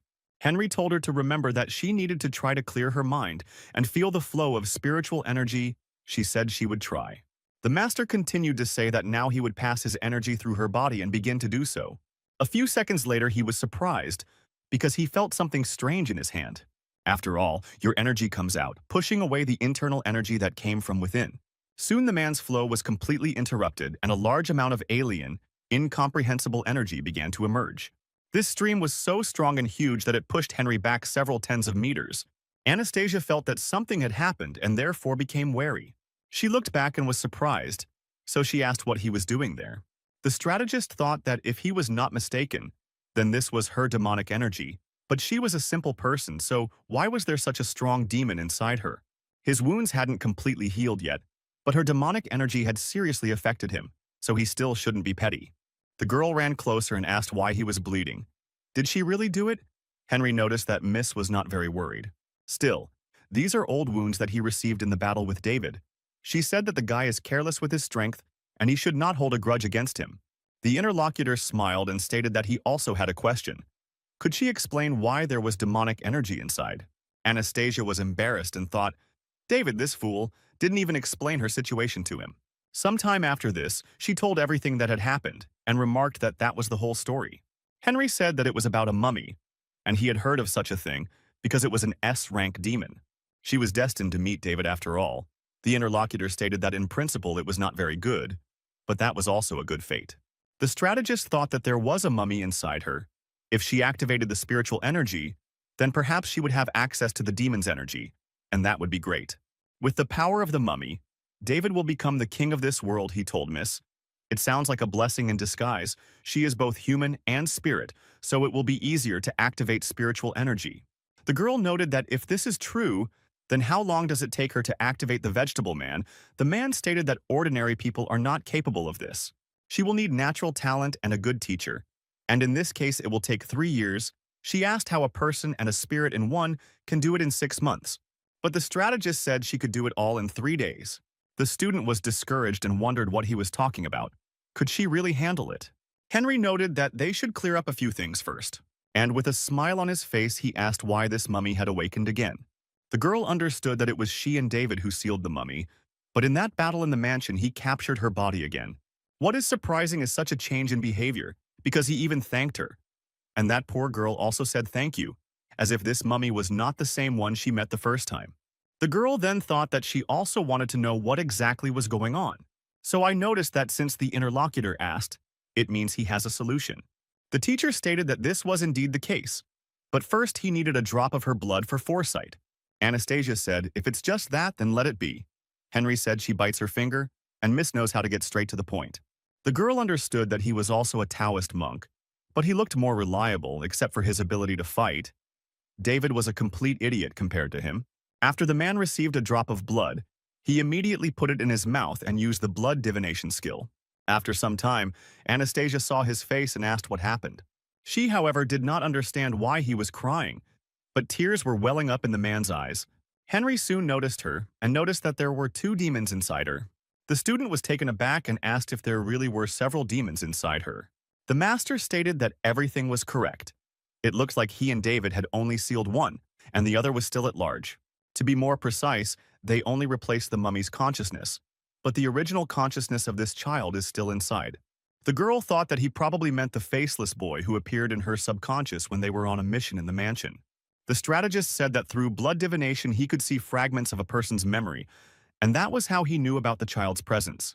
His name is Arnold, and he became a mummy after being betrayed by a close friend. Of course, the man is not entirely sure what happened, but his friend's name was Owen. The girl felt sad because the child in her body was betrayed by a close friend. The interlocutor continued to say that in any case, what they really sealed was the guy's indignation, that is, the mummy. Somehow they were able to separate his original consciousness from his second subconscious. It happened in that old mansion that prompted him to take possession of the girl's body. The man asks for forgiveness for his unexpected reaction. He can sense glimpses of human emotions, and when using the blood divination skill, his tears were involuntary. Anastasia asked if it meant that he would gain control over her body again. Henry remarked that Miss should not worry because if he wanted this, she would have been possessed long ago. Based on his assumptions, at the moment he is hiding in her subconscious and has no desire to show himself. Although, of course, the man does not know the specific reason why this happens. The girl thought that if he was opening himself, it might be because he saw David's power and was afraid of being attacked or sealed. The master then said that there was no need to worry, because life and death were predetermined by fate, so sooner or later everything would be resolved. He was also able to see some fragments of memories especially clearly.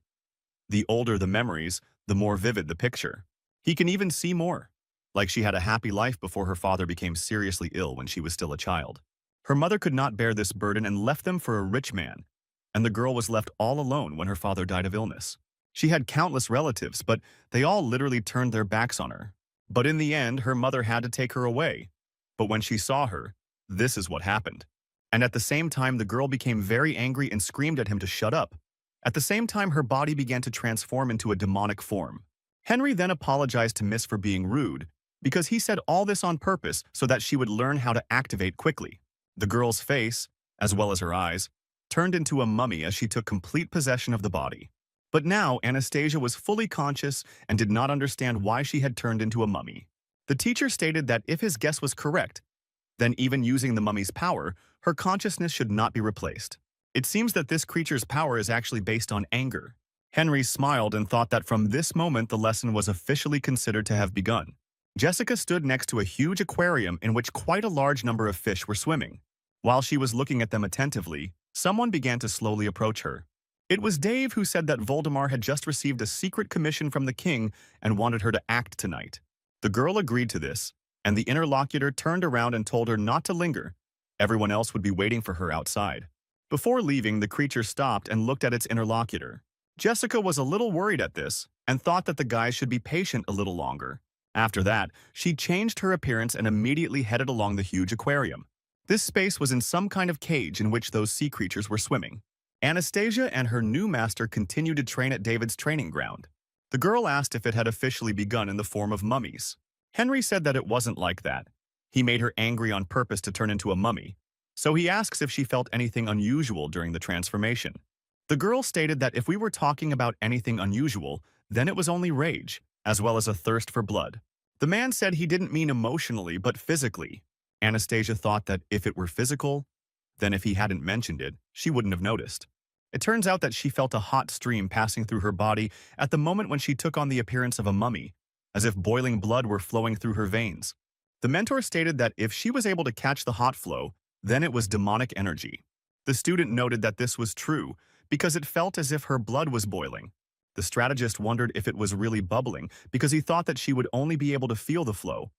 But it seemed that her sensitivity was heightened more than that of an ordinary person, probably because of the presence of the mummy. So he asks to try to feel this energy and release it from the body. You should close your eyes and also begin your meditation. It might take some time, of course, but he thinks there shouldn't be any problems with it. The interlocutor stated that she understood everything and therefore would try to do everything as it should be. Henry stated that once he regained his human form, he would be able to activate demonic energy at any time, using the same principle.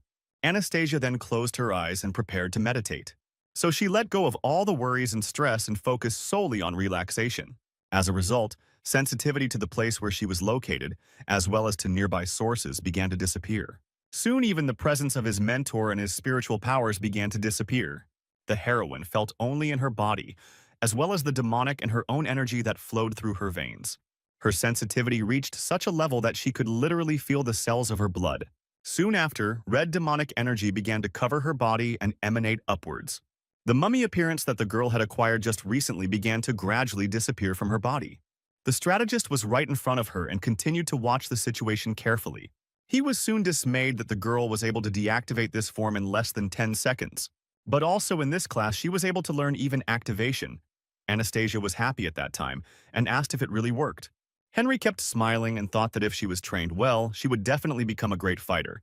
So he said that he congratulated Miss. Not only did she manage to learn how to borrow powers from the mummy, but she also quickly applied deactivation and became human again. And more importantly, she passed the activation stage. The student asked if this was true because this was the first time she felt so good after something had worked out, and it was just great. The strategist then stated that he would now teach her control. Of course, the girl agreed to this and noted that she had already penetrated with passion. At night, one of the demonic creatures was heading towards the port of Lucian City. It turned out to be Jessica, who pulled out the ball that the king handed to her. The girl stood on the outskirts of the port and extended that strange sphere straight towards the moon. Then she began to think that together with His Majesty they would still change this world. The next thing she did was to throw herself resolutely into the water and dive deep down. Almost making its way, the folding demonic creature used its skills and therefore moved quite quickly through the water. She had a smile on her face at that moment, and she thought that the ancient S-rank demon she was already going to him to awaken and ask him not to let them down. Somewhere not far from this place, the rest of the group were sitting in a local bar. They all rented a VIP room, and one of them shouted that it was time to drink already. Christopher told the Godai not to be such a bore, because they were so excited that they even forgot about him a little. Still, it is worth celebrating the beginning of the second phase and drinking to the bottom.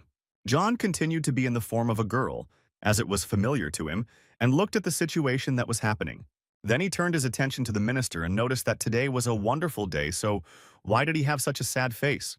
There is even a saying that people are brought together by shared difficulties and should drink to this. But the demonic creature said that he does not drink.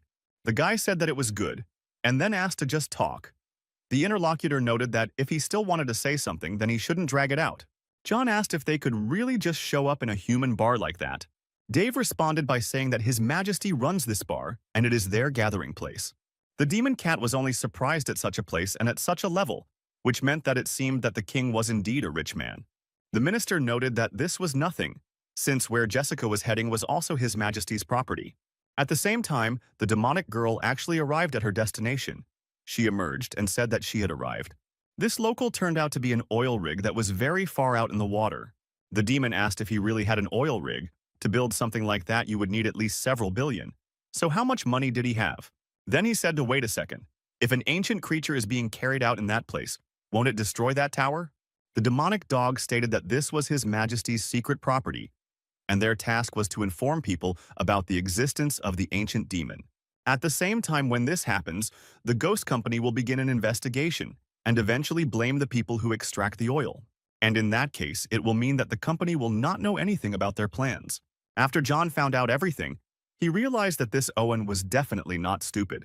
She went on to say that since the king's plan was so impeccable, the interlocutor should be happy, or there was something else that was troubling him. Dave said that the ruler always thinks everything through carefully, without allowing the slightest mistake. But still, he does not understand one thing, because in the beginning there were only 3 bells of Songohu. At the same time, the minister of the first Earth branch had to sweat to get these valuable artifacts. But they used the second one. The first one was used a long time ago by someone from another branch on orders, and no one knows why it was done. All this alarmed the whole city, but the ghost company could not attribute it to them, however. The actions of His Majesty still disturbed this creature. Besides, it was completely unclear why he had awakened that demon mummy. Sophia turned to David and asked if he wasn't going to see how Anastasia's training was going. It turns out that she hasn't eaten anything since midday. The guy asked what she was saying. Was it really that late? Then he realized that it was his mistake, because without him the others would not be able to leave that secret room. The hero went there and apologized for being so carried away in his play that he completely forgot about them. But when he walked in, you were a little surprised after looking in front of you. They were sitting and meditating, and the guy asked if they were still practicing, how diligent they were. David was surprised and asked why this girl was so quiet. After some time, Henry opened his eyes and saw the guy, noticing that he had returned after all.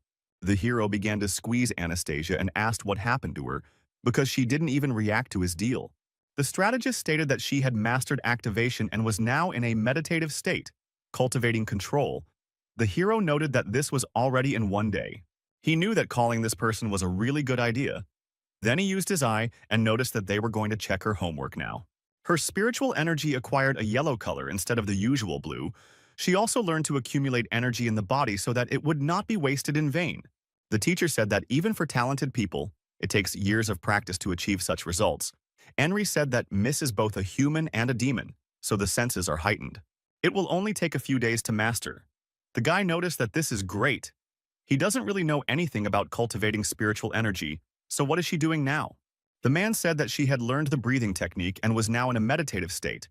Breathing by counting is the shortest way to cultivate energy in their cult. In this state, she has no sense of smell, touch, or taste. In short, she is in empty space and nothing can influence her from the outside. The hero was a little surprised and remarked that he should just tell him when the girl would use her abilities. The strategist smiled and noted that this would happen in 3 days. David said that it was still much faster than he expected, and therefore his partner was definitely quite good. Henry stated that with the window count breathing technique, she could easily go days without food or water, so it was best for them not to disturb her now. The guy said after that it turns out that there are no cases at the moment, and this is just great. Then he embraced his companion and declared that he had really helped him out a lot. He was glad he had met this man, and they should go. He would treat him to dinner. The strategist was a little surprised by this and immediately plunged into his thoughts. Then he asked whether, judging by the guy's mood, he could assume that they had become much closer. David didn't like these words a little, so he was embarrassed. Then he headed out of this space and noted that if he wanted to stay on good terms, then he should tone down his whining. 3 whole days have passed since that moment, and Anastasia still remained in a meditative state. The hero asked if this person's method worked, because why hadn't she woken up yet? He wondered if it was a Qigong shutdown. The interlocutor told him to hold back, and suddenly the girl opened her eyes. David immediately declared that she had woken up after all. Anastasia was surprised, let out a gasp. When this guy came, was it really time to have dinner already? The guy shouted. What dinner? Because she hadn't eaten for 3 days, the interlocutor asked. In what sense? Because she thought that she had meditated only a little. Then she stood up with enthusiasm and noticed that it turned out that she had probably already learned how to improve. The strategist noted that he was not sure, because it was worth testing her abilities. Next, the Miss said, she should try to release all the spiritual energy accumulated in her body. That would be their answer. The girl agreed and noted that she would try, and then began to release her energy. Soon the heroine raised her head up and began to feel the energy flowing through her body. Soon, a large flow of this energy began to be released from her body, and it was more like some kind of flame was erupting from her eyes and mouth. David noticed this and, delighted, declared that he had done something vulgar after all. The guy was very interested in what kind of abilities she would have because he couldn't wait to find out. For quite a long period of time, Anastasia continued to release all the energy that had accumulated in her body. David said, just look at this. It must be a very powerful ability. Henry noted that Miss is not very talented, but the power of energy lies in the psyche and strength. To put it briefly, she really does have an iron psyche. The hero said that with these words he only kindles his interest. Finally, the huge streams of energy that were erupting from the heroine's body stopped running. And now she had completely come to her senses and, not quite realizing the situation, asked what had happened. The protagonist noticed that she had already tried out her new ability. Anastasia asked if she really just learned the upgrade, but she doesn't feel any changes. The strategist noted that this was correct, since she had learned the enhancement and would now be able to use it instinctively. The girl noticed that she didn't feel anything, and she should be given something to try, and the hero told her to do all this as quickly as possible. The heroine closed her eyes and began to gradually try to do some technique. Soon after, she assumed the bird pose and noticed that she was flying, but nothing came of it. And then she changed to another position and said that it was getting bigger, but nothing happened either. The transformation that Anastasia tried to do next also didn't work. After this, in despair, she stated why she felt like she had been deceived. David said that he should be the one talking, because she should stop playing around and show them. The interlocutor noted that she really doesn't feel anything, and perhaps she's just not talented enough. Henry stated that once she learned the enhancement, she had the ability and her strength was completely unimportant. The girl has an incredibly heightened sense, so the fact that she failed is excluded. The only option is that she needs time to activate the ability. While the girl was sitting and listening to all this conversation, her tummy began to rumble. The master said that she seemed hungry and that they should discuss this after they ate, and the hero remarked how lame it was. Sometime after what happened, Henry stood near a huge window and looked at the city at night. Then he asked David how Miss Anastasia was doing. The guy said that she was still fine, but she continued to pester him about how she smelled, so she went to take a bath. But he is still grateful to the man for the work he has done. His interlocutor said that there is no problem with this, since they are partners, and this is his responsibility. The hero noticed that they had only known each other for a few days, but he thought that he was a good person, although being an advisor to Quan He's group was not like him. After all, he doesn't chase money like Anastasia, and is he really doing all this for the person he mentioned earlier? So he asked who he was and what goal he was pursuing. The interlocutor apologized, but for now he cannot tell him about this person, but will explain everything immediately after he completely wins the guy's trust. David said it didn't matter as long as the person didn't mean any harm. So he will help him because he hates being indebted to someone.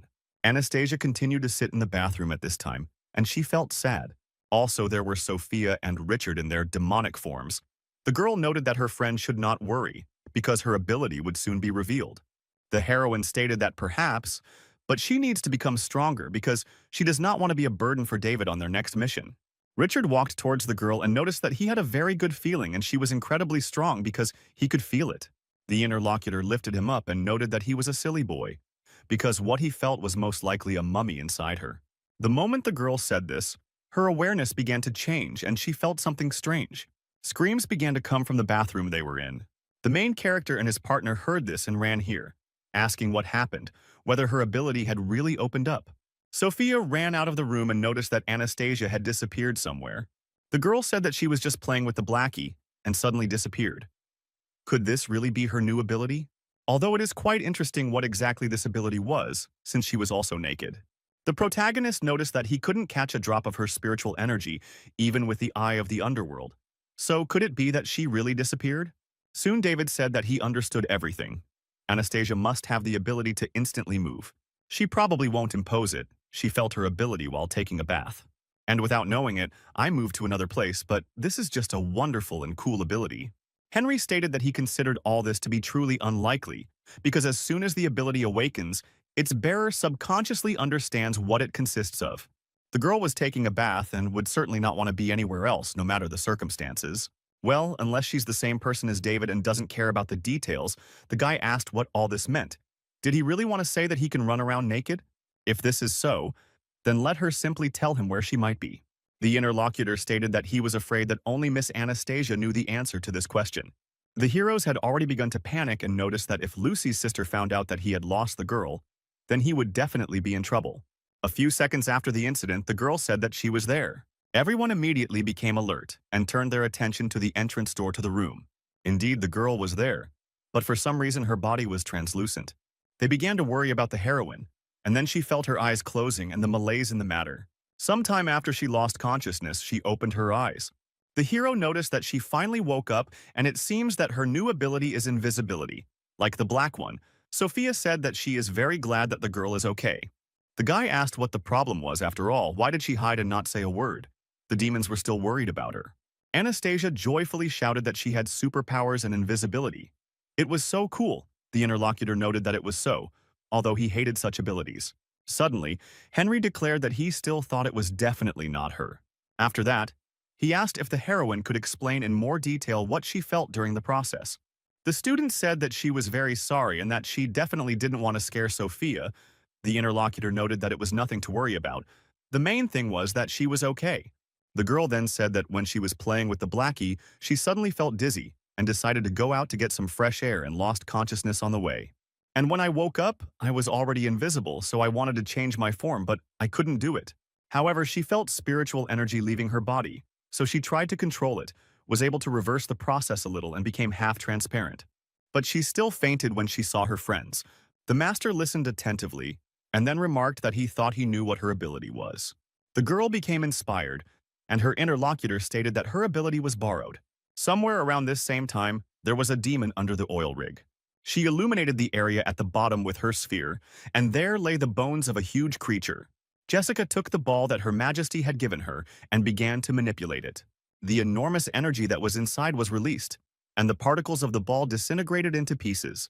The girl looked at the creature that was underneath her and noticed that it was waking up. At the same time, nothing happened to the huge skeleton of the creature, which looked like a dragon. But at the same time, the stones that were around were consecrated and cracked. Anastasia was a little surprised by the word she heard and asked what kind of borrowing it was. David said that's why he couldn't see her presence even with the Eye of Hell. Same as with the blackie, the man said the ability is transmitted through touch.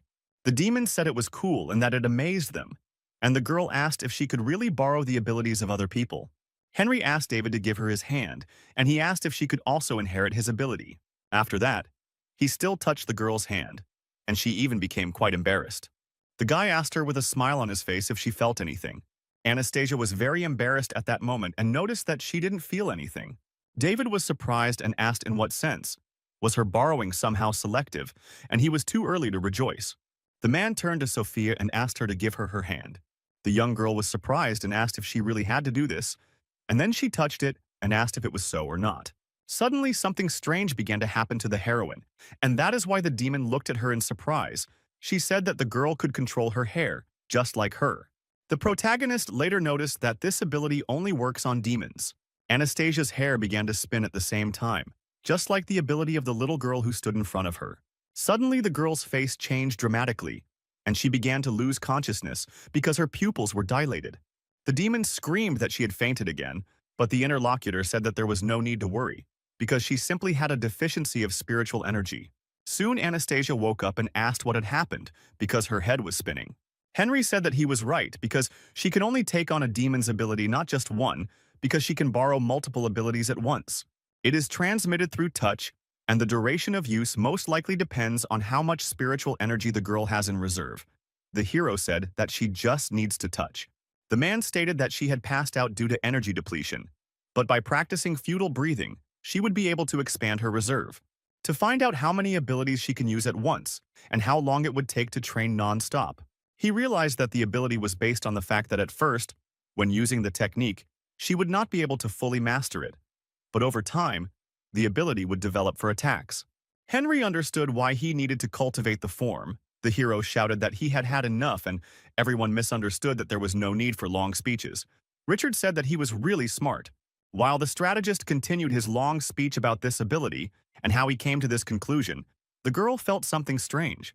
At the same time, she did not understand what was happening and asked herself what this strange feeling was. Soon she got out of bed and began to run quickly to the window. The main characters noticed this and asked Anastasia what happened. The interlocutor stopped at the window and looked out attentively, and then said that she felt something frightening. David's partner also became wary at the same time, because he felt something. The heroine continued to say that from afar she felt a rather powerful demon that appeared there. The main character was simply stunned by what he had just heard, and then he shouted that all of this was really bad, and why now? It turns out that he really wants to fight a strong demon, but at the moment he can't do it. Because if the guy does this, then Lucy's sister will definitely find out. If he goes, the partner told the miss not to worry, because someone will definitely neutralize him. She literally just woke up, she should rest, the man will go home, and they will see each other tomorrow. The student agreed to this and thanked him, and also wished him a good rest. Henry remembered the prediction that the tiger had fallen right into the trap. There was a hexagram of great misfortune, so would it really happen today? Now he is eagerly awaiting what David will do in this situation. On the oil rig, they said that the watertight doors and windows should be closed, as well as the communication valves, and the crane should be lowered and everything on board should be secured. One of the workers was wondering where such waves were coming from, since this was not in the forecast for today. Suddenly, this man looked up and saw something terrible there that frightened him. That's why he suddenly stepped back, because he felt that it would be very dangerous. A large lump rose in the man's throat and he began to scream out of fear. Somewhere around the same time, right in front of the oil tanker rig, there was some huge boulder that appeared from under the water. It turned out that it was a huge creature that had consciousness and also had two glowing eyes visible in front. The monster was turned the other way towards the oil rig and was making some strange sounds. Soon, Jessica emerged with him and awakened this ferocious creature. The demon looked at what was happening and said that she didn't even have to provoke him to direct him towards Lucian City. Of course, all this looks rather strange, but is it possible that this is just a coincidence? At the company's main office, a ghost appeared on the screen, reporting a threatening danger in the city. The commander and his deputy immediately headed there. Lucy stated that there had been no air lately and asked to borrow the threat level situation. The system reported that a demon of enormous size was discovered approximately 90 kilometers from the coast of Lushan. According to preliminary estimates, drilling on the plume awakened the object on the ocean floor. It is impossible to assess its threat since it has surpassed the highest level of S rank, Katie said. Is it really higher? That is, it is at least a mid-rank S demon? The woman said to warn all commanders in the coastal and regional areas. Let them say that this is a warning of an approaching tsunami and to evacuate civilians immediately. Everyone on the shore must be evacuated within 2 hours. The deputy noticed that she understood everything and began to run.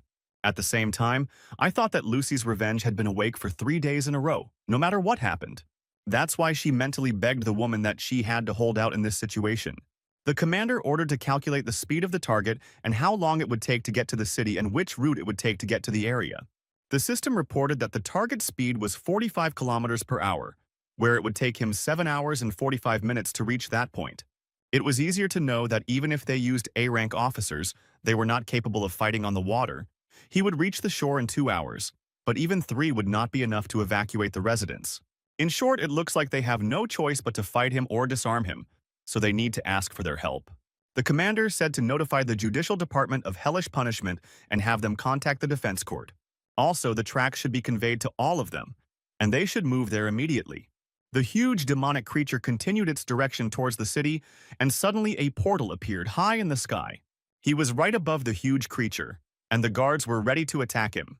The Guardians belong to the Guardian Hall, one of the 4 halls of the demon city of Lantern, and are responsible for protecting the city prison and dealing with emergency situations with the demons in the human world. The main thing is that they have a secret method of moving the seal of paradise. Each state has 12 boxes, which are divided into pairs, in total 6 teams. The teams are selected and named personally by the ruler of the state, and those holding the title of Defender have a unique status that is maintained when moving around the city. The Defender is required to wear a bronze mask. This is a symbol of their identification. Besides their position in the state as advisors to the ruler, Defenders are known for something else. Namely that they possess more power than anyone else in the city of Lantern. And then the teleportation mark that appeared high in the sky began to glow more dimly. Gradually, creatures began to emerge from it, which became the Protectors. There were a large number of them, and each had their own abilities, as well as personal weapons. The leader of this team looked down and assessed the situation. The giant demonic creature also noticed them at the same time. The guard said that he thought why they were gathered together, and it was all because of this big guy, with such and such a size, most likely this ancient demon, who had been in a dream for a long time. He asked if it was worth testing his strength. The interlocutor said that it was not worth angering him because it could complicate the task. Number 9 was ordered to test it, but to be gentle. The guard immediately replied that he would do so and agreed. It was one of the defenders of the city of Lantern, named Simon, and he rushed to carry out his mission. The defender flew at great speed right to the place where the monster was looking, and immediately after that, using his limitless powers, he stretched his children's bodies to enormous sizes. As a result, the man landed right in the water and his size was enough to throw the whale up. Simon was the same size as the stone creature and stated that he did not know who had awakened him, but could he return back to his slumber. The defender could promise that no one would disturb him again. But the demonic creature continued its movement and did not react to him in any way. The guard noted that the creature seemed to lack self-awareness. Then he used his defensive weapon in the form of a shield, and noting that he then asks for forgiveness in advance. And so the huge stone demonic creature faced its new opponent. Because of what was happening, the water around began to fly in different directions, creating huge waves. After the guard used his weapon, he also began to use his power. It was because of this that the demonic creature slowed down its pace, and then, not understanding what was happening, made a strange sound. Simon noticed this, and literally a few seconds later he felt a huge stone block hit him. The body of this huge guy was flying straight into the sky at quite a high speed. Therefore, one of the guards noticed that even shield number 9 could not hold it back, and the rest of the holding attacks were simply useless. Another asked how long, given its size, they would have to hold it back to seal the divine stems with an earthly branch. The one he asked this of said that if someone would help him, then in a minute, people ordered them to calm him down or drive him out. But at the same time, judging by the current situation, the latter, that is, knowledge, remains their only option. After number 9 flew far into the sky, it began to decrease in size until it was in its normal state. The girl flew up to him and asked how he was, and he replied that he had been in worse situations. Then she announced that number 3 was going to distribute tasks to them. It was because of this that Simon went to the rest of the squad that had been gathered together. Guard number 3 asked to be allowed to explain their plan of action again. Number 11 should use his ability on the creature to buy them time, while number 10 should help and cover her. Number 5 was ordered to immobilize the creature's left arm, and number 4, the right arm. Number 9 was informed that as soon as number 11 finished his attack, he would immediately use his shield to keep the creature in place. Zero Guard told her brother that he would need to redirect some of his demonic energy to him with her help, and not to strengthen the restraint. Ron. Number 6, number 8, and number 12 were ordered to support number 7. Also together, the seal of the 12 earthly branches should be completed, and it will be the last one in their attack. The touch of printing should be held for at least a minute, and in this way they will be able to expel it. Immediately after the plan was told, the chief declared that it was necessary to go forward to attack. That's why all the guards rushed forward, accumulating their demonic energy and enveloping their bodies. In the airspace that was near the huge monster, only green silhouettes were visible. Girl number 11 walked straight to the front of the monster and was right next to its eyes. Next, she used her Sue attack skill called Mist Veil. Number 11 is the protector of the Demon City Valentine, and her name is Katie. The guard, after using her power, directed a diamond-shaped technique at the monster, which was aimed straight at the creature's head. The huge demonic creature, although it did not have its own intelligent consciousness, still defended itself and directed its hand straight towards the girl. But soon his limbs stopped, because number 5 was on it and shouted for the monster not to touch the girl with his dirty paws. Therefore, this guard moved with great speed towards the bale, and also tied her up with the help of his huge green demonic thread. Of course, the huge boulder with consciousness saw this attack, but since it was big, it could not react to it quickly. The number 5 defender of Demon City Landing was named Jonathan, and he used the Sue attack skill. Soon after, a huge metal ball appeared there that spoke, and was attached to a thread that wrapped around the monster. This was one of Jonathan's attacks called the Flow Drop. One of the defenders noted that this monster was surprisingly strong, and number 11 must be almost finished. The giant demonic monster used its right hand to get rid of the attacks of these creatures. One of the comrades told number 4 to start disarming the right hand. It was precisely on her that the guard who was supposed to do something to her landed. He was the protector of the Demon City Lantern, and his name was Frankie. This guy had a sword in his hands, which he took to the limb of the monster and used Sue attacks. The hand was enveloped by the power of the tree that held it with its roots, and this skill was called the expanding hibiscus. It turns out that for greater effect, the roots of this plant went straight into deep water. Shortly after, the right, left arm and head were disarmed by 3 guards. One of the attacking squad shouted to number 4, as well as number 5, to hold out at least a little longer. Katie said that this demonic creature was too big, and she needed some time, but she had almost put it to sleep. At the same time, the girl noticed the strange behavior of the monster who looked at her. Some cracks appeared on the creature's head which glowed green. It looked like he was accumulating energy there, and in fact that was what was happening, because blue energy was accumulating into a ball in front of him. A few moments after this happened, there was an explosion, and a shot was fired, heading forward. It was precisely this attack that was directed at girl number 11, who was supposed to hypnotize the creature. The situation looked quite dangerous, but soon a dark shadow appeared and enveloped this attack. It was defender number 10, whose name was Albert, who shouted to the girl not to worry because he would cover her. Jonathan said it would have been easy for him to fly straight, but he chose to circle the beam, let him stop showing off. Introduced would finish him off if a hair fell from her head. Number 10 stated that he shouldn't make a fuss because the stone monster's attacks were terribly slow. He then told the girl to ask him for help. Katie was surprised and asked the man to help her. The interlocutor said that there would be no problem with this. This man was finally proud of himself, so he used his mace weapon and directed energy at him.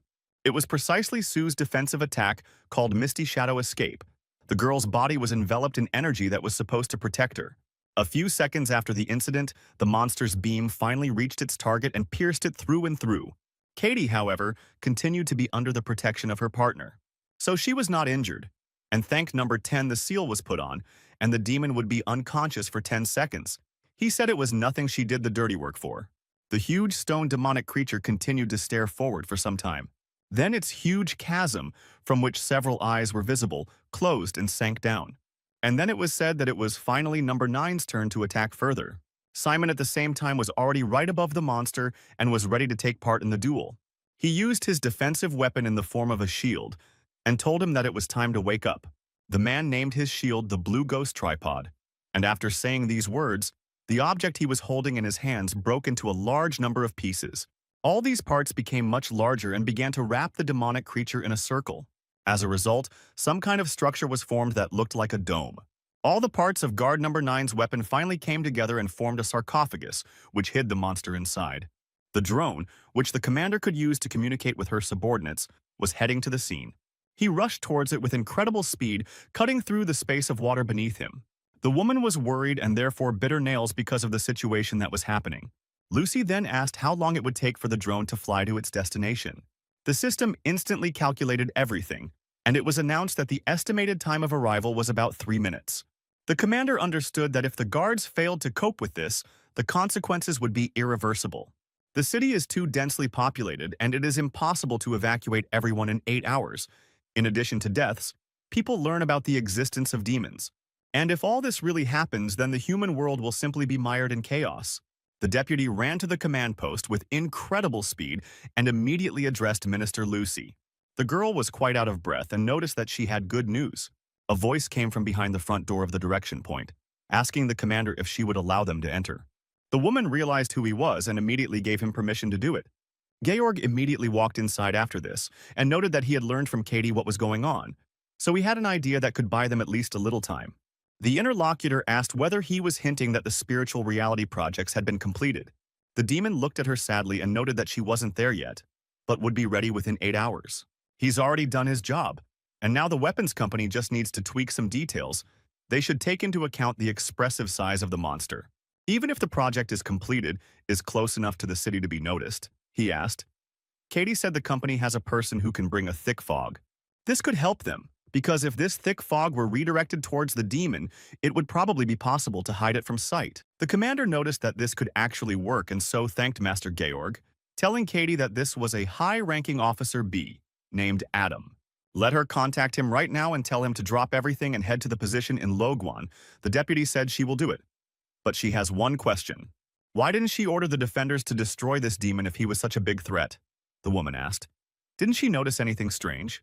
According to the testimony of the people on that oil rig, this demon did not attack them. If this is so, then it means that they cannot say for sure whether it is a friend or an enemy. All life is sacred, and they have no right to decide who will endure and who will not. The company's job is to protect people, but there is something else that should not be forgotten. Take on top of all this, also responsible for maintaining peace between people as well as between demons. Katie understood all this and remarked about it to Miss Lucy. Spatial Master Georg, who was also in the room, was glad to hear all this.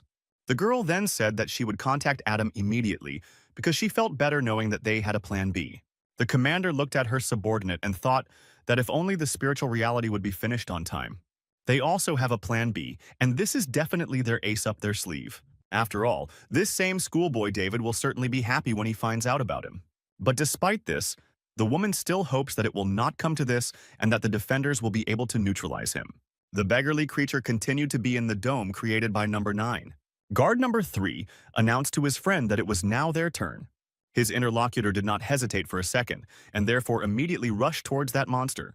He also drew his sword, which had strange, shaped patterns on it, and was emitting demonic energy. After releasing his weapon, the guard pointed it downwards and a huge amount of energy enveloped his body. He then ordered his creature, named Yahello, to appear here. A few moments after this, a creature actually appeared in the sky that had several tentacles. With one of several dozen of these tentacles, the monster touched the guard who stood in front. Number 3's body then began to fill with demonic energy that his brother was transmitting. Then the defender who used this technique put his sword back in its sheath and told Yahello to come back. After that, the demonic creature that was in the sky disappeared, and the huge flow of energy continued to envelop the bodies. Guard number 3 thanked his brother Ben and noted that he could already feel his demonic energy increasing. It was not just a simple amplification, but an amplification of several dozen times. So the man immediately used Sue's attack skill after that. Katie noticed it and said that Benjamin was about to do that cool move. So he's actually really cool. Albert was jealous and said that if he were recharged, he would also perform all sorts of cool tricks. The two guards remained in the sky for a long time.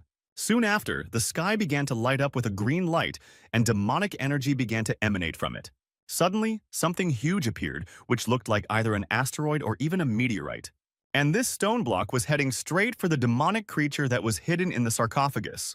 The swift attack reached its target in a few moments, and therefore there was a huge impact, which raised the waves several tens of meters into the air. Number 11 said that number 3 was simply incredible, but her partner said that he was not joking, because he could do the same thing if he had the training. The skill that was used on the demonic creature Black All was called Jade Tower. The cheerleader and all the other members flew up there and announced that it was their turn. They set their hands to make a seal and made a skill called the Seal of Earthly Branches of Paradise Rods. Immediately after, a huge dark ball appeared in the sky, which consisted of demonic energy and was completely saturated with it. But this ball was not alone, and each member of this squad created a large ball. Near the Jade Tower that the demonic creature was holding, a circle with various patterns appeared, which was supposed to become the seal. The guard told number 3 to hurry up and drive this thing out already, because he couldn't wait to drink something stronger. He went on to say that he doubted that after triple defense was used on him, the demonic creature would be able to move for the next 10 minutes. The huge demon was already conscious and opened its mouth, and as a result, eyes also appeared. Benjamin felt it and was stunned by what was happening. Then he shouted terribly at number 7, asking him to be more attentive. The demonic creature, which was sealed with several seals, used its power and directed a beam at this guard. The man noticed this attack only at the last moment and still managed to react to it a little. So Bruce ended up losing his right leg, as well as part of his torso. After that, he began to fall like a stone, because he could no longer stay in the air. From the Jade Tower that was supposed to hold the giant demonic creature, these rays began to emerge. The guards realized that the situation was getting out of control, and therefore tried to avoid them. Benjamin then wondered if the monster had stopped attacking, then turned to number 9 and noticed that he was closest to number 7, so he asked to catch him. Simon heard this order and, agreeing with it, began to fly rapidly. The leader of this group watched carefully what was happening below and could not believe that their triple seal had failed. It looks like their mission will most likely fail. The tower that held the monster continued to remain in place, but cracks began to form there, and they became larger and larger. Soon after, the building could not stand and began to fall apart. It was from this that the stone monster that was hidden inside emerged. He also easily destroyed Guardian number 9's shield skill. Benjamin, after seeing this, assumed that as long as they didn't attack him, he wouldn't touch them either. However, it was unclear what was motivating him to go in that direction. Soon, a general meeting was announced between all members of this team. Everyone immediately headed towards one point, but Simon was carrying Bruce, who was wounded, in his arms. The leader remarked to number 7 that he should hold on for a bit, since number 6 would patch him up too, but the other man said not to worry, since he had sealed the bleeding. So he definitely wasn't going to die. Wilson looked at him and immediately pointed his gun. Threads of demonic energy began to stretch out from him, and they were directed straight towards his wounded comrade. Immediately after that, the limbs, as well as the torso that were torn off, began to be generated using the technique. The guys noticed this and covered the girl's eyes. They noticed that he was a pervert, let him cover up, and said that, by the way, number 11 is still here. The man stood naked and said what they had not seen, because they had grown up together. Number 9 said that he should cover this revenge with his cloak because he was also uncomfortable. The interlocutor went to the side and did this, and then asked if they were happy, because this was some kind of childishness. After a while, the guards lined up and turned their attention to the side. A command drone flew up to them, and the commander said that they should report the situation to her. Benjamin stated that they had failed to force him to surrender, and that the expulsion had already turned out to be a failure. The interlocutor noted that everything was clear, and the man continued to say that they were not sure that they would be able to neutralize him. But despite this, they may continue to attack him to buy some time for the people. Bruce told number 3 that he realized something after his attack. The monster's defense as well as the power of the blow clearly exceeded the highest rank A. If they fight there for a long time, it won't stop him, because he is much stronger than they imagined. So he is afraid that a master will be needed to compare their chances. The commander thanked them for the work they had done and said that they would come up with something so that the guards could return. They said their final goodbyes, and after that a teleport appeared, through which they went back. Immediately after Lucy noticed all this and talked to them, she turned to the deputy. The girl asked what was required of her. But the boss said that it looks like they'll have to use their ace after all. The main system's screen showed that there were 7 hours, 13 minutes, and 27 seconds left until the monsters arrived. Lucy saw this and told Katie that the defenders were able to hold him off for a while, so she asks how the evacuation is going. The deputy said she had just been told that everything was going smoothly and the operation would be completed in approximately 2 hours. Luckily, there are almost no people on the coast, mostly just docks and factories, so it wasn't hard to get them out, but it doesn't matter that they don't evacuate urban areas. The commander said that the incident with the mummy had put the masses on edge, and there were hundreds of missing builders on top of that, with half the population fainting for no apparent reason. The fake news media might still be able to control the situation, but if they evacuated the city and created panic, they would certainly undermine people's trust in them. So now we have to stop this ancient demon at any cost before he gets to the city. Katie said that she understood and would contact David right away. Lucy said to wait for him. The power is as destructive as that giant. We need to wait until all the coastal areas are cleared. The interlocutor smiled and noted that she was indeed right. Georg said that, unfortunately, according to the truce code, masters are not allowed to use their powers in the human world. But under different circumstances, he would have been able to help his manipulation of space with them. The commander noted that he had already helped them a lot, so let him leave the care of the world to them. Some points in the code were terribly unfair, but still, they ensure peace between people and demons. They do not try to protect themselves from demons because people also have no right to interfere in the affairs of Lanton. Georg said that it was true. She was too worried. Neither of them wanted to see the other party in a difficult situation, and he was glad that the world had David. The woman noted that if we were talking about him, then this guy would only cause more problems. An hour passed after the incident and a scream was heard in the house where the main character lived. Anastasia at the same time was discouraged and turned to David. She said that perhaps he would not change clothes right in front of her. The hero said that this was his home and his clothes were here, and his interlocutor said that then he should at least warn her why he was showing off his underwear here, for no reason. The guy said how complicated women are and why it worries her so much. The girl asked if he was really all white and fluffy here, who would never be reprimanded for anything. Then Anastasia told him to wait. Where was he going in the middle of the night? David smiled brightly and noted that Katie had said to expect a call from Lucy's sister, so it looked like a really strong demon had appeared. Right after he said all this, that phone actually started ringing for him. The guy picked it up and immediately paid attention, and his interlocutor ran up and asked what had happened, if something serious had happened. The hero picked up the phone and asked if his sister had any work for him.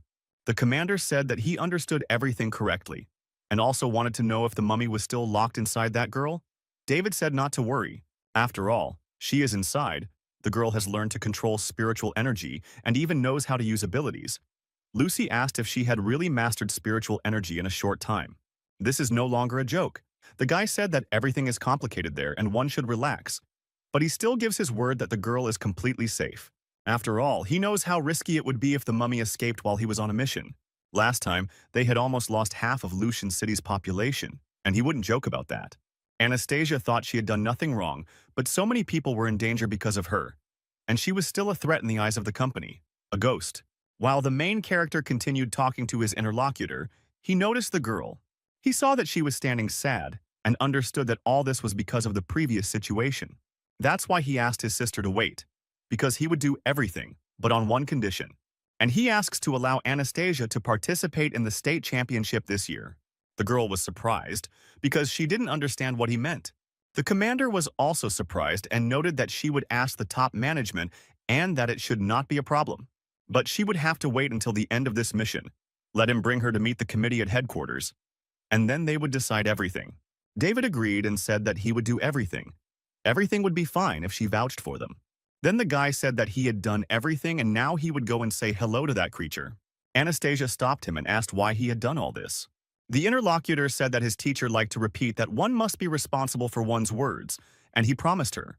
If we had seized this chance now, then Lucy's sister would hardly have agreed to everything later. The girl was shocked and thought he was a fool, but by keeping his promise, he showed that he could be relied upon. The huge stone demonic creature continued to move along its route straight to the city and was already on the ocean shore. Several deer, who were peacefully grazing on the grass, noticed this creature. And when he stepped onto the ground, it shook, and the deer were thrown up several meters.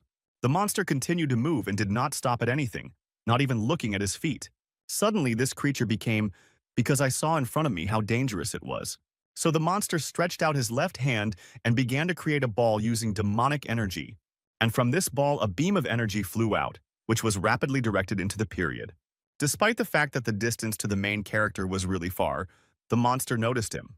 David was surprised when he saw this attack, and noticed that this creature does not stand on ceremony. But if this is how it happens, then in this case he will not hold back either. The guy used the borrowed gold and the skill he had based on the mystical form and soul, and he wrapped his hand with this technique, which was supposed to hit very hard. And without stopping in the face of danger, the main character rushed towards the beam that was supposed to hit him. As a result, the demonic creature's attack was interrupted and the beam was split into pieces. And also the hand of this stone boulder began to crumble into small pieces. The main character did not recover and continued to attack the substance with his hand. After all, he ended up flying through it and destroying most of the creature, so he was confused and wondered if this was really that super powerful ancient demon. If all this was so, then everything happened very simply. The parts of the demonic creature that broke away from it began to fall to the ground, like asteroids. Also, the rest of the body of the huge monster after this began to fall to the ground, because it could not hold on in any way. The hero was in the high sky, and, looking at this creature, thought that he had been hasty. At the same time, a drone appeared behind David, from which Lucy spoke and shouted his name very loudly. The woman was very irritated and asked if she had not told him to wait for her orders. The guy said that the creature did attack first and he instinctively repelled its attack, so he didn't hit it first. Lucy wondered how they would explain this mess to people when they returned, and David suggested saying it was a meteorite. And the commander noticed that at that moment she even regretted calling him. And at that very moment, when the guy was distracted by the conversation, he felt something strange from the monster. But the creature that had literally just been destroyed and was lying on the ground rose up and began to recover. The guy said that he knew it. Because the ancient demon can't be such a weakling, the commander added that he should follow him and not attack him without a command. Suddenly, the system reported that the information had been updated. The target had accelerated, and the object was currently moving at a speed of 300 kilometers per hour. As a result, his estimated arrival time in the city is about 43 minutes. The woman told Katie to tell her to let out a thick fog. The girl immediately agreed to it. Lucy told her to contact the weapons company and let them know how the completion of the spiritual reality was progressing. If they don't finish within half an hour, they will have no other options but David. But if this happens, then they will no longer be able to hide the existence of demons from people. After hearing this information, Georg became wary, because he understood that everything would be bad then. He stood there for a while, wondering what he could do, and then he realized something. Then the demon ran and said that he should be given only 10 minutes, and soon he would return back. Lucy told the girl to watch him so that he did not do anything stupid. If the master uses his power in the human world, he will be executed by heaven. Katie obeyed the order and said that she would do everything. The commander thought that if Master Georg really used space manipulation to deal with the demon, he would definitely anger the heavens and die. The wrath of heaven is the second protection that the founder of the secret Taoists, Alexander, left as a legacy to people. He had two types of transport, and that was the all-consuming hovering reptile and the all-seeing shoujo. The hovering reptile turned into a heavenly seal and sealed most of the demons within itself. But Shoji was reincarnated into the sphere of heavenly wrath and continues to protect all of humanity to this day. The sphere of wrath was created to watch over the 11 masters of Lanting City. They swore not to use spiritual energy in the Russian world, and in case of breaking the oath, they would be punished by the wrath of heaven. Regardless of the location, a master who breaks the oath will be immediately executed, and only the master, and only he, will suffer. Katie continued to run after Master George and asked where he was going. The demon apologized to his interlocutor and noted that now there was still no time for an explanation. The girl understood that this direction led to only one room, and was he really going there? Soon they ran to the gun company. The foreman turned to his subordinates and told them to open the door, and Katie said that she was right. And then the door swung open, and one of Georg's subordinates started running. She threw herself into his arms and noted that she and the teacher had been able to cut the time of spiritual reality in half, so they asked him to praise her. Then she noticed the deputy commander and greeted her too. Katie greeted Emma in return. The man said that the girl had really done a great job, but the plans had changed a little. After all, at this time they need to speed up tenfold. The little girl got excited and said that since he was here, you probably knew how to do it, so she was sure he would succeed. She, the manager of the supply department. After this, the girl turned to the teacher and he heard it. The demon told Quentin that they had an emergency and the time of reality needed to be reduced 10 times, but the commander's subordinate also greeted the master. Georg said that they originally planned for reality to last for an hour, but David was assigned to this mission. They can try to reduce the spiritual reality to 5 minutes, and then the guy will be able to cope with it without limitation. The old minister of weapons listened to all this attentively. And he said that, however, at the moment the spiritual reality is very unstable, and they are not sure that they will be able to manage it. If he will manage it, then there should be no problems. The interlocutor said not to worry. He would be able to control her without using demonic energy, although he was not familiar enough with human technology. So he needs help. He will watch the changes in the spiritual reality, and all they need is to calibrate the settings. If the energy is stable, then let them change them. And in case of instability, reduce the energy level. The old man said that it should work. Emma will adjust the feed, and he will take on stabilization. Then he started talking about energy. And after that, he suddenly fell asleep. The girl came up and said that this old man fell asleep again. Then she asked the master to wait a minute. Katie noted that he was over 150 years old, and his condition was clearly understandable. After some time, the girl went to the control panel and gave commands to the system. She soon stated that the energy flow was normal and all levels were fine. Quentin told Master Georg that the temporary settings were ready, and his interlocutor responded that this was good and that they should begin. Then they began to add energy to this system and the stream spread throughout the room. The deputy commander noted to the foreman that if they still couldn't complete the job in 20 minutes, it would be very bad. The demon smiled and said that the miss had nothing to worry about, because otherwise he would simply use space manipulation to get the job done, while he smiled sweetly and was relaxed. He went on to say that it would be his life in exchange for countless human lives, and even if he was executed by heaven, it would be worth it. The interlocutor shouted that his life was also very important and they would definitely complete the spiritual reality on time. Georg smiled and declared that no matter what, they would overcome all this together. The girl smiled sweetly and said that it was so. The man said that the commander spoke about warning Adam and explaining the situation. The deputy came to her senses and noticed that she had indeed forgotten about it and was about to lose her life. Almost on the outskirts of the city, there was one of the hunters of the ghost company. He returned to the girl and asked if they should start already. She immediately explained everything to him, and he noticed that he understood everything, and that it was Adam, that is, the officer of the ghost company, rank B. After this man heard the instructions, he unbuttoned his jacket, and from underneath it appeared the drawings that were on his body. Then, he started using his powers and asked, yes, what was really going on here? And soon, due to its power, a large half of the city was already covered in thick fog, through which almost nothing could be seen. At the same time, the huge demonic creature continued on its way, not stopping at any obstacles. The main character didn't waste any time and sat on his head, and the monster didn't even pay attention to him.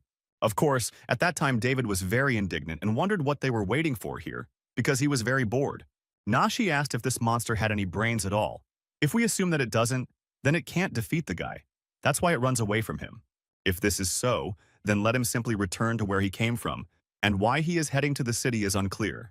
If the hero does nothing, then he will not act either. But where is this giant heading anyway? While the main character was thinking about this, some time passed, and he turned his attention forward. At the same time, a city appeared on the horizon, which was almost completely hidden by fog. David said, Sister Lucy that the city is already on the horizon, so he is waiting for her command. The woman immediately responded that he should wait a little longer. She then turned to her deputy and asked how much longer they had left.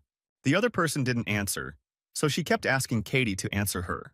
The girl was impressed by what she saw in front of her and could not take her eyes off it. So he told his boss that they had succeeded.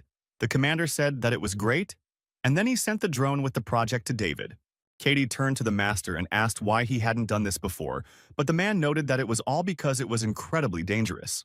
Ultimately, if something had gone wrong, the entire ghost company would most likely have collapsed.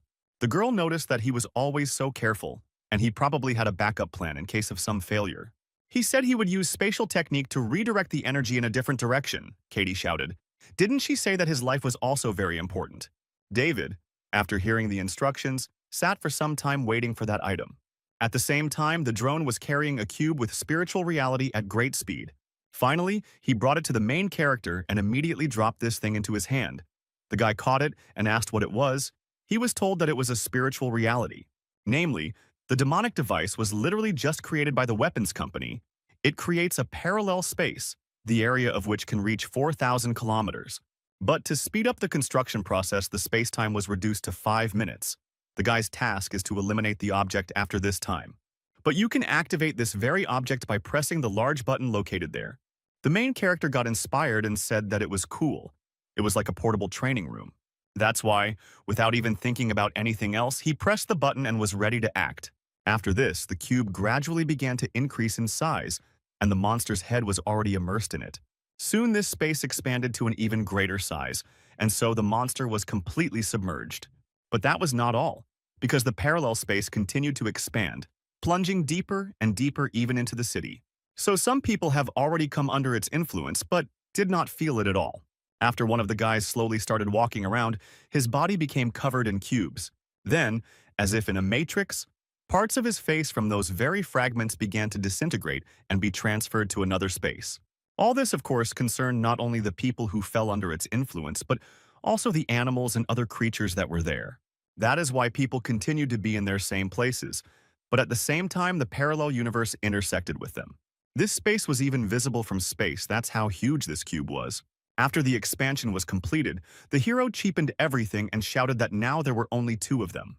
He immediately used his thunder technique and remarked that he wondered if he could remove it with one strike of the 5-fold glacier lightning. But soon after what happened, the giant demonic creature became. Then the monster raised his head and looked up carefully. At first it made a rather quiet sound that signaled something, but after that happened, it made a very loud sound. The protagonist, using his power, jumped off his head and headed straight towards his face. Then he shouted irritably that the creature was trapped, and therefore there was no point in asking for help, he was so noisy. Then the guy made a few seals and told him not to worry, because he would give him Corvalol for his bad heart. After David used his technique, a large ball of thunder energy covered him and began to emit strong energy. Of course, the demonic being sensed the danger from this energy and turned its attention there. But it was already too late, because this ball, inside of which there were countless lightning bolts, was already attacking him and destroying his body. The attack range was colossal and stretched for several tens of kilometers to the sides. It was a 5-fold glacial lightning storm heart pills. Once the attack was complete, David began to gradually reduce his strength. Soon he smiled and said that now that he had crushed it into sand, let them see how it could regain its former shape. The hero was in the air and at the same time looked at the place where his attack took place, and there was a huge crater several kilometers to the sides. Then the guy felt something strange and turned his attention forward, wondering what it was. His attention was drawn to a red ball that was literally glowing and in the air. It was clear that there was quite a large amount of energy sealed within it, and it was demonic. From the huge hole that was created by the hero's attack, dark matter began to gather together. She headed straight for that glowing food and formed a new ball around it. David rushed over and said that the glowing sphere was most likely the core, but if so, that was very interesting. There are no scratches, even after being struck by his 5-fold lightning, and the remains of his body begin to surround the core. Perhaps the demon is still capable of recovery. The dark matter was tangled into a ball and looked like some kind of snakes. Soon after, a fairly bright light began to emanate from there, and it also looked like neurons and electrons were moving around an atom. David was outraged and said, "How crazy is this show-off? Is this really some kind of magic trick?" A dark figure appeared inside the ball, and it was a creature that sat in the form of an embryo. His body soon began to fill with energy, and blue stripes could be seen spreading across his body. Flesh, as well as particles of energy, were already inherent in this creature, and it also had large horns. After a few seconds, movement began inside the sphere, and the monster's eyes lit up. He stretched to the side and began to emit an even greater stream of light around him. Also, quite a large amount of energy was released, and therefore the wind blew around. Because of this, some trees were torn off by their roots, and all of this flew after the hero.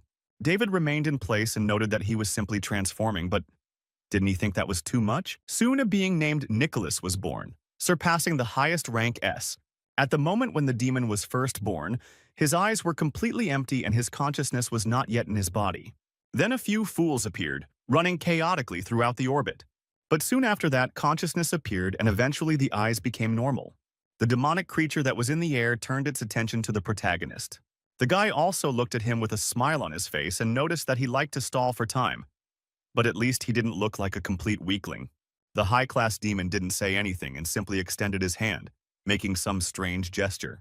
Immediately after his manipulations, the huge boulder that was in the ground began to move. And then, a rather large boulder headed straight up. David noticed this and realized that an attack was being prepared against him.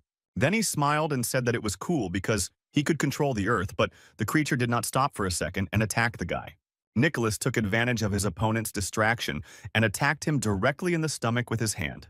It was because David did not expect this swift attack that he missed it and crashed into the boulder that the creature had summoned earlier. And so it turned out to be so fast that the guy's body broke through a huge stone block and crashed back into the ground. Soon after, only rock debris began to land at the crash site. The hero continued to be in the huge funnel below in the pose of an angel. At this point, he was fully conscious and was already smiling madly, using the quadruple glacial bolt, a technique called Shadow Thunder God. Then David began to rise and said that he had waited so long and finally he had a worthy opponent. The guy was very inspired by this, and while preparing for the next attack, he noted that he should check his opponent. The demonic creature also did not waste any time and soon landed right next to him. The hero turned his attention to him and noticed that he seemed to be very upset about everything that had happened. The monster did not answer him, but only stared intently into his eyes. David, using his dark lightning, told him to be on his guard as they would see if he could keep up with him. Literally a few seconds later, the guy moved from his place and only a wall of dust rose from there. Nicholas, in turn, was unperturbed and continued to stand calmly in place and wait for the attack. A few meters before his opponent, the protagonist continued to fly in one direction. But a few moments later, he was already attacking his opponent from 6 positions, and therefore it was quite difficult to hide from this attack. Despite this, the monster's eyes also changed their shape, and there were already 8 pupils in its eyes. So the crazy demonic creature managed to fight off all the things the guy had just done. David was taken aback and asked if he had blocked all the blows, meaning that next time he would hit him harder. Using his next attack, the hero headed straight for the demon's face and was ready to hit him, although there were last moments and noticed his attack. But it was so fast that he no longer had time to dodge, and therefore the guy hit him. The blow was so powerful and swift that it seemed the head of the monster in front literally shattered into pieces. Of course, the hero became wary and asked if he had really overdone it. Although right behind him, some mass that looked like the body of a creature appeared from the ground. And then the entire body of the creature emerged from it and hung right behind her back. Then Nicholas, without stopping his attacks, aimed a blow at his opponent's back and struck him down. The attack was so strong that the main character flew very far away, but the blow raised a column of dust. David used his body to cut through the rocky soil of the earth, creating a trench. Due to the attack that the guy missed, he continued to fly for quite a long distance. Many magical creatures did not want to stop in their attacks and therefore quickly continued to move after him. David said it was an impressive transformation. His speed could keep up with his quad bolt, and he could also transform underground. But his understanding of the fight is above all the knowledge already about this guy. He pushed himself off the tree and said that he was stronger than all his previous opponents. So the main character will still get to enjoy these minutes of struggle. The creature was a little surprised because the guy was conscious and using his technique.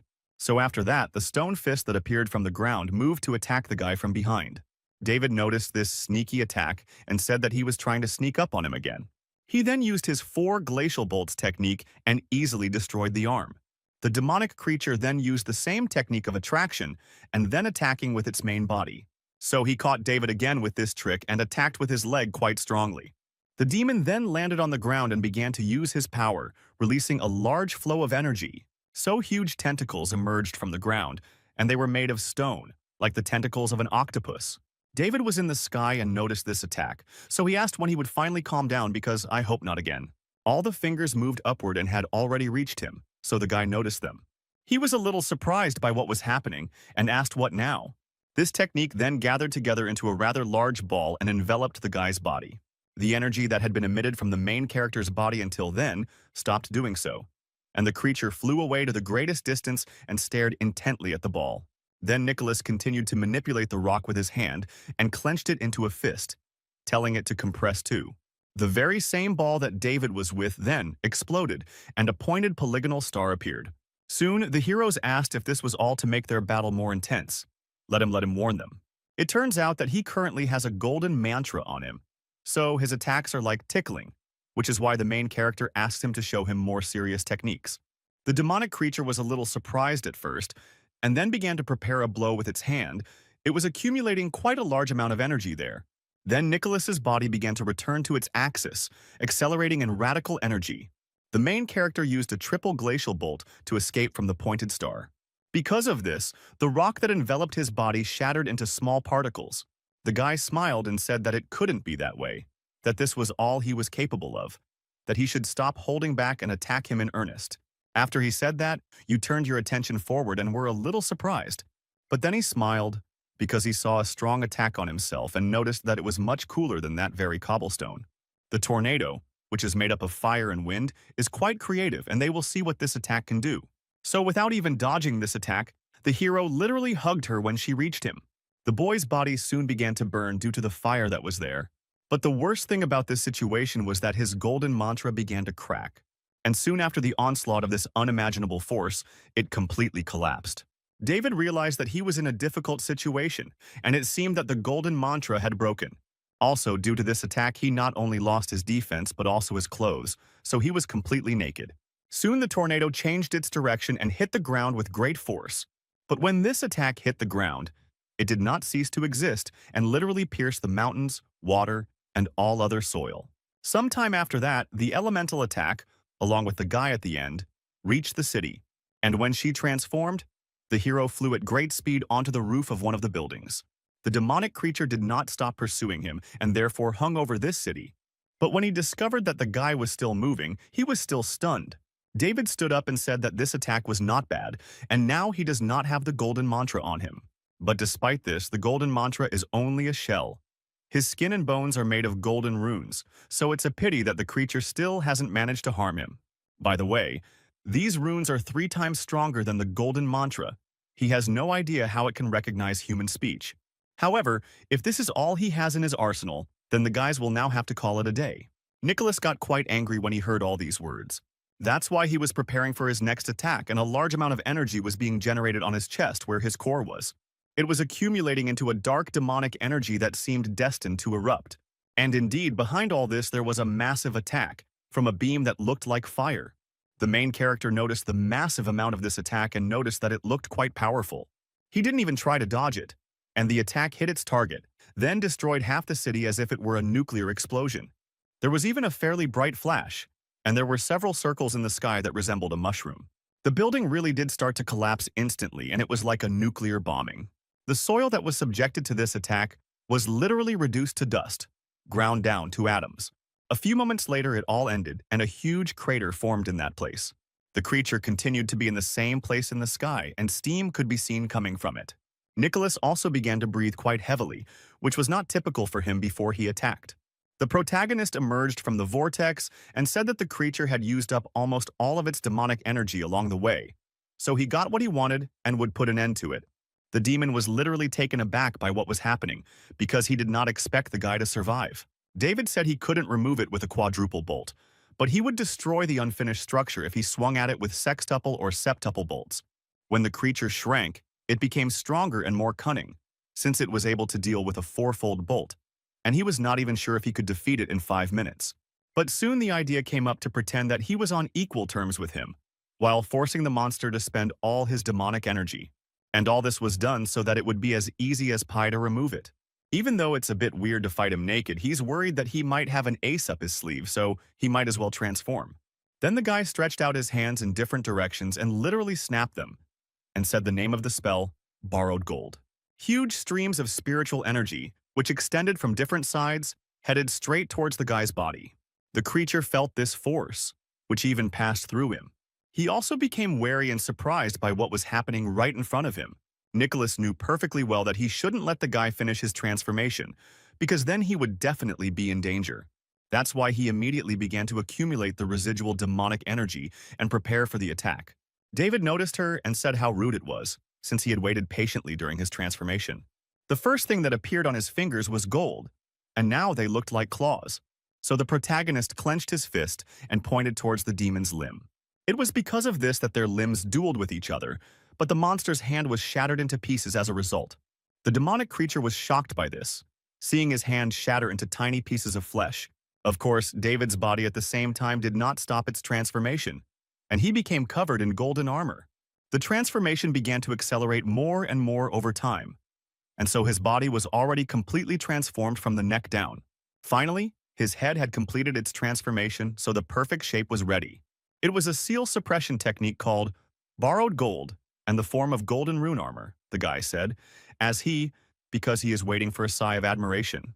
Nicholas remained in the same place and watched with surprise what was happening.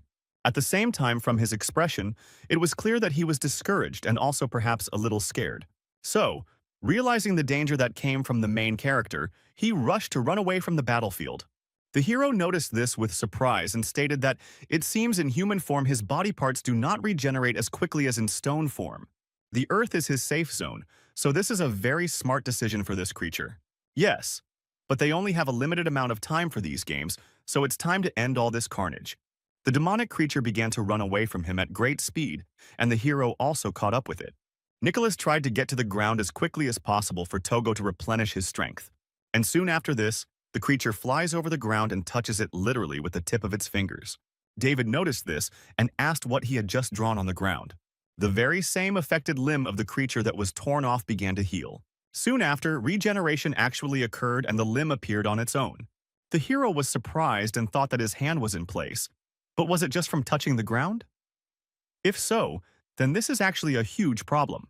At the traffic light that was on the road, the sign lit up that pedestrians could cross the road, but the gross lawbreakers in the form of a demon and a guy were rushing there.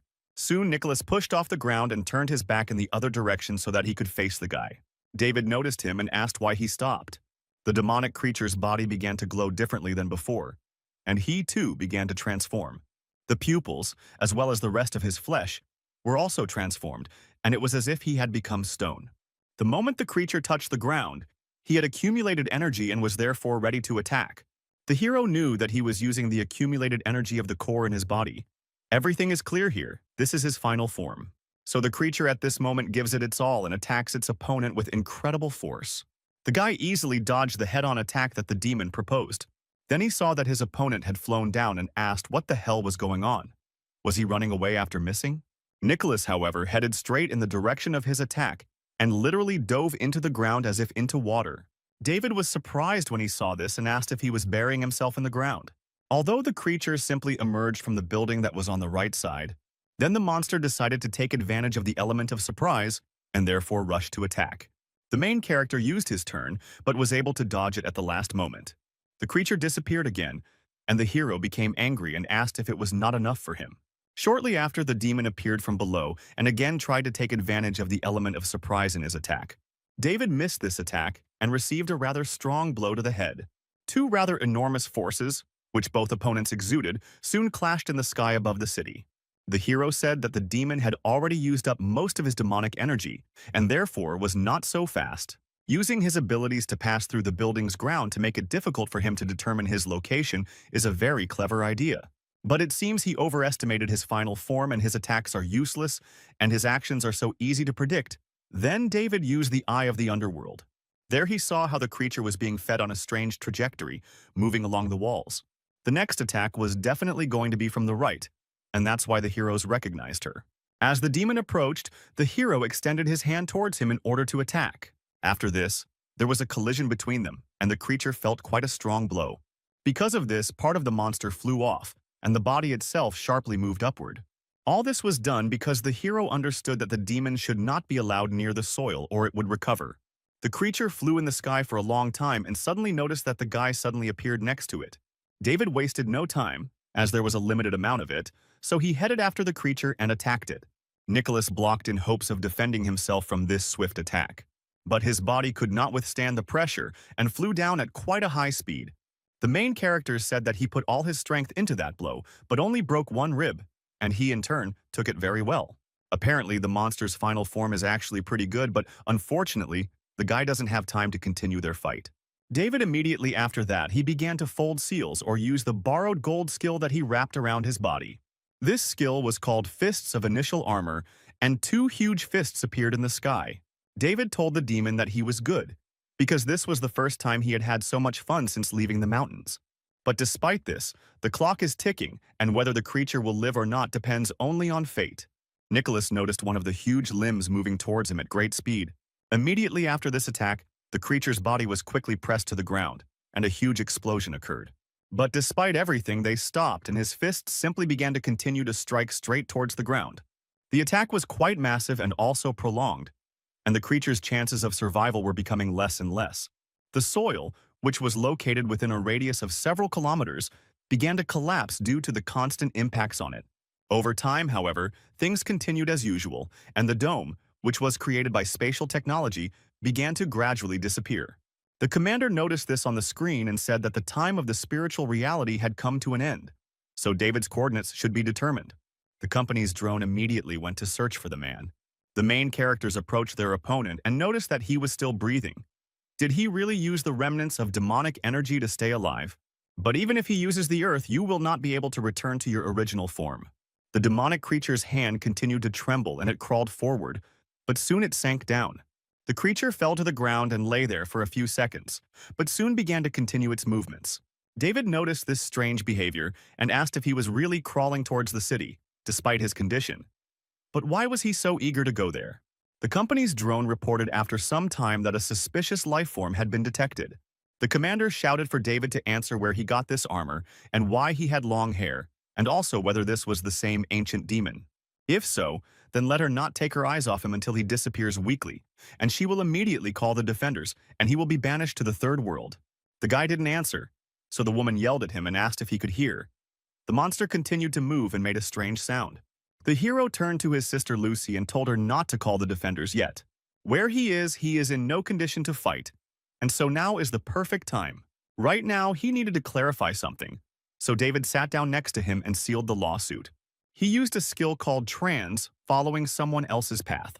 David wanted to find out what secrets this guy was hiding, so he entered his mind. So he turned to the demon and noticed that he was saying why he wanted to get into the city. The creature was in front of him and silent. The guy told him to pick up the jaw from the floor because they are in his mind. Even if he doesn't know how to talk, he can communicate with him using his thoughts. If it's not something bad, then maybe he can help him. But if he has evil intentions or doesn't want to talk to him, then let him apologize, because the guy can't do anything about it. Very soon, the creature is redirected to another world, and from there, he will never be able to return back. Nicholas then went into a memory lane. In ancient times, a group of people migrated in search of a good place to settle. They all crossed mountains and swam across rivers again and again. All this happened until the moment when they unexpectedly stumbled upon something interesting. This very place was an oasis, which was hidden after the riga of a huge desert. In addition to an inexhaustible supply of water, they had fruits and animals at their disposal. It was actually an ideal place for people. That's why they settled there. And after some time, they did not understand that the closer they were to the high mountains in the middle of the oasis, the juicier the fruits and vegetables were. But a little later, they discovered something much more outlandish. One ordinary night, the mountains suddenly began to emit a reddish light. So people thought that the harvest was so fertile because of the mountains and their protection. Having received the name Nicholas, these mountains became the object of charity for all these people. It is still unknown whether the mountains became smaller and smaller due to worship or their own transformation. It also turned out that their shape changed quite a lot and already became thinner than the monster's body. And then one day, thunder burst across the sky and the earth began to shake, so that frightened people ran for cover. And in the midst of all this turmoil that happened, the clan leader remembered Nicholas. To this, he, understanding the whole situation, immediately directed everyone towards the mountains to pray for protection. However, he was simply shocked by what he saw at the foot of the mountains. After all, it turns out that they did not disappear, but some other energy appeared in their place. It was a life form that looked like a human and also had demonic energy. And so all the people, in a panic, immediately after this bowed down before this creature and called him the deity of the mountains. Nicholas was a little surprised when he saw what was happening and decided to approach the people. The tribal leader also became wary because the situation looked strange. The humanized mountain deity fell as soon as she landed, and she didn't even know how to walk. The man, when he saw this, immediately stood up and headed towards the creature. Nicholas noticed something as the man walked straight towards him. At that very moment, the demon learned how to use his legs properly, and the leader ran closer to him and bowed down, holding out his staff. But the other life form did not pay attention to him and simply used its limbs to pass by. This deity learned to walk, and she continued to walk and walk. So, wandering aimlessly around the area, it left the oasis and was met by spacious deserts. Looking back, she felt the aura from her birthplace dissipating, and if she left the oasis, it would soon become a desert too. Instinctively, Nicholas knew he had to stay and protect the oasis. Soon after the deity's return, people continued to worship him. The newborn had no feelings or desires, but was extremely curious about everything around him. One day, a demonic creature saw people sitting around a fire and roasting meat to eat. So, in an attempt to imitate them, he tried to eat like humans. But Nicholas soon realized that he had no mouth, and therefore there was no need for food. He also tried to sleep, like the others, but there was no need for him either. Soon he even began to imitate and copy the behavior of other animals. For example, it could behave like a bird, or a saber-toothed tiger that was trying to attack its prey. After exploring the entire oasis, the creature fell into deep thought, because no matter whether they were people, animals, or plants, there were many things he did not understand about them. So because of this, he relaxed and tried to feel the oasis. And this very place seemed to be a part of his body, and if something was wrong, he felt it. It turns out that people hunt for food, just like other animals. Plants not only process water from the ground, but also the remains of animals buried in it. In the end, everything goes through the stages of birth, growing up, and also death. But despite this, there is also reproduction, as in animals of various creatures or even those same plants. A year later, the mountain deity finally realized the main rule that governs the entire oasis, and his body also grew from the child of the gods to an adult. Even after it had learned the law of nature and the cycle of life, there was one thing the demonic creature could not comprehend. After all, in addition to the various instincts, there was something else that made creatures and plants tirelessly live and reproduce. What constantly connected literally all of them was feelings.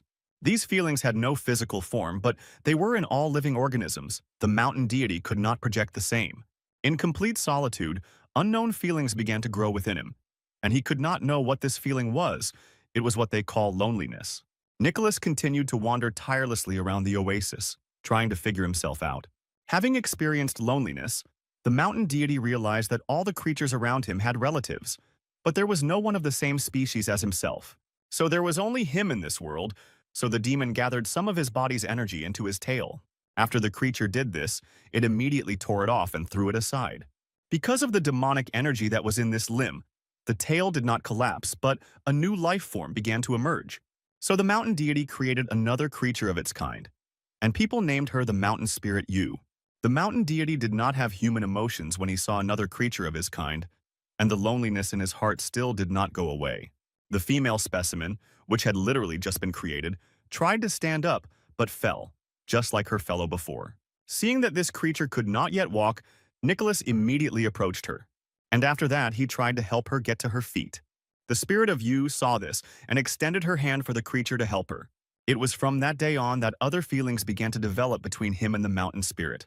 So in the following days, the mountain deity taught the new creature to walk, and at the same time, he taught her all the skills that he also had before that day, showed all 10,000 different creatures that lived in the area around the oasis. As a result, after this, it turned out that together they began to observe the people who lived there. One of those days, a female person saw a man and a girl running hand in hand and having fun. That's why she noticed her fellow's hand and thought about it. Then she stretched it out, trying to imitate people who were happy to spend time together. But Nicholas didn't let her do this and simply turned in the other direction. The mountain spirit was, of course, surprised by this, but continued to follow her fellow. In the end, It turned out that the mountain spirit Yu did get to know this entire world. One day she sat down in a meadow and tore a flower from its stem. At that moment, the mountain deity understood everything, and finally, the movie taught the creature to use energy to protect this oasis. Together, these creatures spent their days and admired the sunsets and sunrises. From that day on, the mountain spirit Yu allowed her to gradually begin to understand him. After this, Nicholas began to understand what real feeling was, because a female specimen finally took his hand.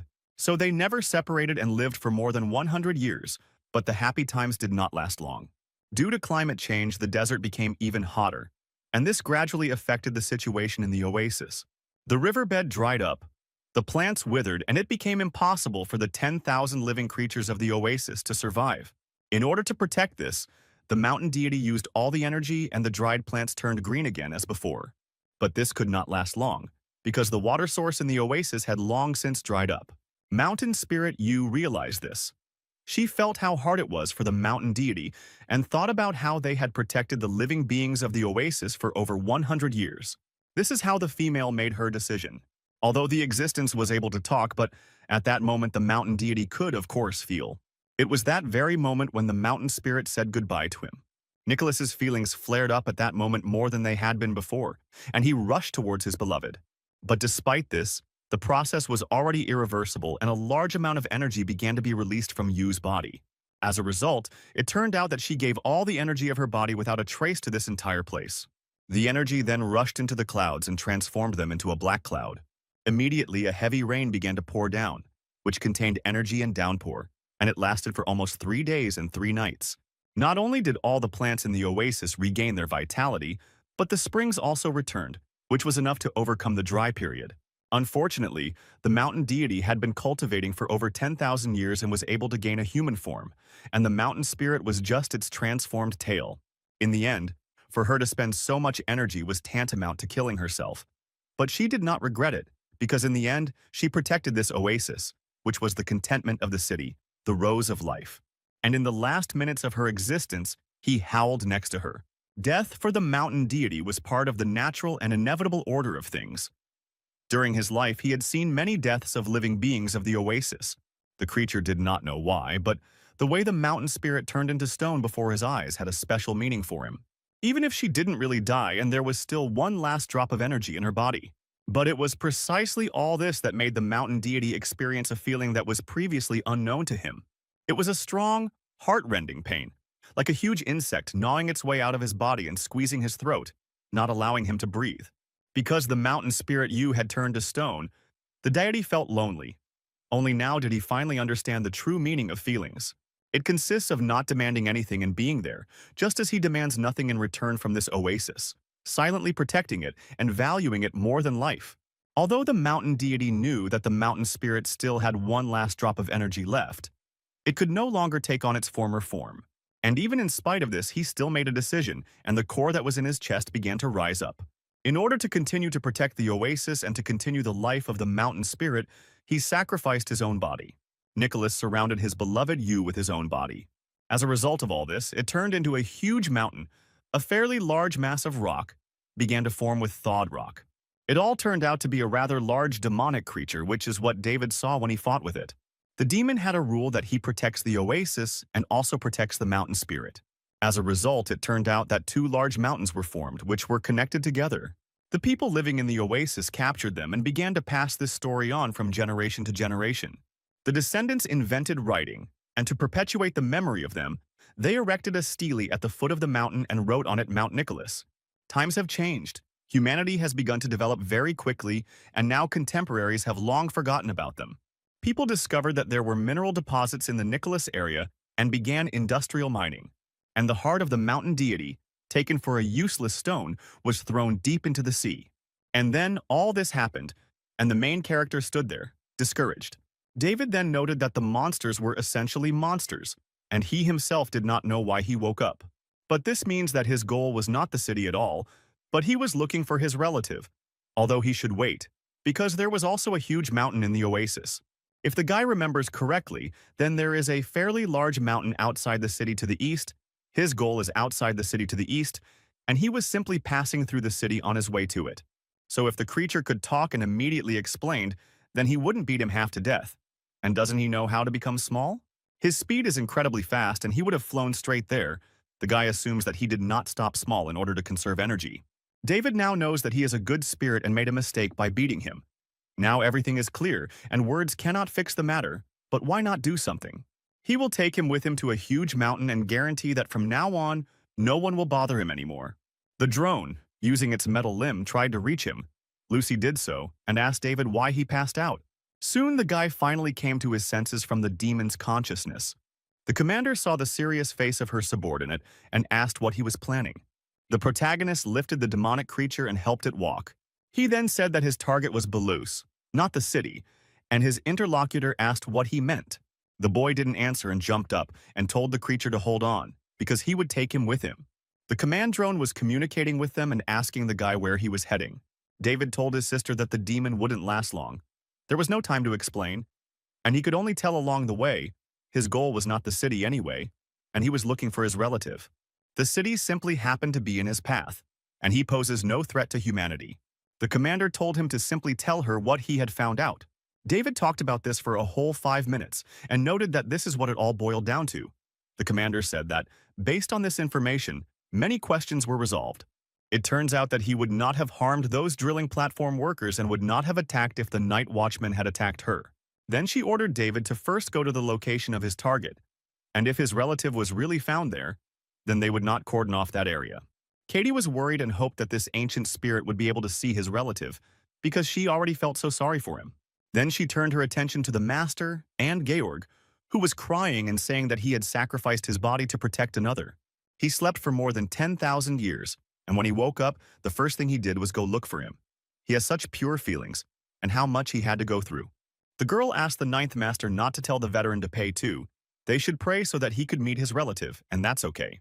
The main character soon said that it should be, and not about profit. He moved straight above the clouds for a while, and then he dived down. Nicholas looked ahead carefully and was surprised at what he saw there. As a result, there was only half of the mountain there, and in the second there was a huge gorge that was made by people. David was Shirashkin and asked how it happened that the mountain became like this. Lucy only remembered that minerals were found in this mountain, and the right to extract them was bought by the Sea Corporation. They developed half of the mountain and there were very few minerals left, so the work was suspended.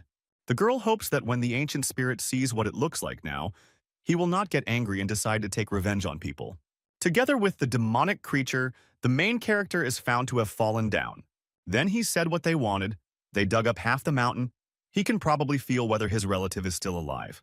Rather, the guy paid attention to the demon, and he looked down, and then, feeling something, he raised his hand and began to use force. It was because of this that a rather large rock formation began to rise directly from the ground. From the split that appeared there, the silhouette of a female was visible. After some time, her body was completely freed from the stone. But despite this, the structure was already destroyed, and therefore small stone pieces began to disintegrate. The commander noticed this and understood that everything was bad. She thought the spirit was already dead. The deputy was sad and wondered how it was possible that it was so difficult for them to be together again. David, as well as Nicholas, also noticed her and were amazed. The core that was inside the demon came out and the body fell apart. The main character was stunned when he saw what happened and did not understand what would happen next.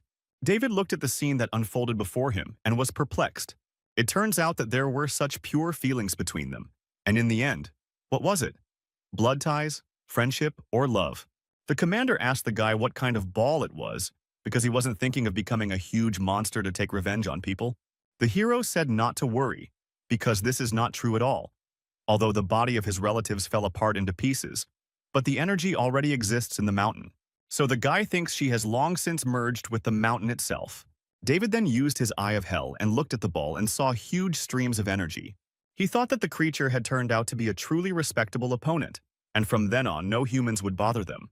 Immediately after these thoughts, the guy felt that the rock that was under his feet began to move, so he jumped up in order to avoid the danger. As a result, it was clear that near the mountain that remained and near the core that was hovering in the sky, rock began to form. The core was initially quite a large amount of energy, which merged into one with the stone. The spirit of Mount Yu remained alone for a long time. She was sitting in the fetal position and suddenly plants began to appear near her feet and blossom. Soon, there were quite a large number of these flowers and the individual was sitting literally on the lawn. When she opened her eyes and looked ahead, she was stunned by what had happened. Also, Nicholas was already near her at that very moment. She stood up attentively, guessing in the eyes of her partner who was in front. Now the male individual reached out to the girl's hand in order to touch it. Sometime after the incident, they were together on a flower lawn and holding hands. But in the human world, it was like two mountains merged together and were together. Also, near these mountains, which were now filled with spiritual energy, plants began to grow. This whole landscape, as well as the beautiful picture, now looked like the oasis that existed in ancient times. The main character, along with the command drone, hovered in the sky and watched what was happening. David told his sister Lucy that he wanted to ask her for something because he wanted to buy this piece of land. Let him take out all the money he had. If this is not enough, then let him deduct it from the reward for orders. We need to fence this place and make it a reserve so that people cannot take a step there.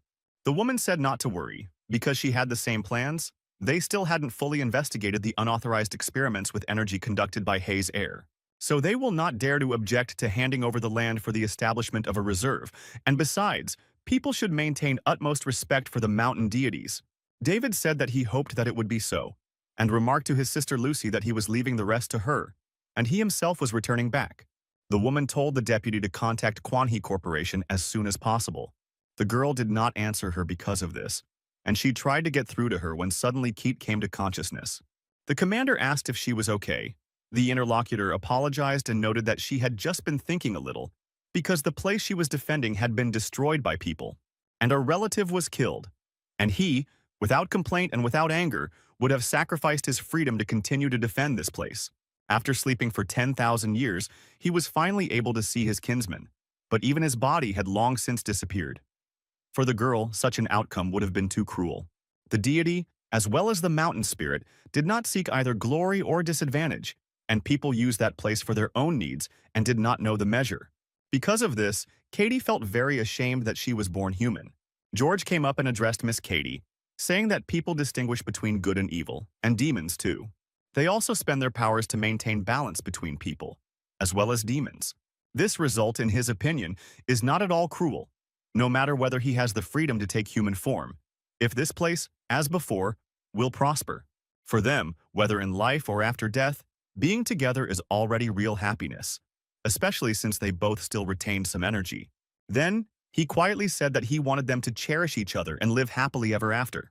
The girl told the master that she had not heard his last phrase. He apologized and noted that she was speaking to her, then turned to Commander Lucy. He said that the spiritual reality will soon end, and the weapons company was able to develop it on its own. Their humble servant has one request. Lucy said to speak without embarrassment. George said that he wanted to stay here another day and go outside for a little walk. The woman said that it was no problem, because she would only have to report it to management. The man smiled and said that he was very grateful. David set off from the mission at quite a huge speed, and also in his uniform. A goat's eye in human form looked at him and told the minister to forget about harming this man. Moreover, he was able to catch up and damage the ancient spirit twice. And if he can seal it, then how long will it be possible to hold it? This man named David is actually too abnormally strong. The minister said that first he should report the situation, and there was no need to stir up confusion in the hearts of the fighters. He said that, according to his information, this ancient spirit that was awakened was enormous. And his fighting power is also very great. All 12 defenders worked together, they could not catch him, but David used all his strength and was able to beat him. Then, for some unknown reason, they stopped fighting before they got close to the city. The ghost company sent a drone with a package. They flew a little and didn't disappear, but appeared again after 5 minutes. This man, as well as the ancient demon, have changed shape into human form, and they are both handsome. The creature was beaten half to death and left without an arm and a leg, and then they went to a huge mountain, where he, before dying, turned into the second half of the mountain. But the most important thing is that they disappeared for only 5 minutes. And then the ancient spirit was already defeated.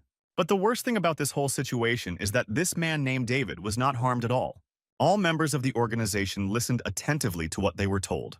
The minister also thought about the words he heard and declared that they were retreating. It looks like we need to report to His Majesty that they are proceeding with Plan B. Quite a large number of people lined up outside one of the hotels, as well as the cafeterias nearby. The guy remarked to another that the girl in the white coat was a cutie, and the other guy asked why he had the feeling that it was a guy. They were talking about Georg, who noticed how wonderful it was there, Because the world of people, the further you go, the more diverse and vibrant it becomes. Although he was sad and pouted that he did not know if anyone could see this picture.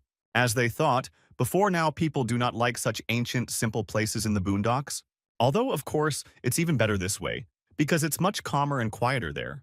The surrounding buildings have changed, but whenever he comes here, everything here seems familiar and close to him. After all, it was here that he met someone, and also got to know and recognize each other. But something happened after those happy days together. Georg then began to cry and said that they had to separate after all. The trees that were near this place began to shed their petals, and this man felt a light, pleasant aroma. These were exactly the pink plum petals, just like in those moments when they were together.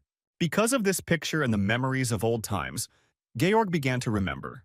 He remembered how on one of those days in the spring, the man he was thinking about ran towards him and said that he deserved to die because he was late for him again. He had just been reading a collection of poems and, not at all reproachfully, had completely forgotten about the time and was late because of it.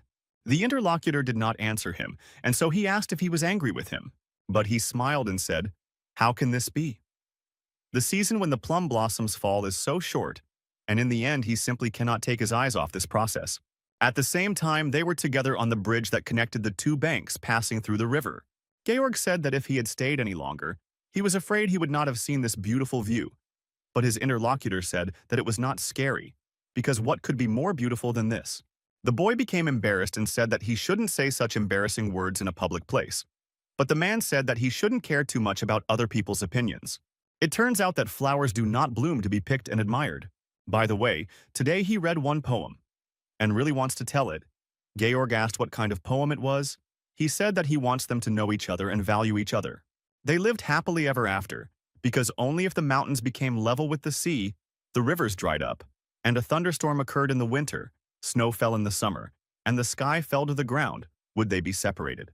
He then asked if his interlocutor really didn't understand anything at all. After all, these words definitely speak about them, because in this life they will always be together and will share each other's feelings. After some time, this man said that he was leaving now, and that in the evening he would be at his old place. Nine Master looked at him and smiled at that moment. Right now, he was on that same bridge in that place, and recalling the whole situation that had happened in the past. At the same time, he felt very sad because the old times could not return to them. So he gathered his will into a fist and began to look far into the sky. Almost the same on one of the slopes, but only in the inverted world stood a man in the form of a demon. One of the demonic creatures approached him and noticed that the leader of the squad was here. This creature's name is Ronald, and he is the head of the Woojin squad, which is the personal guard of His Majesty Owen. The man said that if there is a matter, then let them report it. Finally, the demon said that they had recently received a message. So it turns out that the plan to secretly block David's fighting power with pills has completely failed. And as a result, they will have to put the second plan into action after this. The chief listened carefully to this report and stated that he understood everything. The creature continued to say that he started working in the detachment rather late. And when something happens, he prefers to make sure once again, because it makes his soul calmer. He understood what the difference is in the flow of time in the third world and the world of people. Ronald said that for them as demons, time in the human world flows 120 times slower than here. Simply put, one day here is equal to about 120 days in the human world. The interlocutor noted that he understood everything, and the gentleman said to leave in 3 days, which means that in the world of people they will have time to pass a whole year. The shorty said that it would take a year to come out of the most powerful secret treasure of the secret workshop of the legendary Heavenly Seal. He hopes that the officials outside will not make any more mistakes in their actions. Otherwise, His Excellency the King's plan may go wrong. The leader of the squad became very angry because of this and looked at him angrily, shouting at him to open his mouth. He then used the power of his eyes, and they took on a strange sword-like shape. Next, the demonic creature used the fox's pupil and a skill called blade creation. And this creature, with whom he had literally just communicated, felt something strange, and his head was soon cut in half. But soon it turned out that it was cut not in half, but into several dozen pieces, which fell to the ground. Ronald did all this with the help of his enormous strength, as well as the power of his eyes. At the same time, he was very angry and declared that no one could question His Majesty's plan. And the creature that he hit with his attack just needs to fulfill his will exactly. And if he does not do this, then it will be the end of him. After some time, some strange energy appeared in the same place where the monster was killed. That demon Adrian was reborn and noticed that he was already old and did not understand what thought was rash, so he asked the leader of the squad to dye his anger. Ronald said that there is still something that can be used on him, but with His Majesty, it is impossible. The old man said that he understood and immediately announced that he was leaving. Anastasia saw that some strange man had gone into their apartment and asked who he was and what he was doing there. But suddenly she took a closer look at the man in front of her. He had white hair, just like David, and a mole near his eye. The guy said that he was innocent, a guilty star of misfortune who was drawn into evil. Treasures in the hands of the company Trismus Cancer to achieve in the field of business with spirits the very first David. The girl said that this is exactly the same impenetrable naivety. Although at that moment he was so handsome that the girl was embarrassed and thought that in this form he was just a macho. After that she told me that Sophia, as well as Richard, went to bed so early. The guy immediately after this dropped his appearance and found himself completely naked, and also stated that then he would also wash and go to bed. Anastasia was discouraged. She went on to say that, although this was his home, while she was here he couldn't at least not show off his bare bottom. The interlocutor asked what the problem was because he simply forgot that he was naked underneath and would be more careful next time. Although the girl was very embarrassed at that moment, she thought that it was still good that he was okay. The last time he saved the fox, he had scratches on his face. But this time he dealt with such a strong demon and was not harmed at all, so it seems like there was no reason to worry about him. Then she decided that now she could go and sleep peacefully. Suddenly, she received a notification on her phone from the deputy head of the ghost company. It was reported that she could not contact David and Miss Lucy invited the two of them to come to her tomorrow because there was business. The next day was a beautiful sunny day, and Sophia finally woke up. She turned to her brother and asked when he managed to return and where they were going so early. But Anastasia answered this question, joyfully declaring that they were going to the ghost company. The little girl remarked that it was great and the girl wanted to work there, so maybe they would agree. The interlocutor said that she hoped for it. Sophia said that since her brother was nearby, she would surely return victorious. After this, the heroes left the apartment together, and the girl said goodbye to her friend. The main character, at the same time, turned his attention to the side and was surprised when he saw something there. Henry was standing there with a sign on which the word luck was written. The guy asked him how he ended up here. Had he really been waiting for them at these doors the whole time? His partner said that it was easy to set off today. First, he wants to congratulate David on yesterday's victory over the ancient spirit, but Mrs. Anastasia also has good news today. The guy noticed that he knew all this about them and that he really hid some cameras near the house. The man smiled and said that he had simply told fortunes, and if the lady was accepted into the company of the ghost, he would remind her that it would be possible to form a team of 3 people. The hero didn't understand why he wanted to gather a team so much, and if he wanted him to help him, then he should just say, the girl asked about gathering a team. David noticed her and grabbed her hand, started to run away, noted that they should go faster. If they talk to him for a long time, he will eat all their brains. Henry said goodbye to them. Rather, they were both located near the main building of the ghost company office. The girl said that it seemed to her that the company was located on a mountain, or in an even more pretentious place. The headquarters is in such a luxurious place right in the center of the city, and so she asks if it is too ostentatious. The guy said that she herself will soon understand everything. Then they went inside, and the girl said that she heard that they don't let you into this bank if you have less than 10 million in your account. There were quite a lot of people inside, and the guy told the girl to keep quiet and follow him. Soon they approached the terminal, and the system informed them that they had chosen the operation to be carried out. It was necessary to leave an identification document and get a number, which is what the heroes did. Then he gave the man a number, 0013, and told him to go to VIP room number 15 to carry out the operation. David said that, in fact, every time he comes here constantly this hemorrhoid, the system reported that the pupil authentication was successful. After that, they entered the room together, and some man was already following them. He smiled and noticed that someone had been waiting for a long time to congratulate the gentleman on his return, and that must be Mrs. Anastasia. Then he asked the girl to give him the phone, and then he would return it. It was forbidden to carry them inside the headquarters, and he thanked her for her understanding. The girl agreed, and the gentleman said that he asked her to sit here, but she should not wander aimlessly. Immediately after this, they sat down together on the sofa and sat waiting. But the man who had been communicating with them all this time took his cane and headed to the designated place. He inserted it right into the hole in the floor that was there on purpose and turned the head of the cane. Anastasia became alert when she saw that something was happening to their room, and this room began to move to some other zone. Then the man who saw them off turned to the miss and with a smile on his face wished her a pleasant time in the company of the ghost. It turned out that this room was an elevator that was supposed to take them. The girl approached the transparent window and looked carefully at the creatures that were below. There were quite a large number of different demons, from small to impressive sizes. At the pickup point, one of the girls handed the things to the demon and said that this was his soul storage and identification card. Someone asked the creature not to eat their equipment. She sees he registered to resolve the issue of changing jobs and let him go to counter 5. The man told the gentleman that he had not paid his taxes for the previous year and that he should pay them as soon as possible and then he could return to his previous job. The interlocutor asked what a tax was, and the man stated that everything was written in detail in the tax return in his hands. The demon lifted the document up to look, but did not understand anything. Because of all this, he became very angry and threw these papers to the sides, saying that pretending that he was a human being was quite tiring. You need to constantly toil and earn money. Only then will there be food on the table, but if you do a bad job, people will swear, and the lights will be on at night. But after work, he also has to pretend to be cheerful in order to get along well with his colleagues. He has a lot of debts, and where else will he get the money for taxes? The creature began to cry after this, as if he had once dreamed of sending this whole world away. Then he got angry and shouted that he wanted to be a monster. He wanted world domination for himself. So all these despicable little people will simply become his food. Soon after, the demon was beaten by the bodyguards. One of them said that the creature was only a C-class demon. So what kind of riot was this? He asked if everyone returned to life according to the law of the jungle, how many days he thought he would last. Another said that the hooligan had already been neutralized and the danger had passed.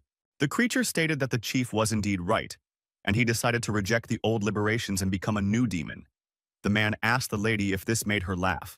Such minor frictions sometimes arise, but there is no need to be afraid because they constantly keep a number of high-class hunters. Anastasia asked why all these demons had gathered. The interlocutor said that this floor is the reception department for demons, and that they do about the same thing here as they do in the reception department for people. If a demon wants to do something in the human world, then he must pretend to be a human and live by the laws. If he doesn't like the human world, then he can go and live in the city of Lantern.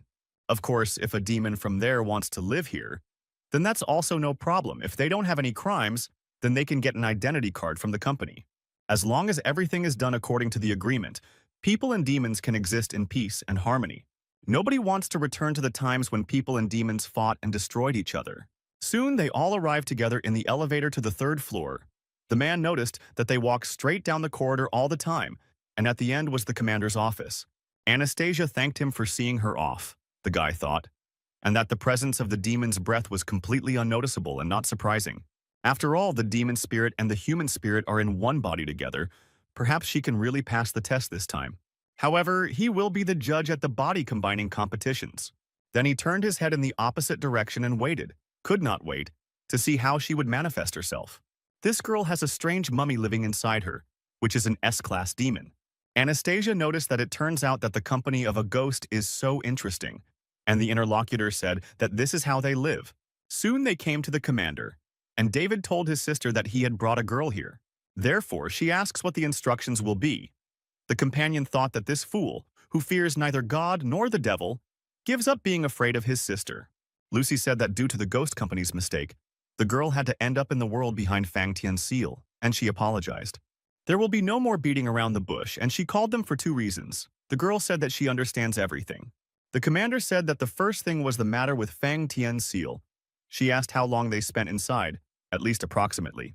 The girl said that she couldn't determine it with her eyes exactly because she had been unconscious for some time inside, but the guy said that he knew and that it was about 10 minutes. The interlocutor was shocked when she heard this number.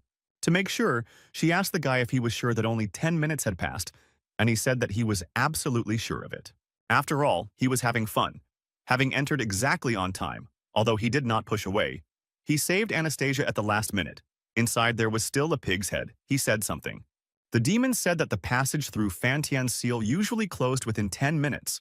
Lucy thought that this was completely inconsistent with the previous intelligence. After that, she immediately thought about the master, as well as the leader of all secret Taoists. When she was still little, she came to him and said that the majestic leader of the secret Taoists was suddenly hanging out here, fishing. What good was that? Let him wake up quickly and go upstairs with her, because she wants to ask him about one thing. James smiled and asked if it was little Lucy. They hadn't seen each other for a long time, and if she missed her teacher. She got angry and shouted that she was repeating once again not to call him baby. The interlocutor said that she was still as lively, and the teacher was glad. He then seemingly casually dodged her attack, and she headed straight into the water. But despite everything, she didn't fall there, and was surprised because of this. The teacher held her back with his strength, and noted that it wouldn't hurt for her to curb her character, because it turns out that in the company of a ghost, she can create a bunch of enemies for herself. The interlocutor then felt how a stream of wind carried her back. The man caught her and noticed somehow imperceptibly that she had grown so tall. He remembers when she first climbed the mountain, she was only knee-high to him, and what she loved most was that he lifted her higher. The girl, angry, hit him in the head with her knee and noticed that she was no longer a child. But this only made the blow more painful for herself. James said that she even forgot that the teacher had a golden mantra, and it seemed that she really had become completely distant from him. Then, he asked if the cute little girl who followed him around like a little tail all day long was really just a memory in his memories. Lucy said that if they continued fooling around, things would only get worse. But her interlocutor agreed and suggested that they talk about business. She came running from such a distance to check how many people had left their sect this year. For the last few years, the company's management has been at peace in the world. The girl said that the calmer everything was, the more alert they should be. In fact, there was one more matter that she should talk to him about personally. The man said that he already knew what she wanted to tell him, because it turned out that she wanted to ask about Fan Tian's seal. After all, over the past few years, the ghost company has often used it to exile demons. It is indicative to name the culprits, and he understands what all this is for because otherwise these hidden demons will not behave decently. But the ghost company's management must be worried that they are relying too much on the Fan Tian seal. As for the seal itself, the only thing he can tell her is that for demons, 120 days pass in the human world and 1 day inside. But even he doesn't know anything else about this whole place. After that, the man stood up from his seat and remarked that if they were to take over Fan Tian's seal to investigate, it would be better for them to give up on the idea. After all, this is the most powerful secret treasure of the founder of their sect. James told her to come back and there will be time. The guest comes more often to the mountain to see the teacher. He hopes that next time they will see each other not for work. But the girl said that his student did not understand. After all, if the patriarch is so cool, then why didn't he simply destroy all the demons that were dangerous to people, but locked them behind the Fan Tian seal? The teacher turned to her and asked if she had ever thought that of all the living beings born in this world, why should only humans determine who is good and who is evil? The little girl was surprised when she heard this, and the interlocutor continued to say that the patriarch had his own reasons for doing this. Besides, no one can harm the one who knows the future. If there really were celestials at one time, then he was definitely one of them. And now, remembering this whole conversation, the commander was amazed. David saw her confused face and asked what happened. The interlocutor responded to this by saying that nothing. She just wanted to make sure of something. And then I thought that it turns out that it is true, that time in the world of people and inside the seal flows differently. Did the patriarch do it on purpose, but then for what purpose? The boy noticed that after all, Fan Tian's seal was used to lock demons inside, so when he got inside, he immediately knew that he would be able to get out. Although of course there was a risk, but a person got inside, and he couldn't just watch her die here inside and not save her. Anastasia was angry because of this. After all, she thought that this man went inside to play. The commander said to stop talking. After all, she called them. And she thinks they already guessed why. She can give the girl the right to participate in the state championship, especially since the guy guaranteed that the mummy is now safe, and she believes him. She also asked the teacher, and he agreed to recommend the girl to participate in the competition. If the head of the sect vouched, then the top management would not dare to object. David also took part in the beginner's exam and knows the rules of the competition. He noted that he understood that the participant must complete a certain task alone. Lucy said that she heard that the girl learned to use the demon's breath in a short time and can also control the mummy, and now an order has appeared. We need to find the man and bring him to headquarters safe and sound. The girl was delighted and said that she would try her best to complete the task. The boss noticed that the missing person was the best employee of the ghost company in the previous generation, Jim. Anastasia's enthusiasm dried up after she heard who this man was. After that, she asked Lucy if she had heard correctly, because she needed to find and bring here the best employee of the ghost company of the previous generation. He must be as strong as David. If this man ran away of his own free will, then how could she possibly bring him to the headquarters apartment? Therefore, Can the woman tell her why he disappeared? The commander said that he disappeared from the nursing home, and the people on the spot came to the conclusion that he had escaped on his own. Everyone had already decided that he had died, but then the body disappeared. I need to panic, even though he was once the best ghost in the company, but now he is just an old man with Alzheimer's. In any case, Anastasia was not happy with this prospect because she understood that he would run away anyway. So it turns out that in films and anime, the older the stronger. The woman then remarked that she wanted to add something else to this. She is given 3 days for the task, and during this time she should not live at David's house, but rather she should solve the problem of accommodation herself. She also can't ask anyone for help, even demons, but she can ask Katie about materials regarding the search object. If the girl violates any of these conditions, the task will be considered a failure for her. She was prompt and confident in her words, stating that she understood everything. The commander said that then she could leave the same way they came. Kyle walked her, and she asked David to stay because there was something to talk about. The girl soon left the apartment and thought that, although her sister looked stern, she left the impression of a straightforward and responsible person. She can definitely be relied upon, and she certainly wouldn't deliberately make her life difficult. Then Anastasia became inspired and thought that everything was great, because this time she would definitely succeed. But right now, where should she start? Although, if she thinks about it, she will first ask Katie to bring her up to speed. 2 days before, a certain situation happened at the Jobu nursing home. At that time, the old people had just gathered in the dining room because it was time for lunch. And at one of the tables, sitting separately, was an old man who had the number 12 on his neck. He tried to eat the food that was on the plate, but his hand was shaking quite badly. So, unable to hold it, he dropped it, and the food fell on the table. This old man was once the best person in the ghost company. His name was Jim. One of the girls who looked after the old people remarked to the gentleman that it would be better if she fed him. The man asked who she was. The girl said that she was Monica, and he forgot her again. His favorite grapes were there, and when he ate, she would give them to him. The interlocutor then stated that he did not want food but wanted grapes. But despite this, the worker continued to say that when he ate everything, then he would get the grapes. Then, with a smile on her face, she tried to feed the patient and noted that they would eat quickly, and then there would be dessert. The old man got quite angry about this and shouted that he wanted his treat right now. And also, even though his strength was already quite bad, he hit quite hard. Monica turned to the gentleman in surprise, and he angrily shouted that he wanted his reward right now. Soon his plans changed, and the interlocutor asked where he was going. The old man said that he wanted to sleep, so he would go and sleep. The worker noted that she would then take him to his room. They walked down the corridor together, and Jim asked who she was and why he hadn't seen her before.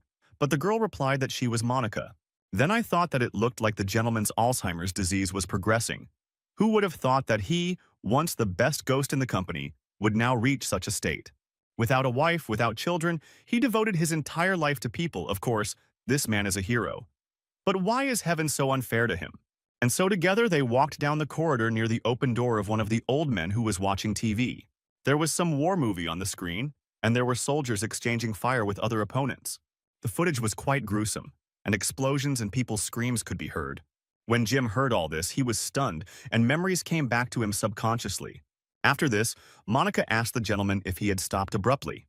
Then she was stunned when she saw that the old man began to behave rather strangely and looked like a madman. Soon he broke away from the girl and pushed her aside.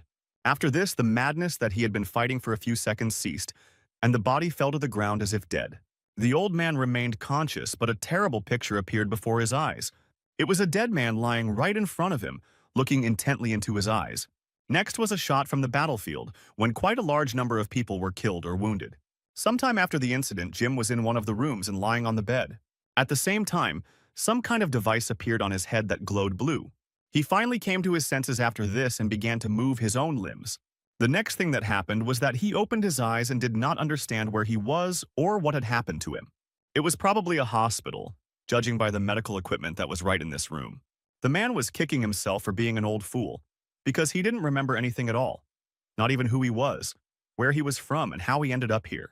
But after a while, he remembered that he was the commander of the Mountain Tiger Special Forces Squad of the 12th Lucian Military Region, Zhou State.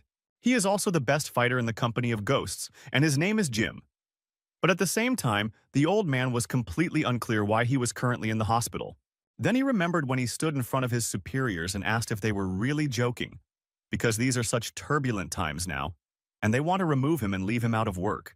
He was told that medical tests showed he had early stages of Alzheimer's disease and that it would be safer for him and those around him.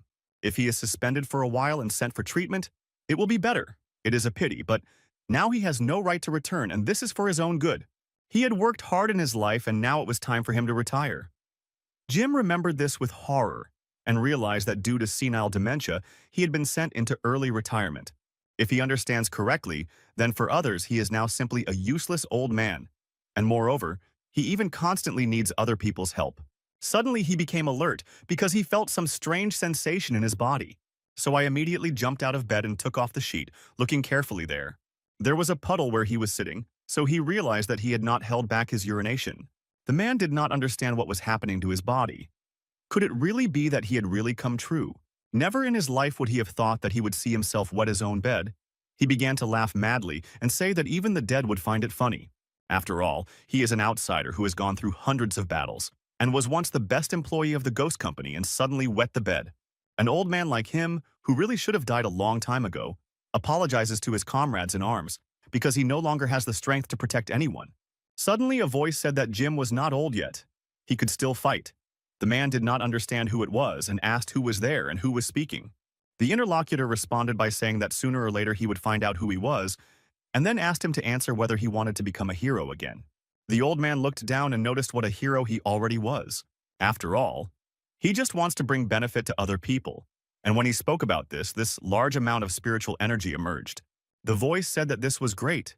His spiritual energy had awakened again, and if he followed its plan, he would be able to return to the ghost company again. This is a branch of the Prigorok nursing home, and there are probably a lot of guards here. There is only one way to quickly get out without resorting to force, to pretend to die.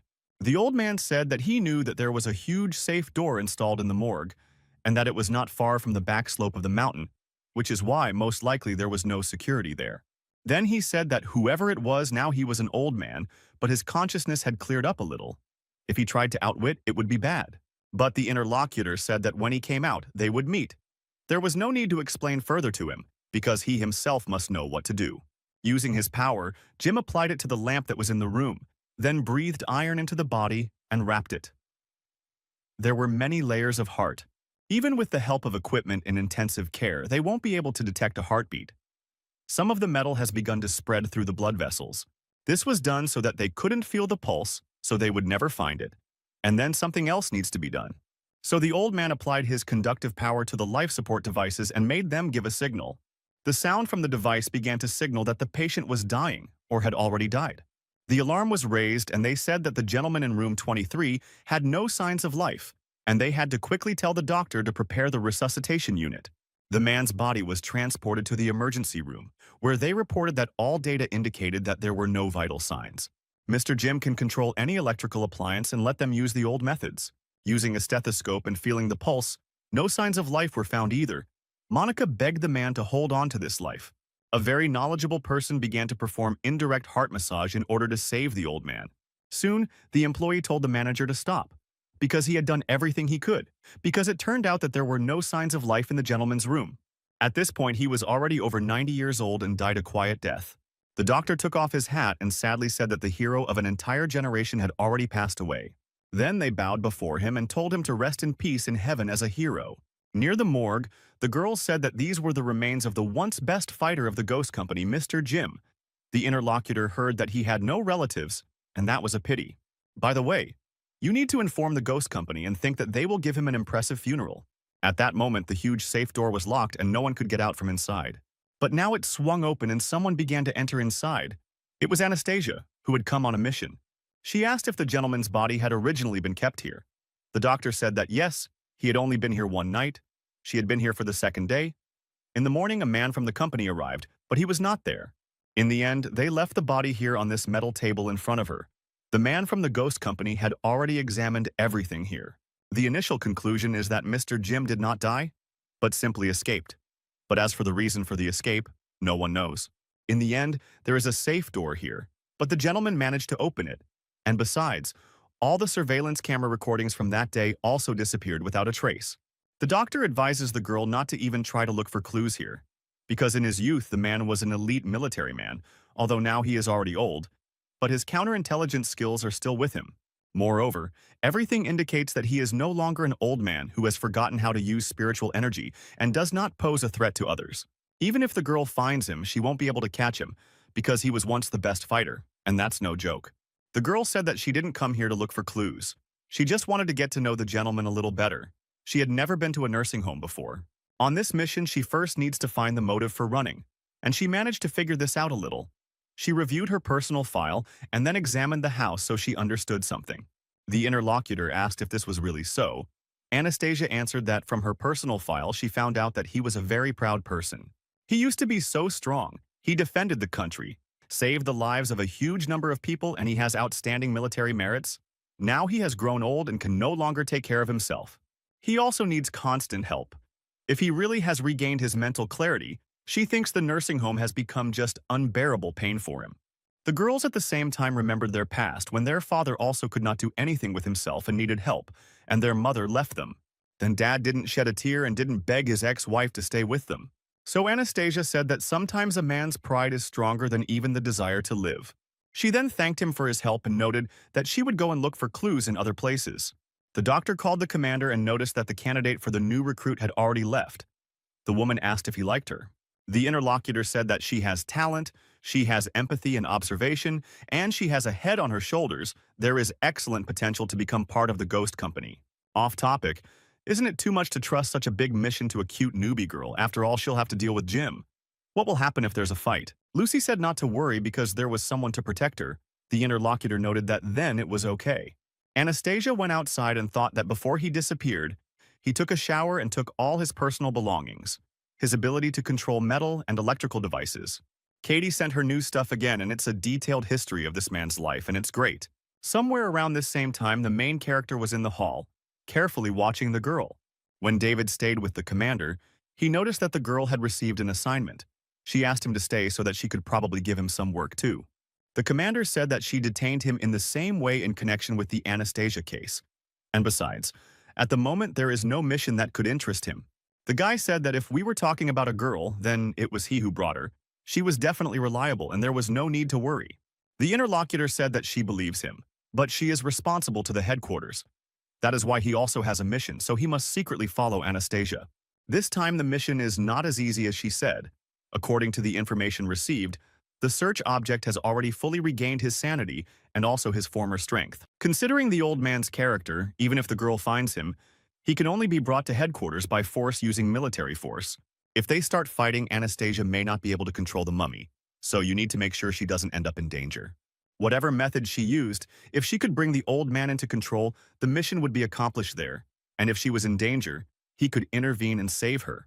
Of course, if he interferes, then Anastasia will forever lose the right to participate in the competition. The authorities were against her taking the exam. A woman can only give her assignments and then depend on her whether she can take advantage of this chance. The hero thought that she should not have any problems with this task, but at the same time he was worried about her and still watched closely. After the girl received new information about the deputy commander, she looked at it carefully.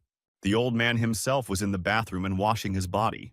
After the shower, the man went to the personal storage room, where there was a locker numbered A192 with the name Jim. He soon changed the old man into his usual old uniform, in which he had been hunting demons all this time. Now he no longer looked like some feeble old man, but was ready to fight. At the same time, he decided that he would just go and kill 100 demons, and then they would know that the precious blade did not age. Immediately after that, I headed to one of the abandoned factories located on the outskirts of the city. It was just there on the floor that a male friend was found, who had recently been killed by demons. Several of these demonic creatures were on the floor and were feeding on this man. They didn't hear the voice of a friend that they, blind to the light, miserable bugs, still prefer to hide in dark corners and drag out a miserable existence. The creatures became alert when they heard a human voice and turned their attention to the side. But after a few moments, one head flew off from them and immediately flew off to the side. The blade pierced the wall, and the partner looked at the creature's head in surprise. Then he got quite angry and asked the man why he came to see you like that. There was an old man there with a smile on his face, and he said that he was Jim from the ghost company. The creature, of course, knew who he was, and therefore became quite wary. But at that very moment, he was killed. The hunter then noticed that he was still old, since he had moved a little and was already quite short of breath. The demonic creature was behind him and was pierced by iron bars. The old man declared that he would not give up as long as there was still gunpowder in the powder flasks. Suddenly, he heard a voice from above, which said that his powers were no worse than before. Jim became alert and asked who was up there. Suddenly, a man came down from there, and it turned out that he was a boy, who was wearing clothes that were too big for him. The old man was surprised and wondered where the child came from, whether he was a demon in disguise. But the boy did not say anything, but the old man heard his voice, which said that he was not a demon. After all, it turns out that he is just a child who admires this man. The man asked if he could read his thoughts and talk telepathically, so it turns out that he was the one who suggested that he escape from the hospital. The boy smiled and shook his head, noting that this was so. The old man was a little taken aback and remarked, "Who would have thought that a child had incited him to run away?" The boy smiled after this and, gaining speed, jumped towards the old man, saying that he was a hero and an idol. But he was unable to get closer to this man because he used force and put up a barrier. Jim said that he was an incomprehensible rascal who came from somewhere. Who he was?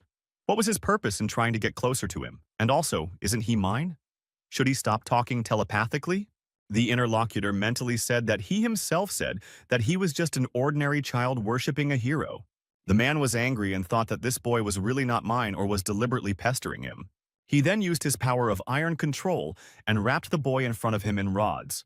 And he said that he had placed a little spiritual energy into these strips of iron, and after some time it would release him on its own. Now he has no time to play with him, and let him quickly return home to his daddy and mommy. The baby said that he has no parents. The old man was shocked by this, and it touched his soul, but he decided not to take it so much to heart. Therefore, he said that then let him go wherever he wants, but he should not follow him. After he said this, you turned your attention to the side and saw that the boy had escaped from his trap and was following him. The old man was stunned and did not ask how he got out of there and what his general abilities were. The man asked why he was so keen to follow him. The boy noted that it was still a secret. Before disappearing, he wanted to become his assistant, and also to feel at least once what it feels like to be a hero, which is why he asks to let him defeat the evil demons with him once. Then he would leave immediately, and Jim asked in what sense he would disappear. Was he really sick? The boy continued to smile and said that it was a secret, which made the old man even more angry. So it seemed to him that this child had no one to give him a belt in childhood. Suddenly, the man felt a demonic presence and told the boy not to come forward and to hide behind his back. Something appeared in front of the rather large hangar they were in. It was just one of the demonic creatures that entered its lair. The creature held the victim in its hands and also turned its attention to people. Also inside were the bodies of demons that had been mercilessly killed. The demonic creature realized that it was time to fight and threw the victim to the ground. The old man smiled and said that it was amazing because these bugs had learned to gather in gangs. To appear even more frightening, the demon began to scream very loudly. And then, getting on all fours, he sped up and headed towards attacking Jim. But the man was ready for battle and had already begun to use his equipment using iron. That is why he soon had a shade in his hands, which he had to fight. The creature continued its movement straight towards him, and he twisted his hand. He then said that it looked like the demon's demonic energy would be more powerful than the previous two Class Cs, so he would play with him a little longer. Boy, he told the best one to hide away if he didn't want to be hurt. But when he turned his attention to the side where he should have been standing, he was no longer there. The boy was almost on the roof and was telling the hero to go on the attack. The man was surprised and asked when this boy managed to climb up there. After that, he smiled and noticed that all this well-stretched could freely fight below. Finally, the demon was ready to fight his opponent and jumped, trying to strike with his hand. The old man also did not think to be on the defensive, and therefore tried to strike directly at the demon's hand. So his blade hit the limb and it seemed to fall out of his hands. But the iron itself moved further, without even using support. So the demonic creature's hand was cut and moved higher and higher towards the forearm. But soon the regime began to strike the opponent's entire body, and did it at a fairly high speed. As for an old man, he finally reached his opponent's head and tried to deliver the finishing blow right there. Because of this, the protective one received a rather large flow of energy and flew upward. The demon didn't feel the minor wounds when he was attacked by his opponent, but when he landed straight up, he felt cuts on himself. The old man looked carefully at what was happening to the body of the demonic creature that was in front of him. Then she saw a huge carcass fall straight down onto the concrete. There were wounds on his body, so the man said that it seemed that a normal weapon could not hurt him badly. The monster also realized that he couldn't cope with it in a normal head-on fight, and therefore used his strength. The round balls that were filled with liquid behind him began to grow larger. And then the entity began to spew some kind of liquid from its mouth, and it looked like poison. Jim used his iron technique and put up a large wall in front of himself to block the attack. It was also clear that by using this liquid on itself, the creature began to heal its wounds. The man smiled and noted that it was really cool because he could heal himself. The demonic creature had completely radiated itself, and it was already clear that its mood had changed. The old man, using his strength, created 3-kilogram combat machetes that were convenient for cutting up carcasses, and he said that, spinning at high speed, they would cut his body, and he did not know if he would be able to withstand that. After that, he pointed his weapon towards his opponent, and he prepared to defend himself. The demon leaned down, and it looked as if he was twisting to hold back the attacks. Jim was surprised and wondered what this feeling was, whether the creature's strength had also increased. On top of all this, it is so smooth that everything bounces off, and it turns out that the spat-out mucus not only healed the wounds, but also had this effect. After the monster repelled all the attacks, it moved forward at high speed to attack itself. The old man said that he had become slippery and his speed had doubled, and his saliva was not bad, so he told him to attack and show what he was capable of. Suddenly, something strange began to happen to his subconscious. The man lowered his hand down and did nothing, so his facial expression also changed. Then he started asking who he was and simply said that he wanted to eat. The demon continued his attack, and it seemed that something irreparable was about to happen. Jim raised his head and saw that there was a rather large monster right in front of him, so he was quite surprised and stepped back, slipping on the slime. Then he fell to the ground and shouted that there was a demon here, and that he was begging them not to eat him. The demonic creature paid no attention to his screams and attacked him quite forcefully.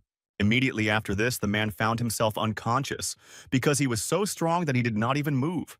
The demon leaned over to him and grabbed him by the throat, lifting him straight in front of him. And then he decided to be completely unceremonious with him and opened his mouth deep in order to bite his head. The boy, who had been upstairs all this time and watching the situation, telepathically shouted for Jim to wake up. The creature was stunned when, after a few seconds, it felt fear. The old man came to his senses and noticed that it was one demon who had turned him into such a miserable state, and in the end it even smelled a little like something was going wrong. And then he felt the danger that emanated from the demonic creature and began to quickly run away, using his slime. The old man then asked where his ferocity had gone, since it was too late to try to escape. Next, the belt, which was not a monopoly, was divided into 2 parts. Since it turned out to be made of iron, the old man could control it and directed it forward. The pieces of metal increased in size several times and had already caught up with the demonic creature that was trying to escape. Then it was quite abrupt, and such a man tried to grab the demon. Soon after, he succeeded and steamed the creature in a metal ball. This attack was called the Meteorite Iron Dungeon. The creature used its own and tried to get out of there. The old man saw this and asked if he really wanted to get out of there, but if so, then it would be better for him to simply save his strength. It turns out that his buckle is made of meteorite iron. Not only an S-rank demon can break it. The man then used his technique and lifted the victim up, saying that she needed to be taken to the nearest hospital. He also grabbed the boy who was upstairs and noted that this boy, no matter how strong he was, should better not stick his nose in and wait for him outside. After all, the old man here in this room doesn't make any jokes. After saying these words, the man used his energy and technique and created some kind of dark ball right in front of his hand. The boys noticed with a smile on his face that he knew what it was. Forming balls of meteoric iron using high frequencies and accelerating them to the speed of sound, then sending them at the enemy is his most deadly technique. And this ferocious technology is called a supersonic bullet made of meteoric iron. The man finally finished doing it, and with the help of his enormous strength directed it straight at his opponent. Because of this, the ball, which was formed from meteoric iron, moved forward and created a beam of fire. The demonic creature was then released from its prison of iron. She turned her attention back and saw something terrible rushing towards him. Since this attack was truly instantaneous, his body was pierced and he didn't have time to do anything. And then only his flesh flew across the entire Angara, splashing to the side. This attack was indeed so strong that the nearby premises were also destroyed in a blink of an eye. So it turned out that soon there were only debris and ruins ahead. The man came out of there and noted that he simply wanted to test his strength and that he had truly grown old. If his strength had been as before, there would have been nothing but ruins left on all sides. Immediately after this, he turned his attention to the side to see if the boy had survived. And he joyfully ran and told the hero that this deadly technique had just been simply bombastic. He didn't think that he would be able to see this technique with his royal eyes. So he loves his idol to death. When he tried to run up to him again and hug the old man, he put up an iron wall. He then stated that the boy could follow him, but it would be better to keep quiet, even though he disliked chatty hangers-on more than anything. But after the next demon, he had to leave. The child said that if it was true, he promised to be obedient and not to talk too much. Jim realized that the illness had just returned, and he had managed to make him wake up. Even if it was an accident, there was no harm in staying by his side. The old man didn't expect the illness to start returning so quickly, and it seemed like he didn't have much time. It would be better for him to die in battle than to turn into a useless half-wit. The boy said to go right now. The man noted that, as practice showed, he still had strength. So he should go visit his old friends and reminisce about the past. If he couldn't even handle a B-class demon, then how would he show himself to them? At the same time, he touched his neck and began to scratch it. Then there were some small, strange balls that looked like what was on the demon's back. Anastasia finally read all the information that the deputy commander had sent her. Then she felt sad about what this man had to go through in life. The information stated that there was a deadly battle at sea, and the 12th Lucian Military Region Mountain Tiger Special Forces Unit, consisting of 12 people, received a mission called Break. It was on this mission that 11 people died and the squad leader Jim miraculously remained alive and must take part in it. Then, the man shouted to the 7th. It's all him or how they are already going to fight and not to play games. The subordinate told the boss that he was already on his way. Then he sat down next to everyone and told the people that he did not see a grin, so he asked what their boss's name was. Everyone started saying his name, and at the last moment on the syllable, they smiled. Soon after all these people set out on the mission, they set up a tent city. The commander told the 7th that every time before a mission he takes a group photo, but isn't he tired of it? The guy replied that a photo is a must. You should think about it yourself, because they will grow old and will show their grandchildren not only words, but also memories of the detachment. James said that the battle is not a game. If something goes wrong, then this photo will be the last in life. This time, the task is extremely important for the whole country. It is necessary to reconnoiter, stop, take control of enemy high-tech products. To increase secrecy, no one will insure them in this building. They are also not allowed to use electronic devices. The 12 fighters will have to come face-to-face with a group of enemies. This time, the chance of returning alive is only 1 in 10. The entire squad of the Gap, if they heard the words, began to laugh very loudly. After some time, the commander ordered the Special Mountain Detachment to form the Tiger. Then, everyone lined up and he told them to stand still. The man noticed that they had to say their motto. Subordinates said that their motto is fearless, knowing no obstacles, forward to victory. Their lives do not belong to the country, their lives belong only to the commander. Jim smiled and felt proud of himself because of this, thinking what idiots they were. Then she shouted to everyone to check their equipment, and they took only the most necessary things, and also prepared to leave. His subordinates obeyed him. It was announced that, according to intelligence, an important command center and secret weapon was located there. Their mission is to sabotage secret weapons and capture enemy troop plans. Finally, the squad set out on a mission, and there were only steps that led into the water. Quite a large number of men under Jim's command were swimming through the water towards the enemy. One of the people in the forest said that he heard that they were speaking tonight. The interlocutor said to behave more quietly and not to blab secret information. But if the authorities find out, he will be court-martialed. So many people were transferred to the North Shore, and they are not blind either. The man said to be quieter, because he was not on duty. If the enemy heard, he would be the first to be shot. He asked if he was drunk. His voice was inaudible, unless he was nearby. So he didn't believe that anyone could cross this area, and when he said that, he got a knife in the head. Most of this man's body fell down dead. The rest were shocked. The officer, who was sitting to the side, was also killed literally moments later. But the last person who remained in place noticed that they were under attack. But he didn't even have time to think or scream, because the man who killed his comrades had already killed him. After this, a member of the secret squad made the usual plaintive cries of a bird from the bushes. Commander Jim then gave his signal as well, and they thus connected. Soon after this, the entire opening was in the water and began to immediately come ashore. They moved rather slowly and cautiously through the bushes ahead. Then the commander told the 7th to report the situation. The subordinate said that he had already cleared all the bushes around. The boss just missed how he killed all 3 of them in 5 seconds. If he hadn't thrown the knife, he would have just finished them off right away. But maybe it would have been faster. The man was a little irritated by the situation that had happened. Then he hit the guy and said how many times he told him that you can't use tasks for knife training. The interlocutor said that he was guilty and joked, because he wanted to defuse the situation a little. Then she raised her head and noticed that he learned that the enemy was going to attack their camp today.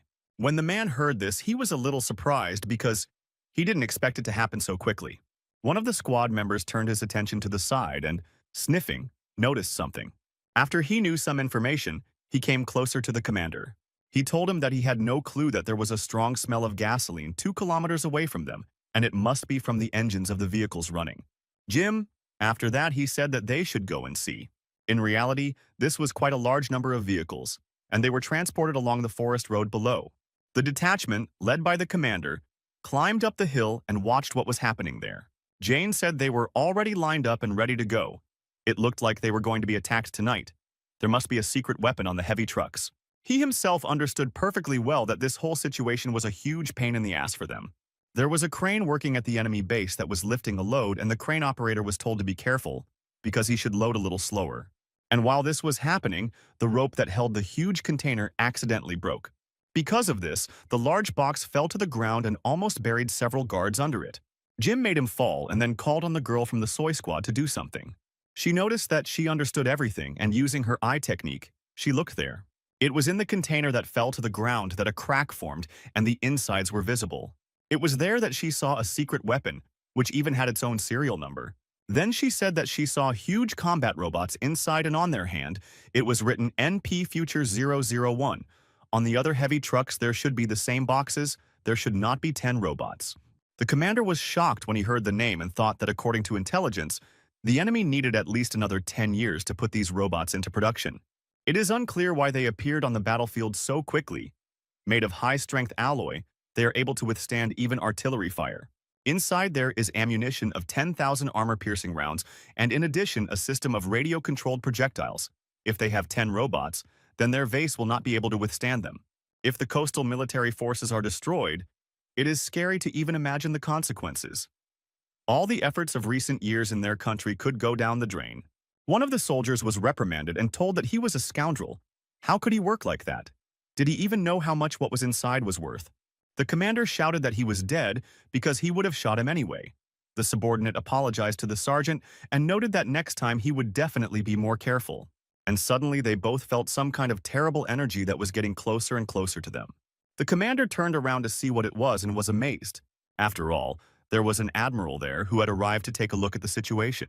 The man said that he had made a mistake and was now checking the damage to the robot, and was also ready to bear any punishment. The boss said that it was nothing to worry about. The equipment wasn't that expensive. The main thing was that people didn't get hurt. The last few days had been a very busy schedule. They have worked hard, and first let them rest when there is an abundance of strength, then any work goes well. The soldier said that he understood everything. Immediately after that he turned to leave, and the sergeant breathed a sigh of relief. But immediately after that he turned his attention forward and saw a weapon that was pointed forward. After this, a shot rang out and the man who was guilty was instantly killed. The rest of the people who worked at the mint place were stunned and a little tense. Then the admiral told his subordinate that such mistakes should not happen in the future. He tensed up and immediately agreed. The senior officer said that this was good and that a support ship would arrive in an hour, so they should press on. Then the man noticed the mountainside and thought that today there was always some strange feeling. He looked exactly at the very place where the secret group was. The commander turned to Rebecca and asked if she was sure that it was Donald. She replied that there could be no mistake, because even after death she would recognize him. Jim said he didn't expect that this crazy guy was here too. Someone asked if they really had a spy in their intelligence department too. The man said that it wasn't so. This reckless fellow is extremely cunning and thinks that most of the enemy forces do not suspect his presence. If they knew, then the sentries would not have allowed themselves so many liberties. This man, no matter what he is called, does not kill himself in a frame, waiting for ordinary people. As soon as danger appears with poison, he can always sense it in time. That's why he had never lost the addition game, but his subordinates asked their commander what they would do next. She released her faith and immediately apologized to her comrades. He went on to say that he was afraid they would have to sacrifice their lives to buy time for their base to retreat. Therefore, he shouted from the mountain tiger ranks that there would be a general assembly immediately. After these words, everyone lined up in a row. The man said that the next task was to steal the enemy's military plans and maps. They would choose the one who would deliver them to their own. The rest would stay to delay the enemy and fight to the death. He went on to say that the crisis would be responsible for neutralizing the post on the tower. Lincoln, Leo, Seven, and Rebecca will take advantage of the chaos to sneak into the headquarters building and win the cards and plans. Joseph is the best swimmer and will be able to return to their camp many times faster than any of them. So when everyone else steals the documents, he will deliver the papers to the base. All the others join him in attacking the enemy in the square and then causing chaos. Immediately after the plan was announced, the commander ordered the others to get moving. At the same time, the admiral was in his office near the window, busy with business. Suddenly, the glass that was right behind him broke and flew at his back. This happened because of the explosion and attack that had recently occurred. But the man managed to dodge. The subordinate ran to the senior office and shouted that they were in trouble because the enemies were attacking. The interlocutor continued to drink his drink absolutely calmly and asked how many people the enemy had. The guy noticed that they had just reported about 10-odd people. Among them, apparently, was the famous fighter Jim. The admiral smiled slyly when he heard that this man was there. The soldier noted that, by the way, he wanted to talk about their military plans and maps, because he had come to report that everyone down there had just been destroyed. Donald ordered not to rush. If they want to steal their papers, then let them steal. He should stay here, and there is no need to transmit any orders. He smiled quite widely with his injured face and remarked that he had wanted to meet Jim for a very long time. The commander told the assault troops to count off in order, and they stood in a row. Soon after, several grenades flew straight towards them in order to spawn them. Then explosions were heard, and only the bodies of these people flew apart. The officer shouted to the rest of his subordinates that the enemy was attacking, so they should fight back quickly. But those who came out to suppress the enemy forces were immediately shot and destroyed. Jim and the rest of his men were making their way forward, and he was shouting for everyone to spread out and quickly find cover. A man from the squad was quite far away, literally in a forest belt, and from there he threw a smoke grenade. His throw was so powerful that the smoke grenades flew several dozen meters toward the base. The soldier told the commander that the enemy had used a powerful smoke grenade and was waging a guerrilla war. There were too many of them, and it was impossible to tell who was the enemy and who was our own. This is precisely why they cannot shoot back. Some clan member asked when the enemy managed to sneak up to attack and why the alarm was not raised on the tower. But from that very tower where the alarm was supposed to be, a bullet flew at the chief. As a result of this attack, the commander of the group that was located in the vicinity was killed. It was on the hill that there was a man from the squad named Chris. He took possession of a sniper rifle, and from the hill he was hitting his target. He said that he had literally just shot several commanders and beheaded enemy forces. After clearing out quite a large number of soldiers below, the detachment under the command of the commander moved forward. The 7th, with a knife in his hands, told them to be careful and let him go ahead. There was a large concentration of troops around the corner of the building. The leader said that the enemy was most likely trying to break through at the exit from the stairs, so everyone should fight to the death. But while they were all sitting and waiting for the enemy, a flash grenade flew in. Several people noticed this and reported that it should be covered up quickly, and it was too late. The 7th one, who abandoned her, used his weapon and then suddenly killed quite a large number of people. After what happened, he stopped and said that 12 heads were killed in 6 seconds. And again he broke his record, although it's too bad the boss didn't see it again. Rebecca said that this guy was practicing knife skills to get the commander's approval. Leo probably said that he wasn't, even though the commander rarely uses a knife. But he was even faster than the 7th, and several soldiers stopped in the neighboring building. The one who walked in front told the others to be vigilant because the enemy had already broken through. A man appeared in front, and they asked who was there to slowly come out of the shadows. Then they saw that it was a sergeant and said how good it was that he was okay. The man asked why they had rushed. They had already dealt with the enemies. Let them quickly go outside to help the others. The guy told the commander to allow support here in case the enemy rushes again. The elder hit him and said, "You bastard, didn't he hear what he said? Let him say it. No one else ever came with you, and their most important task is to protect combat vehicles. This should be done, and let him inform the others who are outside to guard the robot." While he was saying this, his subordinates ran away, and the man behind the wall was killed. At the same time, when everyone else left here, the man began to throw off his face.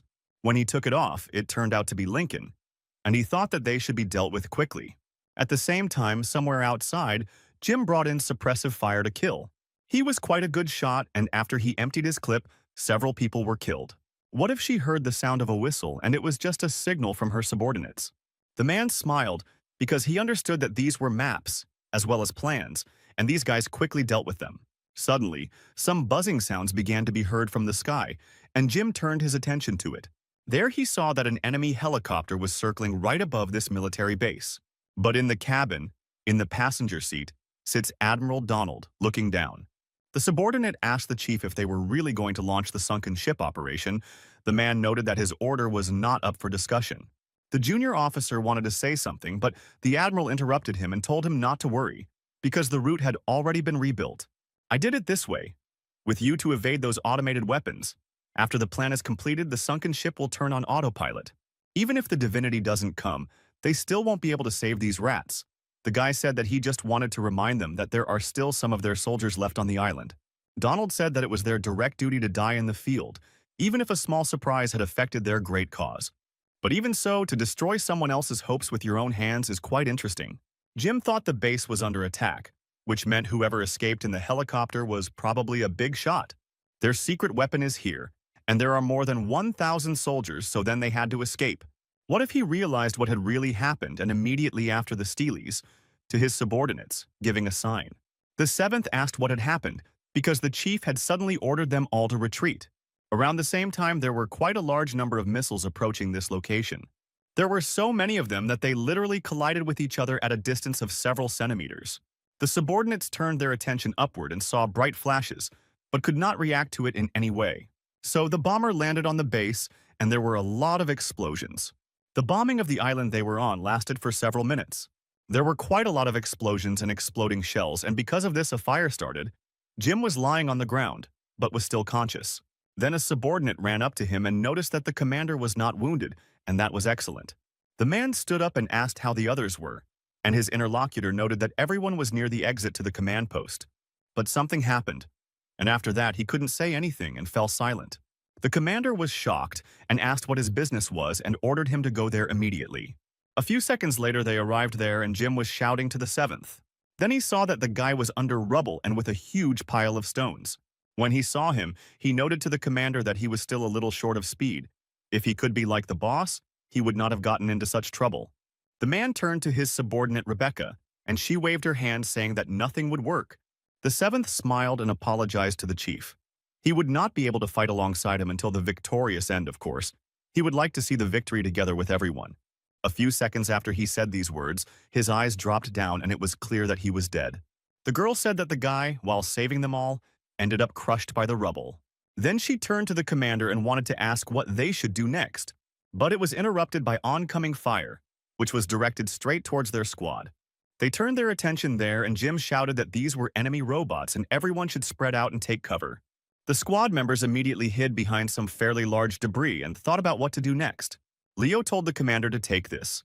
Inside this box are plans, as well as enemy maps, and so he was told to deliver this to their troops so that the death of the 7th would not be in vain. Joseph was wounded in the leg and would not be able to swim, and the captain was the most resilient and fastest. They will all distract these robots, and he should leave quickly. Jim asked what kind of nonsense it was that they would all leave together. The guy said that if he didn't leave now, they would all die here. And if the papers didn't get to their troops, everyone at the base would die too. The others also shouted, "Commanders, leave, and let them definitely deliver these documents." He was very sad to hear all this. But soon, he started running away from here, and the members of the detachment shouted that they should cover their commander. The robots then began to shoot even harder towards their targets. The man continued to run away, and after that, several rocket salvos were dropped on the detachment. Immediately after this, several dozen explosions were heard, giving people no chance to survive. A man who was several hundred meters away saw Rebecca's head fly past him. Because of this, he realized that everyone else had already died, and tears welled up in his eyes. Of course, at that moment he wanted to turn around and try to save at least someone, but he understood that it was pointless and screamed in despair. After some time, Jim managed to escape from that island and was floating on the water. The man thought that there was still half the way to the shore, and he would definitely deliver these documents. Let his brothers wait at least a little bit, and they will definitely win this unequal battle. Suddenly he turned his attention forward because there he saw that from under the water the state began to rise. It turned out that it was an enemy submarine that appeared right in his path. In desperation, the squad leader realized who they were and began shouting at the man that he was just a son of a bitch. The admiral went out on deck and noticed that this man had encountered all sorts of storms and waves. But now it was completely unclear to him why he was losing his temper like this. He really has his heart in him, and even though he brought all his comrades in arms, some of their parts were too damaged, and he couldn't collect them. All 11 of his comrades who died on the battlefield were suspended from the deck by hooks. Donald asked if the man still thought it was so important to deliver intelligence. There would be no harm in telling him now that they had already managed to release over 100 combat robots and were currently attacking targets on the east and west coasts. There were several dozen people working on the boats ahead, and then this man asked if the man knew what all this meant.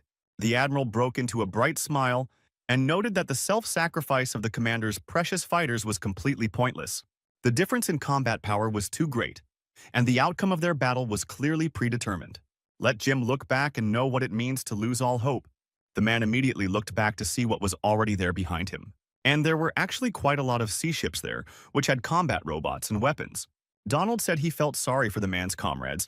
Each of them had a unique ability, but in his hands it would be like a tiger being given wings.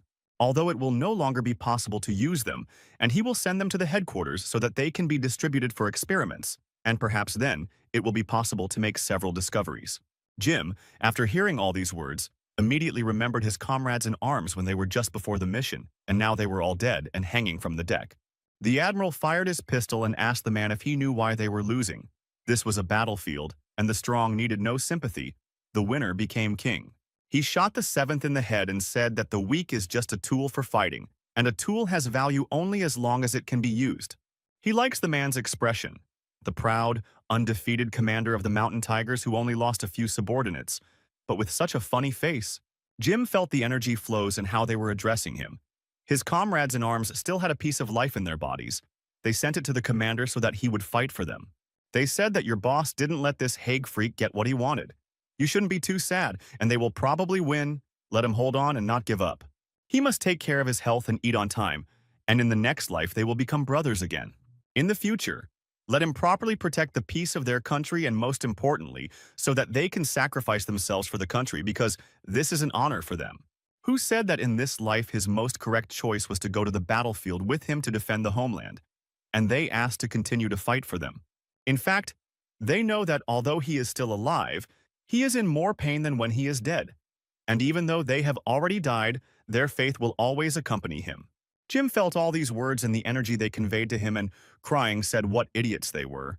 After this, a rather large flow of energy, which was directed straight into the commander's body, began to erupt outward. The admiral, who had been on deck all this time and was proud of himself, looked carefully at what was happening.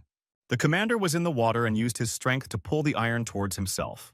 Spiritual energy was indeed emitted from his body in large streams, and therefore the waves rose upward. It was also visible how the meteorite iron that was on his belt was his acute body. The man soon looked ahead and noticed that the mad dog was about to be beaten to death. The admiral realized that this guy actually knew how to limit, but was this some kind of secret weapon? Then he shouted to his subordinates that they weren't expecting this, let them fire, and under no circumstances should this man be allowed to leave. The soldiers immediately began to fire with the machine guns they were holding. The bullets were heading towards Jim, but he reached out and stopped them with his action. But after that, with his own strength, he turned them in the other direction and killed those who were shooting. Donald was shocked by what happened, and when he turned back, he saw that the man was already in front of him. The bodies of the squad members, whose commanders were male, were in metal boxes and hovered behind. Jim told the admiral to bow before his comrades in arms, and maybe in that case he will allow him to say a few more words. When he is not defeated, he will be buried with everyone else. Donald said what the hell this was and didn't understand how he could do it. He thought that if he allowed this man to survive, it would end in big trouble. They turned to the admiral and asked if everything was okay, since for some reason the submarine's hatches wouldn't open. He shouted that they should contact the ship's commanders. Let them direct fire in their direction, but the subordinate said that they just lost contact with all ships. They tried to reach the fleet command center, but they did not answer, so the captain was told that they could not contact the command. And he asked what was going on. Did someone really allow them to launch the missile system? It was said that the system suddenly went out of control. The captain asked what it was and where the fire target was. And the subordinate said that their guns were aimed at their own ships. A few moments after these words were spoken, guns from two allied ships attacked each other and explosions were heard. The same situation occurred on the other ships, so they were all soon disabled. Jim told his interlocutor that he had sunk his entire fleet with it a long time ago. Then he told the admiral to get on his knees before it was too late. Donald asked if there really were such miracles in this world. But even if so, one person certainly couldn't save the whole world. He called the man a bastard and noted that they would see each other in hell. And the glory of Vida's empire also shouted. Jim became angry at this and noted that this man had no shortage of firmness. Then, using his power, he directed metal rods, which enveloped his opponent's body. The consequence of this action was that he forced the admiral to his knees.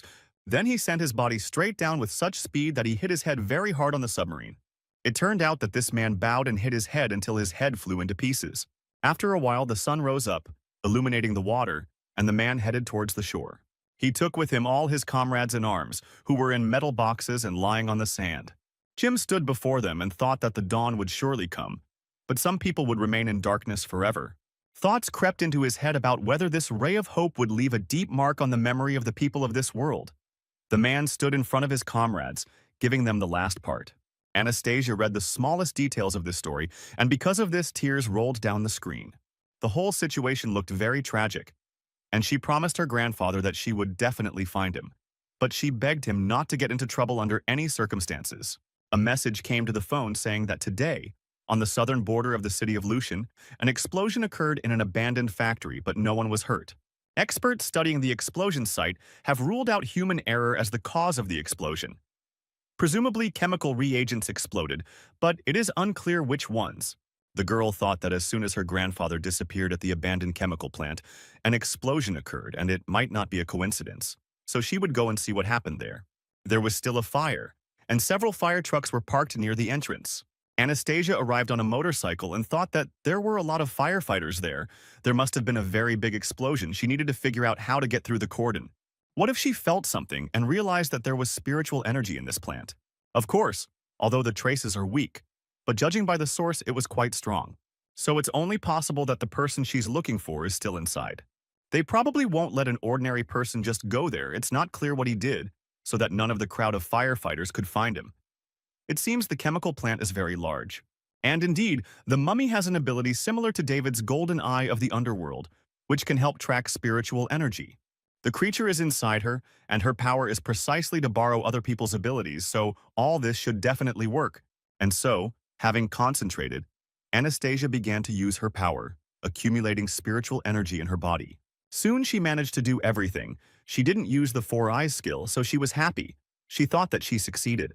Without wasting any time, she began to look around for traces of the spiritual energy that was here. She finally saw a trace and thought that this golden trace was perhaps from her grandfather's spiritual energy. But if this is so, then it is not clear whose the second one is because it is red.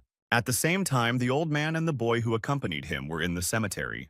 Jim apologized to his brothers for not coming to visit them for so many years. He didn't think that he would go crazy in his old age, but he had just been convinced that he could still fight. He will use the powers they have given him in the best possible way, in case of a threat to their country, either demons or courage. But he won't be able to use them for long, because soon he will be able to reunite with them. The boy said that these people, like him, were once heroes, but he thought they would not want him to die in battle. The old man turned to him and asked what this little thing could possibly understand. The kid said that after that fight he retired, and then the ghost company found him, and in due course he became the best fighter in it. He saved a huge number of people, not knowing a moment of peace in his life, then told the hero that he had changed his mind, and there was no point in looking for demons and fighting them. After all, this is not what his friends wanted for him. Jim said that eggs do not teach the chicken, but it is interesting to hear what, in his opinion, they would like. The boy said that he always knew the answer to this and he himself only constantly avoided it, that's all, because he is the only survivor, and also received the powers of the entire squad. So he only told him that he had to fight continuously without a break so as not to feel guilty. Then he asked if he was speaking correctly. But the members of his squad simply hoped that he could continue to live without feeling a heavy burden on his shoulders.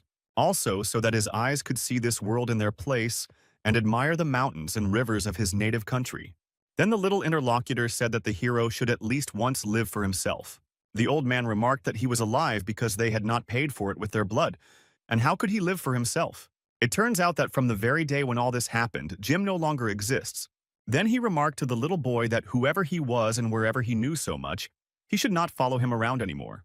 So after the grandfather had moved forward a short distance, a man appeared in front of him. He saw a guy in a cloak and asked if he was a man from the ghost company. It would be better for him to leave because he was in a bad mood right now. The stranger did not answer him and immediately threw off the hood that was on his head. When the old man saw who was hiding there, he was amazed and asked if it was the seventh. He also said that this simply couldn't be, because this man had died a long time ago, and he had definitely gone crazy, so it was probably an illusion. The guy smiled and called the man in front the commander. The old man was quite shocked by this, and so he suddenly rushed towards his opponent. Then, using his power, he made himself a weapon in the form of a knife and cut open the man's head. So after this swift attack, the bodies simply collapsed to the ground.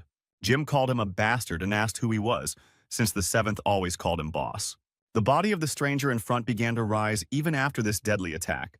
When the old man saw this, he was amazed, because on him was the uniform of the enemy troops with whom he had once fought. Then a rather familiar voice appeared and asked if Jim had forgotten him so quickly. After that, some rather strange entity began to emerge from the neck of this body. It turned out to be a demonic creature that noticed that he had been waiting for his water for a long time.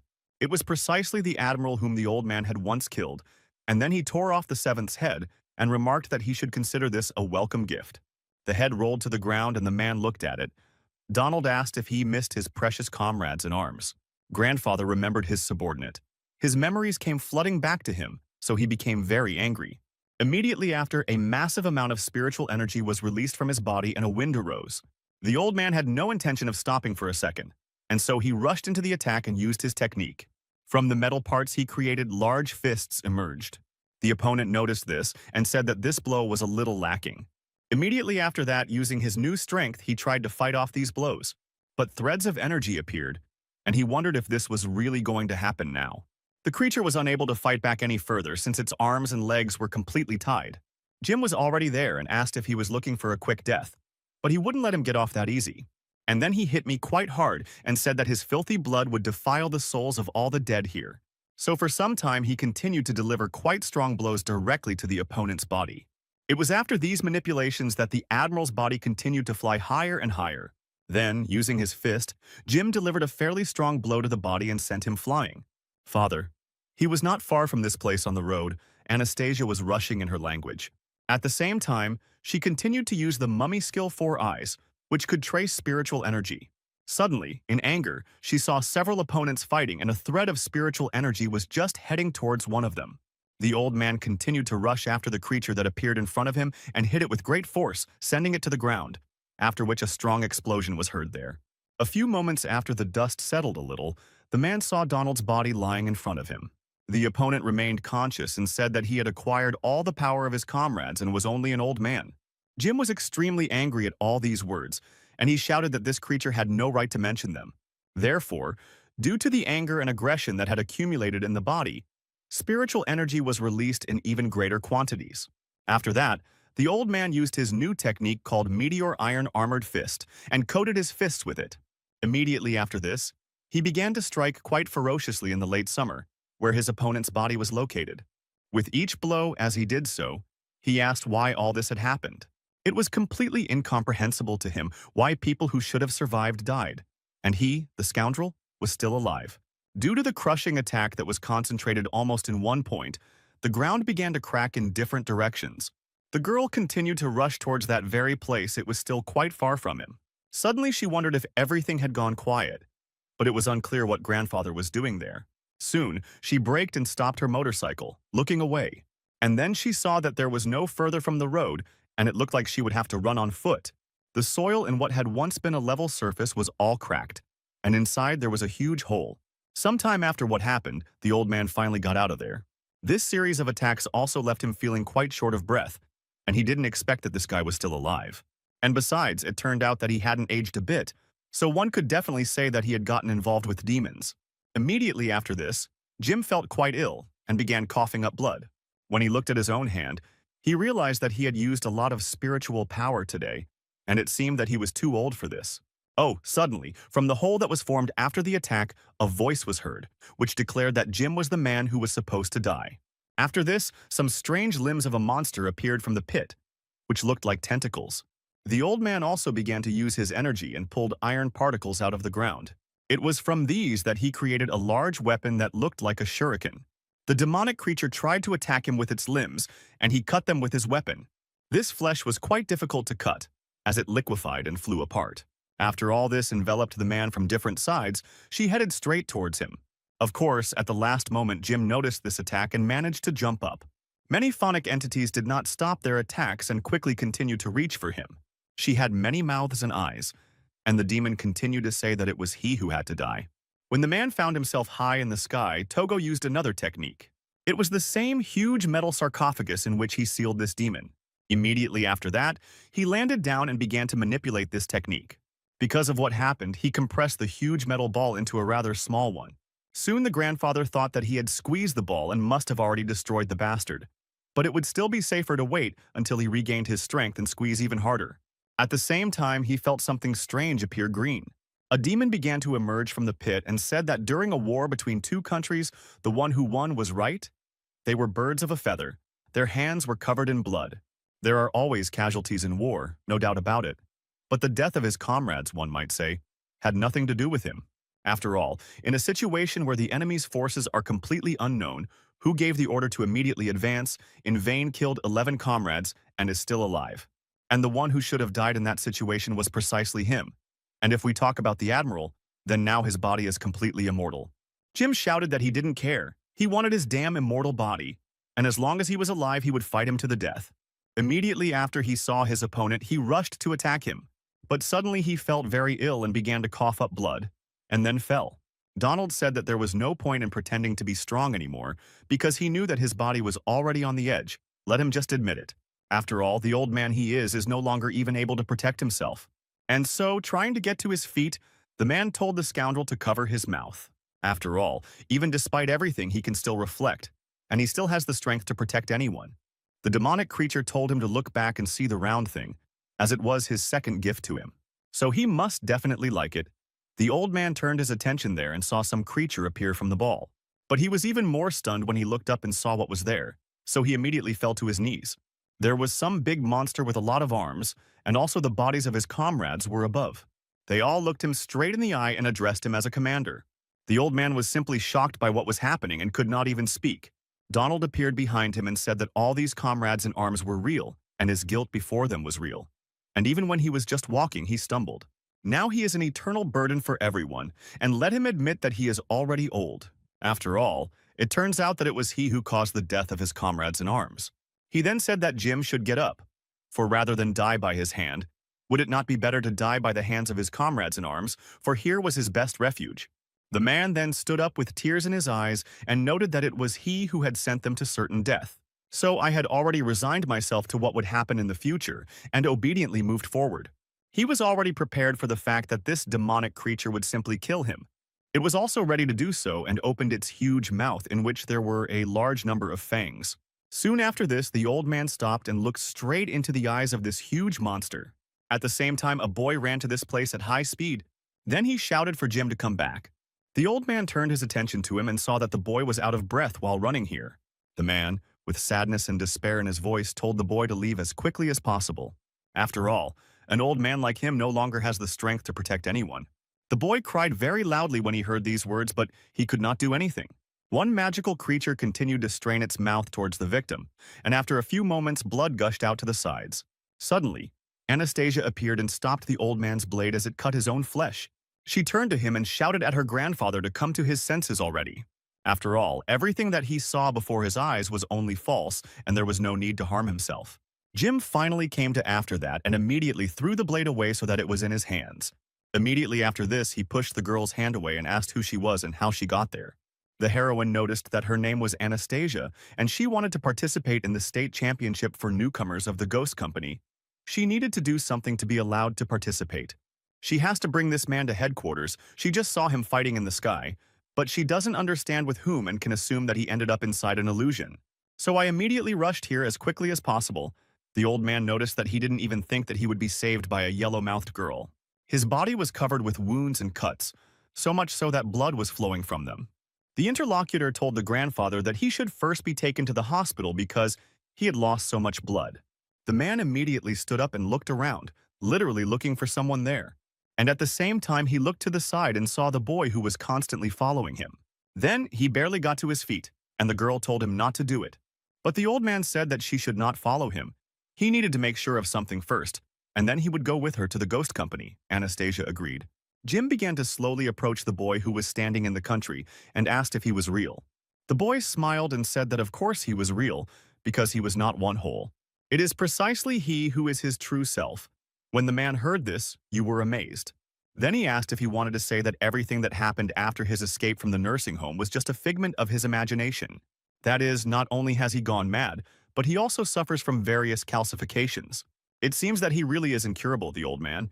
He wanted to be a hero one last time before his death, but where can I be? He doesn't cause trouble for those around him, and that's good. The kid said that all this was not so, but he appeared because he felt better only to think that in his soul there were such strong ghosts of the past. At the same time, he does not need to blame himself anymore, otherwise his illness will worsen, even if he does not remember himself as a child. But the clothes on his shoulders should remind him of those times. He immediately noticed what the boy was wearing because the clothes really weren't the right size. So I remembered how in childhood the soldiers who found him on business and took him along with them. One of them told little Jim that if he decided to become a soldier in the future, he would have to stop being such a crybaby. Let him be a real man, steadfast and strong, because a soldier can shed blood, but he should not shed tears. Even when dying on the battlefield, he should not cry. To die fighting for one's country is the greatest reward for a soldier. If on the battlefield they fight back against the invaders, be it life or death, it is a glorious deed. Even if the mission is impossible, even if the difference in the power of weapons is too great, and even if it is like trying to jump above yourself, the soldier still represents the honor of the motherland. Even if there are 100,000 devils ahead, and they still have to come to the long call and fight back, death is not scary, but it is scary to tarnish honor. They sacrifice their flesh and blood to become an unshakable shield of honor. When the boy grows up and becomes a real soldier, then he himself will understand everything. Only when they put their lives on the line and become an unshakable shield in selflessly and fearlessly meeting the blow of the invader face to face. It is in this case that the entire people of the country will be able to prosper. The boy said that now the old man remembered everything. He did everything right since they defended people with honor, even if they had to die on the battlefield. For them it was a great pride and glory. The kid noticed that it was time for him to leave too, and hoped that from now on they would not see her again, believing that from now on he would become a true Jim. The old man then felt how their energy began to merge together. And immediately after that, the boy who had been in front of him all this time simply disappeared. The man felt a strong pain, and so he immediately dropped to one knee, thinking that even though his illness had receded a little, what good did it do that he had found his true self? After all, he will soon be in the next world and his body is getting weaker every day, so he is no longer good for anything. Anastasia tried to run up to her grandfather, but he told her not to come closer because he could get to his feet himself. He doesn't know what she did before, but sending a new girl to look for him is strange. Is it true that the company thinks that he has become an ordinary old man? His personal file, the girl probably read, and when she agreed to the mission, she was probably worried that he was once the best fighter in the ghost company. But after she saw him, she is no longer afraid of him, but simply feels sorry for him. Now, even if he goes with her, he is only fit to be sent back to a nursing home. But she had just saved his life once, so consider that he would repay her for her kindness if he went with her, so that the task would be counted. Anastasia looked down and told her grandfather that he better not go with her, but just think that she didn't see him. After all, it turns out that no one has the right to decide whether he will live or not, and no one should determine his future. Now, however, he has a clear mind, and only he himself can decide how to live the rest of his time. The girl does not feel pity for him at all, but only deep respect. On the contrary, it even seems that she herself is simply ridiculous. Before, it seemed to her that life was unfair to her, and her only goal was to earn money so that the woman who left her with her dad would regret it. Now she thinks how ridiculous it is compared to what he experienced in life. Once upon a time, she constantly complained about life because everything was different for her than for others. Before she received this assignment, she seemed to be missing something very important and significant. She can eat whatever she wants at any time, even if she works alone. But in the evening, she can drive around the city and enjoy the views, and on the weekends, she can sleep and not be disturbed. There is no need to worry that she might die of hunger because she can work in peace. And this is not only because times of peace have long since passed. It was so long ago that important things were almost completely forgotten. As gratitude, if there had not been heroes like him, peaceful times might not have come. That's why she tells her grandfather that she simply has no right to take him with her to headquarters. In addition, in her eyes, he's a very strong person, and in addition, she can feel spiritual strength, and his powers are great. When Anastasia first came to the abandoned plant and saw the significant destruction there, she already understood how strong he was. Let him look around, because what's more, his whole body is wounded, and he can still stand on his feet, and an ordinary employee of the ghost company would not be able to do this. The girl asked for forgiveness for talking too much, but if he didn't want to return in the company of the ghost, at least let her take him to the hospital. She also asks to believe her because she definitely won't tell the company where he is. Anastasia was embarrassed and thought that she had accidentally blabbed all sorts of things about what she had done. After all, she was much younger. But she had given a whole lecture to an older hero, and now she had disgraced herself. Suddenly, she heard a strange sound and looked forward. There she saw the old man smiling brightly and saying that he never thought that he had lived his whole life and would suddenly hear encouragement from a girl. While he was doing this and laughing, the wound on his body opened again and blood gushed out. The heroine ran up and asked if everything was okay with him. She would take him to the hospital right away. The man told her that she shouldn't be scared because they were just minor injuries. Immediately after that, he wanted to say something else, but he lost his track and it seemed like he had demon spiritual energy. After Anastasia noticed all this, she instinctively jumped back a few meters. At the same time, we couldn't understand at all why she suddenly jumped back such a distance. Besides, it was unclear why her tail suddenly appeared, since it was supposed to protect her. What strange things started to happen to the man's body, and it seemed like he had a hump growing. It was then clear that his body had been taken over by a demonic parasite. It looked like the creature with balls on its back that he had fought with recently. The demon took possession of the body and consciousness of this man, and said that he had been waiting for this for a century, and finally he had come across such an ideal vessel. Anastasia thought that this was a familiar feeling. This was the one whose spiritual energy left a red mark. But why was he hiding in the grandfather's body? The demon said that although he was a bit old in the past, he destroyed his body easily, so he was quite strong. If the old man hadn't gone crazy, he wouldn't have been able to parasitize on this body. Immediately after that, he used his power and spat out a large amount of some kind of mucus from his mouth. The girl instinctively jumped away from me, because she sensed danger, and at the same time she realized that it turns out that this demon is a parasite. It is quite possible that the grandfather actually met a demon at the abandoned chemical plant, and during the battle he inadvertently became infected. The creature said that even though that carcass was howling and weak, its ability to self-heal was quite worthwhile. Just a little disgusting. All the bodies he had parasitized in before had dull abilities and were complete trash. It was not easy to hide in the corners in order to survive until today. And this body has the power to control everything iron and electronic. In the world of people with such an ability, one can live as if one were a deity. The one who knows his secret must disappear, and at the same time he trains on her, then used the power of iron and directed a large number of machetes. And soon all these weapons really attacked the girl. The bone tail from the mummy that had appeared behind her began to fight off all of this. Anastasia was delighted and thought that she had almost forgotten that this tail could defend itself, and it reflected all the daggers. It seems like she's not that bad in reality, but suddenly she loses concentration and a blade pierces her leg. She let out a small cry of pain and then realized that there were already daggers in the ground. So, realizing the danger of the situation she found herself in, she immediately jumped up, thinking how naive she was to suddenly think about fighting with such an opponent. After all, he is parasitizing on the body of the once best fighter of the ghost company. But it is not clear how she can win then. A layman with no combat experience like her would never be able to win. And besides, David is not around, and she has no confidence to enter the fight. And now, in this place and at this time, she has only one way out. And the way out that she found in this situation was that she started running. The demon thought that this was a stupid human, because everything he said was intended to scare her and drive her away. He did not know her strength, and he only occupied this body. And until he learns how to control it properly, it is better for her to run. Otherwise, he will waste his energy fighting her, and maybe reinforcements from the ghost company will arrive. Then he is finished. The creature had such a hard time getting hold of such a successful body, and where did he even have time to play with her? Anastasia thought that first she needed to run away quickly, and then, once she was safe, immediately contact the people from the ghost company. But if you think about it, this creature will not sit still, and when help arrives, he will already have run away, which means that the old man is really in danger. So she suddenly recovered and picked up the phone, then informed the deputy commander that she had found her grandfather. But there is a small problem here, and she sent her the coordinates, so let her quickly send help. But for now, she will try to delay him using her powers. The demonic creature saw her and noted that he had allowed the fool to leave alive, so it was unclear why she had returned again. In the end, he will still have to spend his time in order to kill her. So he used the power of iron and pointed the sharp blades straight towards his opponent. The girl jumped back a short distance and looked at his attack, then smiled and used her tail.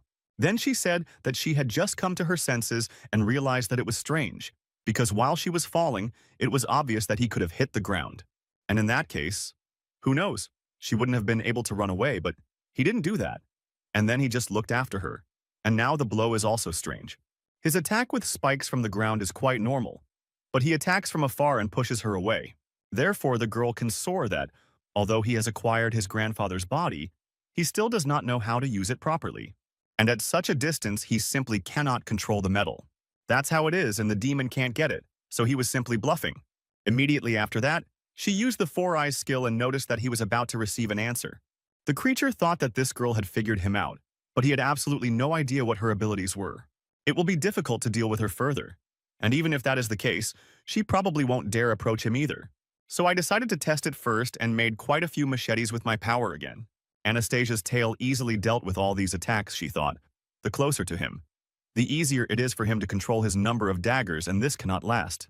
So first we need to find a way to separate this guy from Grandpa Jim's body. Using the mummy skill to track the energy flows, she turned her attention to it, noticing that it was a huge tumor on his back, and there was a parasite's body. It feeds on grandfather's spiritual energy, with its current strength. If it gets close to him, the chances of winning are slim, so it's unclear how to rip this thing off. After a little thought, she realized what she had to do and launched her tail into the attack. The demon put up an iron shield and noticed that he thought she had other powers, but all she could do was wave her tail here. She doesn't really know if she's smart or stupid, but did she even think when she was falling, she probably wanted to attack him with her tail from such a long distance. So it turns out that she is actually underestimating this creature too much. Suddenly the demon noticed her and did not understand where she had gone. So I panicked and started looking for her so as not to get caught in a sudden attack on myself. The creature thought that she had only been in the air and had just evaporated without a trace. A few seconds later, he received an instant attack on himself. Not understanding what happened next, he thought that it had just hit him in the forehead. The creature turned its attention to the side and saw a stone, so it thought that it was thrown right between its eyebrows, but it cannot be taken into account. It did not see how this stone flew at all. Then he turned his attention to the side, and the demonic creature saw that something was moving on the left. It was visible how this stone literally appeared on the spot out of thin air. The parasite wondered if it meant that the stones were invisible and only appeared when they were near him. Does this girl really have the ability to not only be invisible but also to make other things invisible for a short time? Anastasia said off to the side that it had finally dawned on him. It was already too late. The opponent then noticed how invisible threads began to bind his body, preventing him from moving. After this, it was possible to see how these threads were being pulled tight, and the girl's tail appeared from under the ground. She sat right on his back and tried to tear off this hump. The girl screamed at him to get away from Grandpa Jim's body quickly. Little by little, the demonic entity that was the parasite began to recede, but it was quite difficult.